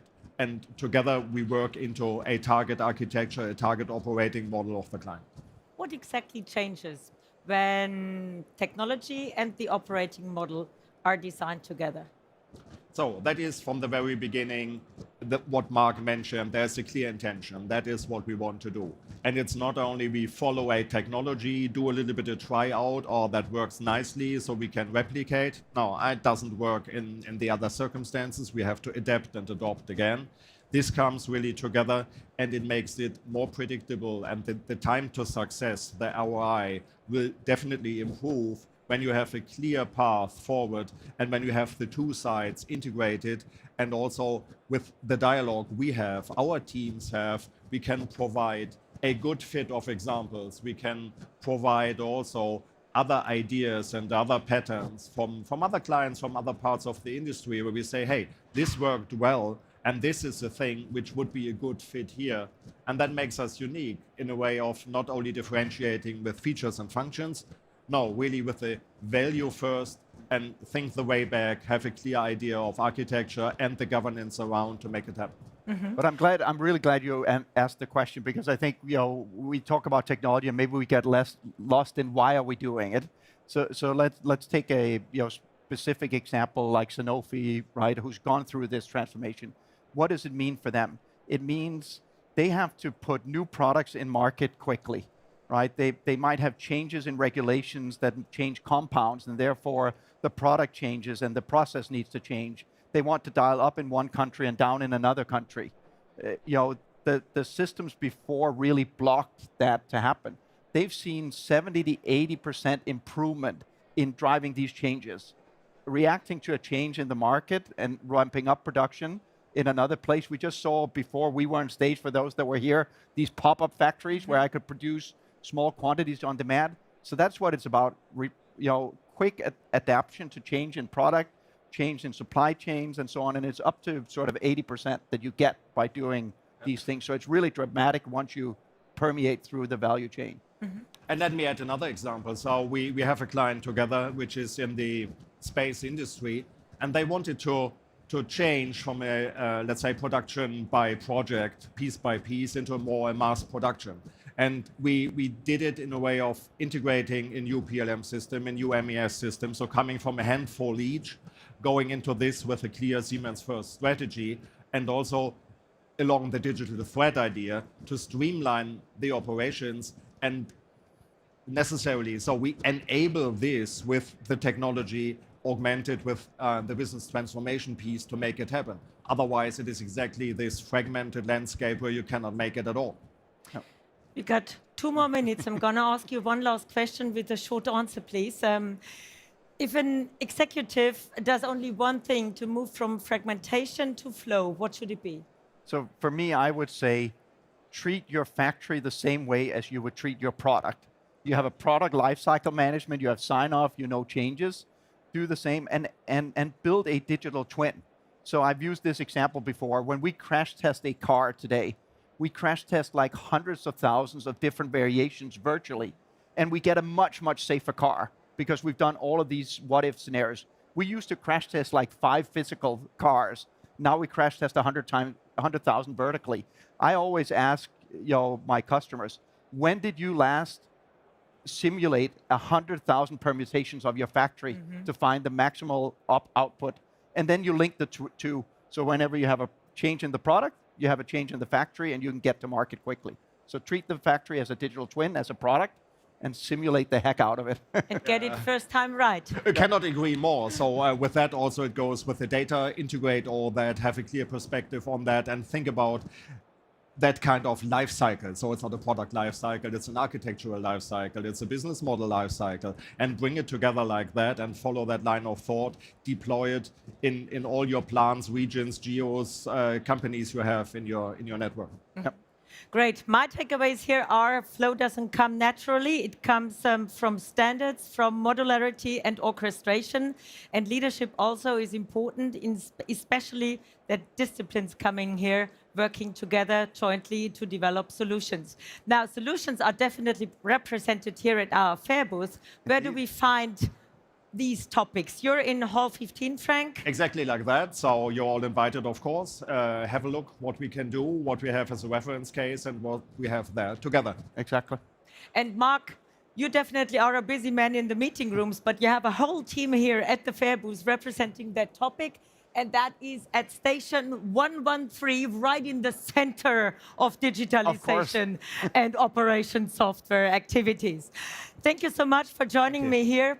Great insights in your projects. Looking forward to hear more about that in the near future. Wonderful. Because I heard in AI, the near future is in at least 6 months. That's already a long time. That so hopefully we have it. Okay, we come back, Mark. Exactly. We have some presents for you. Produced with Siemens technology. Thank you so much. This is a wonderful company from Brazil, Natura. They produce great stuff with Siemens technology. And this is also from Natura soap bar. I mean, if you put your nose in there, it's the Amazonas region. It's great. So thank you so much. Big round of applause to the two of you for sharing your insights. Thank you. Thank you. And I'll join you as Max will be taking over again. Thank you so much. Thank you very much. Thank you, Christine. So, for this next session, we're going to be switching to German. So feel free to stay for that, obviously. After 15 minutes, we'll be back in English for the final session of the day. Okay? Also wir wechseln nun auf Deutsch für 15 Minuten ungefähr und dann für die letzte Session des Tages, da sind wir dann wieder auf Englisch dabei. So, die Schwarzproduktion ist führend in der Herstellung von hochwertigen Lebensmitteln sowie nachhaltigen Verpackungen und Materialien. Das Unternehmen produziert eine hohe Bandbreite an Lebensmitteln und trägt damit zur Versorgungssicherheit der Lidl- und Kaufland-Filialen bei. Und damit diese Produktion immer weiter optimiert werden kann, arbeiten sie mit Siemens zusammen. Es geht um den industriellen Einsatz von 5G-Netzwerktechnologie an den Produktionsstandorten. Bitte begrüßen Sie nun meine 3 Gäste. Wir haben CIO bei Schwarz Produktion, das ist der Sascha. Wir haben Corporate Key Account Manager für die Schwarz-Gruppe bei Siemens, das ist der Paul. Und Director Industrial Wireless Communication bei Siemens, den Daniel. Herzlich willkommen. Hallo, nimm Platz. Hi. Hallo Paul. Grüß dich. Hallo Daniel, grüß dich.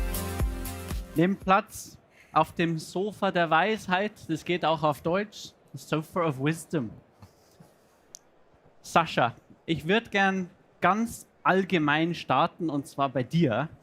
Kannst du uns kurz erklären, was denn genau die Schwarzproduktion eigentlich macht und in welchem Bereich du tätig bist? Genau. Die Schwarzproduktion selber ist ein Teil der Unternehmensgruppe von Schwarz, also der Schwarzgruppe, ist einer der größten Lebensmitteleinzelhändler in der Welt mit knapp 600.000 Mitarbeitern und 180 Milliarden Euro Umsatz. Zu den Sparten gehören die bekanntesten Marken Lidl und Kaufland, die Schwarz Digits mit den souveränen IT-Lösungen und die Presiro mit dem ganzen Thema Wertstoffmanagement. Die Schwarzproduktion, das ist schon schön gesagt, ist der größte Lebensmittelproduzent in Deutschland. Für uns ist das Fokusthema die Versorgungssicherheit. Ihr seht es auch sehr schön oben an dem Video, was wir alles liefern und was wir alles machen, auch wenn es nur ein kleiner Ausschnitt ist. Und ich bin zuständig für die IT und das ganze Thema digitale Transformation für die Schwarzproduktion. Okay, vielen Dank. Dann bleiben wir gleich bei dir, Sascha. Warum arbeitet ihr denn überhaupt mit uns, mit Siemens zusammen? Ja. Das ist ein gutes Thema. Wenn man das auf ein Wort zusammenfassen müsste, wäre es das Thema Verlässlichkeit. Verlässlichkeit in der Produktion, das Thema Versorgungssicherheit für unsere Schwestersparten Lidl und Kaufland. Und wir haben sehr hohe Anforderungen an das ganze Thema IT, OT, das ganze Thema Technologie. Wir müssen eine durchgängige Produktion sicherstellen und auch die Entsorgungslogistik. Und da brauchen wir einfach verlässliche Lösungen und ein umfangreiches Know-how. Und das hat Siemens. Und deswegen finde ich das einfach klasse, dass wir das zusammen machen. Siemens ist Technologieführer, ist verlässlich, es produziert selbst, also es weiß, welche Herausforderungen da sind sozusagen. Und mit Siemens können wir uns gemeinsam weiterentwickeln. Super. Paul. Hallo, ja, ich freue mich auch hier sein zu dürfen und ich freue mich auch gerade Richtung Sascha, dass die Zusammenarbeit so gut ist seit geraumer Zeit und dass wir natürlich an der Seite stehen dürfen und der Schwarzproduktion helfen dürfen, als führender oder einer der führenden Lebensmittelhersteller in Europa immer vielleicht noch ein Stückchen besser zu werden. Wie machen wir das? Bin sehr dankbar dafür, dass wir tatsächlich sehr breit auch gemeinsam draufschauen dürfen. Wir haben eigentlich 3 Key-Bereiche, wo wir sagen, da müssen wir reingucken, da arbeiten wir täglich zusammen. Das ist einmal tatsächlich vom Shopfloor, von der OT über den Middle Layer, den Edge Layer, bis hin in die IT-Konnektivität. Dürfen wir alles miteinander anschauen und gucken, dass wir immer ein Stück näher an das Ziel kommen, noch besser, schneller, flexibler diese Waren da zu produzieren. Sascha, an welchem Projekt arbeitet ihr denn jetzt gerade? Genau. Also Paul ist ja darauf eingegangen, dass wir eine große Bandbreite haben und da verschiedene Themen durchgehen. Und ein sehr schönes Thema ist das Thema 5G in unseren Werken. Wir wollen in der Perspektive unsere FTS, also fahrerlosen Transportsysteme, und auch die Geräte auf dem Shopfloor anbinden über 5G.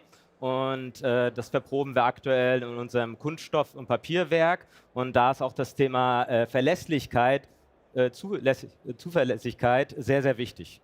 Das stimmt, ja. Und da kommen wir ins Spiel, gell, Daniel? Genau. Verfügbarkeit ist das A und O. Wenn irgendwas stehen bleibt, dann hat es immer sofort irgendeine Auswirkung auf die Produktivität. Sei es darum, dass dann gleich irgendwie Geld verloren geht, die Liefertreue nicht eingehalten werden kann. Oder das einfach ganz kritisch ist, vor allem wenn man daran denkt, wie viele Menschen ihr mit Lebensmitteln und Getränken versorgt. Nur mal ein Beispiel zu geben, Sascha, du hast es erzählt, an dem Standort, wo Getränke produziert werden, da werden pro Woche 2000 LKWs abgefertigt. So, und wenn das irgendwo hakt, dann kann man sich vorstellen, da gibt es einen Stau auf der A6 oder wo, und manche Lidl-Filialen kriegen nicht bei heißem Wetter das dringend benötigte Wasser.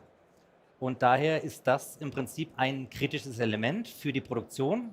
Wir setzen es auch in unseren eigenen Fabriken zum Teil ein, daher auch wieder diese Synergien, von denen du gesprochen hast.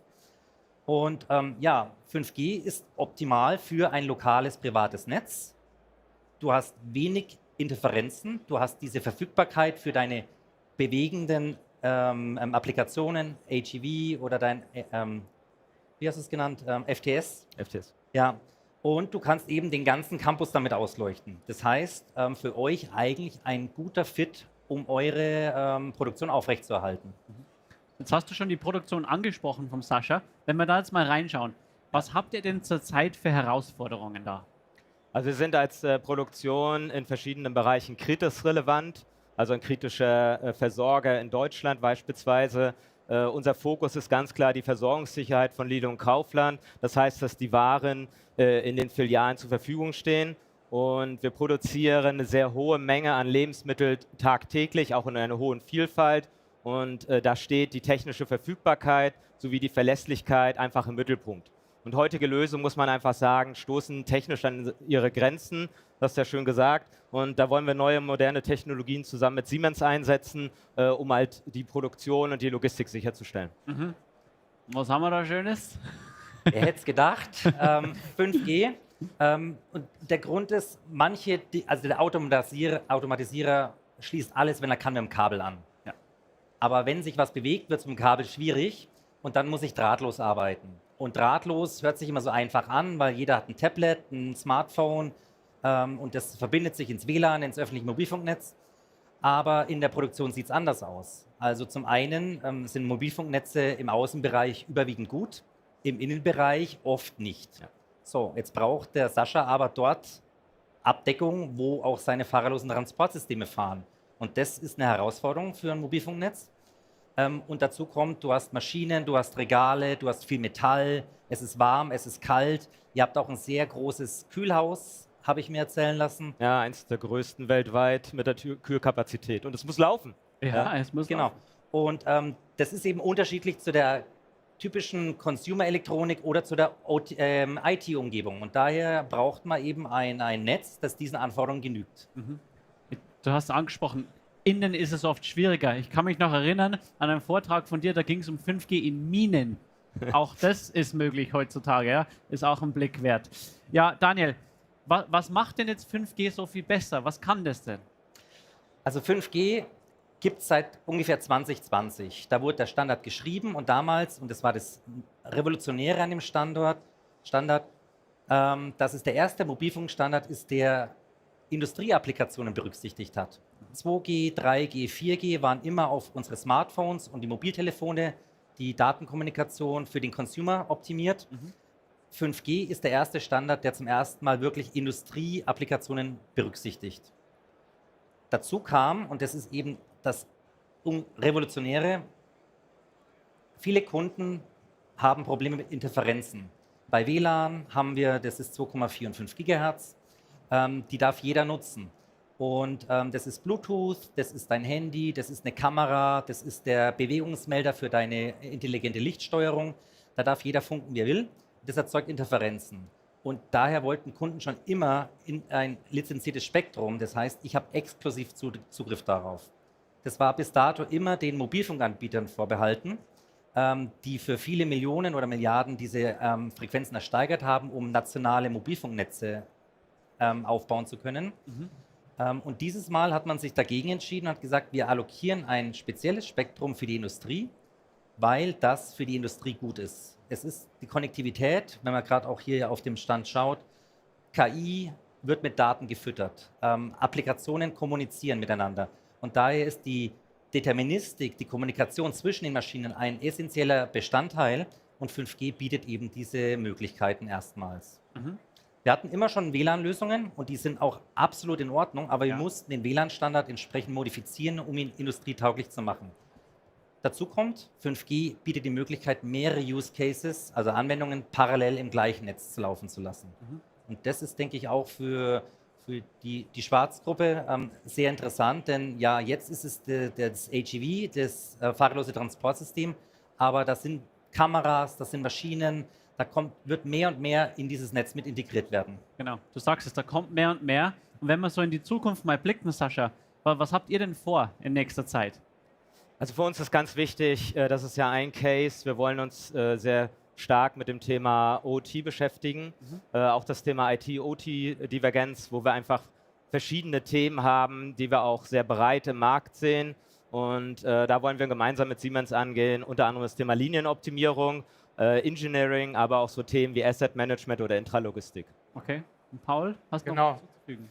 Ja, schlussendlich, wenn wir noch weiter rauszoomen, ne, da ist super viel Optionsraum. Eigentlich kann man sich einmal umdrehen. Die Messe bietet es, oder der Messestand dieses Jahr bietet es eigentlich, besser kann man es nicht machen. Gerade im CPG-Use-Case eigentlich von, sage ich mal, von der Konzeptionierung, von der Planungsphase bis hin über Datenintegration in einen Overlay, Digital Twin Composer. Alles ist irgendwie dabei, wo wir natürlich Optionsraum haben, euch zu helfen, sage ich mal, der hochautomatisierte, nachhaltige und souveräne Produktionsbackbone der Schwarzgruppe zu sein und eurem Ziel immer noch mal ein Stück näher zu kommen, obwohl ihr ja schon auf einem wahnsinnig tollen, guten Weg seid. Zeigt euer Erfolg ja. Und 5G ist auch auf einem guten Weg, Daniel. Und wenn wir da in die Zukunft schauen? Ja, das System wird kontinuierlich weiterentwickelt. Die Evolution findet mit wichtigen Partnern wie dem Sascha statt. Deren Input wird direkt implementiert, integriert. Die Erfahrungen, die wir mit vielen anderen Kunden sammeln und unseren eigenen Werken. Also wir starten jetzt auch mit dem Rollout im größeren Maßstab. Ja. Bisher haben wir aufgrund der Technologie und der Frequenzverfügbarkeit auf Deutschland, Brasilien und ein paar andere Länder fokussiert. Aber wir haben jetzt vor kurzem ein Update angekündigt, in dem wir eben auch alle europäischen Länder mit privatem Spektrum adressieren können und die USA. Also wir gehen über den Ozean, um dort Konnektivität im industrielle Konnektivität auch anbieten zu können. Okay, spannender Weg. Schauen wir mal, wo er denn hinfällt. Daniel, der Paul hat schon kurz angesprochen, was bei uns auf dem Stand so los ist, aber kannst du vielleicht nochmal erklären, wo können denn die Besucher hingehen, wenn sie mehr erfahren wollen? Es gibt hier 2 Spots. Einmal ist es dieses Kommunikationshexagon, ja, grob in diese Richtung. Aber jemand, der sich für die Wireless-Story noch mehr im Detail informieren möchte, kann uns gerne in Halle 26 besuchen. Da gibt es die 5G und Wireless Arena, wo eben viele Hersteller genau dieses Thema 5G adressieren. Alles klar. Also, dann schaut da gerne mal hin. Und für alle, die online dabei sind, ihr habt noch 3 Tage Zeit, kommt nach Hannover, holt euch euer Ticket und schaut beim Daniel und Co. vorbei. Und damit sind wir auch schon am Ende. Eine Runde Applaus bitte für unsere 3 Gäste, für den Sascha, für den Paul und für den Daniel. Herzlichen Dank, dass ihr bei uns wart. Dank. Dankeschön. Viel Erfolg noch auf der Messe. Danke. Und danke, bis Max. bald. Dankeschön. Ciao.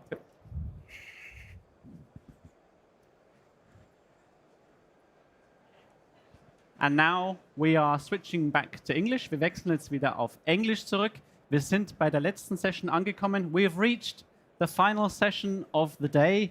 And I think it's the perfect ending to day 2 here in Hanover. Because, yeah, here at the booth, we're asking ourselves the question, how can companies in the consumer packaged goods industry turn data into value and accelerate the journey from idea to consumer with maximum efficiency? Well, we're going to find out shortly from our digital enterprise expert, Svetlana Nikolova, after this video.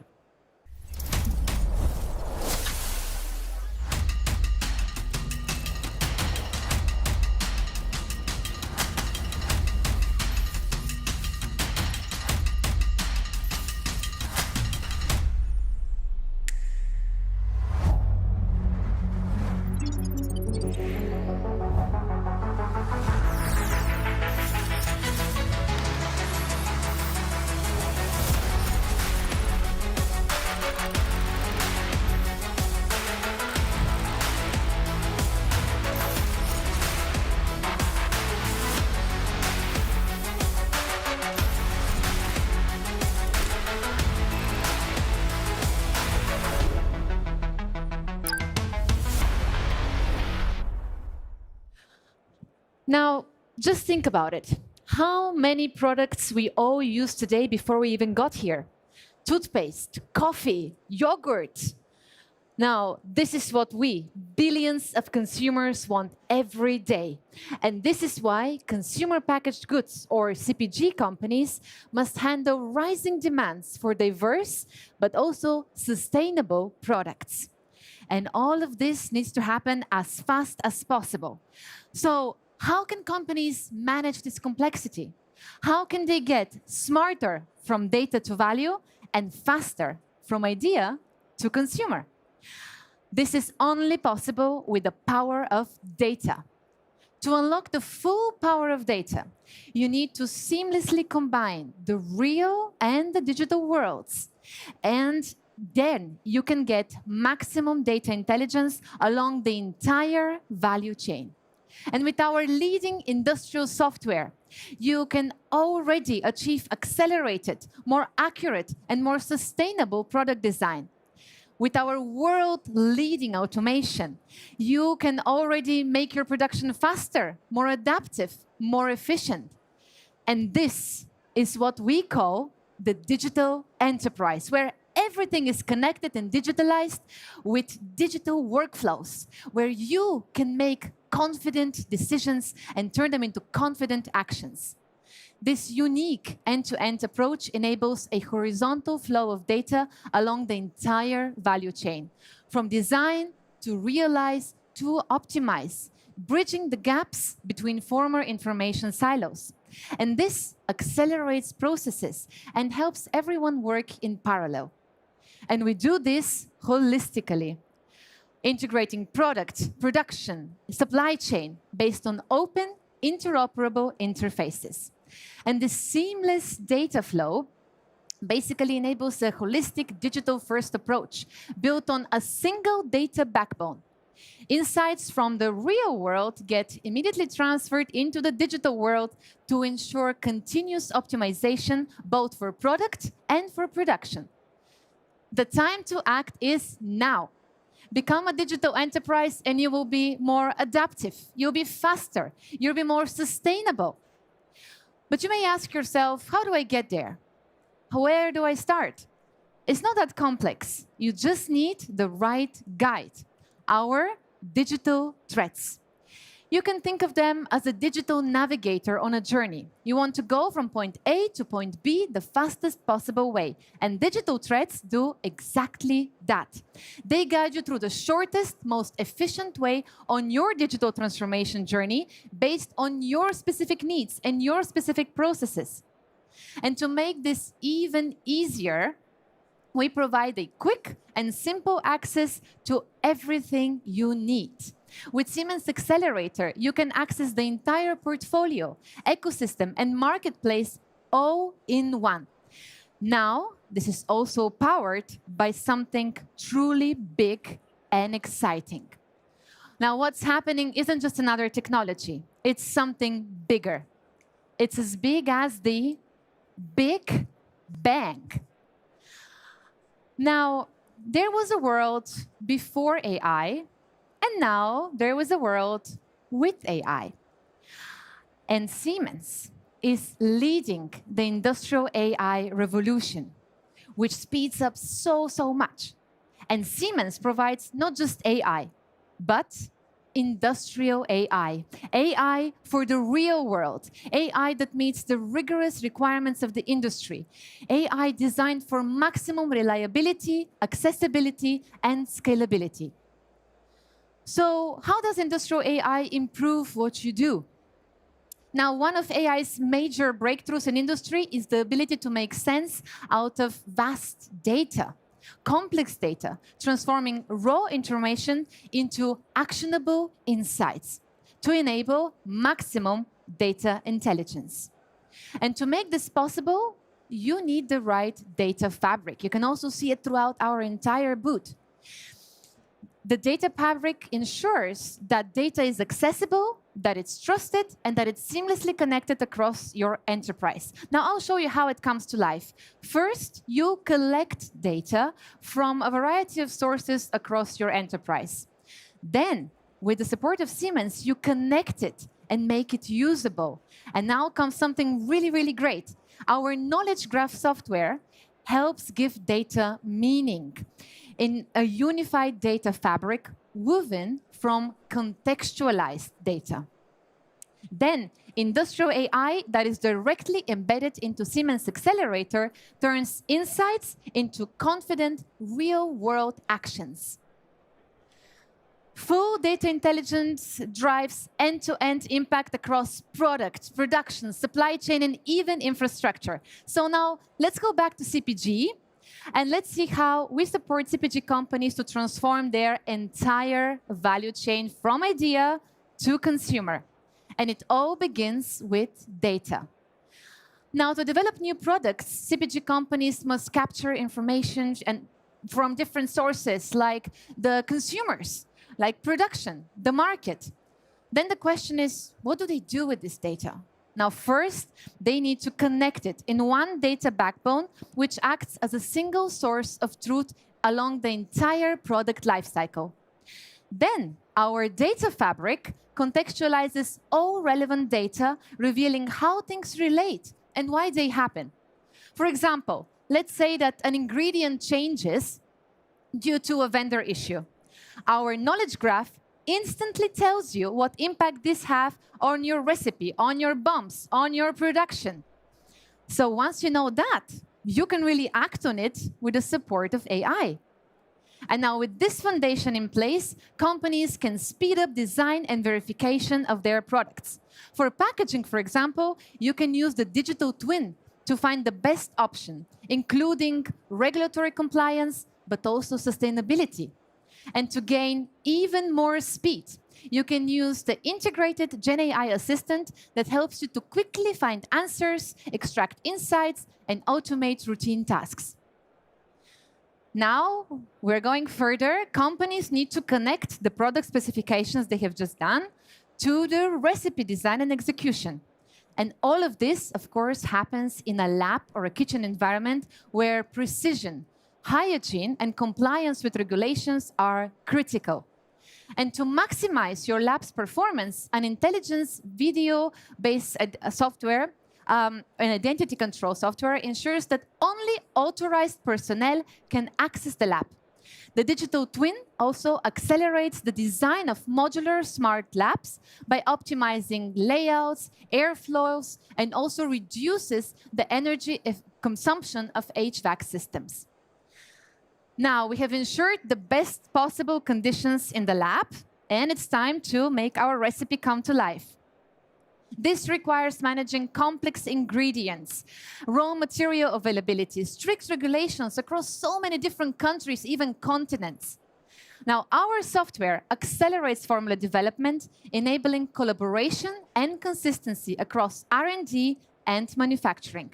And by fully virtualizing the recipe, then the digital twin also enables you to continuously test, to optimize, to validate it. And in this way, you find this sweet spot between mixing, temperature, volume, without the need of physical experiments.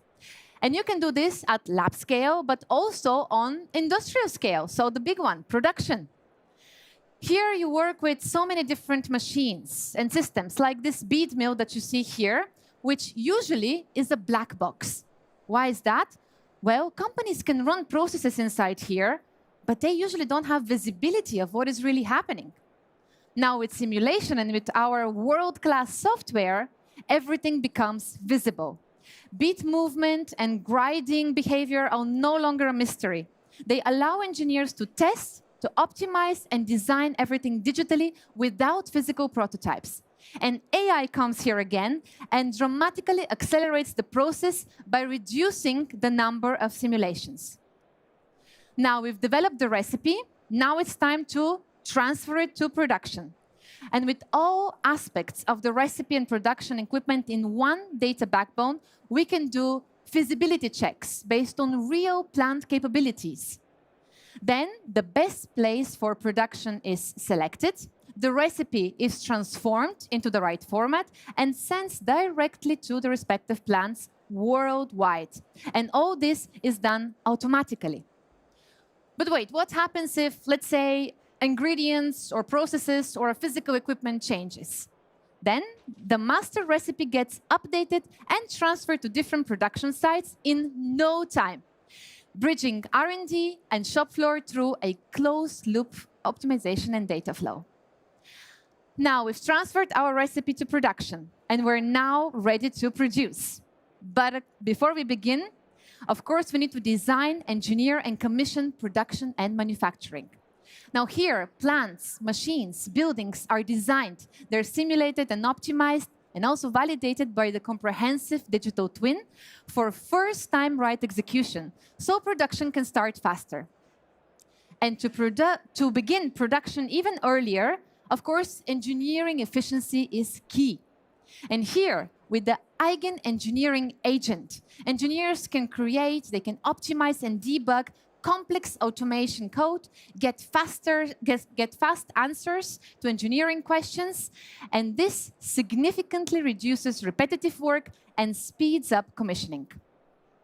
All right, now we're done with the machines, production and infrastructure. They're engineered, they're commissioned, and we move to actual production. And only a well-planned production can really run smoothly. But manufacturers often struggle to create optimal production schedules while at the same time maintaining flexibility and quality. For example, here is a line that produces different flavors of yogurt. And it frequently switches product variants and changes recipes. The cleaning time required for each flavor is typically quite different. So the obvious solution is to just adjust the order accordingly. And that is the easiest way to increase efficiency. But what happens if you have multiple lines that you have to optimize? What if the availability of resources and raw materials changes? What if you have to prioritize one specific order? And what if one line just suddenly stops? Our advanced planning and scheduling solutions automates the planning process with live data from the shop floor. And then with dynamic production scheduling, you can optimize all lines, save time, save effort and cost, and ensure consistent quality at all times. Now we move from production planning to actual production. And now in CPGs, machines often run different recipes, and they can vary. There are different batches. The challenge here is, even if you have this diversity, to stay flexible while keeping quality consistent at each machine.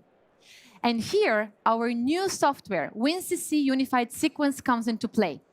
It lets operators create and run recipes visually directly at the machine without all the complex reprogramming. This ensures high quality, meeting also international standards. For example, our solution can tell a mixer when and how to mix, synchronizing it with what is happening before and after in the line. Now production is underway, and we produce our product, and it is time for the supermarket. So we get ready with our product to get to the supermarket shelf with filling and packaging. Now during filling, minor variations can cause splashing, they can cause waste, they can impact quality or speed. And here, an AI-powered digital twin ensures optimum filling accuracy, optimum quality, and availability. And the result is cleaner filling, less waste, and of course, faster cycle times. And I can tell you for sure, with our solutions, with our connected automation, we enable filling and packaging to run at incredible speed. So you may ask, if everything runs so fast, how can we ensure quality? Well, we have an integrated AI-based visual inspection solutions directly into automation, which can process up to 2,400 images per minute. And in this way, it can detect defects, it can trigger real-time alerts, and it can show you and visualize your real-time quality KPIs. In this example, it evaluates the bread roll size, the slicing, which results are fed back into automation for early deviation detection and also for continuous optimization. I said optimization, well, I guess it's time to optimize. So everything you've seen so far, it's extremely, and it's actually, yeah, it is extremely optimized, and it's continuously optimized. Now with industrial AI, you can look into the future. You can do predictive maintenance to avoid unplanned downtime. You can also optimize different production processes like mixing, spray drying, cleaning. Let's take a look at an example with spray drying. this is a very important process, but it's also very energy intensive. So what you want to find is, again, this sweet spot between energy efficiency and quality. And with our solutions, you can create a physics-based digital twin of the spray dryer and simulate everything from the intake to the airflows to find this sweet spot. But there is more. If you run the digital twin on an industrial edge device, whether it's physical or virtualized, then you get a live digital twin. This creates live connection between the real machine and the digital twin and allows the process to optimize itself continuously based on data. And now we come to the final stage of our journey, where our product is ready, it has been filled and packaged, and now it's being delivered, tracked, and traced to you, the consumer. Let's take a look at the supply chain. Now, over here, logistics and warehousing are connected into an intelligent system that automates material flows, ensures stable storage conditions, and enhances accuracy. End-to-end traceability across the entire supply chain enables efficient product recalls and seamless flow of data back to the product development. And now, you saw it. This is how you get smarter from data to value and faster from idea to consumer. And our customers prove that every day. They achieve great results.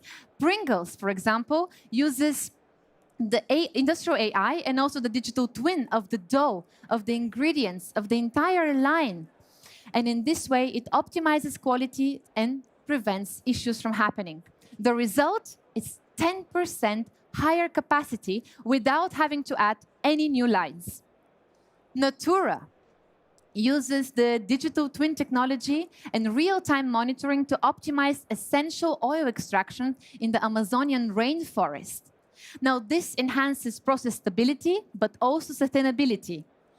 With this solution, they were able to reduce water and energy consumption by 50%. PepsiCo leverages the digital twin of its factories and of its distribution centers to identify up to 90% of issues before any physical implementation. By testing scenarios, synchronizing real-time data, and applying industrial AI for automation, for autonomous logistics, PepsiCo achieved up to 20% higher throughput. Now, PepsiCo is using a digital-first approach with which they can simulate, they can validate, and they can optimize facilities before actual construction starts. And here comes something great. They're also using the digital twin composer, and in this way, they bring the industrial metaverse to life together with us, where industrial AI, simulation, and real-time physical data come together in the industrial metaverse to build future virtually. So with that, I want to leave you with this thought. Next time you go to the supermarket and you grab a product from the shelf, think about it. Probably this product was created and it was brought to you with the power of Siemens technology. Thank you.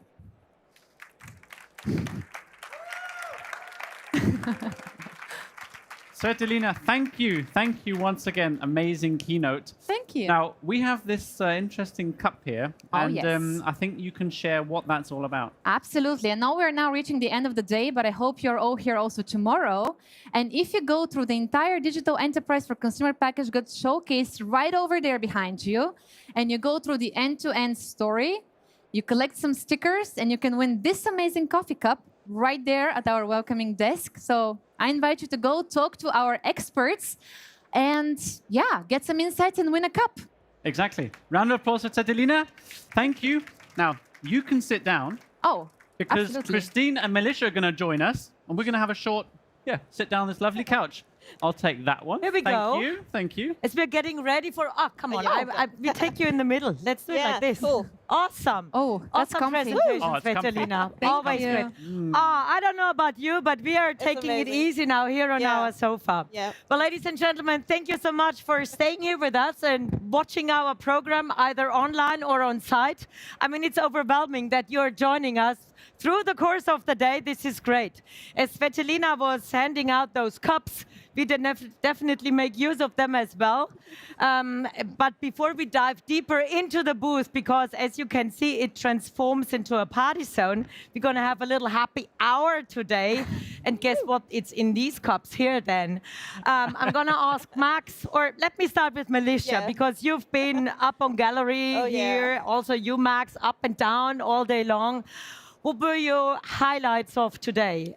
Yes, well, to be honest with you, I think it's very simple to say what my highlights were, is that AI isn't coming. It is here already, and it's only shaped by decisions made early, and guess what else? Together. And there's this African proverb I've learned. It's, you know, if you want to go fast, you go alone. But here's the better thing. If you want to go far, you go together. And that's the whole thing. So my highlights I did take with me from Gravity. They are building steel, green steel, from the bottom up. And that is fantastic, because my lesson I took with me that it's not about technology. It's really about the timing. And that is what's crucial, yeah. And FrieslandCampina, that was my highlight, because they spoke about products like medication, dairy, but things that we need and things that people need to survive. And this is relevant because I took with me that they said processes, thanks to our technology, are running better, but also consistent. And that means less waste. And that's our future. That's our planet. And here's the main message. Trust is an engineering requirement. So we shall not forget it. And guess what? Digital comes early, or it doesn't come at all. So don't waste time. That's what I took with me today. Over to you. Awesome. Awesome, Melissa. You know what I love? This is day 2 at Hannover Messe. It's your first time at Hannover Messe, and you already are passionate, engaged in these deep dive technology topics. That's really great and deserves a big round of applause to you. Fangirl moment. Great organization. What can I say? We're a dream team. Now, handing it over to Max. Highlights of today? Yeah, I'll keep it short. I had a session with someone from the Netherlands, so with Joanne and Michael, and we were talking about grid operators and the way that Netherlands has a very specific problem. They have, or Joanne said, there's a traffic light system. The whole country is basically yellow or red when it comes to effective grid operations, and with the help of Siemens, eventually it's all going to go green. So that was really exciting. And speaking of first-timers at Hannover, in addition to Militia, we have our amazing Izzy and Michael with us. And they've been running around all day. I think they've covered the whole booth 3 times already. They've done an amazing job, and I think they deserve a big round of applause as well. Thank Probably you. still running around and looking for interview partners for tomorrow. Definitely. What about you, Christine? My highlight was I signed up for an Audi test drive with the Beast, which is standing out there with our PLC software. So that was pretty cool. When's that going to happen then? We'll see. Maybe Friday afternoon, driving home from Hannover Messe all the way to Munich. Woo! Nice. And the other one was Natura, the company who is sponsoring our sessions here. We have nice giveaways from Natura, a cosmetics company from Brazil, partner country this year. I mean, with them, it's definitely easy to look fresh the next day because they cater for everything what you need to have soft skin and look good. But there is so much more technology. I mean, we had all those partners coming here on stage, as you mentioned, Militia. Without the partners, we could not do that. So developing all those great solutions. Without our partners backstage, our tech team, we could not do that either. So on day 2, we already say a big thank you, heart moment, to all of those who are working backstage, who are steering the cameras, who are giving us the audio, who are taking care of that we say the right words, who are clicking our PowerPoint slides, and who organize that we are in time at the right place. So a big round of applause to you. Woo! Thank you so much. That's giving me goosebumps, honestly. So, but it sounds like as it's over. No, it's not even half time yet. We still have a lot of more topics on that stage, not only here, also in our gallery studio. And Max, I think you kind of wrote down who's going to be here tomorrow. Shall I do customers and you do partners? It's all the partners. We got 9 partners. Then I'll start, and if I miss one, you come in. I have written down TeamViewer, Microsoft, CASMT, NVIDIA, AWS, Accenture, Graylogix, FFT, Snowflake, and Zeta.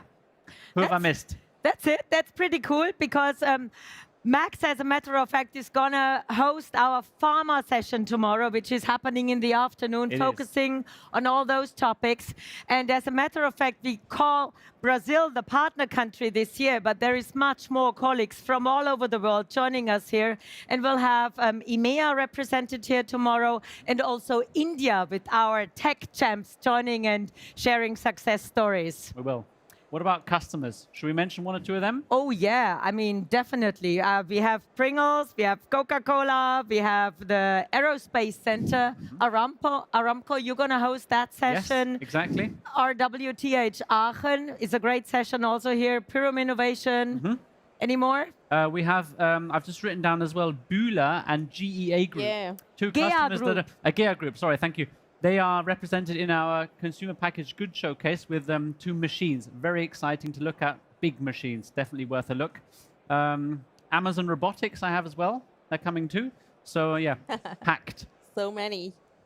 And we'll have much more stories from the CPG area. Oh, yes. Sveti, what was the most raised question you have heard from our customers and visitors? Oh, definitely one of the most asked questions. What is the role in industrial AI here? What hands-on AI use cases can we see? And trust me, we have ensured that our customers experience those end-to-end throughout the entire showcase. We have the Eigen engineering agent over there showcasing customers how it helps them accelerate engineering. We have hands-on examples how AI supported our customers, Pringles, for example. And it is all over the place. So yeah, seeing how customers get excited about AI, it's really great. Wonderful. Melissa, what are you looking forward to the most for tomorrow? I'm looking forward, and let me be honest, the most to tomorrow is that I'll be in the gallery a bit, and you guys are going to have to stay really strong. So I'm looking forward to a couple of cool topics, like with Microsoft. Sandy Gupta is going to be there with cloud engineer. So that is one of my highlight topics, but we'll also be talking to Bühler and Grip, Bühler as well, our customer. So yeah, I think those are going to be some really cool topics. But I mean, the autonomous factory is always in the mix, the digital twins, and yeah, many others, if I would just name a few. Wonderful. And you know what? If you're still wondering about whether you shall come to Hannover Hall 27 or not, I don't know how many more information topics you need to finally click that button, get a free ticket, take a train, ride a bike, take a car, and come to Hannover and join us here and learn about the innovations which we show here. And you know what? It's about time to go cheers now and say thank you for watching. Be back tomorrow. And thanks to everybody here. Let's have a nice happy hour now. Cheers. Bye-bye. See you tomorrow. Bye-bye. Cheers.